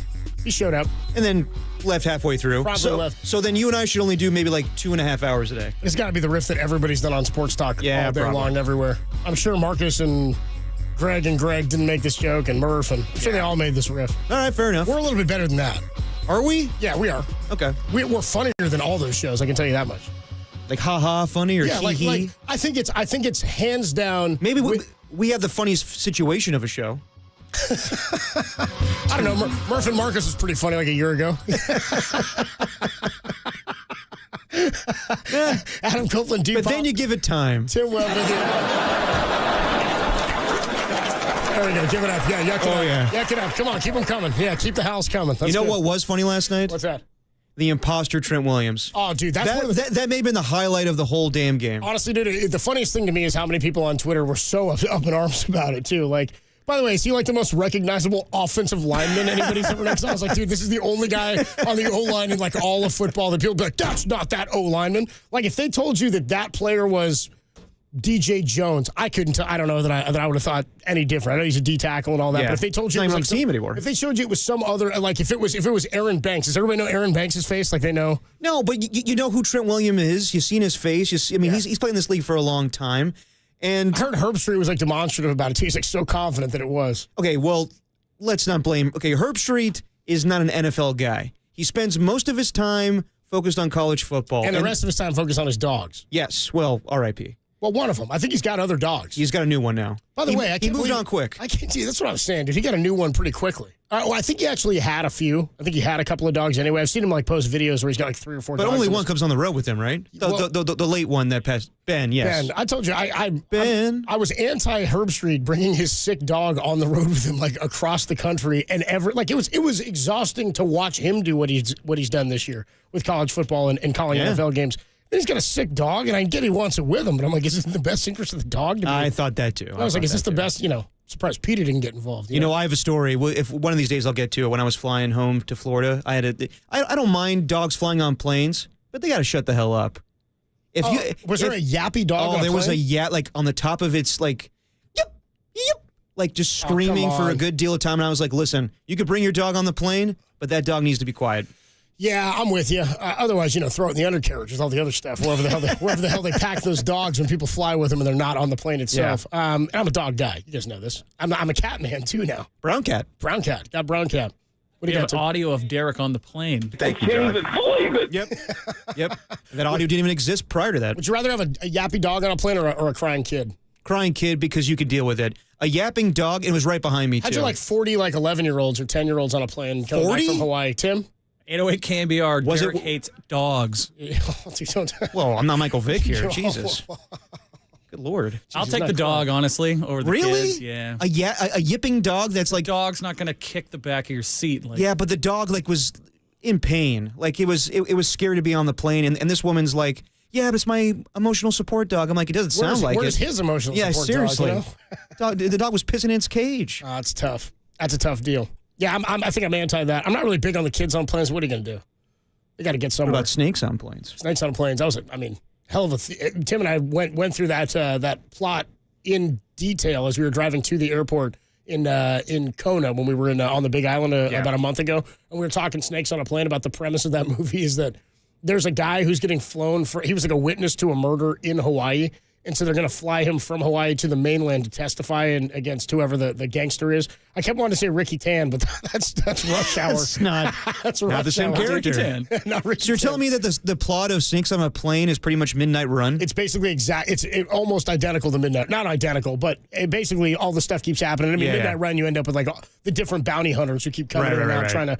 Charles Grodin? Yeah, Grodin keeps trying to collect the bounty and everything. Yeah. Like he keeps popping up on De Niro. We're going to take a train. That's more like Planes, Trains, and Automobiles. These things go down. These things go down. What do you mean from Midnight Run and Planes, Trains, and Automobiles? Because it's same kind of thing. Basically the same thing. Although a little happier Thanksgiving time. Snakes on a Plane happens all, of course, on the plane. The funniest thing is that they decide they want to off the guy by putting a bunch of snakes onto the plane and then giving them pheromones or something that make them extremely aggressive. And it's a hell of a plot. They figure if we just off everybody on the plane with these poisonous snakes, we'll be okay. Well, it's really just a vehicle to give us the worst television edit of all time. Enough is enough.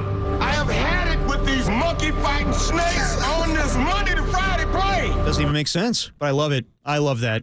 That is the gymnastics to get to that is something. Just cut the scene. Just cut the scene. You know what I mean? Enough is enough. These I have had it with these monkey fighting snakes on this Monday to Friday plane. That's ridiculous. Back to my main point. What, it doesn't fly weekends? What's the deal? Do you blame Herbstreit for his confidence that that's Trent Williams or his producers? I'd say I blame the Amazon people for it because that's somebody's job to notice Trent Williams in the crowd or on the sideline and be like, that's Trent Williams. And someone screwed up royally. I wish I was there when the guy who said that's Trent Williams said that's Trent Williams. I know, but like, or in the truck when the producer's like, guys, that is not Trent Williams. I can't believe that nobody fact checked it. That's more like it's all. Well, later on, they show Trent Williams in the suite, but Al doesn't even apologize. He's like, yeah, there's Trent Williams. He must have gone upstairs with that ankle. By the way, I showed that photo to Kruger. I was sitting with him in the press box. I was like, Kruger, you see what's going on Twitter right now? Who was that? Kruger looks at me and goes, I don't even know if that's a player. And now maybe it's somebody else. Well done, Tim. Nice. Dude, now, hold on. It could be that other guy. When we come back, a hotel billionaire's son goes back to school, cheats his way through elementary school. And now maybe it's somebody else. Oh, look at Billy Madison, dude. He's like, of course it's about sitting him. on that sound drop for 16 hours. Good for you, man. As soon as we saw Trent Williams, like, well, that's going on the show. That's not the first time that's happened. Remember our guy Sergio Dip that was like, Vance Joseph is having the time of his life.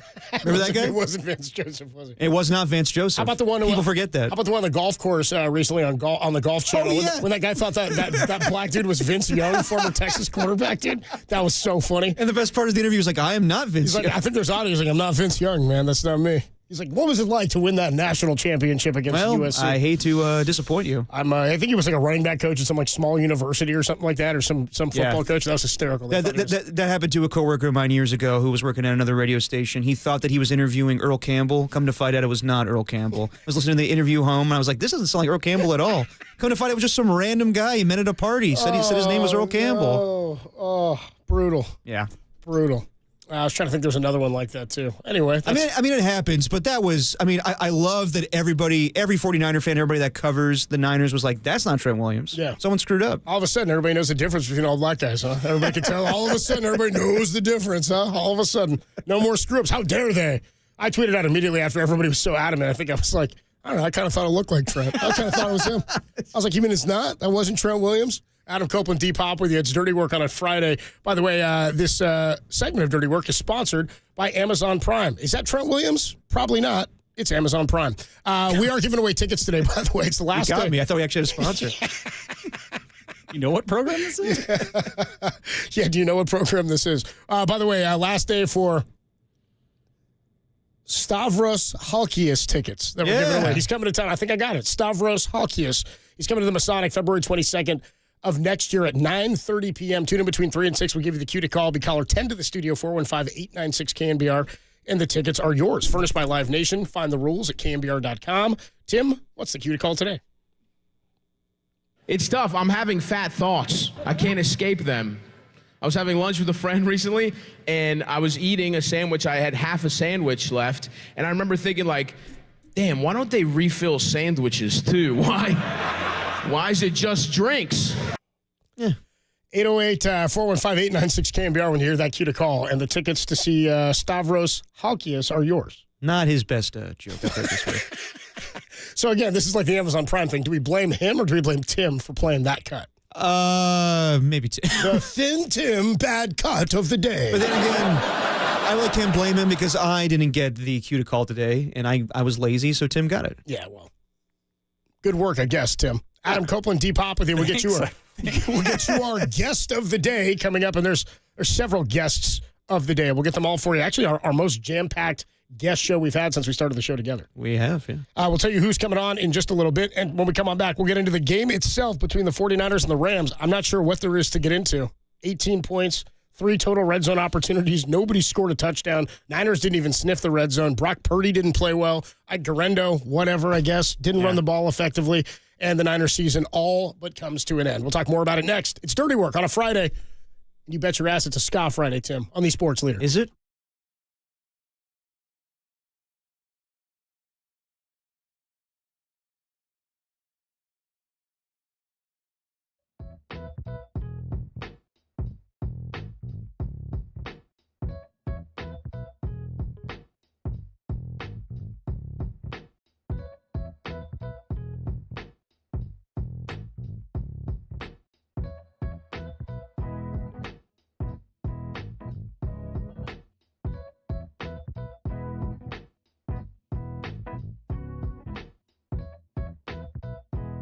The 49ers playoff hopes seem to be over as they lost last night to the LA Rams 12-6. We'll just simply ask, what happened?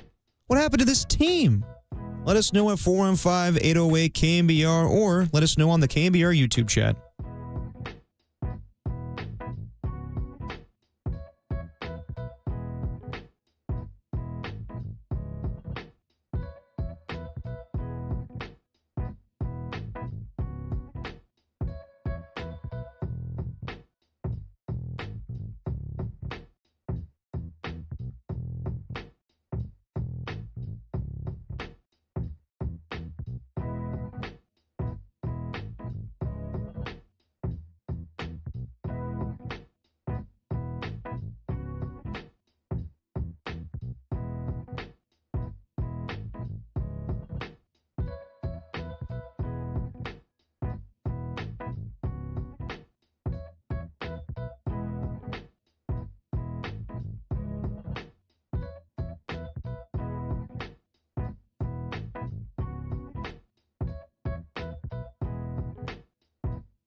And now, time for the Protect Your Assets with David Hollander Business and Technology Report.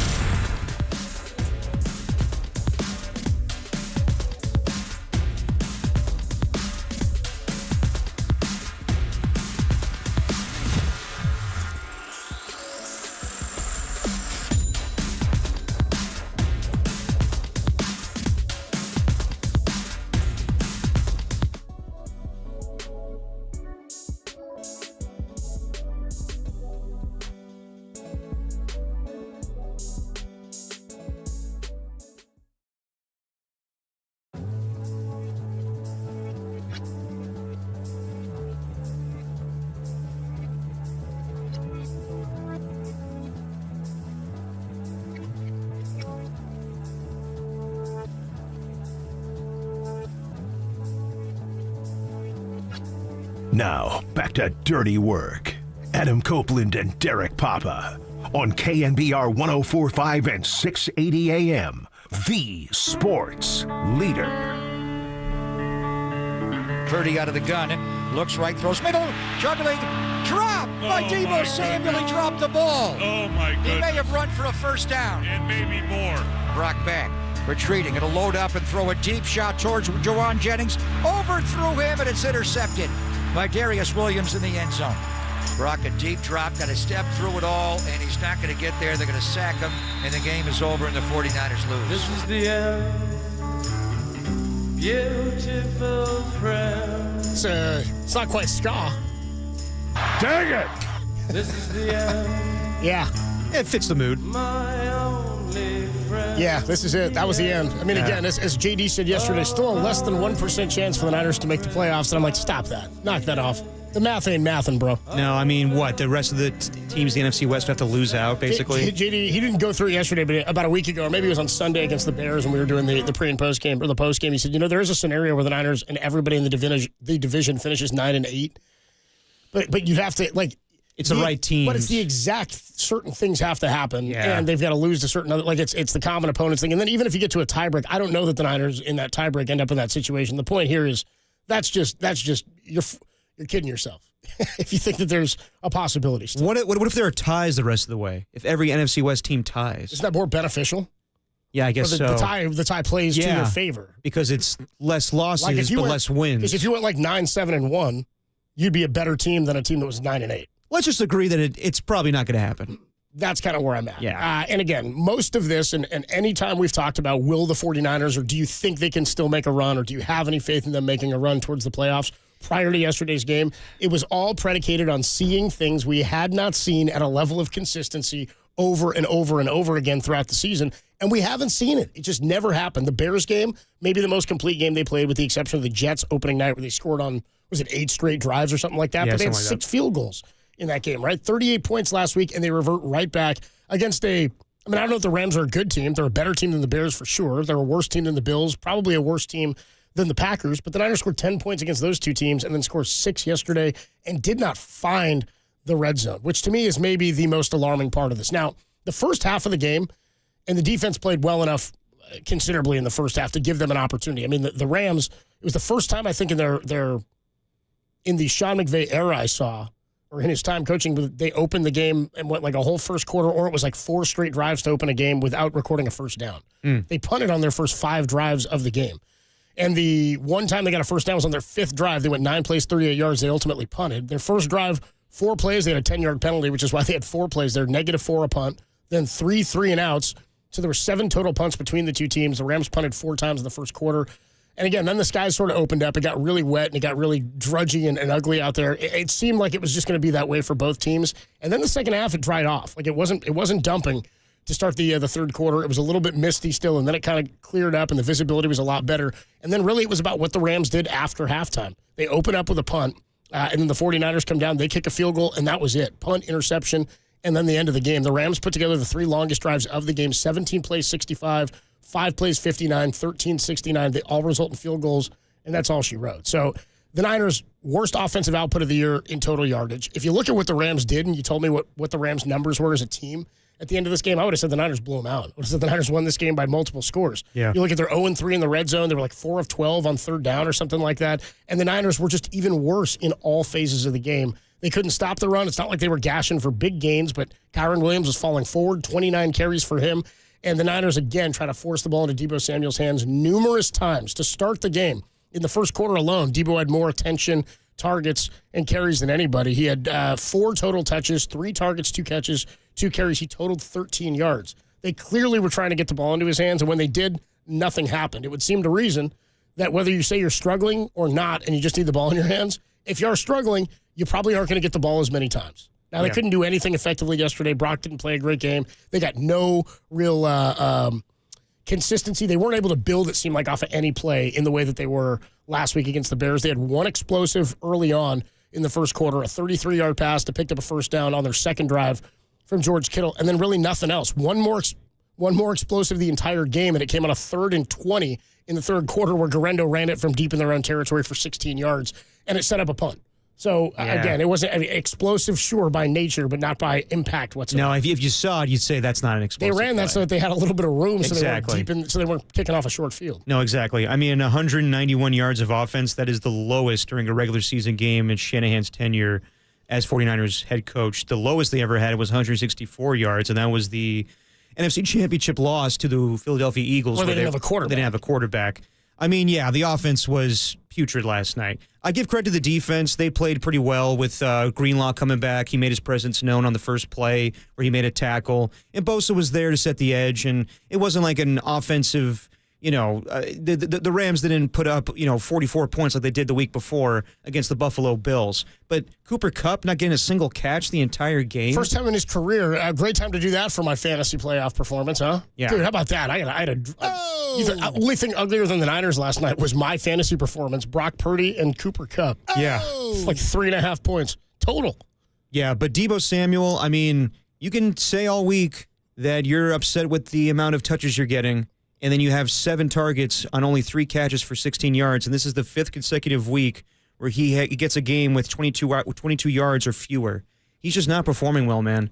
And Well, dude, he's leading the team in drops. Like, the other part of that is this all could have been a race, and the Niners could win this game if Deebo catches that ball where he's streaking across the middle of the field wide open. Yeah. I like, again, it's a bad look after all of this that's gone on this week. He's not in the end zone, but he's like 2 yards shy. I don't know exactly where he dropped it, but for my money, he was going to turn that corner. There was nobody really there. He was going to score a touchdown. Yeah, he was definitely going to score. All accounts, he's going to score there, and it's right into his hands, and he drops it. And that wins the game more than likely for the Niners. Yeah, I would say so. And, I mean, I put the blame, too, on Brock Purdy last night. I think that he did not play well. There was that throw that he missed Deebo just right over the middle. That was an easy pitch and catch.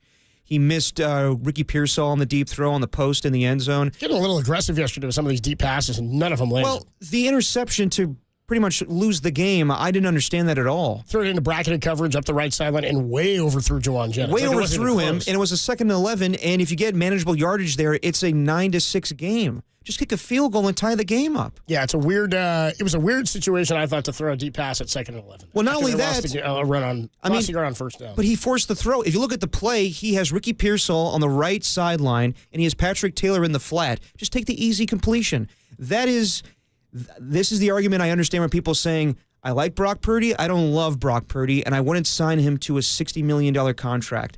You're going to have to pay him. That's just the bottom line. You're not going to find anybody else. But it's plays like that last night where I'm like, okay, he didn't do this in the past. Now he's making questionable decisions.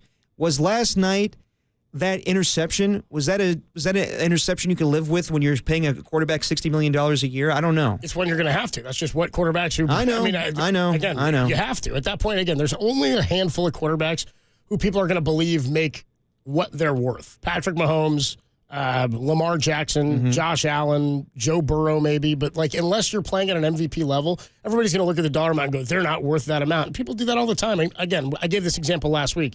Nobody believed Barry Zito was worth what the Giants were paying him, and Tim Lincecum never got anything that he was worth relative to what the best pitchers in the league were making. He did at one point through arbitration, but never in free agency. it doesn't really matter to me where the money's allocated as long as you can win. And I still think Brock Purdy, better than any quarterback we've seen in the Shanahan era, gives them an opportunity to win. I get all that. I don't think they lost the game yesterday because of him, but he certainly played a terrible game. And now that we're up to like 3 or 4 times this year where you can say, well, that's one of the worst games of his career. That's one of the worst games of his career. That's maybe more to the point because last year it seemed like every week we're talking about, now that's the best one. That's the best one. Had a great game last week. I don't even think Brock is inconsistent. The team is wildly inconsistent. And I don't know if that was about aggressive play yesterday. The other thing is, it's legit in my mind that water and rain is a problem for Brock Purdy. Like, that's something that I think is we're going to have to pay attention to. I mean, we used to look all the time at Brett Favre's record in certain temperatures, right? We're going to have to start paying attention, I think, game in and game out, whenever there's moisture around. Brock Purdy played terrible on Christmas last year. He played terrible in Cleveland last year when it rained. Just about every time there's a rain game or there's a moisture game, it seems like Brock struggles. Like the way that people look at Miami when they go north in the winter, where it's just like, well, they've always played bad in the cold weather, and we just assume it's true. And to this point, it's been pretty true. To this point, it's been true. Again, I don't know that he's the reason, but he's certainly part of the reason why they lost yesterday. The offense was not nearly good enough. The defense and special teams gave them chances to win. They led 12 points. Yes, but I would also say that the defense left some opportunities on the field. They had 4 drop interceptions that they could have taken away from Matthew Stafford. That early in the game. Yeah. Yes, and it could have put them in better position. I'll also say this. Talanoa Hufanga looked good last week. He did not look good last night. He was out of position on that 3rd and 4 play that Colby Parkinson picked up the first down. Yep. I don't know about his future on the team. I hear what you're saying. I am in agreement with you on Brock Purdy. They're going to have to pay him, and most likely they're going to have to pay him in the appropriate range of $55 to $60 million a year. This is a conversation we're going to continue to have. I know. Because Tua got paid, Jordan Love got paid, Jalen Hurts got paid. None of those guys have rings, or more success in their career to this point. But Tua didn't. Brock, really. But Tua didn't reset the market. He did go for a lower value. I wonder. They're going to have to do a lot this offseason. Last night was the nail in the coffin for me, and they're going to have to decide little by little who's going to be on this football team next year. And when you allocate all that money to Brock Purdy, that's going to hinder your success for the future as far as who's still on this football team. So I hear you that they need to pay Brock Purdy, and they will. They've said that already. Jed York has come out and said we're going to pay him. But when you are reshaping the team next season, I don't know if it's in the best interest to give him the max deal possible, because that's what every quarterback is making right now. Well, one more point to the defense before we get to that, and I know we're going to be talking about this a bunch. Yeah. The drop-off was significant when you lost Dre Greenlaw when he went out. And, obviously stuff happened, but, the team had given up, I think, 11 straight red zone touchdowns. They played well, in the red zone. Greenlaw's a maniac, by the way. But you take Greenlaw out of that equation, and all of a sudden, Kyron Williams is not picking up those first downs. They're not getting off the field. Third quarter was a perfect example of that. I think they had like 3 minutes of time of possession, the 49ers did? Yep. They got slaughtered in time of possession in the second half. Yeah, Dre Greenlaw, I will say this, the one positive from yesterday, and the hope I think is still that he's back. I mean, we were discussing on the postgame show last night, maybe they consider shutting him down after he leaves the game with some soreness in the knee and in the Achilles. Now they have 10 days until they have to play again, so they've got some time to figure that out. But based on what we saw yesterday, he is the one guy this year for all the big-time players that came either off of injury or who weren't there in training camp. Trent Williams, Talanoa Hufanga, Brandon Ayuk, Christian McCaffrey. Is there somebody else I'm forgetting? Of all the guys who have come back from major injury or missed time this year, he's the only one who came back and looked like the former version of himself. No, you're right. And he did so immediately. First play of the game to Kyron Williams, he lays him out trying to jump through the line. You could see what his impact was on defense by just how well Fred Warner played. Fred Warner had the best game that he's had in 7 weeks. Yeah. I mean, he was all over the place because all of a sudden you have a linebacker next to him who can get around to the edge, who can make that quick tackle, whatever. Now Fred's not out of position all the time. I think he racked up 15 tackles. Yeah, and I think it was 10 initially unofficial for Greenlaw, finishes with 8, but he was out early in the third quarter, and that's when we found out. Actually, I was sitting there with Larry Krueger and Greg Silver, and I looked down, and there goes Devondre Campbell walking to the locker room with his helmet on and like a staffer. I was like, oh, boy, that's not good. Didn't even see him in the game. I was like, I don't even think he played. Where's he going? Found out after the game that he just told Kyle Shanahan, or not Shanahan, but one of the coaches, I don't want to play today. And this is permeated now through all the NFL. You're seeing all sorts of different people check in on this. Yeah. Devondre Campbell may have just ended his career, and maybe that's what he was ready to do. Certainly yesterday. His 49er career. His 49er career has come to an end. We'll talk more about that. By the way, this segment of Dirty Work is sponsored by Devondre Campbell. Devondre Campbell, there's a little quit in all of us. Adam Copeland, Deep Hop with you here on a Friday. It's Dirty Work. We'll talk about Devondre Campbell's, the end of his 49ers career. We'll do that next on the Sports Leader.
Now back to dirty work. Adam Copeland and Derek Papa in the KNBR Casino Matrix Progressive Jackpot Studios. Casino Matrix Progressive Jackpots are here. Where are you? Just drop in. Please play responsibly. Call 1-800-GAMBLER.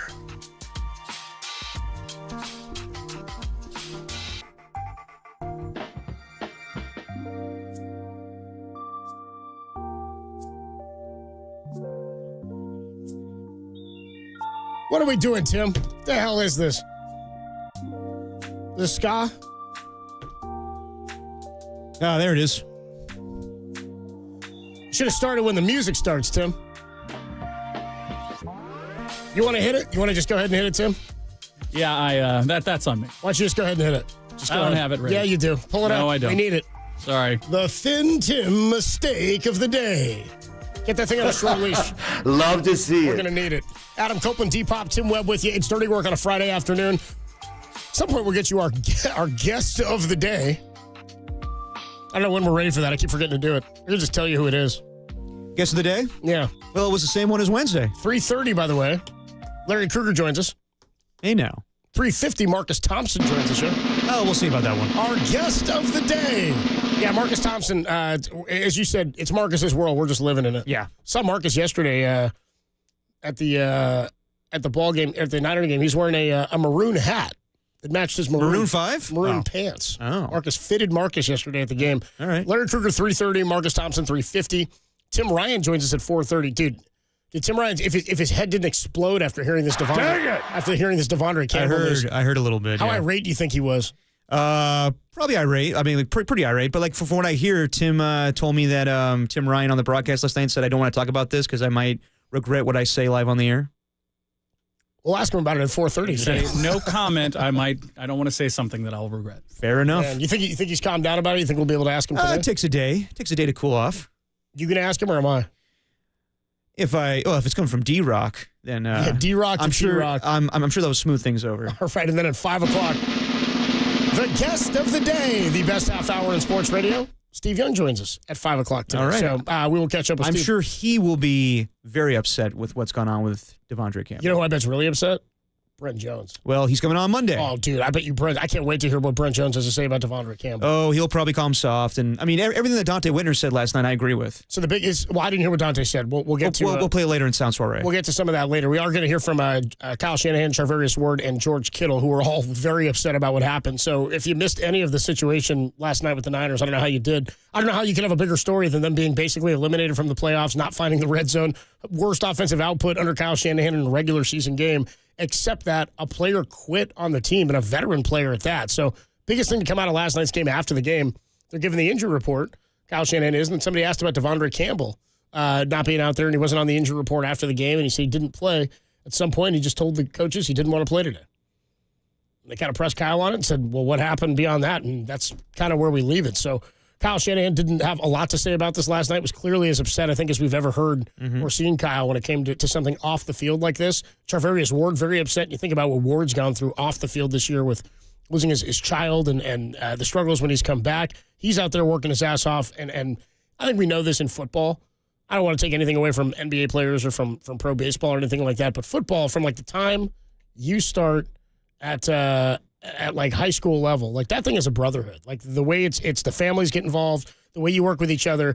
These guys go to, like they say, go to battle every day with each other, because you really are. It's so physical. It's so it's such a mental grind. Said to you, Dante Whitner has said to me numerous times, it's incredible to think back and look at some of these guys on the field now and how fast it goes. And he says, I can't believe I did that. Yeah. Because you're just mentally trained to do so. But a lot of that is the brotherhood and knowing the guys are lining up alongside you and battling alongside you. So here's Kyle Shanahan. This is his teleconference. Oh, this is from earlier today. Yes. The latest on the Devondre Campbell situation. Last night, he didn't have much to say on it. Said it was just somebody who didn't want to play football. He'd never been in that situation before. He was brought in to be a stopgap guy for Dre Greenlaw. He has to leave the game with some soreness and some, not an injury, but they were taking care of Greenlaw in the third quarter. Devondre did not want to go in. Here's what Kyle had to say today after what went down last night. We're working through the semantics of exactly how to deal with it. But, I mean, you guys heard from me last night. You guys heard from our players. Like, his actions from the game is just, it's not something you can do to your team or your teammates and still expect to be a part of our team. So we're working through exactly the semantics of it right now, but we'll handle the situation appropriately. Has there been any contact with him, Kyle? Has he further explained if anything was going on, why he did that? No. Kyle, just to be clear, you don't expect Devondre Campbell to be on the team week 16 and beyond? No, I don't. Yeah, I mean, I get it. I totally get it. You can't do what you did and be to your teammates and expect to be on the team. Can't come back from that. And by the way, people last night were texting in. One of my buddies hit me and said, if we cut him, he ends up on the Lions. I said, first of all, so what? Who gives a damn? Second of all, you're telling me the Lions, who are all about culture and all about that chemistry, are going to go out and add Devondre Campbell? I don't think this guy's ended up on a team this year. And based on the way he's played, he may not be on a team anyway beyond this season. No, I mean, yeah, I totally agree with you. I mean, they might need linebacker help, but with the way that his name and character is being talked about today, like this isn't just a local thing. Like this is being led on First Take and everything this morning about how Devondre Campbell quit on his teammates. Now, is this the first time we've seen this, or even this year? No. A couple weeks ago, Deontay Johnson refused to go into a game for the Baltimore Ravens. And that's a different situation because he just got there. He doesn't feel like he's being used properly. So he's going to be suspended for this week's game. Or used at all. Exactly. Like one catch. Yes. So he may have a gripe, but you can't just I refuse to go into the game. That's ridiculous. We've seen this in recent years. Antonio Brown's career ended with when he just went AWOL and took all of his clothes off. Not all of his clothes. Took his pads off and all that. Took his pads off and ran out of MetLife. And that's the last we've ever seen of him on a football field. People thought then, well, he'll get cut and he'll go to a team and a playoff team. Is he a Patriot then? No, he was a Buccaneer. That's right. He was a Buccaneer. And he went crazy and talked about Tom Brady not supporting him. The whole thing was just terrible. The first thing that I thought of was the late Vontae Davis. Yeah. Vernon Davis's brother. Who I think was week 2. He's playing for the Buffalo Bills. And during a game, he just realized, I'm cooked. I'm not the same player I used to be. And literally told his teammates and coaches, I'm done. And it's one thing to quit and continue with the game. But he just said, I'm done, I'm retiring. And he left at halftime, got in his car, and listened to the second half of the game on the radio. Which, by the way, I still am. I'm not really in on that move either. I get if you're retiring, but you've been through training camp, you've been through preseason, you're a veteran, you've been with these guys. I'm still you couldn't have just said to the coach, you know what, I think I'm done. and then still just hung with the team. Like I don't know that feels quite as much like quitting on the team, but when you leave, it does a little bit more. And I guess when you're not planning to come back, and maybe that's where Devondre Campbell is. Probably he wasn't there in the locker room after the game was gone. Before anything went down, he wasn't going to be there for when the players came off the field for sure. Well, I'll say this: I remember when everybody talked about Tampa Bay with Antonio Brown, everybody was like, I think the only people that commented on it were Bruce Arians and Tom Brady. And then I remember when Vontae Davis did his thing. I remember Lorenzo Alexander was the only one being like, I didn't care for that. Last night was the first time I've seen in probably this situation where everyone unanimously was like, screw that guy. That guy's soft. As you'll hear in the clip from Travarius Ward, that's some sucker stuff. Even the head coach is like, I don't know if I want him here. George Kittle's like, I don't want to see him again. I've never seen anything quite like that. I think George Kittle would have beat his ass if it happened on the field. Like the way we'll play the sound for you, but the way George Kittle was talking about it, I was like, dude, I think he would have gotten physical with this guy with the way George Kittle is and how he protects his guys, and that's the one dude you want to line up with and go to war with. Yeah, like I would not have wanted to be in his line of sight after this. Here's what Charvarius Ward had to say, and Charvarius Ward, a leader. Obviously, they just had this big team meeting last Saturday night, too, to talk about from some of the young guys how to sort of turn the season around, at least mentally, and bond together and continue through this thing, and especially with the off-field stuff that so many players have had to deal with this year, from Ricky Pearsall to Charvarius Ward to Trent Williams. Here's what Charvarius Ward had to say in the locker room after the game, finding out that Devondre Campbell quit on the team. I mean, he's a professional. He's been playing for a long time. I mean, if he didn't want to play, he shouldn't have dressed out. You know, he could have told him that before the game. So I feel like there was some subtle shit that he did. Definitely hurt the team because, you know, D went down, and we needed a linebacker, you know, and I think Flan was banged up too. So for him to do that, that's some subtle stuff to me, in my opinion. Like, it's probably going to get cut soon, so, you know, it is what it is with that. Some sucker stuff is what he said. He's I right. agree. He's right because he goes, look, he's a vet. And this is where it almost feels like malicious. And again, I don't know, since he's not talking about it, we're allowed to just decide what we think may have happened. But Dennis Brown, we talked to him after the game, like he'd never heard or seen anything like this. I think most people tied to football have never seen anything like this where a guy's like, no, I'm done. I'm not going in the game. It makes you wonder when he felt that way. Was it before the game that he didn't want to be a backup anymore? You knew that Dre Greenlaw was coming back at some point. You knew that you were here to fill that void for Dre Greenlaw. And then after D. Winters goes down, I want to say it was in the first quarter, D. Winters went down with a neck injury, left the game. Flanagan Fowles was also banged up, as Charvarius Ward said. They needed a linebacker. And with Dre Greenlaw not being able to be out there, as Kyle Shanahan said, we were going to go to Campbell. He was going to play. We're going to put him in the game. And when they go to put him in, that's when he decides, I don't want to be here anymore. So why was he there to begin with? Is this an ego thing? Is it a Dennis says there's a lot of pride in these guys, but to me this seems more like pride, less about pride and more about this is sort of a chicken-ass thing to do. No, I agree with you, but I do want to hear at least his side of things in the standpoint of, was he upset that Dre Greenlaw came back and took his job? Because if that's the case, that's absolutely ridiculous. Why are you here then? Why did you sign? What was the point of coming here? I mean, you knew the deal, and also, let's be real. He was the second choice. It was supposed to be Eric Kendricks. That's who they picked initially, and then they had to pivot to Devondre Campbell. And also, if he's upset that D. Winters is getting playing time over him, then that's ridiculous too. Play special teams, Campbell. By the way, all you did was get burned. I mean, as JD was saying yesterday, maybe nobody targeted and burned more in the early part of the season than Yadam and Devondre Campbell. 59 and 22. JD just kept saying 59 and 22. You kept seeing those numbers chasing after guys, specifically, by the way, against the Rams, week 3. You know what I mean? Like, that's really where they got beat up. Any team that had a rush-first offense or a quick pass, to running backs and whatnot, were always going to the side that Devondre Campbell was on. Every jet sweep was at Devondre. Every single one. Kyler Murray burned him early, too, in that game when the Cardinals came. He has not been good this season. Here's what George Kittle had to say. Leader of the team, maybe the most vocal leader of the team. Here's George Kittle. I didn't really hear anything about it until I got in the locker room, so it's all brand new information to me. Look, if you're on the roster, and you suit up, you're expected to play. I think anyone in this building that got asked to go in, I would say 100% of everybody would die to get on that football field. And so people are going through random things off the field. I can't speak on that. Whatever, his decision was, it wasn't for this organization. It wasn't for this team. And no, that's on him. So, not very happy about it. I would have something to say. I wish I would have heard about it on the field, but I didn't. Now, is that the reason we lost? Absolutely not. But you don't really it's hard to win football games when someone doesn't want to play football, especially when you're suited up. It kind of puts you puts you down, especially when you lose 2 linebackers, and could address another one. But if that is something that is being a distraction on the sideline, I would love to voice my own opinion in the moment. And now we're past that moment, so it doesn't matter what I wish I could have said or wish I could have done. But I don't like distractions on the sideline. I think that's ignorant, and I think it's just dumb. It's just stupid, and it's very immature. And I just don't. I don't see how that's I just don't see how you can do something like that to to your team.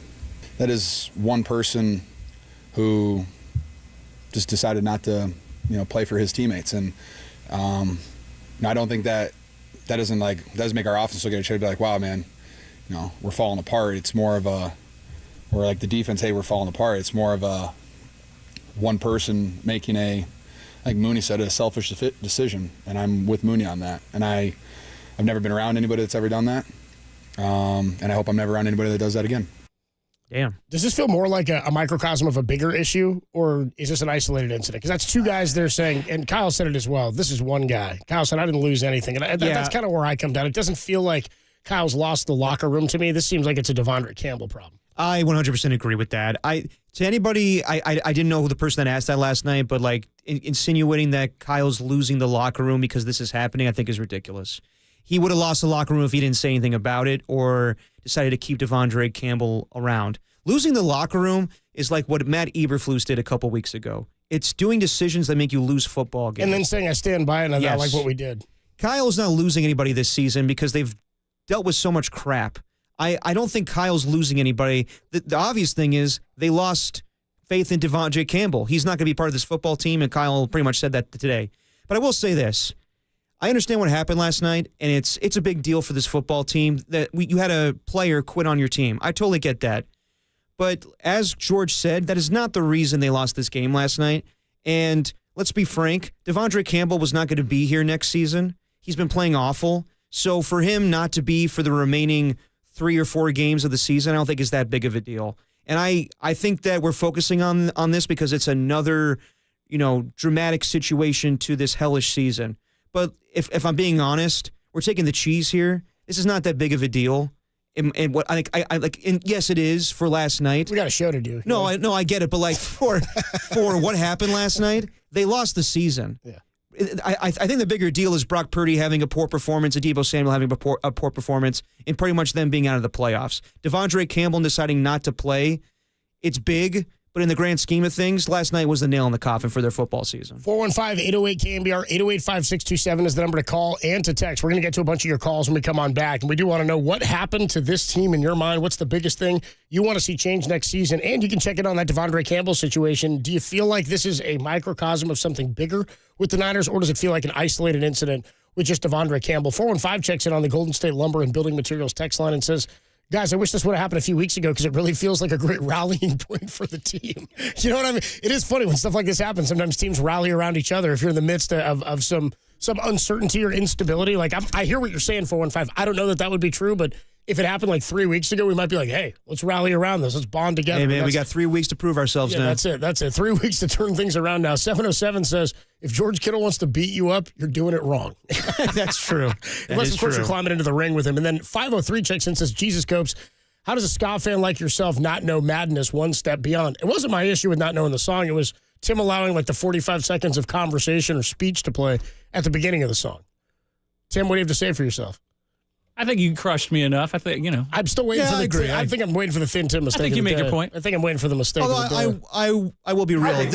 That'd be like playing Method Man, the Wu-Tang Clan song, and letting the intro play as long as it would. That's what I'm saying. Like, come on, dude. I don't need the voicemails. And that intro is explicit.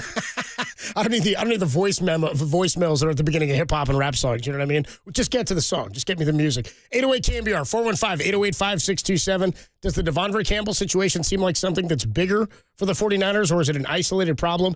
And what do you need to see change next season from Kyle Shanahan and the 49ers? That's next. Your calls at 808 KNBR on the Sports Leader.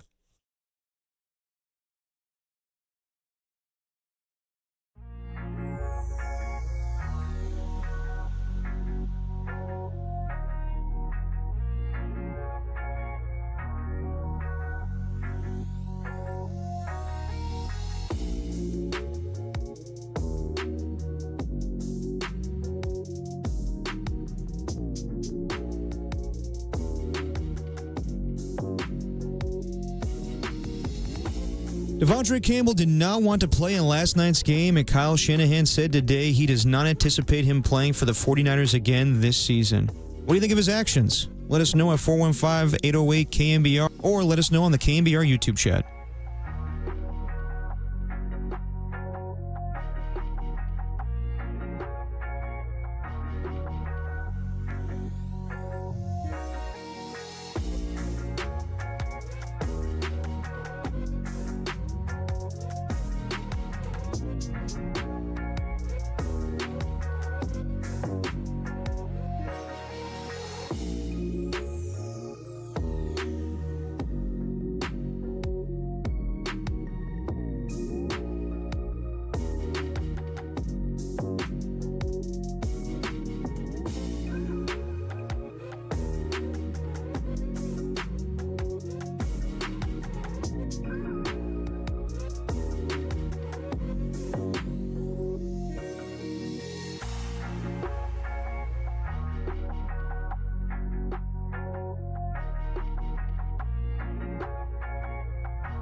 It's tough. I'm having fat thoughts. I can't escape them.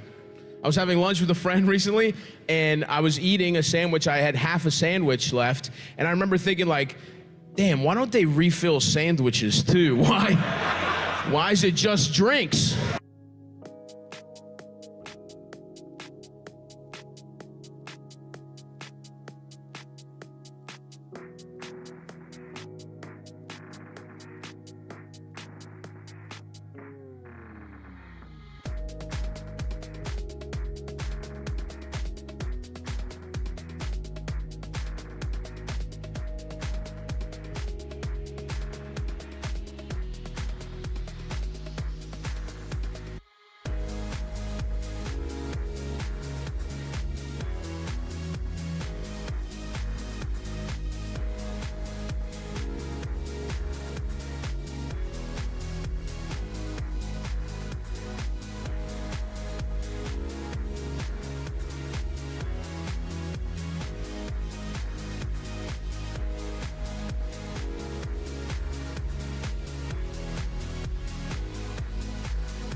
You're listening to Dirty Work.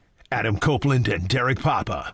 On your home for all things 49ers for the last 20 years. KNBR, the sports leader.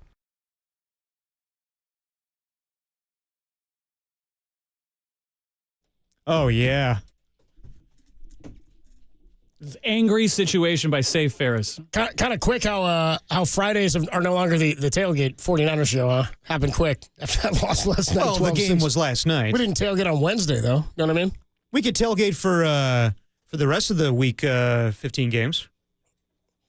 I still plan on drinking. Yeah, me too. The funniest thing about you guys are off this weekend, yeah, too. dude, how nice is that? Tim, you getting down with SantaCon tomorrow? Is that what you're going to do? Hard pass on the SantaCon, but since I have no fantasy ramifications, not real sure what I'm going to do. Tim has a bye in all 3 of his fantasy leagues. Ooh, nice. Good for him, except that he gets a weekend off to watch fantasy football, and none of his teams are playing, so he My gets to one watch weekend football off. Sunday. Yeah, just enjoy, man. No fantasy implications for Tim.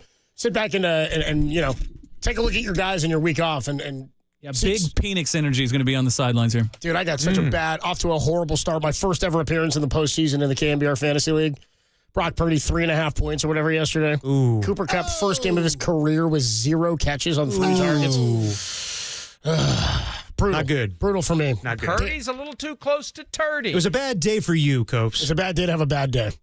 Yeah, bad day for me. 808 KNBR 415-808-5627. What do you need to see from the 49ers changing next offseason? And by the way, if you're an optimist and you're looking forward to this just being a bad year and you're looking forward to next year, Niners have a chance to have a pretty damn good draft pick in the first round and a last place schedule for next year. So that sets up nicely if you think this is a team that still has some juice in there or some gas in the tank to bounce back in 2025. Well, that's what happened to the Chargers this year. They got a new coach, last place schedule, and they turned it around. Look at that. All of a sudden, you're playing some weak teams, and you have an opportunity to do something special in a division that doesn't appear like anybody's. It's not like there's some big powerhouse team coming in the NFC West right now. Not right now. It's not like there's a Joe Burrow-type quarterback that's looming out there, and you got to get it done before he gets it done. Yeah, I mean, if you're looking at it, like, you don't know how much longer Matthew Stafford's going to play. I don't know about Geno Smith's longevity with the Seahawks.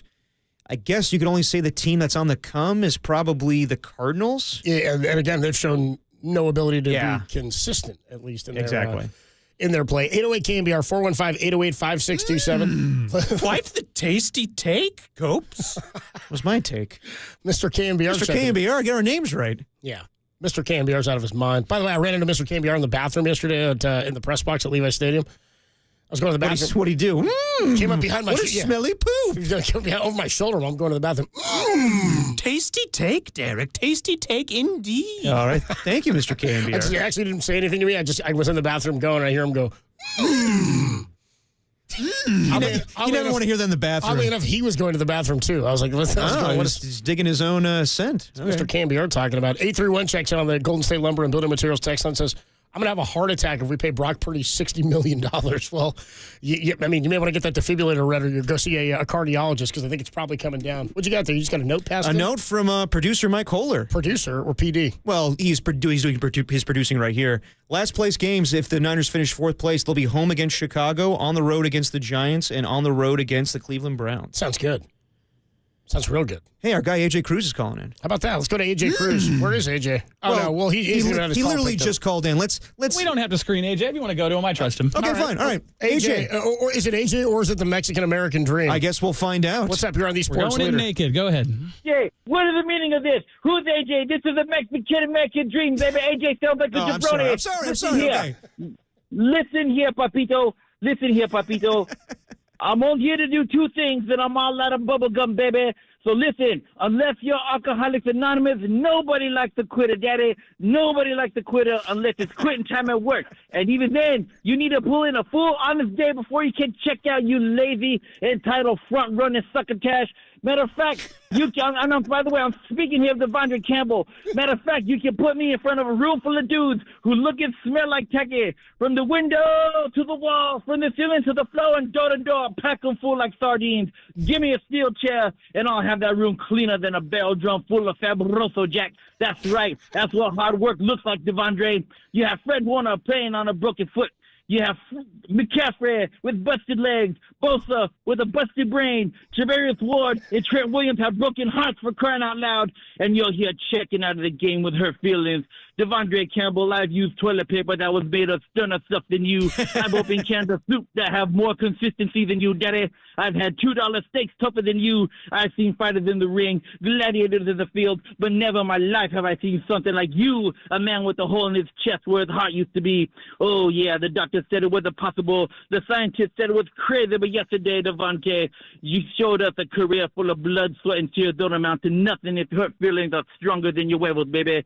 Listen here, Devondre. The only difference between you and Debo quit on the field. You quit off of it. The C on Debo's chest stands for charlatan. Ironically, the real Debo is a fictional character who snatches chains and bikes. But you, Debo Samuel, you snatch special team players and paychecks. Your butterfinger drop artist. There was no honor amongst these, and the both of you have stolen paychecks from the 49ers for far too long. I'm coming down to the Bay this weekend, baby.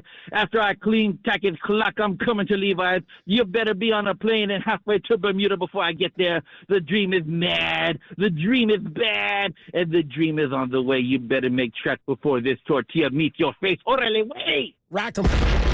Beautiful. Mexican-American dream. It's always beautiful. Dude, he's coming with like it's I got to tell you, whether you like it or not, it's got to be it's a skill set that I don't have. To cut a promo in the way that he cuts promos. Oh, he cuts promos for him. He can cut one.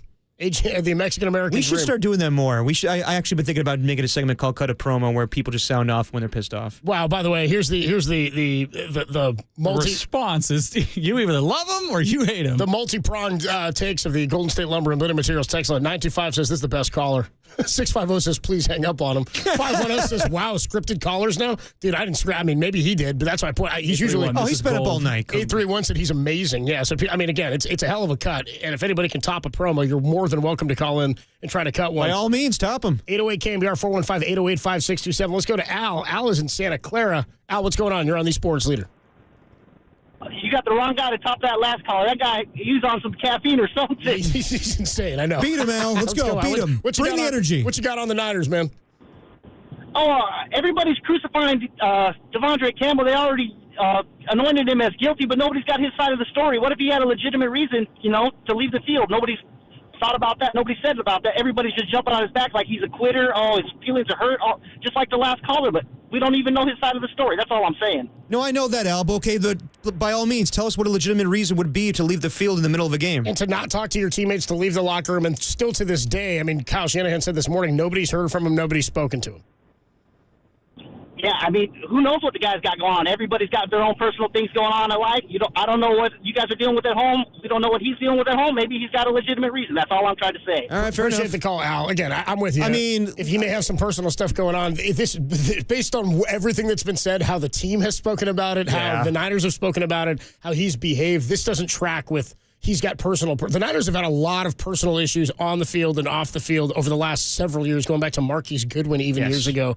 I'm not saying he should have to come out and say everything that's going on with him to the team. But historically, this is how pro athletes handle it. Somebody in his life has to know that there's something going on, whether it's an agent, whether it's a family member. If there was something serious or off the field going on, sure. But to be there, dressed, ready to go, and then say, I don't want to play, and not explain why, and then to go back and just leave, we're all waiting to hear what his side of the story is, but I'm not confident by any stretch that this is something that's going to be a good enough reason for him to have done what he did. No, I mean, and if that was the case, I think teammates would come to his defense last night. And nobody came to his defense. And let's be real. What's going on with Travarius Ward in his personal life is terrible, along with Trent Williams. And Travarius Ward was the first person to say last night, that's some sucker stuff. No matter what was going on in Travarius Ward's world, he had to step away from the team. But when he was there to play football. Yeah, I'm not making excuses for Devondre Campbell. If he wants to try to cover his own ass, that's fine, but I'm not going to come to his defense. The players came out, too, and heaped praise on D. Winters and Flanagan Fowles for going out there injured, knowing full well that they were not 100%. Yes. And, they did everything they could. If the players go out and support those guys, I mean, Kyle Shanahan just something's up. Shanahan just said, not something you can do and remain on the team. I agree. And I mean, he's a guy who's been around football for a long time. So I hear you, Al, and I understand being aware. And that's why I try not to psychoanalyze what people are going through or what's happening in sports, because, again, we just never know. That said, this is a different action that I think, there's going to be consequences for what he did. Now, I saw Brian Peacock of the Locked On 49er podcast. He had a good tweet out there. Yeah, friend of the show. He said his thought is that you don't cut Devondre Campbell immediately. He says you should make him stay on the team and come back and face his teammates. then you should fine him, then you should cut him. I don't know that making him face the teammates is the best thing for the team. He would stay away. He wouldn't do it, yeah. They could fine him still. They could fine him and then cut him. I don't know what really the good. I mean, I respect Brian Peacock, but I don't know what good that would do. Everyone knows the deal. It's just making him answer for what it is that he's done, I think, is what it comes down to. But again, I don't know that that's beneficial by any stretch. 808 KNBR, let's go to Frank in San Jose. What's up, Frank? You're on KNBR. Yeah, I was saying I don't want to waste my time about Campbell because that was the most babyish thing I've ever seen in football. I played Pop Warner and I played JC. Okay, and like Kittle said, I've never seen anything like that in my life, and I watch pro football. Yeah. But I think the coach needs to come out of the shell, man. He hasn't taken any chances this year. You know, there's so many times. I mean, I don't want to go back to last year's Super Bowl, but when you're on the 4-yard line and you got 3 downs to go to punch it in, he didn't even try. He went for the field goal, knowing he wasn't going to hold Kansas City. So he makes calls like that are really irritating sometimes. Last night, Perky was hitting him over the middle, hit Kittle over the middle. Okay, what's his name? Dropped the one. I can't think right now. I'm so jacked up about it. Yeah, Debo dropped it. Well, go back to it again. Why not? Why not go right back to it? Instead, you have Perky going for the end zone. Okay, a lot of it's on Perky. He should have seen. It was double coverage, but you know, he's in the moment. You know what I'm saying? Yeah, Ricky wide open. Yeah. Why would he make that call? See what I'm saying? Yeah, I hear you. I appreciate the call, Frank. My thought on this, too, is like when we look at what went wrong this season, like, yes, everybody who's a part of it is a part of it. And Kyle's play calling and whatever happens with in-game management, that's certainly a part of it. It's tough to look at how this team has played this year and look at Kyle's play calling as the end-all, be-all, or the key reason why this season hasn't gone well. Yeah, again, it's a part of it. Don't get me wrong. I'm with everybody, but it is. And he's the head coach, so it ultimately all of it will fall on the head coach. Somebody has to be responsible for what's happened. That said, I'm not of the belief that his play calling is the reason the team is not successful. It's part of why the team hasn't been successful in some close situations and in some winnable games. I don't know that that's the end all be all because this team obviously is not a championship caliber team. Nothing last night suggested that Kyle didn't call good plays last night. It was the execution of the offense, in my opinion. He didn't make Brock Purdy throw that interception in double coverage in the end zone and overthrow him. He didn't make Deebo Samuel drop that pass. The play was there. It was designed perfectly. Deebo dropped the ball. I am tired of the fans' reaction of Kyle Shanahan. I really am because everyone thinks they can do better play calls than him. Yeah, I'm with you. 415-808-KNBR, 808-567. Scarecrow, I see you waiting. Mort, Milt, Mert. We'll get to all your calls coming up at 808-KNBR. It's a Ska Friday, only here on Dirty Work on the Sports Leader.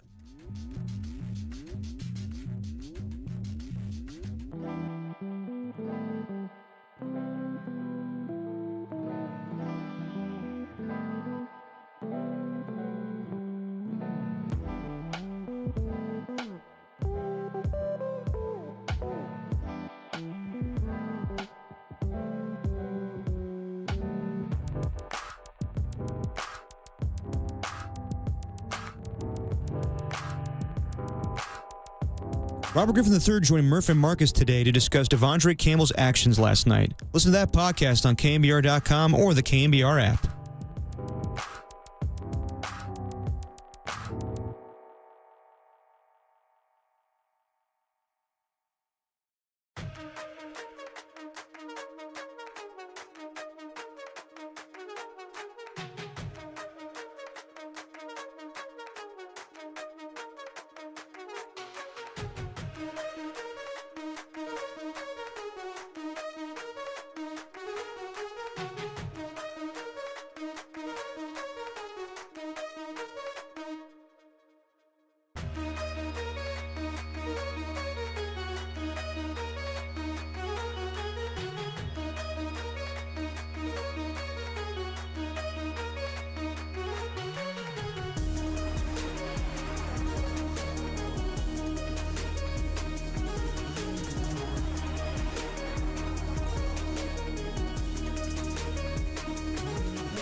Now back to Dirty Work with Copes and Depop on 104.5 FM and 680 AM, the sports leader. Scott Friday rolls on Dirty Work. We'll be joined coming up in just a bit. 3:30, Larry Krueger's going to stop by. Larry Krueger, don't forget, I showed him the Trent Williams post yesterday of Amazon Prime. The wrong Trent Williams where it wasn't him, and Larry goes, I don't even know if that's a player. That's bad. Larry also said yesterday, he goes, they need to cut Devondre Campbell, and it's 4 weeks too late, is what Larry said. He's probably not wrong. One of the most targeted players on the team. He and Ike got him earlier this year. Everybody was targeting them, and Devondre Campbell didn't play well, and now he gone. 808 KNBR 415-808-5627 is the number to call. I wish I knew how to quit you. Yeah, well, Devondre did. He was like, I know how to quit you. Was this a little Brokeback Mountain? I wish I knew how to quit you. Shout out Chef A for that suggestion. Little Brokeback Campbell. That's where we're going here. 707 checks in on the Golden State Lumber and Building Materials text line. Says, didn't Vernon Davis do the same thing to Mike Singletary? Singletary threw him off the field mid-game. Was he refusing to go in? I'd have to go back and look at the details of that, because that's the whole drop the pants game, the I want winners game. It was the whole thing. No, he didn't quit. I want to say he just went to the sideline, and then Singletary was like, I don't even want you out here anymore. Just go take a shower. But I forgot the context of it. Yeah, I'm going to look into that, because I feel like this 707 texter might be right on something. He might be right. Like that. We'll check into that. Let's go back out to the phone line. Scarecrow's been waiting a while. What's up, Scarecrow? You're on these sports. I want winners. The frustration of losing to the Rams, I'm sure, has a lot to do with the angst, what was going on, okay? They have not been a very good team all year. They tried. The goal was the Super Bowl. They didn't get there. And the fact of the matter is, it's more like a tempest in a teapot. Okay? You got a guy just walks off the field. I'm sure that if they were doing a lot better, somebody would have not even cared necessarily. They have been not necessarily competitive since they went to Green Bay and Buffalo. And I think the handwriting has been on the wall. They're not going to get there this year. And like I said, what they do after that, I don't know. Yeah. But it sure isn't Shanahan's fault. He did everything he could. Yeah, I mean, I do think, Sturkle, like I said, I think always it comes back to the head coach, right? Like, he's in charge. This is it, ultimately somebody's got to be responsible. But that's where I'm coming down to is the play calling itself and the roster decisions themselves aren't necessarily things Shanahan could have done differently this year. Play calling for sure, but again, even if they win some of those games, I don't want to call it fool's gold, but it's not like this team has ever felt anything like the team last year. Look, okay, they had high expectations. Ostensibly, they went after a second shot at the Super Bowl without making a heck of a lot of any changes whatsoever, basically going back, this is what we've got, this is what we're going to do it again, and it wasn't enough. Now, call it luck, call it karma, call it whatever you want to call it. They just didn't have it this year. Maybe they have it next year. I don't know. Appreciate the call, Scarecrow. Thanks, man. I'm with you. I mean, again, things would set up nicely, I think, for them if they end up with a fourth-place schedule. Go ahead, Derek. I got a little clarification on the Vernon Davis situation. I was looking into this, too. Yeah, Vernon Davis slapped Seahawks safety Brian Russell, and it caused a face mask penalty. There's an unnecessary roughness for slapping him on a 7-yard reception in the third quarter. And then Mike Singletary had enough of him, and he said, you're going to go sit on the sideline. And he said, you know what, just go in the locker room. Davis tried to avoid Singletary, I guess, as he ran to the sideline. Singletary got in his face and gave him an earful before sending him to the bench. Singletary then said he was upset by what he considered a nonchalant attitude by Vernon Davis, who did not seem to understand why his coach was so upset. He sent him to the locker room and said, we can do better without you right now. I mean, that was very more early. Than 10 minutes left. That was very early in Vernon Davis's career, and then he became a pro after that. 10:41 remaining in the game. Well, he credits Singletary in that moment for changing his attitude kind of about how to go about things. 808 KNBR 415-808-5627. Larry is in Santa Cruz. I know Tim is screening some calls back there. Larry's in Santa Cruz. Wants to talk about that Vernon Davis situation. What's up, Larry? You're on the Sports Leader. Hey, guys. Yeah, just to set the record straight, Vernon Davis was acting like a hot dog, and the Niners were getting their butts handed to them. And Vernon didn't care about that.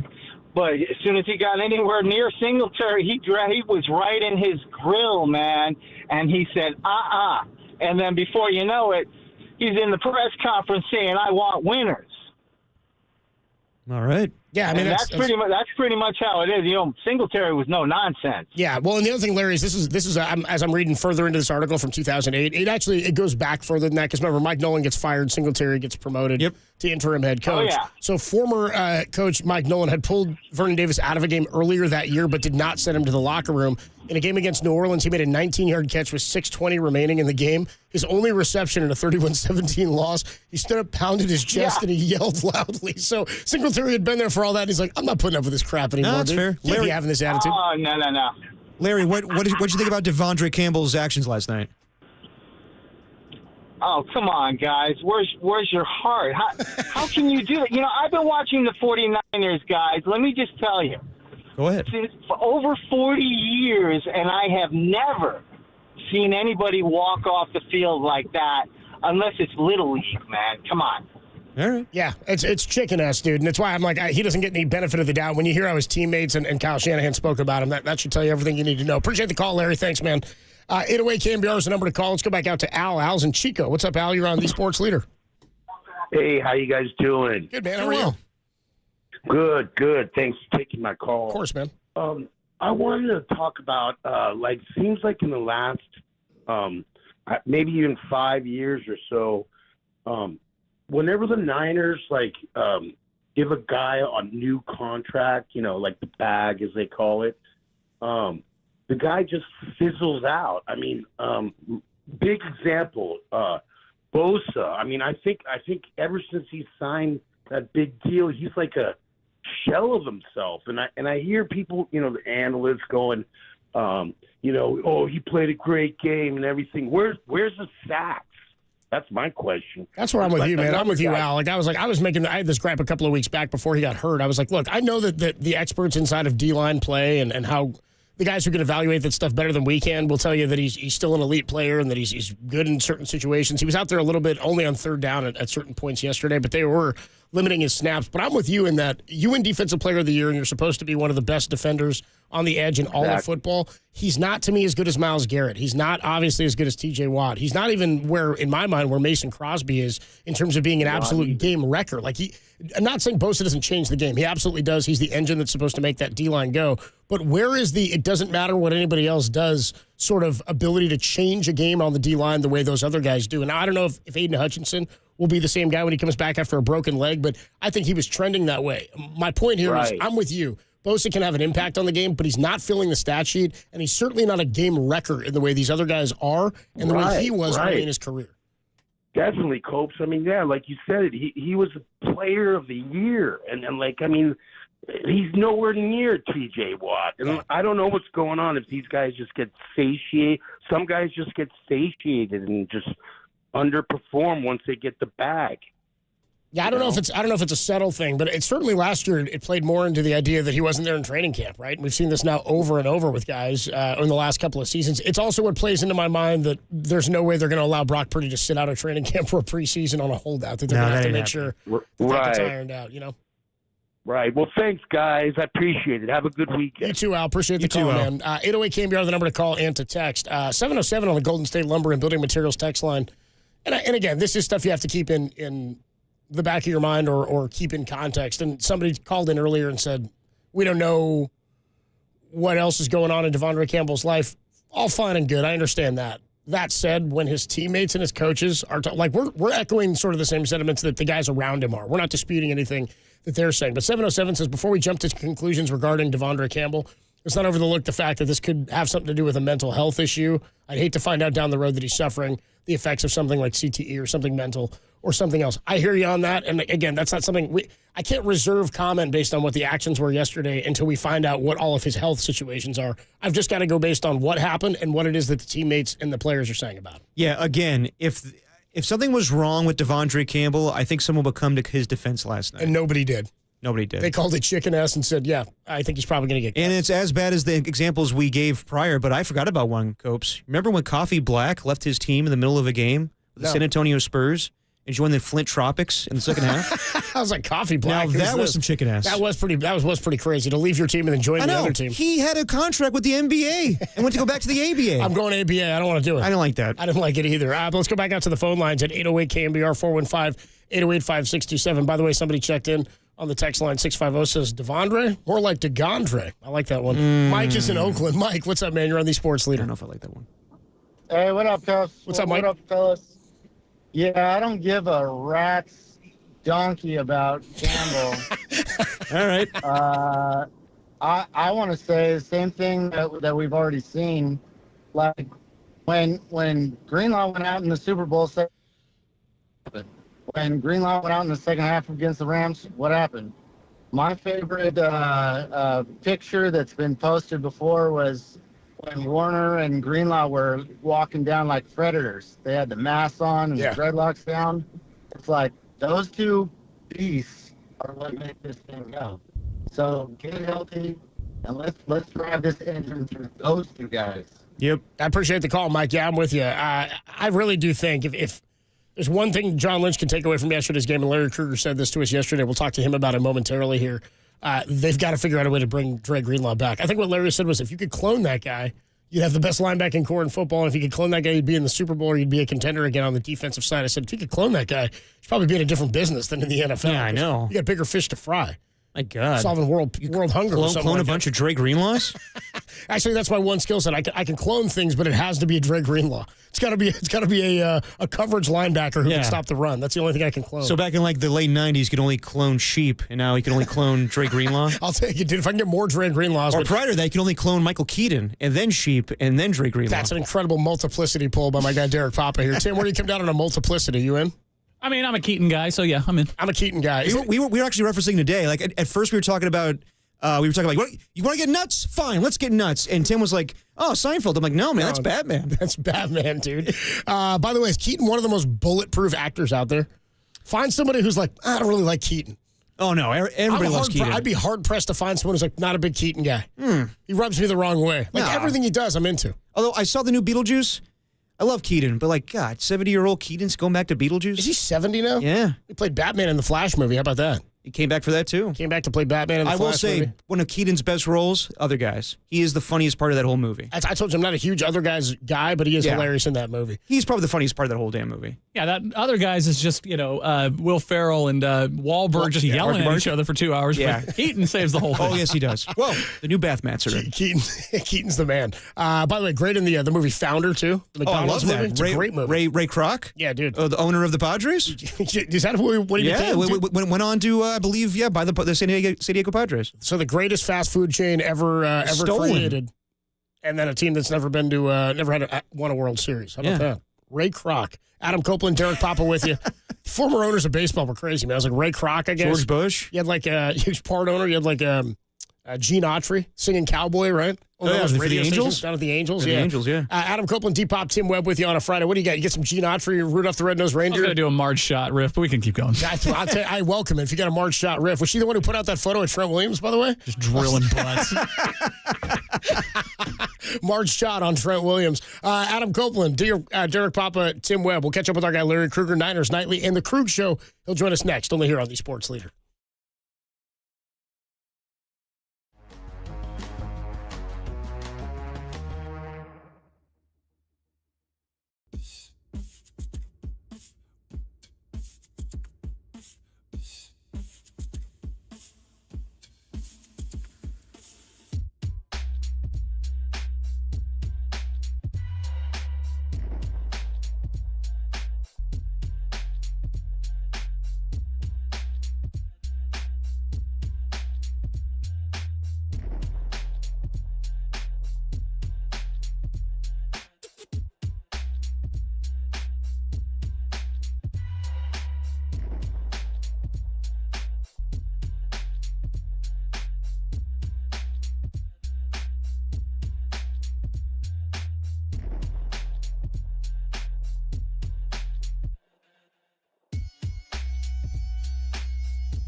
Now, back to Dirty Work.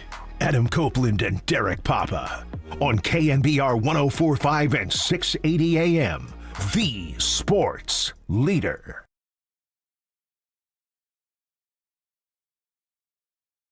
Dirty Work on a Friday afternoon. It's a Ska Friday, even with the rain out there and the weather. Still like hearing the horns. Adam Copeland, Depop, Tim Webb hanging out. And we're joined now by our guy Larry Krueger. You see him and hear him on Niners Nightly, weeknights 6 to 7 on KNBR. Part of our Niners pre- and post-game coverage. And, of course, the Krug Show, which is going on all hours of the day and night. Krug joins us. What's up, Larry? How are you, bro? What's going on, guys? Good to talk to you guys on this Friday. Yeah, good to talk to you, too. We talked, obviously, a lot last night about the Devondre Campbell stuff, and I'll start there with you as it relates to the 49ers. And I think we were all in agreement last night, and I still feel this way based on the reaction of the team, the players, Kyle Shanahan, that this is more of an isolated incident than it is something that's permeated through the locker room or is a microcosm of something bigger. Would you agree that this is just an isolated deal? You kind of bled out there for a second. I only heard part of it, but you said is this an isolated? Yeah, I said I think our agreement. We were in agreement last night that, especially after you hear from guys like Charvarius Ward and George Kittle, that this is an individual incident and not a microcosm of something bigger. Oh yeah. This is not like the team's about to quit on Kyle Shanahan or he's lost the locker room. No, this is Devondre Campbell. Being Devondre Campbell, and this is the danger when you go outside your organization, normal organization. Yeah, I mean, without going and drafting guys. I mean, I mentioned Kelly Oubre or old time Giants fans remember AJ Pierzynski. Yep. When you go for free agents and you bring in guys from other cultures, they may share your culture, they may not. They may share your passion, they may not. I thought it was just such an interesting night where you had Dre Greenlaw, who would literally do anything in his power to get on the field, and you got another guy who's like, I don't need it. I'm going to tuck tail and go head to the locker room. So, I hate to say that I saw this coming, but I saw this coming. About a month ago, I've been talking about this for the last month, that not only should they cut Campbell because he's not very good, but that also that if he was asked to take any kind of a diminished role within the defense, that he was going to do exactly what he did. He was going to be all about himself. He was going to pout. He was going to be a negative influence, and he was going to be a distraction. And I said they should move on from him and cut him. And they kept, saying how great he was looking. And then so obviously he wasn't looking great, because as soon as they could replace him, they did. As soon as they replaced him, he lost his mind. Yeah, it's funny, too, to think about that. Like, as a professional athlete who's been around for as long as he has, too. Like, grow up, Peter Pan. You know what I mean? Like, you don't want to diminish role. Come on, dude. Be a pro. Go to battle with your guys. But obviously it wasn't something that was at the forefront of his mind. And Derek pointed out he was the second choice of a guy to bring in. They wanted Eric Kendricks to be here at the start of the year. Right. Instead, he ends up already being that second choice. So Kyle Shanahan said today in his teleconference that they're working through the semantics of how to go about this. But he said you can't do what you did and stay on the team. You can't act that way with your teammates and not go to battle and stay on the team. He was asked about whether or not he was expected to be here for Week 16, and he said, no, I don't expect him to be on the roster. Now, when they say semantics, I'm wondering what the logistics are here or what it is that they're working on. Brian Peacock at the Locked On 49er podcast, he put out something that I think as a fan, it's kind of spicy and it's a good story. He says, I don't think you should cut him right away. Make him come back and face his teammates, then fine him, then cut him. I was like, ooh, that sounds good. I kind of like that. Can we get a camera on that? Everybody wants to see that. But I can't imagine that's in any way beneficial to the team. Or that he would ever show up to have that happen. So what are the semantics? What could they be waiting on doing? Well, I mean, it's just a matter of how do they want to part ways with a veteran, exactly what's the machinations of doing it the right way according to the rules and the way the league has everything set up. But he's not going to play another down with the Niners. I mean, that was clear. It was hilarious today. I mean, that was clear to me, like literally as soon as Kyle Shanahan said that he walked off the field and it was his own call. He's gone. I knew right then he was done. People were asking today after Kyle in the presser today is like, so are you trying to say that Devondre Campbell will not be there? And he's gone. Okay. He left. The guy, when you quit on your team, it's over. Game over. It's, I thought that was kind of humorous, but yeah, I mean, it's, my only criticism here would be, you know what, the Niners went too far the last couple of years trying to protect their off-season free agent investments when the rest of us knew that it was futile. Last year it was Isaiah Oliver. Oliver stunk. But you know what? They didn't get him off the field and replace him with Ambry Thomas until after the bye week. So, I mean, what was that? Week 10? Yep. I mean, that was way too long. They waited way too long with Oliver last year. They waited way too long with Campbell this year.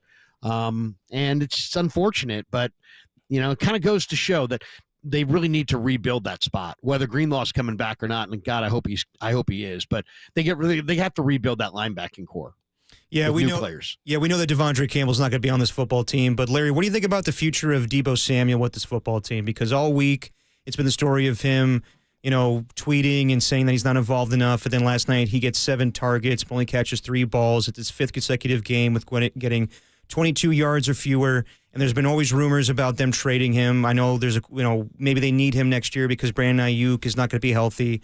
But what do you think about the 3 remaining games for Deebo Samuel's future with this football team? I don't know what to make of it, Derek, because I thought the game plan last night was awful. I mean, George Kittle's hot, JJ's hot, Garendo's been playing well, and you come out in that game to feature Deebo and try to get him going, and it just seemed like, why? Why would you do that? This guy is averaged 2 yards a carry as a running back. He doesn't separate against man coverage. He does not a great route runner. He's got inconsistent hands. He's lost a step. But Kyle loves him. Kyle wanted to give him a shot. And I just couldn't believe that they, with their season on the line, they just said, Deebo, Deebo, Deebo. And he just wasn't there. As far as his future, I mean, it's a dictatorship. It's not a democracy. If it was a democracy, they'd vote him off and they'd move on. But it's a dictatorship. Kyle's the guy. Kyle loves him. And we'll see. I can't imagine that he's worth a whole lot in a trade. What would anybody give you for a guy with a bloated contract who's lost his speed? Talking to Larry Krueger here, nice enough to join us. Niners Nightly tonight from 6 to 7. What would you make of Brock's play, not just yesterday, but kind of on the season? Like, does it feel, you were mentioning this last night, it seems like he's been more aggressive, but it also seems like he's made some decisions this year that didn't totally align with the smart play and decision-making we saw last year. And I don't know that has anything to do with putting more on his shoulders or trying to get a team going when things aren't going, but he doesn't seem to be playing within the constraints of the abilities he had last year. And I think at some points this year, it's led to mistakes. What's your evaluation of him to this point? Well, first of all, I mean, he's the best you got. Yep. How did we get here? You got here because you took the wrong quarterback at the top of the draft, and you didn't have a quarterback, and you probably were going to be gone if you didn't discover this guy. So that's how they got there. As far as this year, it's really interesting. I think the equation around Brock is bogged down a little bit. The offensive line in front of him hasn't done a great job. The weapons have regressed significantly. The defense and the special teams have regressed significantly. But I just think his overall dial as far as risk-reward, which was set perfectly at the beginning of his career, where he protected the football, still took chances down the field, and was very efficient. We've seen some of that efficiency backslide. Last night was a classic, horrible decision by Brock Purdy, and he's not prone to making them.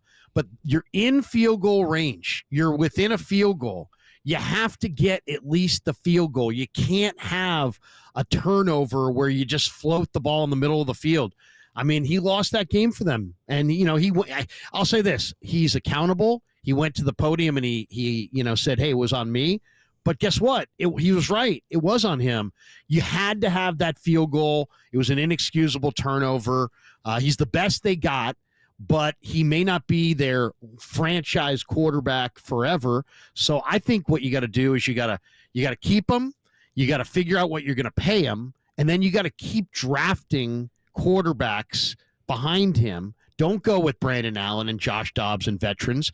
Get into the draft and start taking your chances, whether it's whoever, Tyler Van Dyke or, I don't know who it's going to be, but you're going to have to go into the draft and keep looking for quarterbacks and then hope that you hit on one. I mean, you were sharp enough to hit on Brock. Maybe you're sharp enough, the same guys, to hit on another quarterback, and that will either replace Brock or accelerate your rebuild by being able to be traded for other assets. So I think that's the way to go. I think you got to stay with Brock, but keep looking for his replacement. Well, you said you got to figure out what you got to pay him, and we know that the quarterback market is what it is. So are there moments this season, Larry, where you're like, Brock is good, but he's definitely now worth $60 million a year to be the next quarterback in line after Dak Prescott? I mean, I don't think anybody really thinks he's worth $60 million. Bill Barnwell has an article out saying that he's going to ask for 65. Yeah. I wouldn't want to pay him that. You got to ask, though. To me, what's that? You got to ask. If you're Brock, you're like, I'll ask for it. See what happens. Yeah, I'll start high. Exactly. It's a good agent. But Hurts is making 55. Yeah. Tua's making 53. to me, is he Mahomes, Allen, Burrow? Hell to the no. Yeah. But you know what? He is on that second tier. And I think that's where Hurts is, and I think that's where Tua is, and I think that's where Brock is. Now, does that mean you pay him $50 million? I've heard people suggest give him a Baker contract, which was, 3 years, $100 million? That ain't happening. Yeah, in an ideal world. But I don't know. I guess I couldn't really speak to what exactly has happened to his market based on the regression that we've seen this year. Is it viewed as his regression, team regression? But I still think I would want to sign him. I just don't know if I want to sign him at the top of the market. In fact, I know I don't want to sign him at the top of the market. Well, it's probably an unfair question, and the answer is probably Brock, just based on what the market has been, the level of success, and how much more we've seen of him in recent years. But when you look at a guy like Sam Darnold, what's his market relative to a guy like Brock? Well, and is he going to be available? I mean, there's J.J. McCarthy there. A lot of talk that, and some people last night, were throwing that out. Oh, would you rather have Brock at $50 million or Sam Darnold at $25 million? Well, that's a tough question now, isn't it? I'd rather have Brock than Sam Darnold. Yep. But if you throw in a $50 million, tag on top, or a 25 extra million, I gotta really think long and hard about that. And then am I going to get Sam Darnold? Am I going to get him at 25 million? Is there a trade market for Brock? Who's out there? What are they offering? What would that do to their chemistry? I mean, these are all big, major, foundational type decisions that Kyle and John and the organization has to make. But I think at this point, after a season like that, everything needs to be on the table, and nobody's ego or attitude or whatever can be too big where they can't take accountability. Football is about accountability. Everybody needs to be accountable to one another. That's why Campbell's going to play on a different team or never again. And that's also why everybody needs to be evaluated, from Shanahan to Lynch to Purdy and all the way down. When you look, Larry, before we let you go, when you look at this team and how this season has gone now at 6-8, 3 games to play, and they got to play out the string here, what's the one thing you hang on as to why the season didn't go as expected or as they hoped?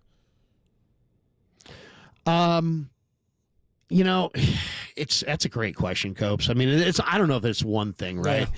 But I would say the things that stand out the most are they failed in building the D-line with a lot of mispicks. They missed on Solly. They missed on Kinlaw.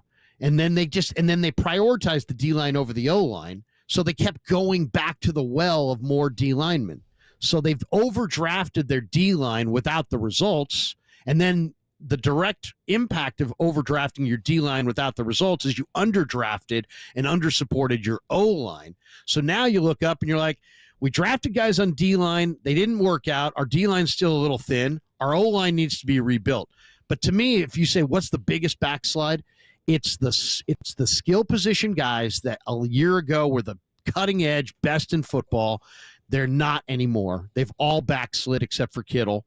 And then the linebackers, they had the best linebackers 3 years ago with Azeez and Greenlaw and Fred. And now you've got Fred, and now Greenlaw's back, but Azeez has moved on, and the guys that you try to replace him with were a replacement level guys. So to me, they were great at linebacker. They had great skill position guys. In addition to building up the line of scrimmage, they got to find a way to get that back. Yeah, the D-line, the depth of the D-line is certainly something that was the strength of the team, and in the last couple of years, it hasn't been. Maybe you need to go back to being a defensive team with a great offense relative to being an offensive-minded team in general. Larry Krueger, the voice you hear, Niners Nightly coming up at 6 o'clock tonight. He'll be with you 6 to 7, and, of course, on the Krug Show. Just real quick, we were just talking about it before we got you on. Totally off base here, off topic. Is there a more bulletproof actor than Michael Keaton? So people just love Mike Keaton, dude. Doesn't matter what he does, where he is. He can play a superhero. He can be a multiplicity. He can play, what was he called, Mr. Mom or whatever that was. He was the maniac, and that was just on this week. Was it? He was the maniac in Pack Heights. Did you guys see that? Pack Heights, yeah. Heights, dude. No, I haven't seen that. movie. Great movie. Great actor, though, right? Am I right? Like, everybody likes Mike Keaton. Oh, he's very good. Yeah, definitely a good actor. Somebody else checked in and said, you know who else is Chris Elliott underrated? I was like, that's not what we were talking about. I love Chris Elliott. So do I. The Michael Keaton character in Pacific Heights was so scary. Yeah. I mean, he was just so diabolical. He was scary. Michael Keaton plays a a freak. Yeah, he plays a crazy guy. He's a freak in that movie. Well. I knew he was the guy I got to ask. Krug on Keaton. I don't know if I'm going to get a good Keaton take from Marcus Thompson when we talk to him next. But Marcus knows Batman. He'd be like, yeah, he was Batman. That'd be it. Yeah, Batman forever. Remember he took down the Penguin. He was half Penguin. Danny DeVito living in the sewers. All right, Krug, Niners night later, 9-6-7. We'll talk to you later, bro. Great listening to you guys. Derek, you're cracking me up, bro. You're underrated funny right there. Thank you, Krug. Always Thank you. enjoy listening to you guys. Like Thanks for having me on, guys. Thanks for and check out tonight at 6. A lot of phone calls tonight, fellas. A lot of phone calls. We're going to let the fans react. Good deal. Talk to you later, Krug. Thanks, man. Thanks, Krug. Derek, according to this actor, properly rated, or this texter, maybe the Chris Elliott of the show. Oh, really? Underrated humor there from. When I'm Woogie from There's Something About Mary. Such a good. You ever have a white ball on your eyeball, Mary? 415 says Keaton or Keanu. Go. Keaton. Probably Keaton, dude. I mean, better actor. Ooh, I don't know. Keaton was also underrated in Jackie Brown. 916 says Tom Hanks is more bulletproof. Nah, dude, people have come at Hanks. People have tried to take. I think like Murphy remember when he did to take down Hanks. I mean, what was that movie he did recently with the Wachowskis? Cloud Atlas. Cloud Atlas. Yeah, did a little questionable decision making in that movie. Dude, how about? Well, yeah. How about the movie he did? The one where he just plays, recently. How about he plays a European dude who gets like stuck in that airport? Oh, The Terminal? Never saw that. But just recently. No, I don't need to. Yeah, but just recently there was a movie that came out. Krakosia or whatever. There's a movie that just came out where they're in a room for just one single shot. It's the movie that he just did with Room, Zemeckis. or basically it's like the or Here. It's called Here. Yeah, the movie is. I saw him interviewed about it too. It's him and Robin Wright is in it as well. Yeah. And the director from Robert Zemeckis. Robert Zemeckis from Back to the Future and Forrest Gump and many others. Anyway, Zemeckis, great director. Anyway, so I guess the way they did this is it's like a movie where it's a still the camera is a still shot on like a house or something like that, and so you see it's like it takes place over generations. I think. Yeah. So you see dinosaurs roam the earth, and then it goes to this. Yeah, and then it gets attacked again. It's like Futurama. It's like the opening episode of Futurama where he's frozen and everything happens. World gets rebuilt like 3 different times and collapses while he's frozen. I mean, you stole all of my shoes. What are you talking about? Woogie, I caught you red-handed. Mary. Love Chris Elliott. Yeah. Keaton. Don Woganowski. 209 says Hanks is a pretentious D-bag. No, he's not. No, but that's my point is people will come at Hanks. That's all I'm saying is that he's not bulletproof. Man. Nah, he's not bulletproof. Selling hot dogs at the A's games. You know who I don't think is bulletproof, but I did get into a bar debate about this, and I think the guy who was on this side basically turned everybody. He was like the greatest actor of all time. And when you think about what greatest means, it's like Oscars, is he hanging championships? What's it about? Is it about putting out great movies? It's pretty hard, and you may not be a fan of this guy, but it's pretty hard to find anybody who doesn't like a single movie that Nick Cage has done. Oh, yeah. Nick Cage might be one of the most potent when it comes to putting out. Like, you start thinking about all the movies he's done. You start thinking, like, that's a good movie, even if you're not a big fan of his. There's so many movies that he's done that you could find but joy he's in. an acquired taste. For sure. I think people are just like Michael Keaton, like solid actor. He's in good movies. I'm trying to think of anything he's in that I don't like. That's my point. It's like I don't know that anybody's like, nah, screw Michael Keaton. Everybody's down with Keaton. How about the other one I think of is Paul Rudd? Oh. People like a Paul Rudd, too. Yeah, people love Paul Rudd. How can I forget this movie? He was just in that he should have won an Oscar for. Birdman, great movie. Birdman, I mean, it pretty much is symbolic of his career. Yeah, nominated for Best Actor for that. It's like, it's like a mirror of and then what's his name? Eddie Redmayne or whatever the hell his name is, stole it from him. He played, what's his name? Stephen Hawking. Yeah, right. Saw that movie. Yeah. I don't know if you can do that anymore. Well, he has to. It's like how all the actors. He has to be disabled. It's like all the actors of cartoons have to be like the actual race. Well, it was like people that are upset that Brendan Fraser was wearing a fat suit for that movie that just came out. Well, yeah. I mean, the Whale, which I just thought was a messed up name for a movie about a dude that size. Was it accurate though? I'd have gone with Beached. Adam Copeland, D-Pop with you. It's Dirty Work on a Friday, Tim. Yeah, Tim liked it. He's laughing. He's shaking his head no. But Tim was into it. Marcus Thompson of The Athletic is going to join us, I assume, next. If not, we'll just keep on going. If he picks up, cool. If not, we'll just keep talking movies. 415 says Kevin Costner pretty bulletproof. No. I don't think so, man. Absolutely not. I don't think he is, man. I don't think so. He is not a good actor. Raise you a postman. 209 says Con Air sucks. I disagree, but also not every Nick Cage movie sucks. I still stand on my take that Con Air is better than The Rock. Put the bunny back in the box. I still stand on it. You stand on it. How about Con Air better than The Rock? You get some good lines in The Rock, too. I'll gut you, boy. What's better about The Rock than Con Air? Boy. Okay, Con Air. I know. Cyrus the I know Virus. it's based in San Francisco. I get that. That's why everybody loves it. But Con Air with all the co-stars in it, Chappelle. We get it. You're not from here. Do you like Con Air or Connery? And that's what it is. It's The Rock. All right. Sorry. All right. The cast of Con Air, though. See? Can I offer you a face-off? Face-Off is better. Face-Off's a great movie. Just saw it recently. Gone in 60 Seconds? Castor Troy. His name's not Casper Troy. It's Castor Troy. Well, the technology of Face-Off doesn't make a whole lot of sense anyway. No. Who cares? It's a late 90s movie. It's always funny to me in Face-Off, too. Like, the whole premise of the movie happens, but I'm like, why are we in that magnet prison? Do we have to make that prison where they're wearing those big shoes walking around? It's like, hold them to the ground? By the way, I just got a text from Marcus Thompson. You guys could talk about Nick Cage, or you're going to call me? No, I'm kidding. Oh, Marcus is ready. I'm kidding. He didn't text that. He didn't text that. Oh, man, people are checking in now. See, let's not sleep on Keaton and Jackie Brown. Dude, Keaton. I just said that. Oh, I missed you saying that. Dude, hands down, one of the most bulletproof guys out there. I'm telling you. Keaton? Yeah. And what was he? He's a diehard Steelers and Penguins fan. 209 says Will Smith before the slap. No. Will Smith, I'll say this, good guy, I think. Not a great actor. But he is really good in, what was the recent movie that he won an Oscar for? King Richard. King Richard. He's really good in that. And Pursuit of Happiness. But for the most part, not a great actor. The Rock and Con Air both suck since the 209. Face Off was innovative for the moment. 4-on-5 Raising Arizona, great movie. See, now we're just naming movies that Cage was in. If you take it for Face Off for what it was a great acting performance for both actors to switch roles halfway through. It was amazing. It doesn't make any sense. I know, but the plot's ridiculous. But it was a good acting movie and action movie. 480 says Chris Elliott, probably the most underrated actor. I wasn't saying underrated anything. How about 209 just says Leo and Titanic? Dude, the movies are just coming. People are just naming things now.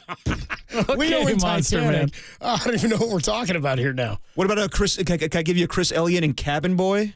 You remember that I one? haven't seen Tim Cabin does. Boy. Tim's with me on Cabin Boy. Groundhog Day is good too. Yeah, yeah. 916, not even close. Leo's the GOAT. We weren't talking GOAT. I didn't see anybody was the All right, GOAT. let's talk about this more on the other side. If Marcus doesn't pick up, let's talk about this more. Check out the movie Night Shift with Michael Keaton and Henry Winkler. Seen it. Good movie. We'll talk more about Keaton if Marcus doesn't pick up when we come on back. The best sports writer in the nation. God, I hope we get more Keaton in. Only here on This Sports Later.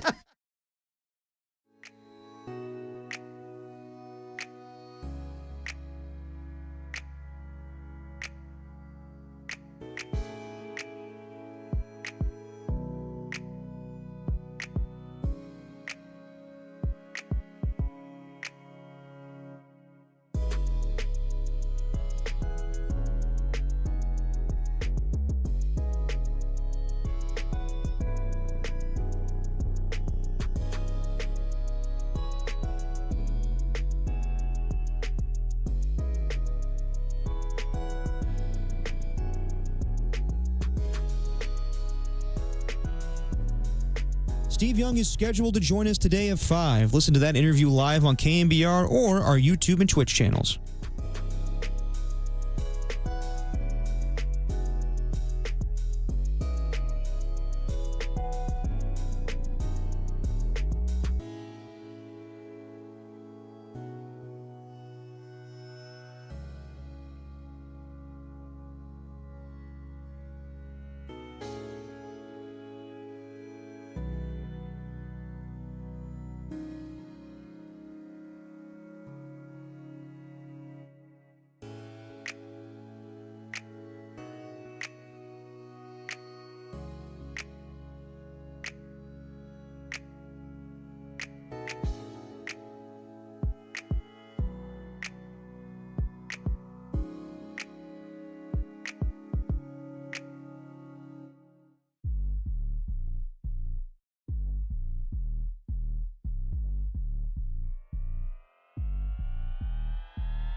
Now back to dirty work.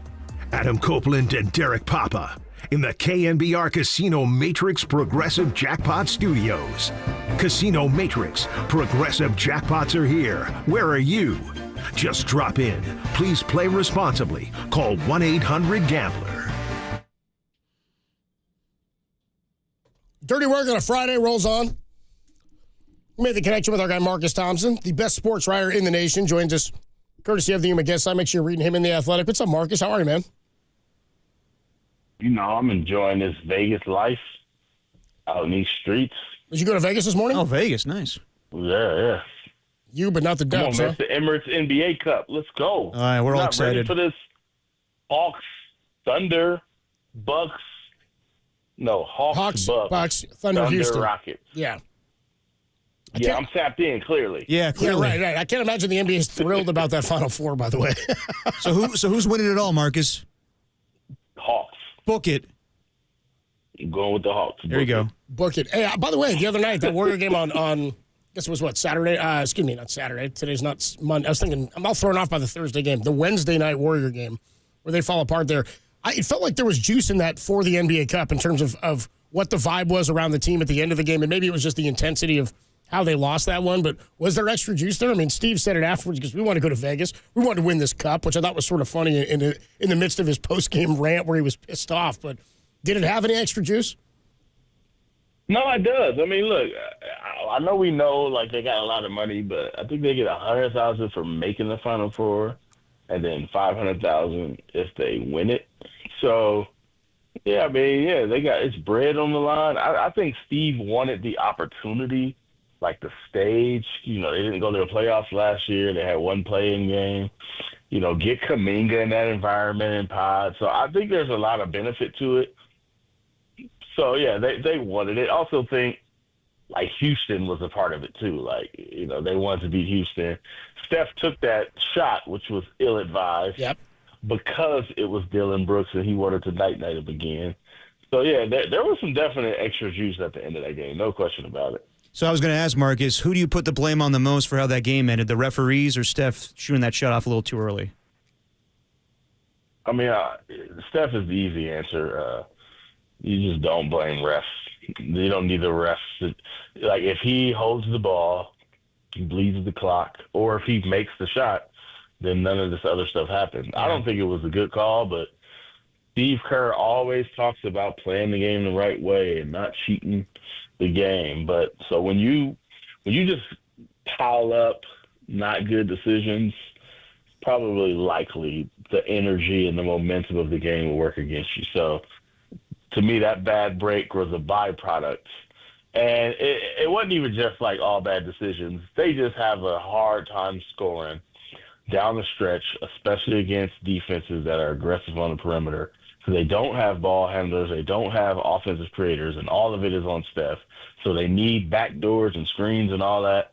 I felt like they needed to simplify it like they did the last time they beat Houston, but they got away from themselves. So a lot of factors were in there. But, yes, the easy answer is Steph, literally just don't shoot the ball until there's 1 second on the shot clock. So when we had John on Friday last week, remember Kuminga had just come off that big performance, and we were talking about whether or not he was going to start. And you and I both kind of joked. I think Derek said, well, who's going to start tonight? Is it Kuminga? And we were both like, come on, bro. You know he's coming off the bench. And then they did start him, and they had Draymond come off the bench. And there's a lot of factors into that Draymond wasn't totally 100%, coming out with the calf injury, just had the MRI and all that. But where are you with Kuminga right now? The fact that he's been starting and he's in there, is this just purely a showcase for the next 2 months? Well, I mean, Wiggins is out, so that helps the situation. I actually think they need him, and they're starting to see it. I mean, if you hear them talk about it, they keep talking about being organized, knowing what they want to do at the end. That's like Steph Curry's way of saying, like, put the ball in one person's hands and run pick and roll, like whether it's him, whether it's somebody else. And they just don't have those guys. Kuminga's that guy. So they actually need Kuminga.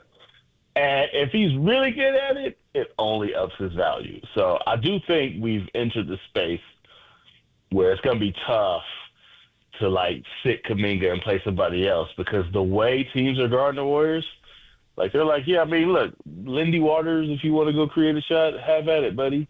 Speaking of which, Buddy Hield, if you want to create a shot, have at it, buddy. Yeah. They just aren't. They aren't at all intimidated about the Warriors' other options. They need Kuminga to at least make the defense react. Switching over to the Niners real quick, Marcus. Last year, you were pretty. You know what? I'm just walking off the show. I don't want to come out. Fair enough. Okay. First off, so what'd you make of Devondre Campbell just leaving his teammates in the lurch like that last night? Could you relate, Marcus? That kind of hurt, man. Like, that's crazy. That was some sucker stuff. Are you trying to say I do sucker stuff? Nah. That's one of the wildest things I've seen in, more than 2 decades of coverage sports. Like, it wasn't even like the walk-off. I thought he was hurt. The wild part wasn't the walk-off, because live, it really wasn't like that big of a deal, right?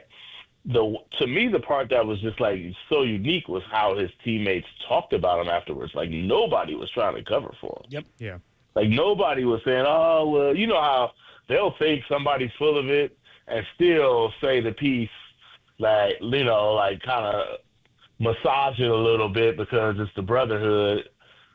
And, and then off the record or behind the scenes, they'll rip her. Like, they were like, nah, turn your mic on. They tapping mics. Like, this is on? Yeah, that was whack, right? Like, nah, he's terrible. He's got to go.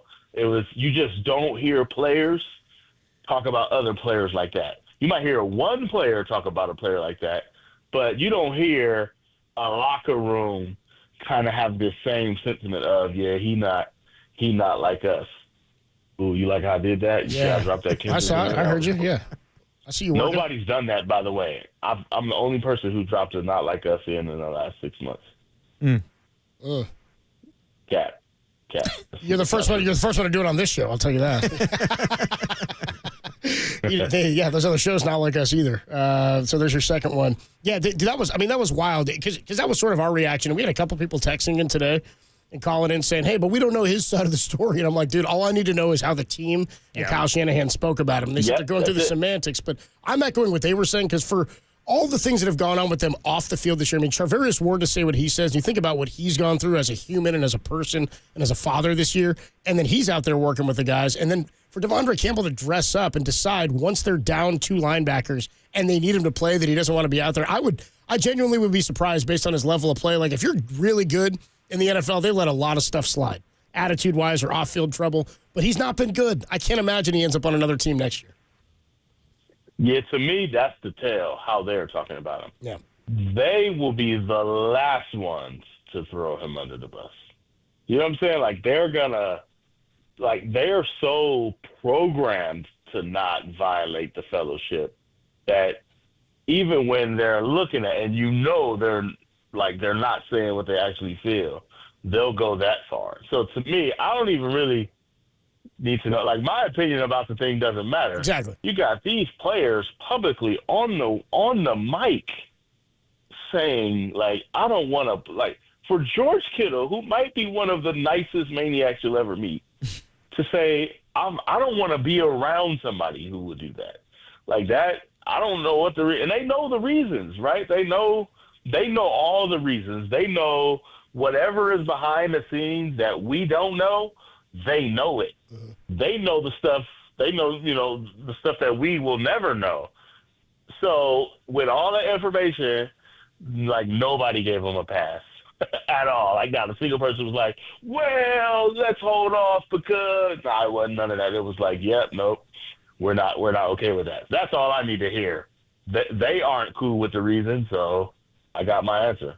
What's your take on Deebo Samuel, man, and his future with this team? Because it was pretty clear they were force-feeding him yesterday to try to get him the ball after he said, this week, well, I'm not struggling. I don't have the ball in my hands, or I'm not getting the ball. And as John Dickinson said to us, seems to reason that when you are struggling, you're not going to get the ball as frequently. They tried to force-feed him yesterday, maybe to the detriment of the offense. I don't know if that was the reason, but he certainly is not the player that we were accustomed to seeing for the last few years. Yeah, to me, he's kind of like an epitome of the 49ers year, like a microcosm. Like, we know this dude is good. Like, we've seen him. We've watched Deebo do amazing things in big-time situations and, like, really produce. But this year, he just hasn't. and it's a metaphor for the team. Like they just have not produced. And the question they have to ask, which to me the answer is kind of clear, is can you expect all of them to produce at the same level again? And if you watch Debo play, it's not because he's not getting the ball, it's because he can't get open.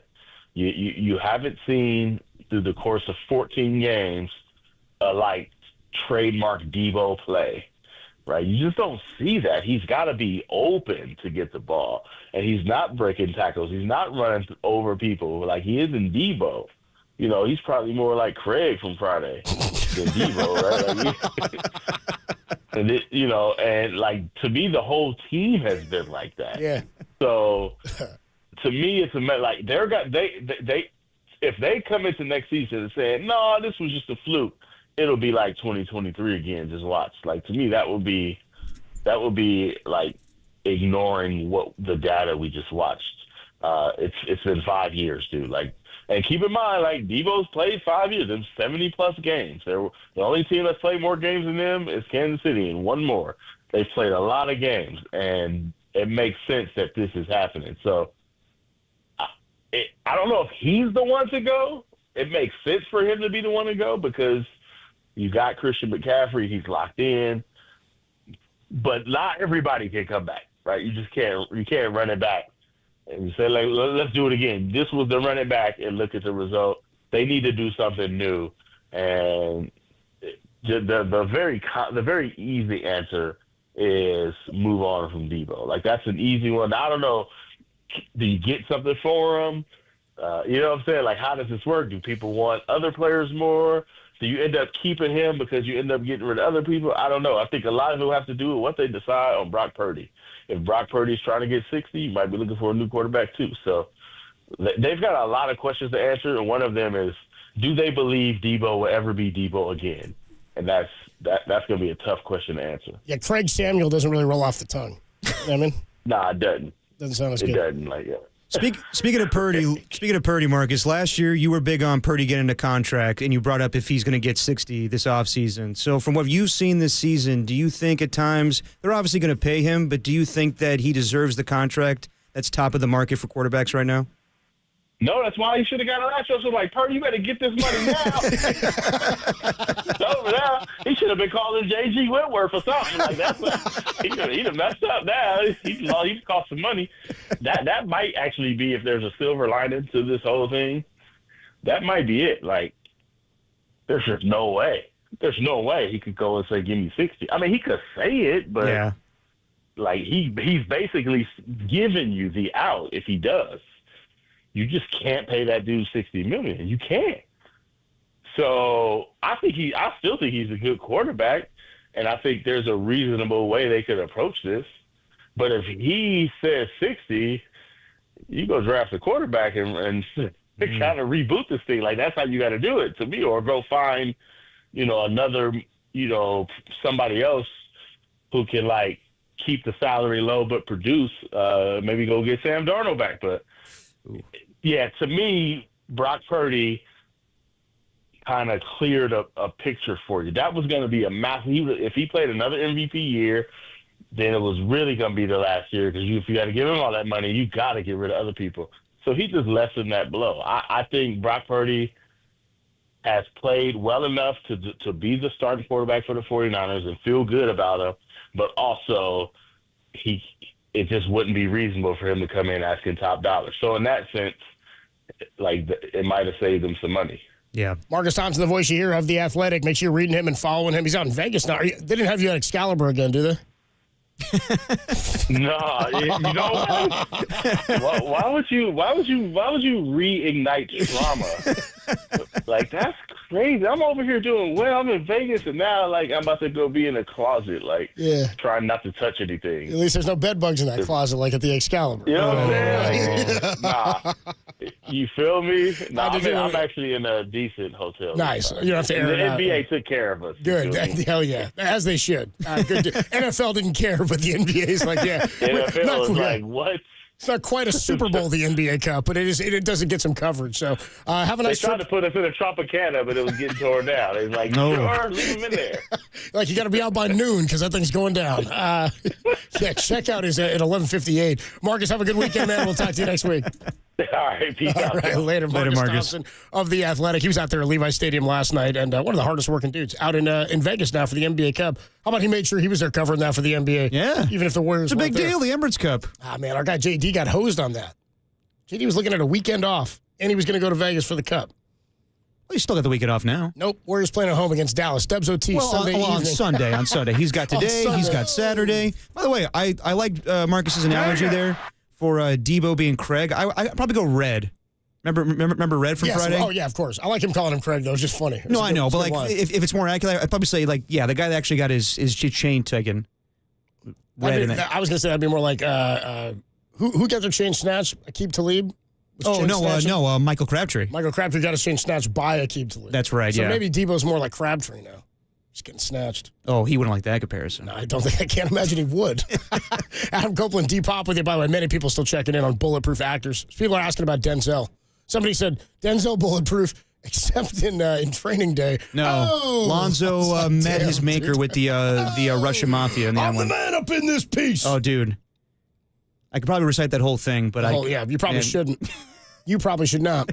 What's up, Tim? People checked in. They said McConaughey and Harrelson. No. Where do you say? Harrelson's up there. Harrelson's pretty good, but bulletproof, like, I don't know that he's just like people like him a lot, of course. I love Harrelson. But I just feel like you think Keaton and everyone's like, Kingpin's incredible in Kingpin. But I think everybody hears Yeah, Keaton, but like, what and they're else? just like, yeah, Keaton. Okay, McConaughey. Wait, you want a Zombieland? Can I offer you a Now You See Me? I didn't see either. Can I offer you a season one? I saw Zombieland. True Detective. Yeah. Okay, besides that. Cheers. Yeah, there you go. People versus Larry Flint. Yeah, I mean, that's up there. Cheers. That's a good one. There you go. Hunger Games, dude. Thank you. Don't throw a Tucci at me. That's like who Murph thinks is bulletproof. He's like, Stanley Tucci? Tucci? I'm like, I don't need any Tucci. I couldn't even tell you a movie he's in. Get away from me, Tucci. I don't need him out there. No, Keaton. Yeah, Keaton's solid, man. Like I'll meet you at the boathouse. He's really in 80s and 90s movies. He's got a little resurgent going right now, but yeah, like I can't think of anything bad that Keaton's been in. 209 says you're all sleeping on Ben Stiller. I'm not sleeping on him. I just don't think he's as bulletproof. Okay, what about can I give you a J.K. Simmons? Simmons is up there. Tom loved a J.K. Simmons, dude. Oh yeah, he was big on J.K. Simmons. Well, I think this is a different category because he's more of a character actor. Yes, he has done leads. Let's not take away from Whiplash or anything. Yeah. But he is more of a character guy as opposed to like the lead. Yeah, but you know who he is. He's not like who's our guy that's the dad in Step Brothers. That's like the character actor and everything. Richard Jenkins. 209. Oh, is he Doback? Who's Richard Jenkins? Dale Doback. Yeah, Dale Doback. Yeah. 209 checks in and says, dude, Michael Keaton and Jack Frost, Grammy-winning performance. Don't sleep on Jack Frost. That time of year, by the way, everybody. I'll have to get some Jack Frost. Don't be confused on the Jack Frost movies. There's a kid's version and a very hard R horror movie. It's hard R? Hard R. Careful with the hard R's, everybody. You know what I'm saying. You know what I'm saying. Maybe go with a soft A instead of the hard R. Huh? Adam Copeland, D-Pop. Don't get me canceled on the show. Tim Webb with you on a Friday afternoon. I don't know. It's only a matter of time. There it is. Come on back. How about this? Some of the best sounds from across the sports world you might have missed. Dante Whitner went off on Devondre Campbell last night. RG3 checked in on Campbell today. He was on with Murph and Marcus live from Washington, D.C. Mainly Marcus is out there getting ready to cover the Army-Navy game going down tomorrow, the only show in town. Debo Samuel checked in on his drop pass, and George Kittle revealed his words of encouragement to Debo. We'll do all that in the Sound Soiree, and then Tim Ryan at 4:30, Steve Young at 5 o'clock. It's a Ska Friday, and it's only here on the Sports Leader.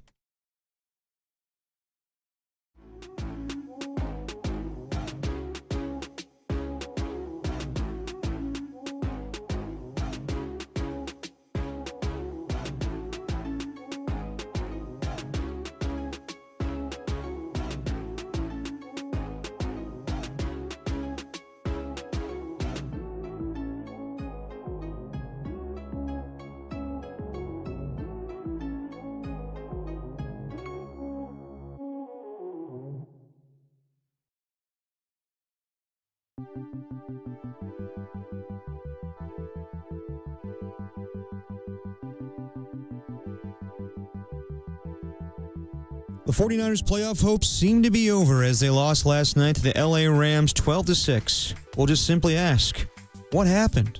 What happened to this team? Let us know at 415-808-KNBR or let us know on the KNBR YouTube chat.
Hey, what's going on, everybody? Adam Copeland here. My good friend Steve Moskowitz is hanging out on the line. Steve, many questions every day about the ERC. Tell us what we need to know. There's a lot. If you applied for ERC and you've been waiting and waiting and waiting, say, where's my check? Where's my check? There's 3 different ways we can hurry up the IRS. And one of the things that a lot of people are concerned with is President Trump announced when he takes office, he's going to cut $2 trillion with a T off of federal payments. He's threatening day one, January 20th, all kinds of executive orders. Will he end the ERC program? Will he stop it? Who knows? But I don't want to take that risk with your listeners' money. I want to go and hurry up the IRS right now while this is still good law. Or what if you got a letter from the IRS saying, no ERC for you, you don't qualify? There's a big lawsuit going on right now where the IRS is being accused of using AI to just mass disqualify people. And they didn't even know if you qualify or not. We got to appeal those. Or the government says, hey, they want it back and they're auditing you.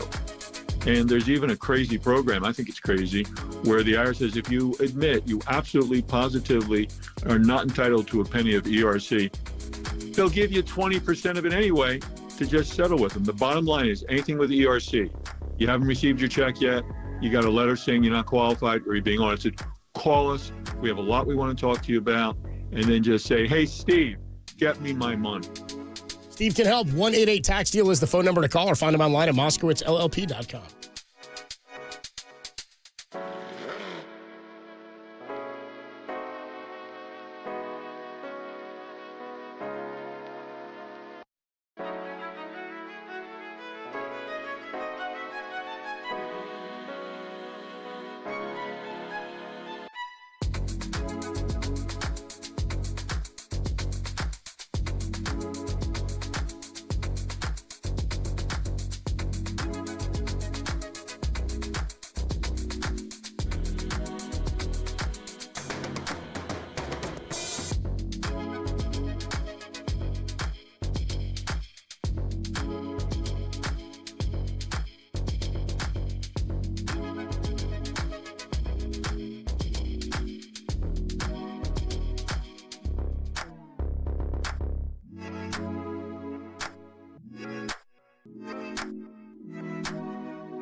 whipped up this nasty little soiree. The best sounds you might have missed. Soiree what? Soiree, honey. I think that means party. On the sports leader. 31 on a Friday. Soothing tones. Tones? Sound soiree, a sound soiree, it's a sound soiree. Those aren't the lyrics, no. There are no lyrics. It's a sound soiree. Gotta get some horns in here, some more horns, get some soiree going. The sound soiree, some of the best sounds from across the sports world that you might have missed. By the way, we've been asking everybody, didn't ask Marcus, but we've been asking everybody about Michael Keaton. I don't think Tim Ryan would be in the mood today for that. Tim, I know we're talking Devondre, but... oh, Mr. Mom?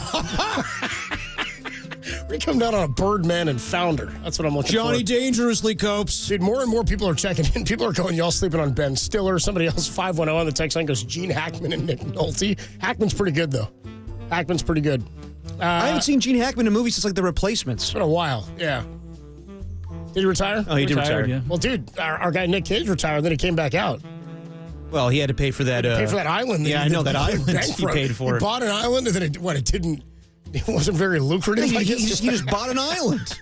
You can just buy an island. You can. It's just you gotta have. You gotta have the money to pay for it. Didn't have anything else for it. 510 says Adam Sandler. No way, he's bulletproof. Absolutely not. Nah. I mean, we love have you him, seen Jack and Jill? No, that's the problem. Yeah. I won't. Although I do love a good Al Pacino. We did get somebody. Dude, Pacino's good. I don't think Pacino's bulletproof. No, he's not. I'm saying De Niro's better. He's got a than good Pacino. cameo in Jack and Jill. Oh, there you go. Well, he just got to the point where I told you he's just always It's actually playing. Dunkachino. He's always playing himself. Pacino? Yeah, now he is. Oh, I'm Jimmy Hoffa. I'm Hoffa. The Irishman. Oh. That's how he is all the time. Should we save the soiree for later? We could. We could save it. Tim, just tell us, you had somebody call in on the... I didn't know this music went for so long. Yeah, 209 just says Harvey Keitel in Pulp Fiction. Yeah, sure, he's bulletproof in that role. Harvey Keitel's good. Harvey Keitel's really good. Are we just naming performances in movies we love now? The whole thing started... No, it has to be a whole filmography of an actor. Yeah, we're talking body of work here. Keitel's pretty strong. Yeah. Keitel's pretty good. No, he's good. But Tim, you had somebody call in. We had somebody call the wine line 6998 for Unbridled Hate, and it was 5 seconds long. What is it, 415-808? 415-808-6998 for your unbridled hate. There you go. Let us know something you hate. We didn't get a hate call here, but Tim said somebody called in and just... Yeah, it was 5 seconds long, and it was just somebody whispering, Dustin Hoffman. I love Dustin. I don't know if he's bulletproof these days. Dustin Hoffman had to go away for a little while. Oh, did they got Hoffman? Yeah, he was a little handsy back in the day. They got Hoffman, huh? Yeah, they got Shout out Hook, Dustin Hoffman. Dude, there's another one. Robin Williams was bulletproof. Yes. Robin Williams is pretty untouchable. Bicentennial Man? Like, I didn't say they're all hits. Yeah. I just said he's pretty untouchable. Like, you don't really meet anybody. Especially here. My point is, in Bulletproof, is I'm like, you don't really meet anybody who's ever got anything bad to say about Keaton. Yeah. You know what I mean? I'm not saying everybody has great hits, that every movie they do is a hit, but hard to find anybody who's like, I wasn't really a Robin Williams fan. There's got to be something out there that he did that you were like, that was pretty sick. Yeah. Someone said Adam Sandler? Yeah, no way. He literally was in a movie called Bulletproof. Besides that, not really. There you go. There's a guy on the YouTube chat. His name is Jeff. He hates you. He hates everything you do, everything you say. Me? Yeah, he just hates you. What's up, Jeff? Join the club. He goes, Jack and Jill has countless hilarious moments. Oh, dude, there's no way. There's absolutely not. That's the thing he hates me about? Jesus. So Jeff, your beanie's on too tight. Oh, really? Your vision's not good enough. You're wearing glasses. It's pretty good, dude. We got to get like a Peter Hartlaub review on Jack and Jill. There's no way, like, if this guy, Jeff, likes Jack and Jill or says that it's full of hilarious laughs. I'll give him credit. There's the whole Dunkachino angle to Jack and Jill. Can I give you a Rotten Tomatoes tomato meter on Jack and Jill? 2%? 3%. And the popcorn meter, which is like the audience score, right? 36. So he's in the 36, but still, not great. Still pretty bad. Not great. I don't think Adam Sandler's proud of Jack and Jill. Hey, don't feel bad. People hate me. Oh, yes, too, he is. He got paid. He doesn't care. Well, he may not be proud of it, but he got cashed out. Yeah, of course. Yeah. I don't know if he's still making money on that thing. You think Adam Sandler's proud of his movies sometimes? He just wants to go to a nice location, probably Hawaii for most of them. That's usually what he does. He just films all these on like a... He even admitted that. He's like, I just take my family to a good place, and I don't care if the script sucks. Netflix signed me. I got to do X number of movies. I'm just going to crank them out. I get to kiss Selma Hayek in these movies. Yeah, it's all good. Jennifer Aniston, whatever I need. Yeah, exactly. Shout out Spanglish, by the way. Good movie. Never saw that one. It's like one of his more wouldn't say serious roles, but it's like a romance movie. It's not like a. I mean, classic honestly, one of his family better comedy. movies is Punch Drunk Love. Yeah, solid. Yeah. You like Click? It has moments. Also, Billy Madison. Yeah. All right, should we get to Tim Ryan? Let's get to Tim Ryan. Ask him about Michael Keaton. Michael Keaton, bulletproof. I'm standing by. We'll talk to Tim Ryan. I'm with you on that one. We got to get Tim Ryan's thoughts. I know last night he didn't want to say the wrong thing about Devondre Campbell, but now there's been more comments out there. We'll see what he thought about this game last night, where the Niners go from here, and the Devondre Campbell situation. Tim Ryan joins us next, and then Steve Young at 5 o'clock. It's Dirty Work. By the way, don't hate on Dirty Work. That movie's great. On the Sports Leader.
Now, back to Dirty Work.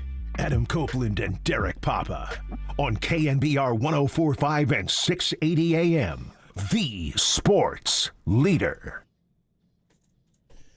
Dirty Work with Adam Copeland. D-Pop, Tim Webb hanging out with us as well. We do it every week with our guy Tim Ryan, who was on the call for the Niners and the Rams yesterday. 12-6 Rams beat the Niners and all but eliminate them from playoff contention. A less than 1% chance, a sliver of hope, I guess, but it's just not the way things have been going for the Niners this year. We'll talk about that, and Tim Ryan joins us courtesy of the UMA guest line. What's up, Tim? How are you, man? I'm doing well. Dirty work, huh? Yeah, okay, man. I got you. Yeah, you got it. I got you. Somebody's got to do it, right? Yeah. Sign me up, man. Let me clock in right now. Well, you're here with us weekly, man, on Fridays.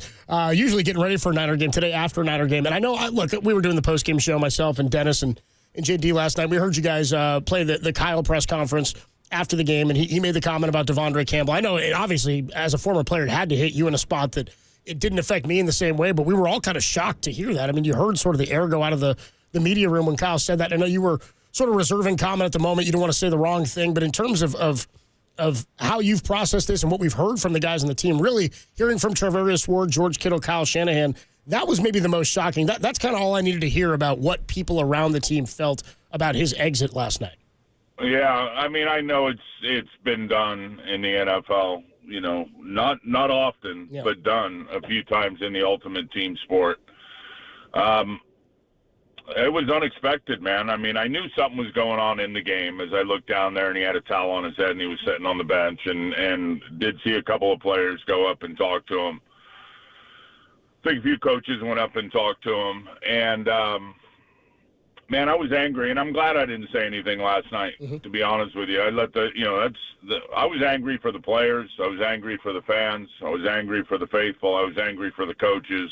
In the biggest moment, in the biggest game, in the ultimate team sport, when your teammates need you because Dre is out and dealing with what he was dealing with. D. Winters had a neck. Poor Demetrius Flanagan Fowles was out there playing on one leg.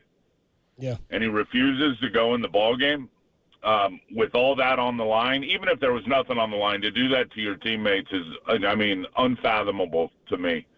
And I thought the reaction was the right one from the players. And I will be, and I don't know what they're going to do, you guys. I don't know if anything's been done. I've been busy most of the day today, but I would be absolutely 1,000% shocked if that dude ever steps back in that building. And I don't know if it's a suspension with conduct detrimental to the team. I don't know if it's an outright release, but I would feel pretty confident knowing Kyle, knowing John, knowing those players, knowing how, the leadership on that team, and again, back to John and Kyle, how they respect the game, know what a privilege it is to have a livelihood in this game, the unity and the camaraderie that comes with this game, how important the team is, how important the rules are to always protect the team.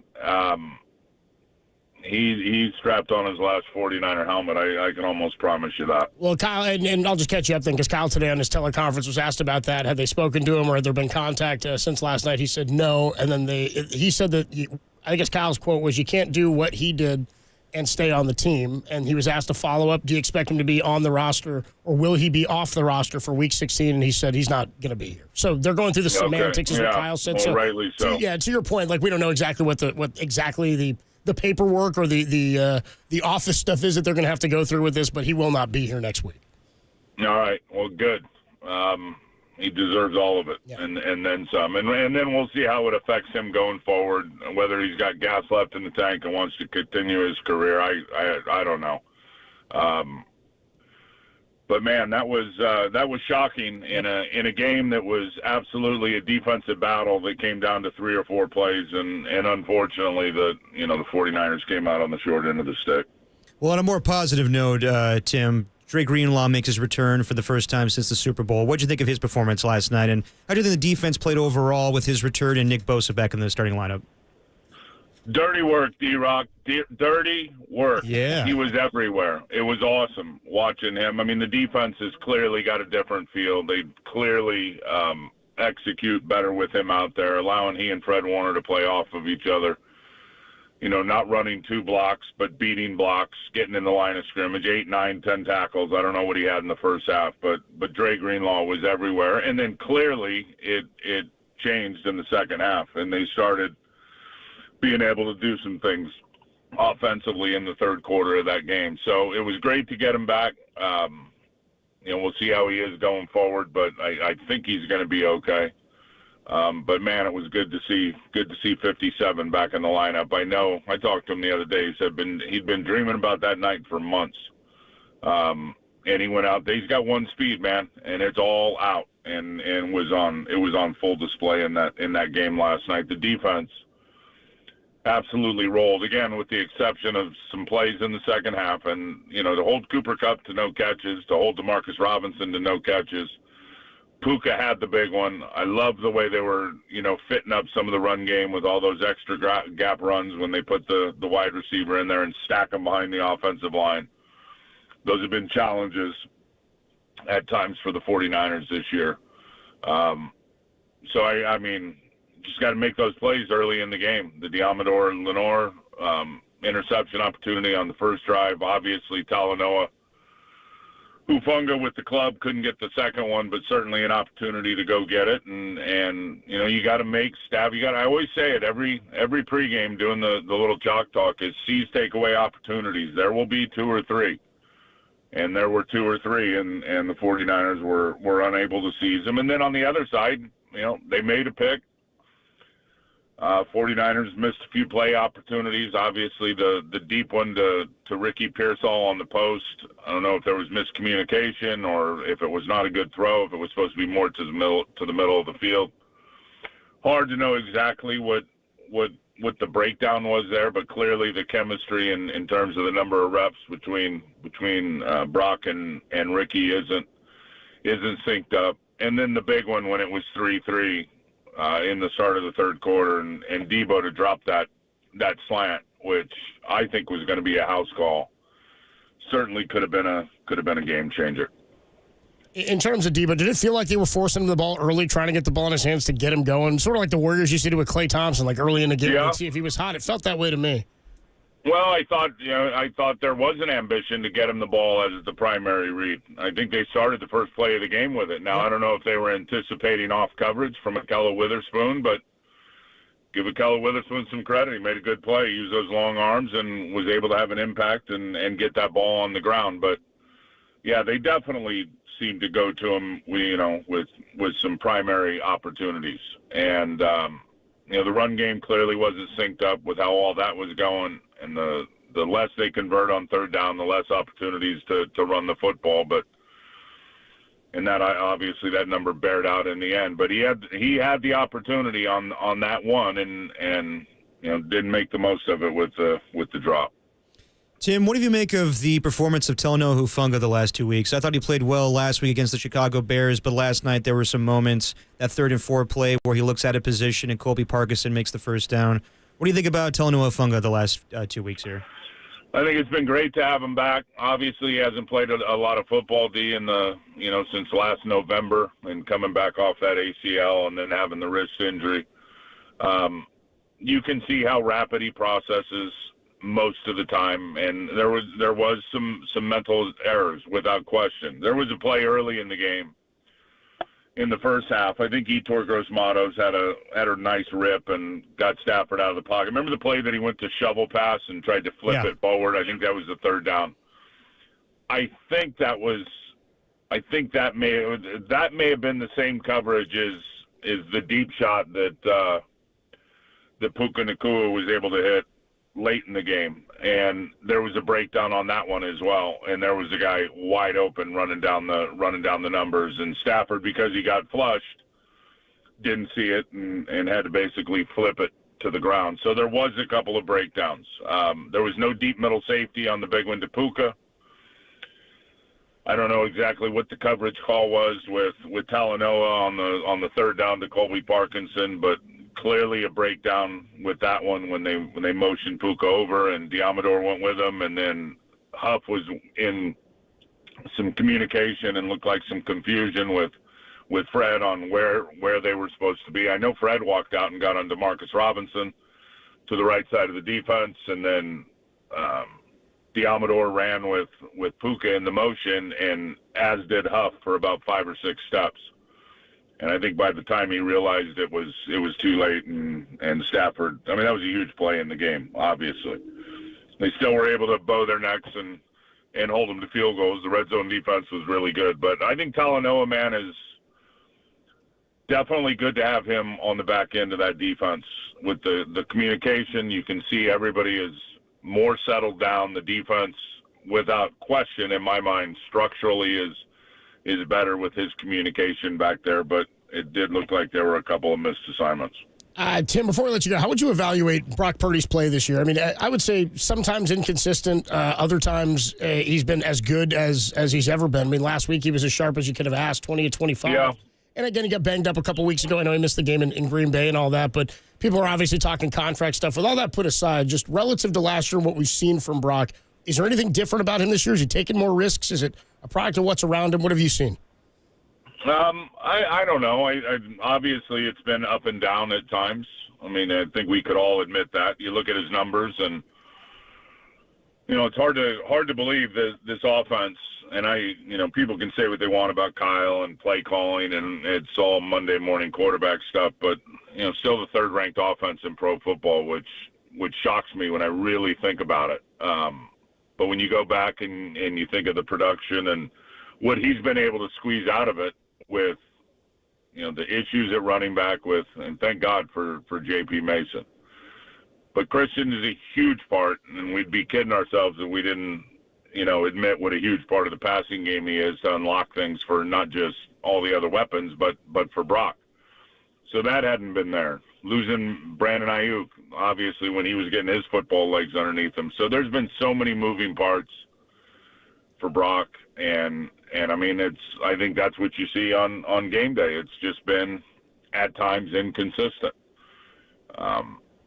And people have been getting after him. The offensive line certainly had some challenges against that young front last night. Not having Trent Williams, I think, is something that is factored in. But I know one thing, he's been grinding his ass off, boys, and he's going to continue to get better. But as we started this conversation, we'll finish it. It's the ultimate team sport. And Brock is, to me, and I think most coaches would prefer these guys that can read the coverage and deliver the mail on time. And he's certainly got mobility skills to get away and extend plays.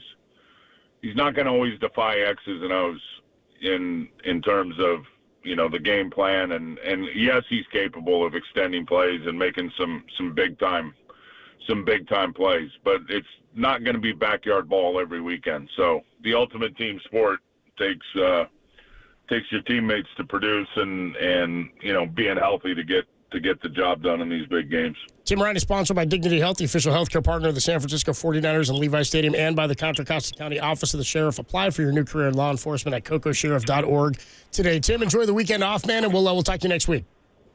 All right, fellas, keep the faith. Good talking to you. Appreciate you, bro. Tim Later, Ryan, Tim. you missed any of that good stuff there from Tim on Devondre Campbell, and obviously his thoughts on the matter of now well documented. He said he gets whatever's coming to him, whether it's a cut or a suspension, whatever it is, and it's just, I can't imagine being a former athlete or a former football player. He said the ultimate brotherhood sport. That's kind of the terminology I was looking for. Yeah, and the media that came after Devondre Campbell, all appropriate. Like Stephen A. Smith went in on him, Dante Whitner. I'm so disgusted. I'm disgusted. By Devondre Campbell.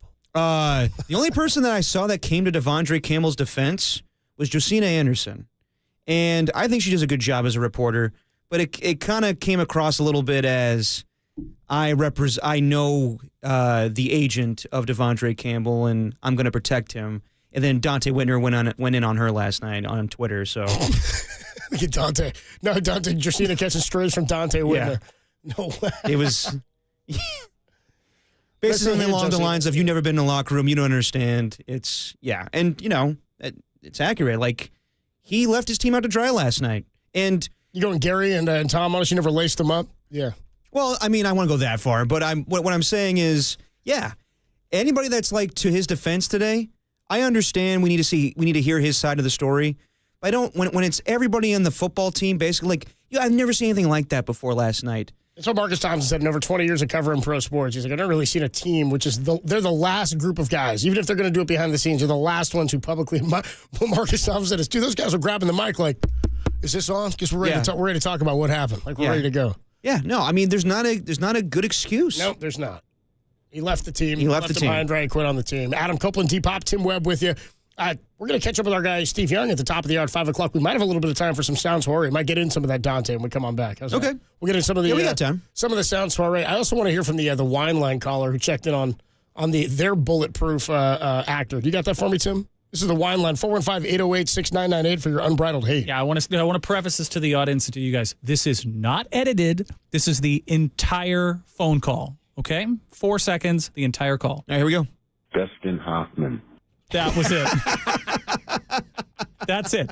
Dustin Hoffman. Could have texted him at 808 KNBR. Howard Stern. Dustin Hoffman. There we go, Dustin Hoffman. That's pretty good. That's too bad Mr. KNBR didn't check in on Keaton. What a delicious Michael actor. Keaton. A bulletproof-looking actor. Mr. KNBR's out of his mind. Adam Copeland, T-Pop, Tim Webb, our guy Steve Young, number 8, the Hall of Famer, joins us at the top of the hour for the best half hour in sports radio. And when we come on back, a little bit more from Dante Whitner on what went down yesterday with Devondre Campbell. That's next on the Sports Leader. What a tasty segment we have here.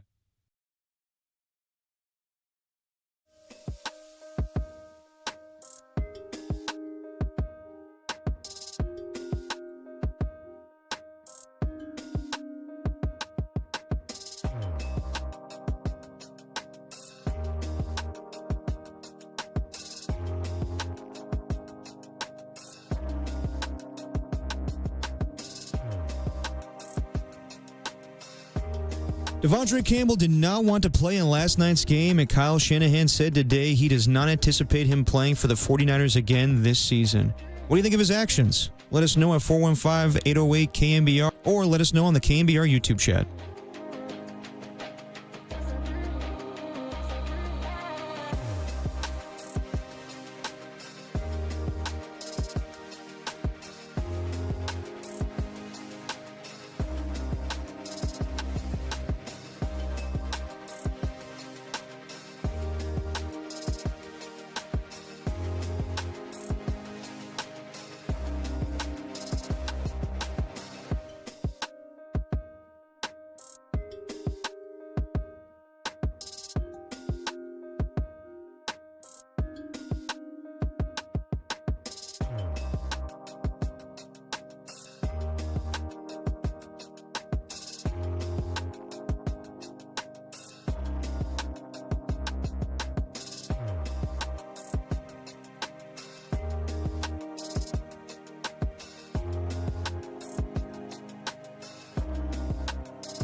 Now, back to dirty work. Adam Copeland and Derek Papa on KNBR 104.5 and 680 AM, the sports leader. Dirty work on a Friday. We're going to connect with our guy Steve Young in about 5 minutes here, talk to him about what went on with Devondre Campbell yesterday, get his thoughts on the 49ers. I mean, really the end of the 49ers season after falling 12-6 to the Rams, and how you turn this thing around. It's done. Yeah. How you turn this thing around for next year. Honestly, if they're in a fourth-place schedule with a decent draft pick, you got to revamp the D-line, of course, and there's some changes that have to happen, but they set themselves up for a better bounce back next year than had they gone like 10-7, won this division, and been stuck in another first-place schedule next year. But the disappointment, I mean, this was supposed to be all right, let's go back to the Super Bowl. It's just so damn difficult. This is very similar to 2020, where they were so close against the Chiefs, even closer this year, and they just have a season from hell, as people are saying it. 650 says Adam Copes could pull a Devondre Campbell during the show and would still be employed just to flex on KNBR suits. He's not wrong. It did kind of happen that way, didn't it? Adam Copeland, D-Pop, Tim Webb with you. I was going to play you some sound here. We are going to get Steve Young's thoughts, but Derek just told me a hilarious story during the break, dude. Oh, yeah. About getting your car. Dude, Derek, this whole thing sounds shady. Derek had to get his car fixed yesterday, which, by the way, is just sort of a shady thing you have to do anyway. Because getting your car fixed is one of those things where none of us know anything about what we're going to do. Yeah, I know. I don't know anything about cars. Well, Walter doesn't have a car. Walter always makes fun of me because my car often doesn't work because I don't. Tim's my car. Yeah. Yeah, exactly. That thing's falling apart, by the way. Yeah. I don't use my car often. I use it to get groceries and drive around and meet friends. But if to work, I don't use it. I use BART. And I forget to drive it sometimes on the weekends where you got to keep using the engine. You're the guy who made me aware of this. I didn't know that if you don't drive your car for a little while, the battery will just die. Oh yeah, so how long do you go without driving it? I mean, I guess a couple weeks or I guess a month. 2 weeks or a month, and the battery's just cooked. Yeah, well, my car is, I guess, coming up on 10 years old now, which is not that old. But anyway, so the other day I go to start it, doesn't start. I'm like, uh-oh. So I call roadside assistance. AAA, they come through, and the guy's like, yeah, it's not your engine, it's your battery. Your battery's dead. And I'm like, oh, shoot. Okay. And he's like, well, I can fix this for you right now. And I'm like, okay. And he goes, otherwise. Don't they just sometimes have new batteries with them? Yeah. So he goes, I don't have a battery with me. I have to go to AutoZone.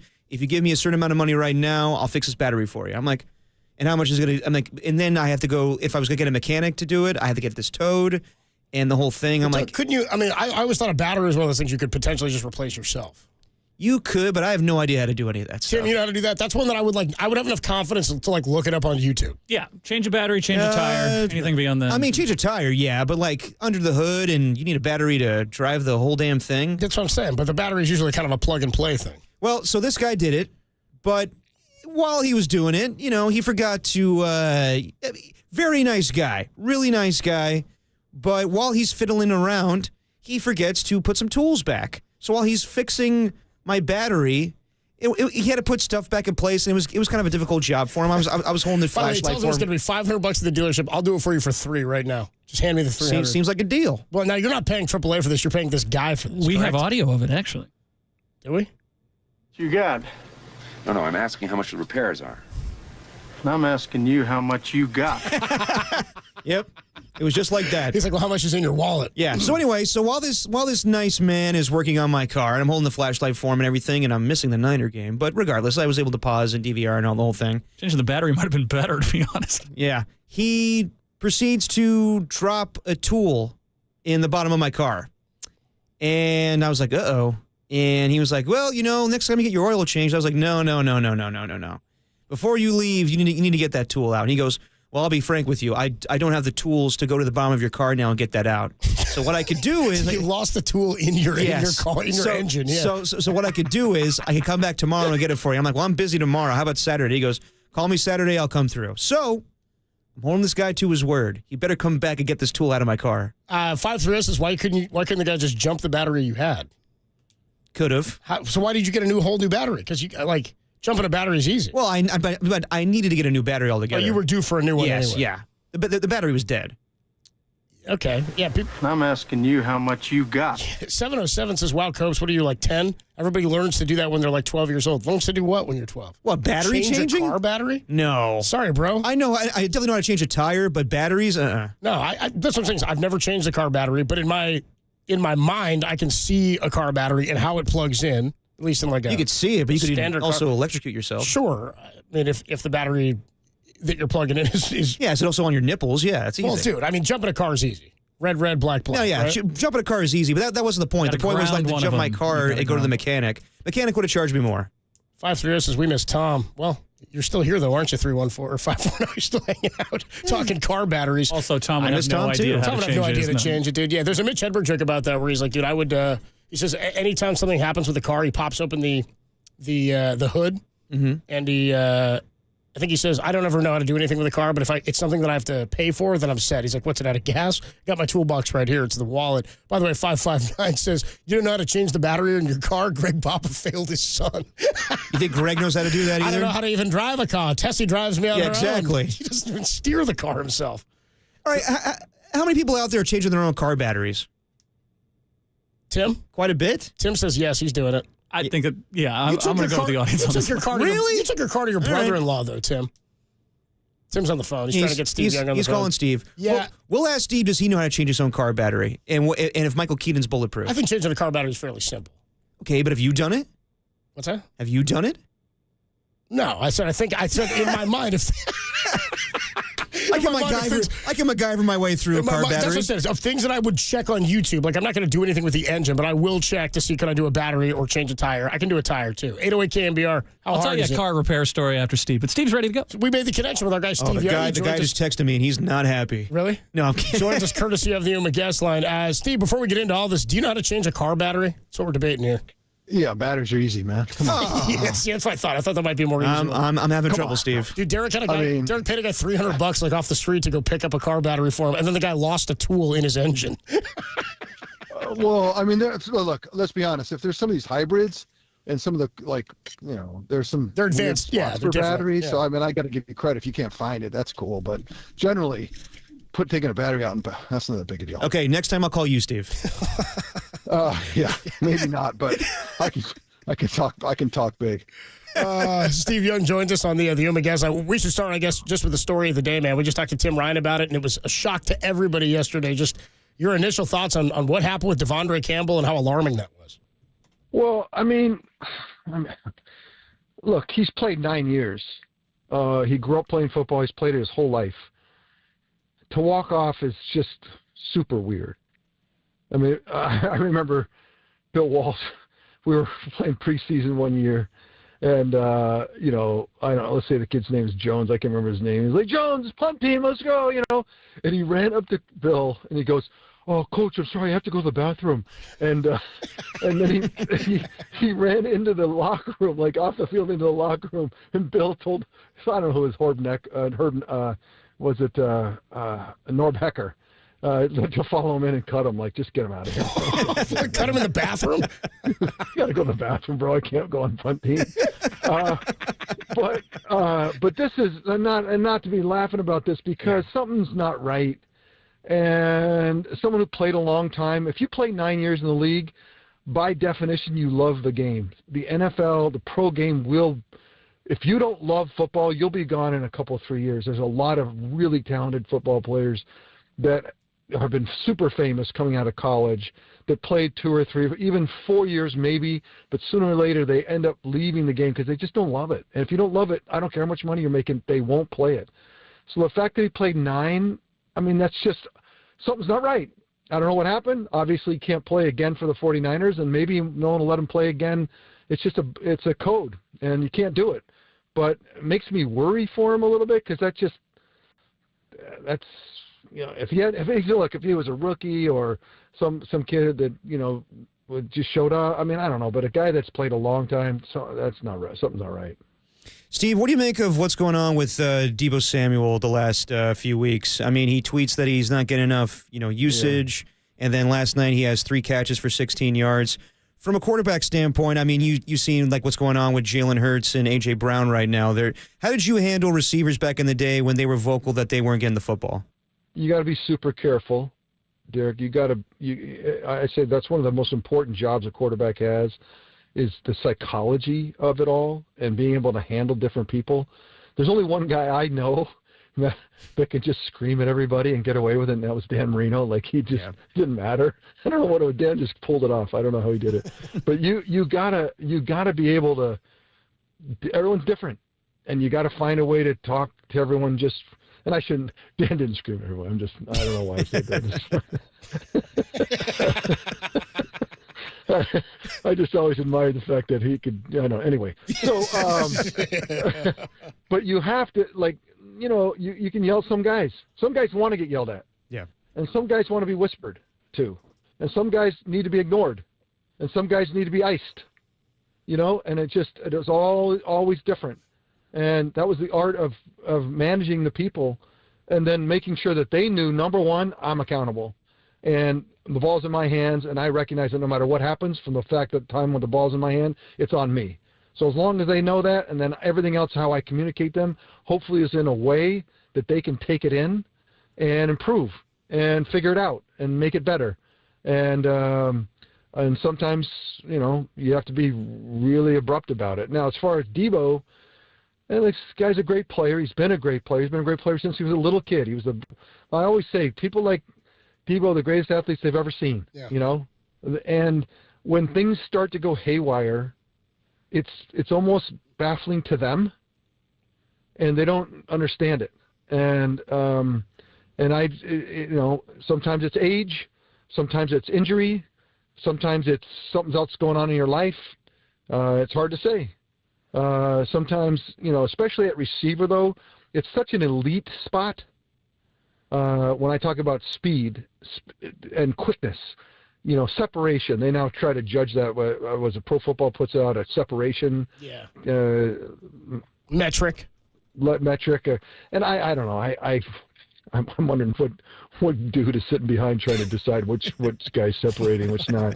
But anyway, as they try to separate, that's where you got to be a 10 or a 9.5. And all of a sudden you're an 8, 9, and then things are different. It's weird. Something happened, and I don't know what's happening, but those little things happen, and then and that's what's hard.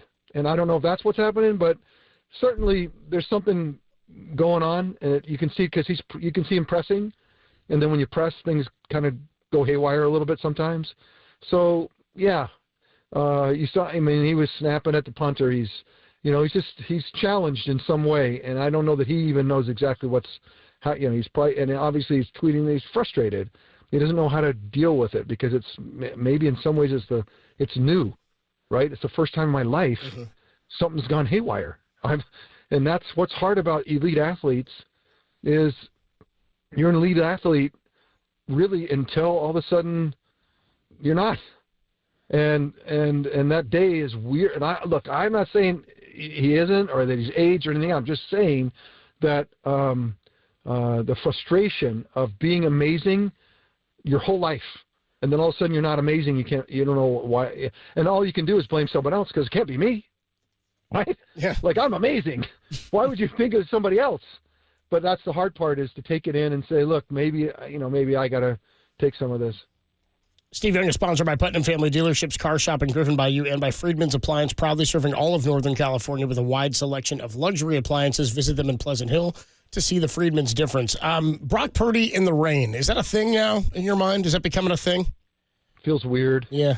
I mean, Brock is not a flamethrower, and so then all of a sudden it seems like when there's weather, it takes it's just hard. It's hard to rip a ball in the rain, but yet you've got to figure out how to do it, and so that can't be a theme. I mean, I refuse, and he needs to refuse for that to be a theme, because in the NFL, that just can't, you can't have that. Well, he's great in the sunshine, like no, you got to be a mutter, and you got to figure out how to be a mutter, and so, yeah, it seems like there's something there, and he's going to have to, like so many people in their careers, have to keep answering, jumping over the hurdles that show up to figure out how you become a great player. And look, for Brock, it's always, we've talked about this 1,000 times. He said 1,000 times, he didn't say 1,000 times, but a couple of times he said, I'm not the biggest, I'm not the fastest, I'm not the strongest. Okay, I get that. He gets it. And he's an amazing processor. We've said that he's got elite processing power. But the game today is dominated by big arms and big legs. You have to have them both. And because there's so much space out there. And so Brock, and we've talked about the retail game in the past, that's his game. And he's going to have to go through the retail route to get it out quick, make all the plays, drive it all the way down the field to get it in the end zone. And last year was a freaking amazing thing. I mean, I just was in awe of how that went down. And now this year, obviously, significantly more difficult and challenging. And he's going to have to now iterate his game and figure out, and we talked about it in the preseason, what does Brock need to do? He needs to get out of the pocket. He needs to attack the line of scrimmage. He needs to, and you saw he was way niftier than you thought. And I think that's the part of it. Like, he's just going to have to figure out how to answer all of the challenges, all of the doubts, and consistently have something to say about it. Otherwise, the NFL will, I talked last week about how predatory it is. They eat you up. And so he's, as it comes up, he's going to have to shout it down. Talking to Steve Young on the Umer guest line. In terms of his decision-making this year or where he's gone with the ball, I know he's been more inconsistent this season. Is there anything you can see in his game that's different than what we saw last year? I mean, again, the people around him and the players around him, there's no McCaffrey, which is a huge factor. He had a bigger run game with Mason at the start of the year. He had a full receiving core or most of a full receiving core for the beginning part of the season. So just what are your thoughts or what have you seen in terms of his inconsistency this year? Look, Copes, quarterbacking, I mean, I want everyone who loves football to have I wish I could give them a shot at standing in the quarterback's shoes and going back and trying to find somebody open. Like, I want that for everybody so they can go, what the hell? There's no way. Get me out of here, man. I don't want to do this. This is a hard no. Like, I don't want to have any part of this. Because last year, everything flowed. Everything was, look, I'm exaggerating a little bit, but everything was open. Everything worked. And everything was, kind of moved in a way that it got into a pattern where you couldn't stop and defenses got swamped. They didn't know, they were turned around in circles. And I've said this 15 times, if not 20, the stat that is still, and I want people to understand what I'm saying, yards per attempt is I think it's a great stat. It's kind of tells you a little bit how explosive you are. And 8.5 is a great number. 9 is an amazing number. And the second in the league in yards per attempt for all passes last year, I want to say, you guys have to look it up. Dang, I want it might have been the Chiefs or the Bills, I can't remember, was 9-1 or something. For 49ers last year, passes behind the line of scrimmage, and I know I've said this before, but I just want to make sure everyone understands what I'm saying. When you throw a screen passes, the 50 passes that were behind the line of scrimmage last year averaged 9.5. So that is never going to happen again. I want to bet my life that will never happen again. And so this year, as things are more difficult, right? There's linemen are more in your face all of a sudden. You're not getting the protection. Defenses are not as afraid. People are clamping down. The routes that used to be wide open are now challenged and contested. And if you're a great processor like he is, he's not going to just throw it around randomly. That's not his game. So he's going to try to find, who's open. And that's where you're noticing his game fraying a little bit because it's not as obvious. And it's not necessarily something he could do anything about. It's like he's trying to find that person, where's the truth in this play? And then people want to go after Kyle. And it's like, well, the protection's falling apart. The guy's not, the separation's not there. The speed's not there. The defenses are creeping on you. And all of a sudden, this space gets limited. And then opportunity gets limited. Then you throw balls that you wish maybe you didn't throw, like yesterday's game, last ball he threw, or the third to last ball. The interception, yeah, right. It was it was just like, bro, no. And he knew as soon as he threw, it was like, because I think he believed that Ricky was going to do something different. And he thought the relationship was something different. He was willing to take a risk at it. And just as you let go of a long ball, especially as you get hit, because he got hit and kind of smothered right as he was letting it go. So he had to think about it a little bit earlier, and the ball's actually starting to be thrown much earlier than you realize, and then it's out, and now all of a sudden, by the time it's in the end zone, it's like, bro, what are you looking at? I was like, what he's looking at is a relationship he believed that something was going to happen. It was rational because that's what his superpower is. He's not going to see something and go, oh yeah, I didn't see it right. That's something I don't think Brock will ever have happen. But yet things happen. He has to let it go early, and it's just that's the NFL in so many ways, and that's why it's hard when people say when everything's not working well, what's your game? What is the things that you can do to elevate, to go beyond the X's and O's they always talk about? What's the ability you have to just say, you know what, it's going haywire, and I'm not going to be able to process through everything. What can I do to just create? And today, 2024, and it always has been a value, but in 2024, it is the supreme value, the ability to go create. And that's where his game, he's going to have to figure out how to be a bigger creator outside the X's and O's. Yeah, you were right, Steve. 9.6 last year for yards per attempt. I think Tua was second at 8.3. But just going through everything that's happened this season, the way it's gone, can you pinpoint maybe one thing that you've seen of what's caused this season to be a disappointment? Well, it's all of it, right? It's Brandon's holdout, which in many ways was a theme. It wasn't him, but it was Nick and it was Trent, and it was every big name knew that, how do I say this? There was such a desire to be in the Super Bowl. You got to understand that's why I feel so terrible today for this Super Bowl window. I don't know how closed it is or open. We won't know, but just that it's not going to be as open as it was last year. And those guys that are down there that have such a desperation in a positive, in a really, not desperation is the wrong word, but just a longing to win it, to have one, and I just feel for them today because it just got to a distance right now that is super tough. And so you think about what happened this year. It started with people holding out for like maximum dollars, and that's not always the wrong thing. It's not. I'm not going to blame anybody, but it's and then people get hurt. And then there's also, we talked about what we call the Super Bowl hangover, which is just the emotional wherewithal that the team has to have. That's a collective. We talked about it last week, and they were tired. They're emotionally spent from the Super Bowl loss. It was brutal, and they needed some time to gather themselves. They needed September and a lot of October to gather themselves, and they needed to win those tight games in L.A., the tight game against the Cards. They needed to win those games that they should have had. They needed so they could find their foot about a couple weeks ago, like at Thanksgiving time, when all of a sudden I said last week that they're 7-3, and now they've got the emotion for it and the health for it and all the rest of it. And so they needed some things to break their way, and it didn't.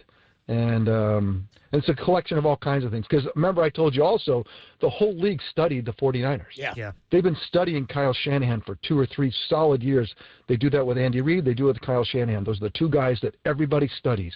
And everybody says, not again, not again, not again. And every defensive coordinator in the league saying, not again, and that's why now Kyle is going to have to innovate again. Like, you have to reinvent yourself. I say Andy Reid, 67 years old, continues to reinvent himself year after year, game after game, and Kyle has done that as well, and he'll have to do it again to reinvent himself. Talking to Steve Young on the Yuma guest line. I want to switch gears here just off the Niners and just talk some other football stuff. Heisman Trophy ceremony goes down tomorrow. Travis Hunter is one of the favorites to win it out of Colorado. John Elway did an interview last week, former GM, of course, and he said no question he would entertain him playing both ways at receiver and DB. Oh, wow. What are your thoughts on that in the NFL? Is that a possibility? First of all, did John Elway win the Heisman? No. Was he second? Did he get the sweatsuit? Hold on. I'll find out I'll for check. you.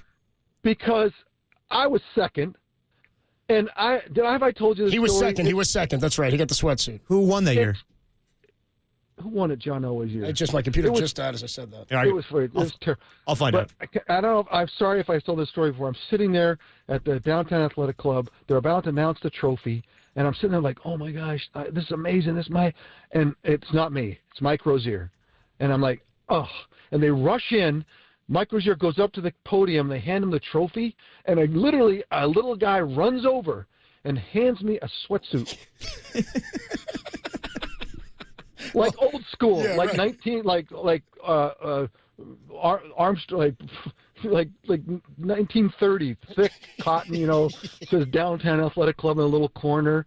When it was blue sweats, it was 3 sizes too big. Out of the gift shop, right? Yeah.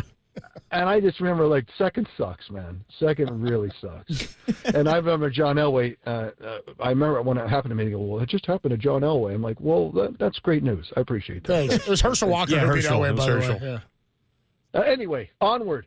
You're talking about Two-way player in the NFL. Could you play receiver and DB? I mean, what are your thoughts on that? Super tough, because when we talk about elite conditioning and elite performance, especially at corner and especially at receiver, it's just the tax on the body and the tax on the mind to get ready. Now, Dion, I think, could have toyed, and he did toy with it. We toyed with him at receiver. But I don't believe someone could full-time do both. And if Dion can't full-time do both, then it can't be done. And I mean, maybe there's, whenever I say that, it's going to give somebody the give it a shot. But no, it cannot be done full-time. I believe you could pick one and toy on the other. I think you pick corner and toy at receiver. Yeah. I don't know how you pick receiver and toy around at corner, because corner is, in today's league, when they don't want defenses to stop anybody, it's like, forget that. Screw that. I'm not playing defense. Any young kid out there that's playing defense, you must be forced. There's no one choosing. Nobody wants to play DB in football. I really was going to play, tackle, but now I'm going to play defensive tackle. No, bro. No, you got to play offense, man. Play offense. So you say if Dion couldn't do it or wasn't going to be able to do it, then nobody could. Was he the best athlete you ever played with in your mind? Yeah, he was the one guy that defied, like Brock would know this, right? Because the ultimate processors, what you're really, really good at is human movement. And you process it all at once, and it, reflexively, who can that guy make a play, right? Who can make a play on the ball, and where do I put it, and how do I throw people open, and all that processing that has to be freaking tip of the spear elite. And Dion was the one player I played where my natural ability to do this that I'd honed over time, that he defied it. He would make plays on footballs. I'm like, what? No, where did that? What happened? It baffled my brain. My brain went glitched, and I started not messing with him anymore. I don't want to be afraid, but I'm not going to mess with something I can't freaking understand. Yeah, right. And it's like Derek in the car battery. He's not doing it himself. That's a fact. That's a fact about who he was and the speed he has. Now, I will say, you talk about athletes. Bo Jackson. Yeah. It's different. They're different athletes. Michael Jordan. Jerry Rice. They're different athletes. So you have to, whatever your favorite flavor is. But as far as have you watched some of the highlights? I don't know what it's been. Is it some commercials of Bojack? It's come up on my feed where he takes the ball left field and throws the ball from the warning track, yeah, and throws it to the plate, and I can't remember who was running that on third. It was the same kind of thing. Everybody was like, "What?" That made no sense. And when he ran, I remember his first time at bat, he grounded to second and ran it out. Beat it out to first. And the second base was like, what was that? There are certain guys like that, and I think Dion was certainly like that. Staying in college football, Steve, I want to talk to you about Bill Belichick taking the North Carolina football job. I was shocked to hear the news that he was doing it. And then I think back to your former coach, Bill Walsh, who decided to step away from the 49ers and take on the Stanford head coaching job again, as he did previously before he was head coach. Were you surprised that he went back to college to coach football at that time? Because I always heard in 1989 when he was watching you guys win that Super Bowl, he regretted not staying on that team, and I'm surprised he didn't want to go back to the NFL. Yeah, he was taxed in '88. It really took it out of him. You could see it and feel it. And I think soon after he did it, I think he realized that he had overthought it. You know, he was such a, everyone says he's a genius, but his mind worked in a really fascinating way, and in a way that I've always admired and respected about, like, just he was ahead of game, he was about hydration and mental health and flexibility and pliability. I mean, he was TB12 before Tom Brady was born. Yeah. Like, he was all about pliability. Like, he knew all of it. Like, and so I think he was bummed, but yet it was hard to come back. Given the job to George, and like, and I think that was. And I don't know that maybe he felt like, I don't have the energy. Like, look, coaching's brutal no matter where you're coaching, high school, college, or pro, but the pro game, you watch people age in front of your eyes. Let's be honest. You know the people I'm talking about. You've watched coaches just, and college is maybe not quite as much. And so in that way, that was Bill's, and he loved Stanford. He felt like he was just a part of the community. And he served the community there, and that was part of, the answer for him. So I think that's why. I think if he could have come back, I think it wasn't like Eddie wouldn't let him back or anything else. It just, it's like you retired and someone else took your job. So, but there's no question that, I feel like, he even told me that. So yeah. But as far as Bill Belichick, everyone's shocked, right? Yeah, because right. Bill. He dominated, but he dominated the game like Bill Walsh did.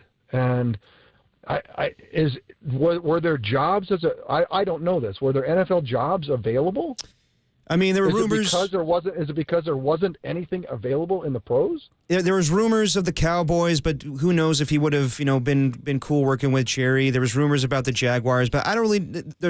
If you read the stories, it sounds like no one was really going to give him a chance this offseason. Well, I don't think anybody wanted to give him full control in the way that he wants control. I feel like he didn't want to stay out of the game. Yep. There weren't opportunities. There wasn't. Look, by definition, there weren't any opportunities last year because he didn't get a job. Yeah. And if there's a second year of no opportunities, then it becomes a theme. Yep.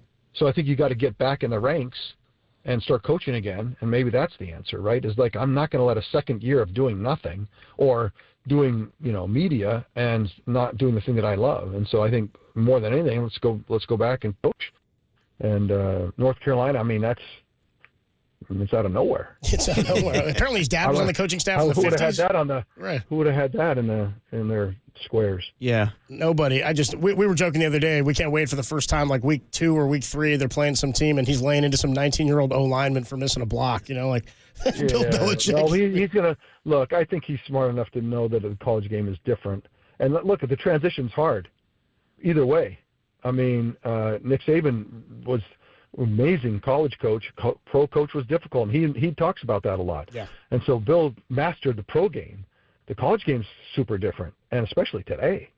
You recruit a kid, and he might stick around for 6 months. And so he's going to have to talk to him a different way. It's the way the Patriots did it for 20 years was that he demanded, because the game was getting simpler.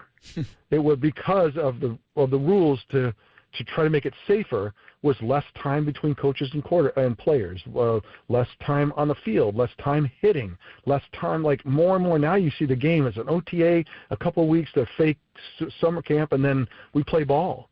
And so in that way, he made Super Bowls by demanding that as that happened and coaches capitulated to the fact that they couldn't have the time anymore, so I'm not going to be as sophisticated, I can't teach as much, the players won't have the time to do it.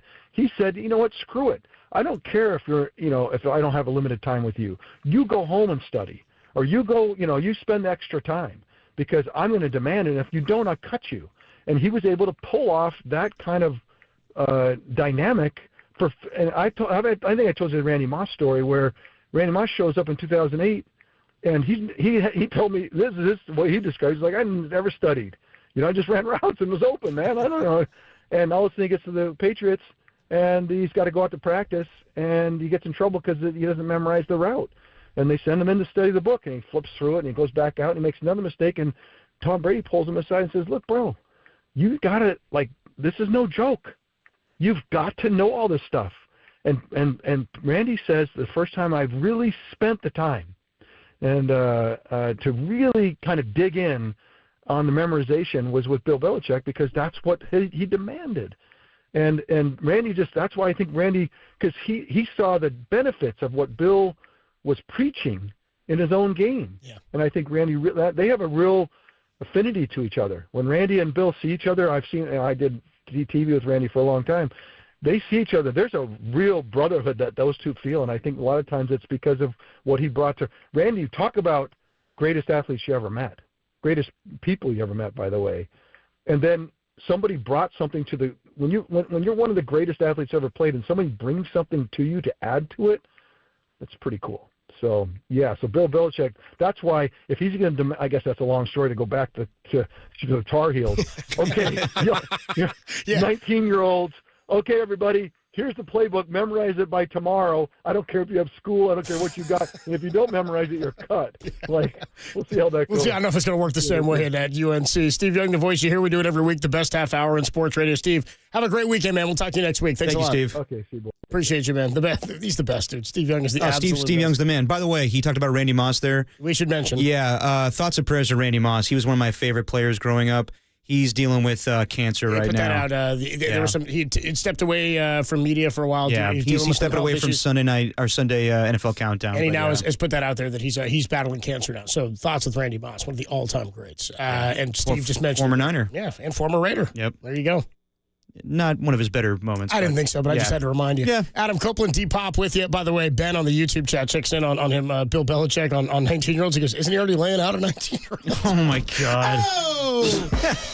It's dirty work. That's right. It's a Friday. Adam Copeland, Depop, Tim We didn't Webb. ask Steve about Michael Keaton. We forgot about Michael Keaton. You know what? I'll ask him tomorrow when he fixed my car. When Steve shows up to fix your car tomorrow, you can ask him. We will take a quick break. We come on back. I think we got, I guess, a little reaction to Steve. We can talk about the Week 15 NFL games. We also do have a crazy OJ story out there if we want to get into that. Oh, boy. Do we want to talk about that, Tim? Is that part of the crap that's section? evergreen. We could get to that whenever. Let's let the audience decide. Yeah, that one might take a little while. I could come with the tease that I wrote yesterday. Are you like me? Have you wondered what kind of freaky stuff OJ was into? Well, now you can find out, and we'll tell you how next on the Sports Leader. Dirty work. Dirty work.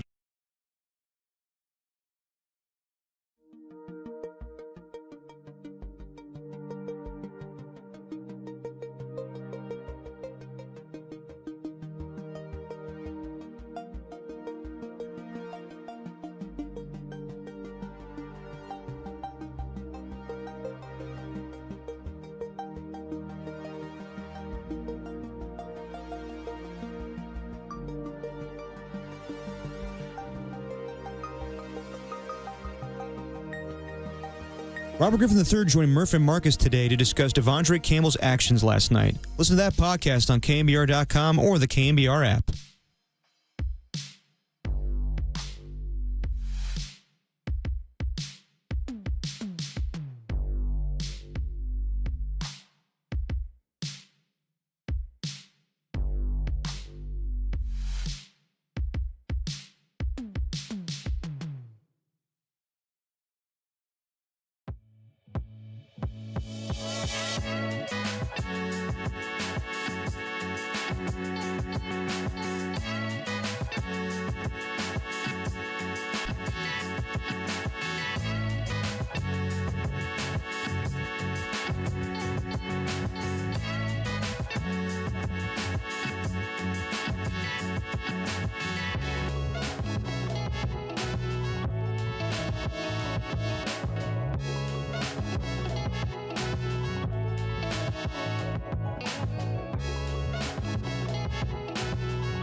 Check the mic and make sure it sound right, boys.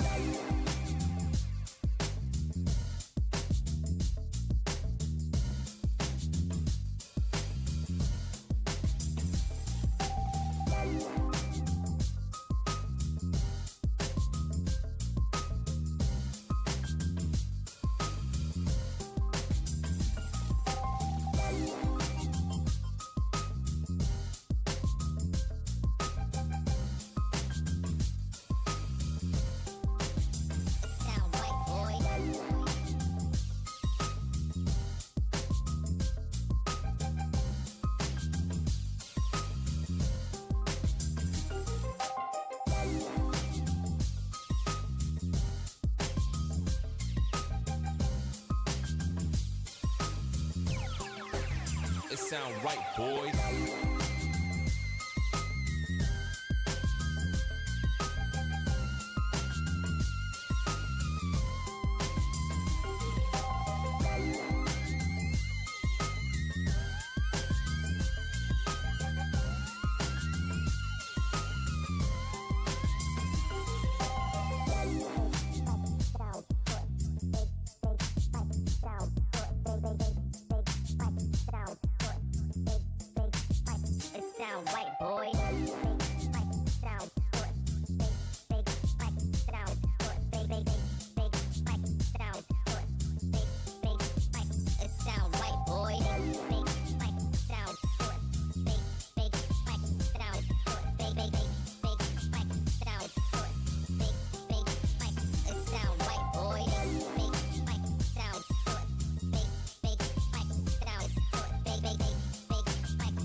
Sound right, boys.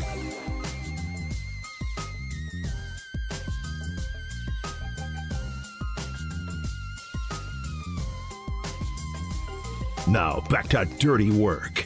Adam Copeland and Derek Papa in the KNBR Casino Matrix Progressive Jackpot Studios. Casino Matrix Progressive Jackpots are here. Where are you? Just drop in. Please play responsibly. Call 1-800-GAMBLER. Dirty work on a Friday. Ready for this? 209 checks out on the Golden State Lumber Building Materials text line says, Steve Young continues to be incredibly listenable. Don't tell Ranahan. Adam Copeland, D Pop, and our guy Tim Webb hanging out with you on a Friday evening. Oh! Come on, my guy. Yeah, if you missed any of Steve Young, the full half hour available, KNBR.com and the KNBR app. Come on, boys. We're having fun. It's a fun Scott Friday. It is a fun Friday. By the way, we got our, you guys looking forward to dinner tonight? Me and Tim and Derek going out to dinner tonight? What a delicious dinner we could be having. Yeah. Little holiday dinner for us. And then I'm looking forward to our unofficial KNBR holiday party that we're having. Yeah, tonight? Yeah, it's unofficial. Well, tonight and Tuesday, I guess. There's a Tuesday one, too? Oh, yeah. For Tim's Trivia. Oh, we're going to Tim's Therapy on Tuesday night to hang out. And the best part about going to trivia for Tim at the bitter end is we just heckle the hell out of him. Well, you do. Yeah, so it's no different than any day, is what you're saying. I just treat Tim like that when we're in public in front of other people. But behind closed doors, I treat him pretty nice. You also cheat pretty badly at trivia. Well, that was just that one time. I cheated so bad and we didn't even win. That was the worst part. Yeah, you got bored and went outside and smoked something that wasn't a cigarette. No, it was a let me tell you something about those. Let me tell you something about those joints. They ain't gonna smoke themselves. You know what I mean? I'm just saying. Just putting it out there. Even the security guard. Fantastic. Even the security guard? No, even the security guard. You're like trying to buddy up the security guard to give like answers. He's like, I'm not helping you out. Yeah, I was like, come on, dude, help me out. Give me this answer. He's like, I'm not gonna help you cheat. I was like, Jesus, I don't know this was so serious. I was like, voter fraud. Trivia is serious, right, Tim? Well, I don't take it that seriously. Okay, all right. Take it pretty seriously. I mean, you only do it for 13 years. Yeah, the way that I always tell people is if you're cheating for $10, you should probably rethink life. I've definitely cheated in bar trivia before, many a time. Well, the only thing I cheated on really specifically that night was the music one. Remember, I just pulled out Shazam. Yeah, you had no shame. No, I didn't care. No shame. Explicitly say, no shame. Don't use Shazam. And I was like, I thought he said to use Shazam. Tim put us in that back corner, so I was like, well, then screw Tim. I'm going to cheat. Well, we showed up pretty late. Wow. Yeah, you showed up late, you heckled, you left early, you cheated. We did not leave pretty much early. We did not leave early. You sat left with Walter and Dan Dunn in the middle of the final round. You're the Devondre Campbell of trivia. Yes. I came back. If Devondre said he just had to go have a smoke, I would have accepted it. You know what I mean? I'd be like, it's like just coming on back. Can you imagine that if he like came back? He's like, all right, guys, let's see how this is going. You guys are turning on me pretty fast. I'm back. Yeah, just I'm here. here. It was a joke. The next day, like nothing happened. Exactly. Can you imagine that? He was like, ha, nice one, guys. I just, I had to go to the bathroom, and now I'm coming back, and I'm all in on the team. I don't. What's Costanza doing here? Yeah, I know. think he's gonna. Didn't you quit last Friday? No, I was kidding. Quit? No. Serious about that? Costanza quits and then comes back and pretends he never quits. A great move. It's a bold move. In real life, it worked out for Larry David. Yeah. Because he quits SNL that week, came back, and no one noticed. But I guess it's a good thing nobody noticed. Well, I mean, still still kept his job. 707 says, why wouldn't you cheat for $20 off your tab? Yeah. I think it's like $20. It's cash. It's a cash prize at Tim's Trivia. Cash tab. You can have as many people on your team as you want, but then you got to split the fee, right? You got to split the rules are really loose. Like the show, just kind of barely hanging on. It's a Friday show. Kind of whatever we're doing, yeah. Although every day seems like a Friday show. What are you guys going to order tonight, huh? You going pasta? Whatever the most expensive thing on the menu is. You're splitting the bill, so it's all good. I'm getting a steak. Tim might get 2 steaks. It depends on what Todd Husak wants to get. Don't forget last year. You should tell the Husak story. Tim and Derek and I were sitting at Original Joe's last year for our annual Christmas dinner, the 3 of us, and all of a sudden, here he comes, dude, out of I think his wife had a company party or something in one of the back rooms. Yeah. Here comes Husak just rolling out, drinking cocktails, and he sits pulled into our booth. We're like, have a seat. Have a seat. No, stacking calamari with us, dude. He's eating our calamari. He's eating our calamari. It's the best thing ever. Didn't mind. It was awesome. Todd Husak was telling us stories about the time he was on the Washington football team back in the day. They were the Redskins then, yeah. Yeah, either way. Great exit, though. Orders a round of shots, takes care of the bill, and just walks off.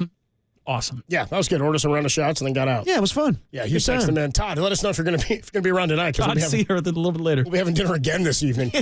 So Todd, we'll see you tonight. 7:30 is our reservation. So looking forward to it. We will take a quick break. We come on back. Are we saving this OJ thing for Monday? I guess Tim wants to save the OJ thing. Should I just put it out there? It's pretty good. I mean, it's got a lot of legs, and I kind of want to get the audience involved. I think that there would be fair enough. We'll save it. Good mileage. Should we tell everybody what the story is? Yeah. This is like when we first started doing the show together. We kept pushing that Arnold Schwarzenegger fart story every day. Remember that? No. What was the Arnold Schwarzenegger There was this woman. There was this woman that worked on what was it? End of Days. Oh, that's right. And she claimed that Schwarzenegger farted in her face. Yes. And then every day you would tease it. It'd be like, we have a great story about. We teased that 4 days. We teased that for a week straight and never got to it. I gotta find that story, dude. I gotta find the Schwarzenegger. I'm not getting out here now at this segment until we find that Schwarzenegger. We gotta pay that story off. It was the movie End of Days, and there's a scene. There's an actress, and the whole time Schwarzenegger's just blowing ass in her face. He's cutting ass, dude. Yeah. Here we go. Perhaps the fart was a cry for help. Quote, I was playing Satan's sister and he was killing me, so he had me in a position where I couldn't escape and lying on the floor, and then he just farted, she says. And the audio is incredible. She's on some podcast. Yeah. She's like, what? He was farting in my face. He's the most rude actor I've ever worked with. Miriam Margolis is her name. Quote, Schwarzenegger farted in my face. Now, she is a bulletproof actress. Yeah, that story is decent, right? It's not great, but it's decent. Also, but 4 days of teasing forward, I was like, this is going to be the greatest story of all time. The payoff wasn't worth it. I mean, who waited longer to come out with their gripe? Is it her or is it Gastineau? Waiting 22 years to be like, dude, that's airing right now. Gastineau looks rough. Oh, man. Not as rough as Schwarzenegger. They tackled very well. This is fake. No, it's not. This will be everywhere. This will be everywhere. All over KNBR. Was it? Yes, it was. All over KNBR. Every late night talk show will be running with Jim Harbaugh cutting ass. It's fake. Just a minute, Copes. You edited some audio. I did not edit this. This is how it was rolled in. I swear to God. I did not fabricate that piece of sound. All right. We got 2 more breaks. Let's go. 707 says, as long as you save it for after 5:30 on Monday for the juice. No, not just because you asked. No, it's definitely 2:30, yeah. Yeah, by the way, if we wait to save it to use the juice story at a 5:30, it's a waste of the story. We have Raiders football at 5:30 on Monday. I'm just saying. That's how we're doing now. Niners are eliminated, so we're just like, whatever. We'll just Raiders Falcons, baby. The Desmond Ridder revenge game. How about that? Monday we got a short show. Yep. So you're definitely getting it early. We got 2 breaks that we have to take, don't we? We should take a break. Yeah, let's do it. Let's take a quick break. We'll come saying. We'll come on back. Dude, bottom line is they're auctioning off OJ's porn stash from prison. Yeah, we could get a lot of with among other things. With no Niner game this weekend, we can definitely run through a good solid 2.5 hours on that on Monday. I can't believe this woman. Let's just hope Corbin Burns doesn't sign. Or nobody else comes out with a big-time celebrity who ripped ass on them when they were filming a movie in the 80s. More to come here. It's Dirty Work. It's Dirty Work on a Friday evening on the Sports Leader. That was craptastic.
Now, back to Dirty Work. Adam Copeland and Derek Papa on KNBR 104.5 and 680 AM, the sports leader. Scott Friday rolls on here. We got a little Real Big Fish. Is that what this is? A little beer. Basketball? Love that basketball, the beers. Oh, yeah. We haven't implemented enough of basketball into the show. Call me late last night. Because, Tom wasn't a big basketball guy. And honestly, that was always a surprise to me that Tom wasn't into basketball. Because he watched it in like 1998 and didn't give it a second chance. Well, like we were ripping Much like Dirty Work. Yeah, well, the movies of that summer. Yeah, he wasn't into it. Was Dirty Work 98? Yeah. See, we're going to try to get Peter Hartlaub on next week. We're going to talk some movies with him, some holiday movies that are coming out, or some. Did he review basketball? I'm wondering if he was still reviewing movies then, or if he was starting to review movies then. Because remember, he did video games at one point. I want to say he started at the Chronicle in 1999. So it may have been after that. Well, because I remember he had his 25th anniversary last year, or this summer. So yeah, that would be 25 years. So it would be the year after. My math is correct. All I hope is that it wasn't. I just don't need Mick LaSalle reviewing Dirty Work. You know what I mean? I don't think the man would have been in the chair if LaSalle did it. I don't think he would have liked it. Visit sometime. Maybe we could lay some carpet. Great movie. If you know what I mean. San Francisco Chronicle recommended the film only for Dirty Work, only for people who like stupid, low-down, vulgar comedy, and I had a few good laughs. Hey, that's us. That is our show. Yeah. By the way. I found it, the SF Gate review of Dirty Work by a guy named Bob Graham back in June of 1998. It's a, quote, dirty little shame about Norm Macdonald is the headline. By the way, we're pulling in 14% on Rotten Tomatoes. I don't give a damn. Audience scores up to 66%. Yeah. We're all about a popcorn score. Note to self. Mitch was right. Yeah, there we go. Bob was wrong, so I'm all in on it. By the way, you guys remember who directed Dirty Work? People should know this. Bob Saget. The great Bob Saget. Rest his soul. Adam Copeland, Depop, Tim Webb with you. We do got to take one more break, and then when we come on back, we'll put the show to bed. That's before Larry Krueger comes up. I need a bed? Top of the hour is 6 o'clock. Niners Nightly, 6 to 7 tonight. I don't need a bed. We'll put it to bed next on the Sports Leader. Dustin Hoffman.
Time for Dirty Work to put the show to bed. Are you crazy? I don't need a bed. On the Sports Leader.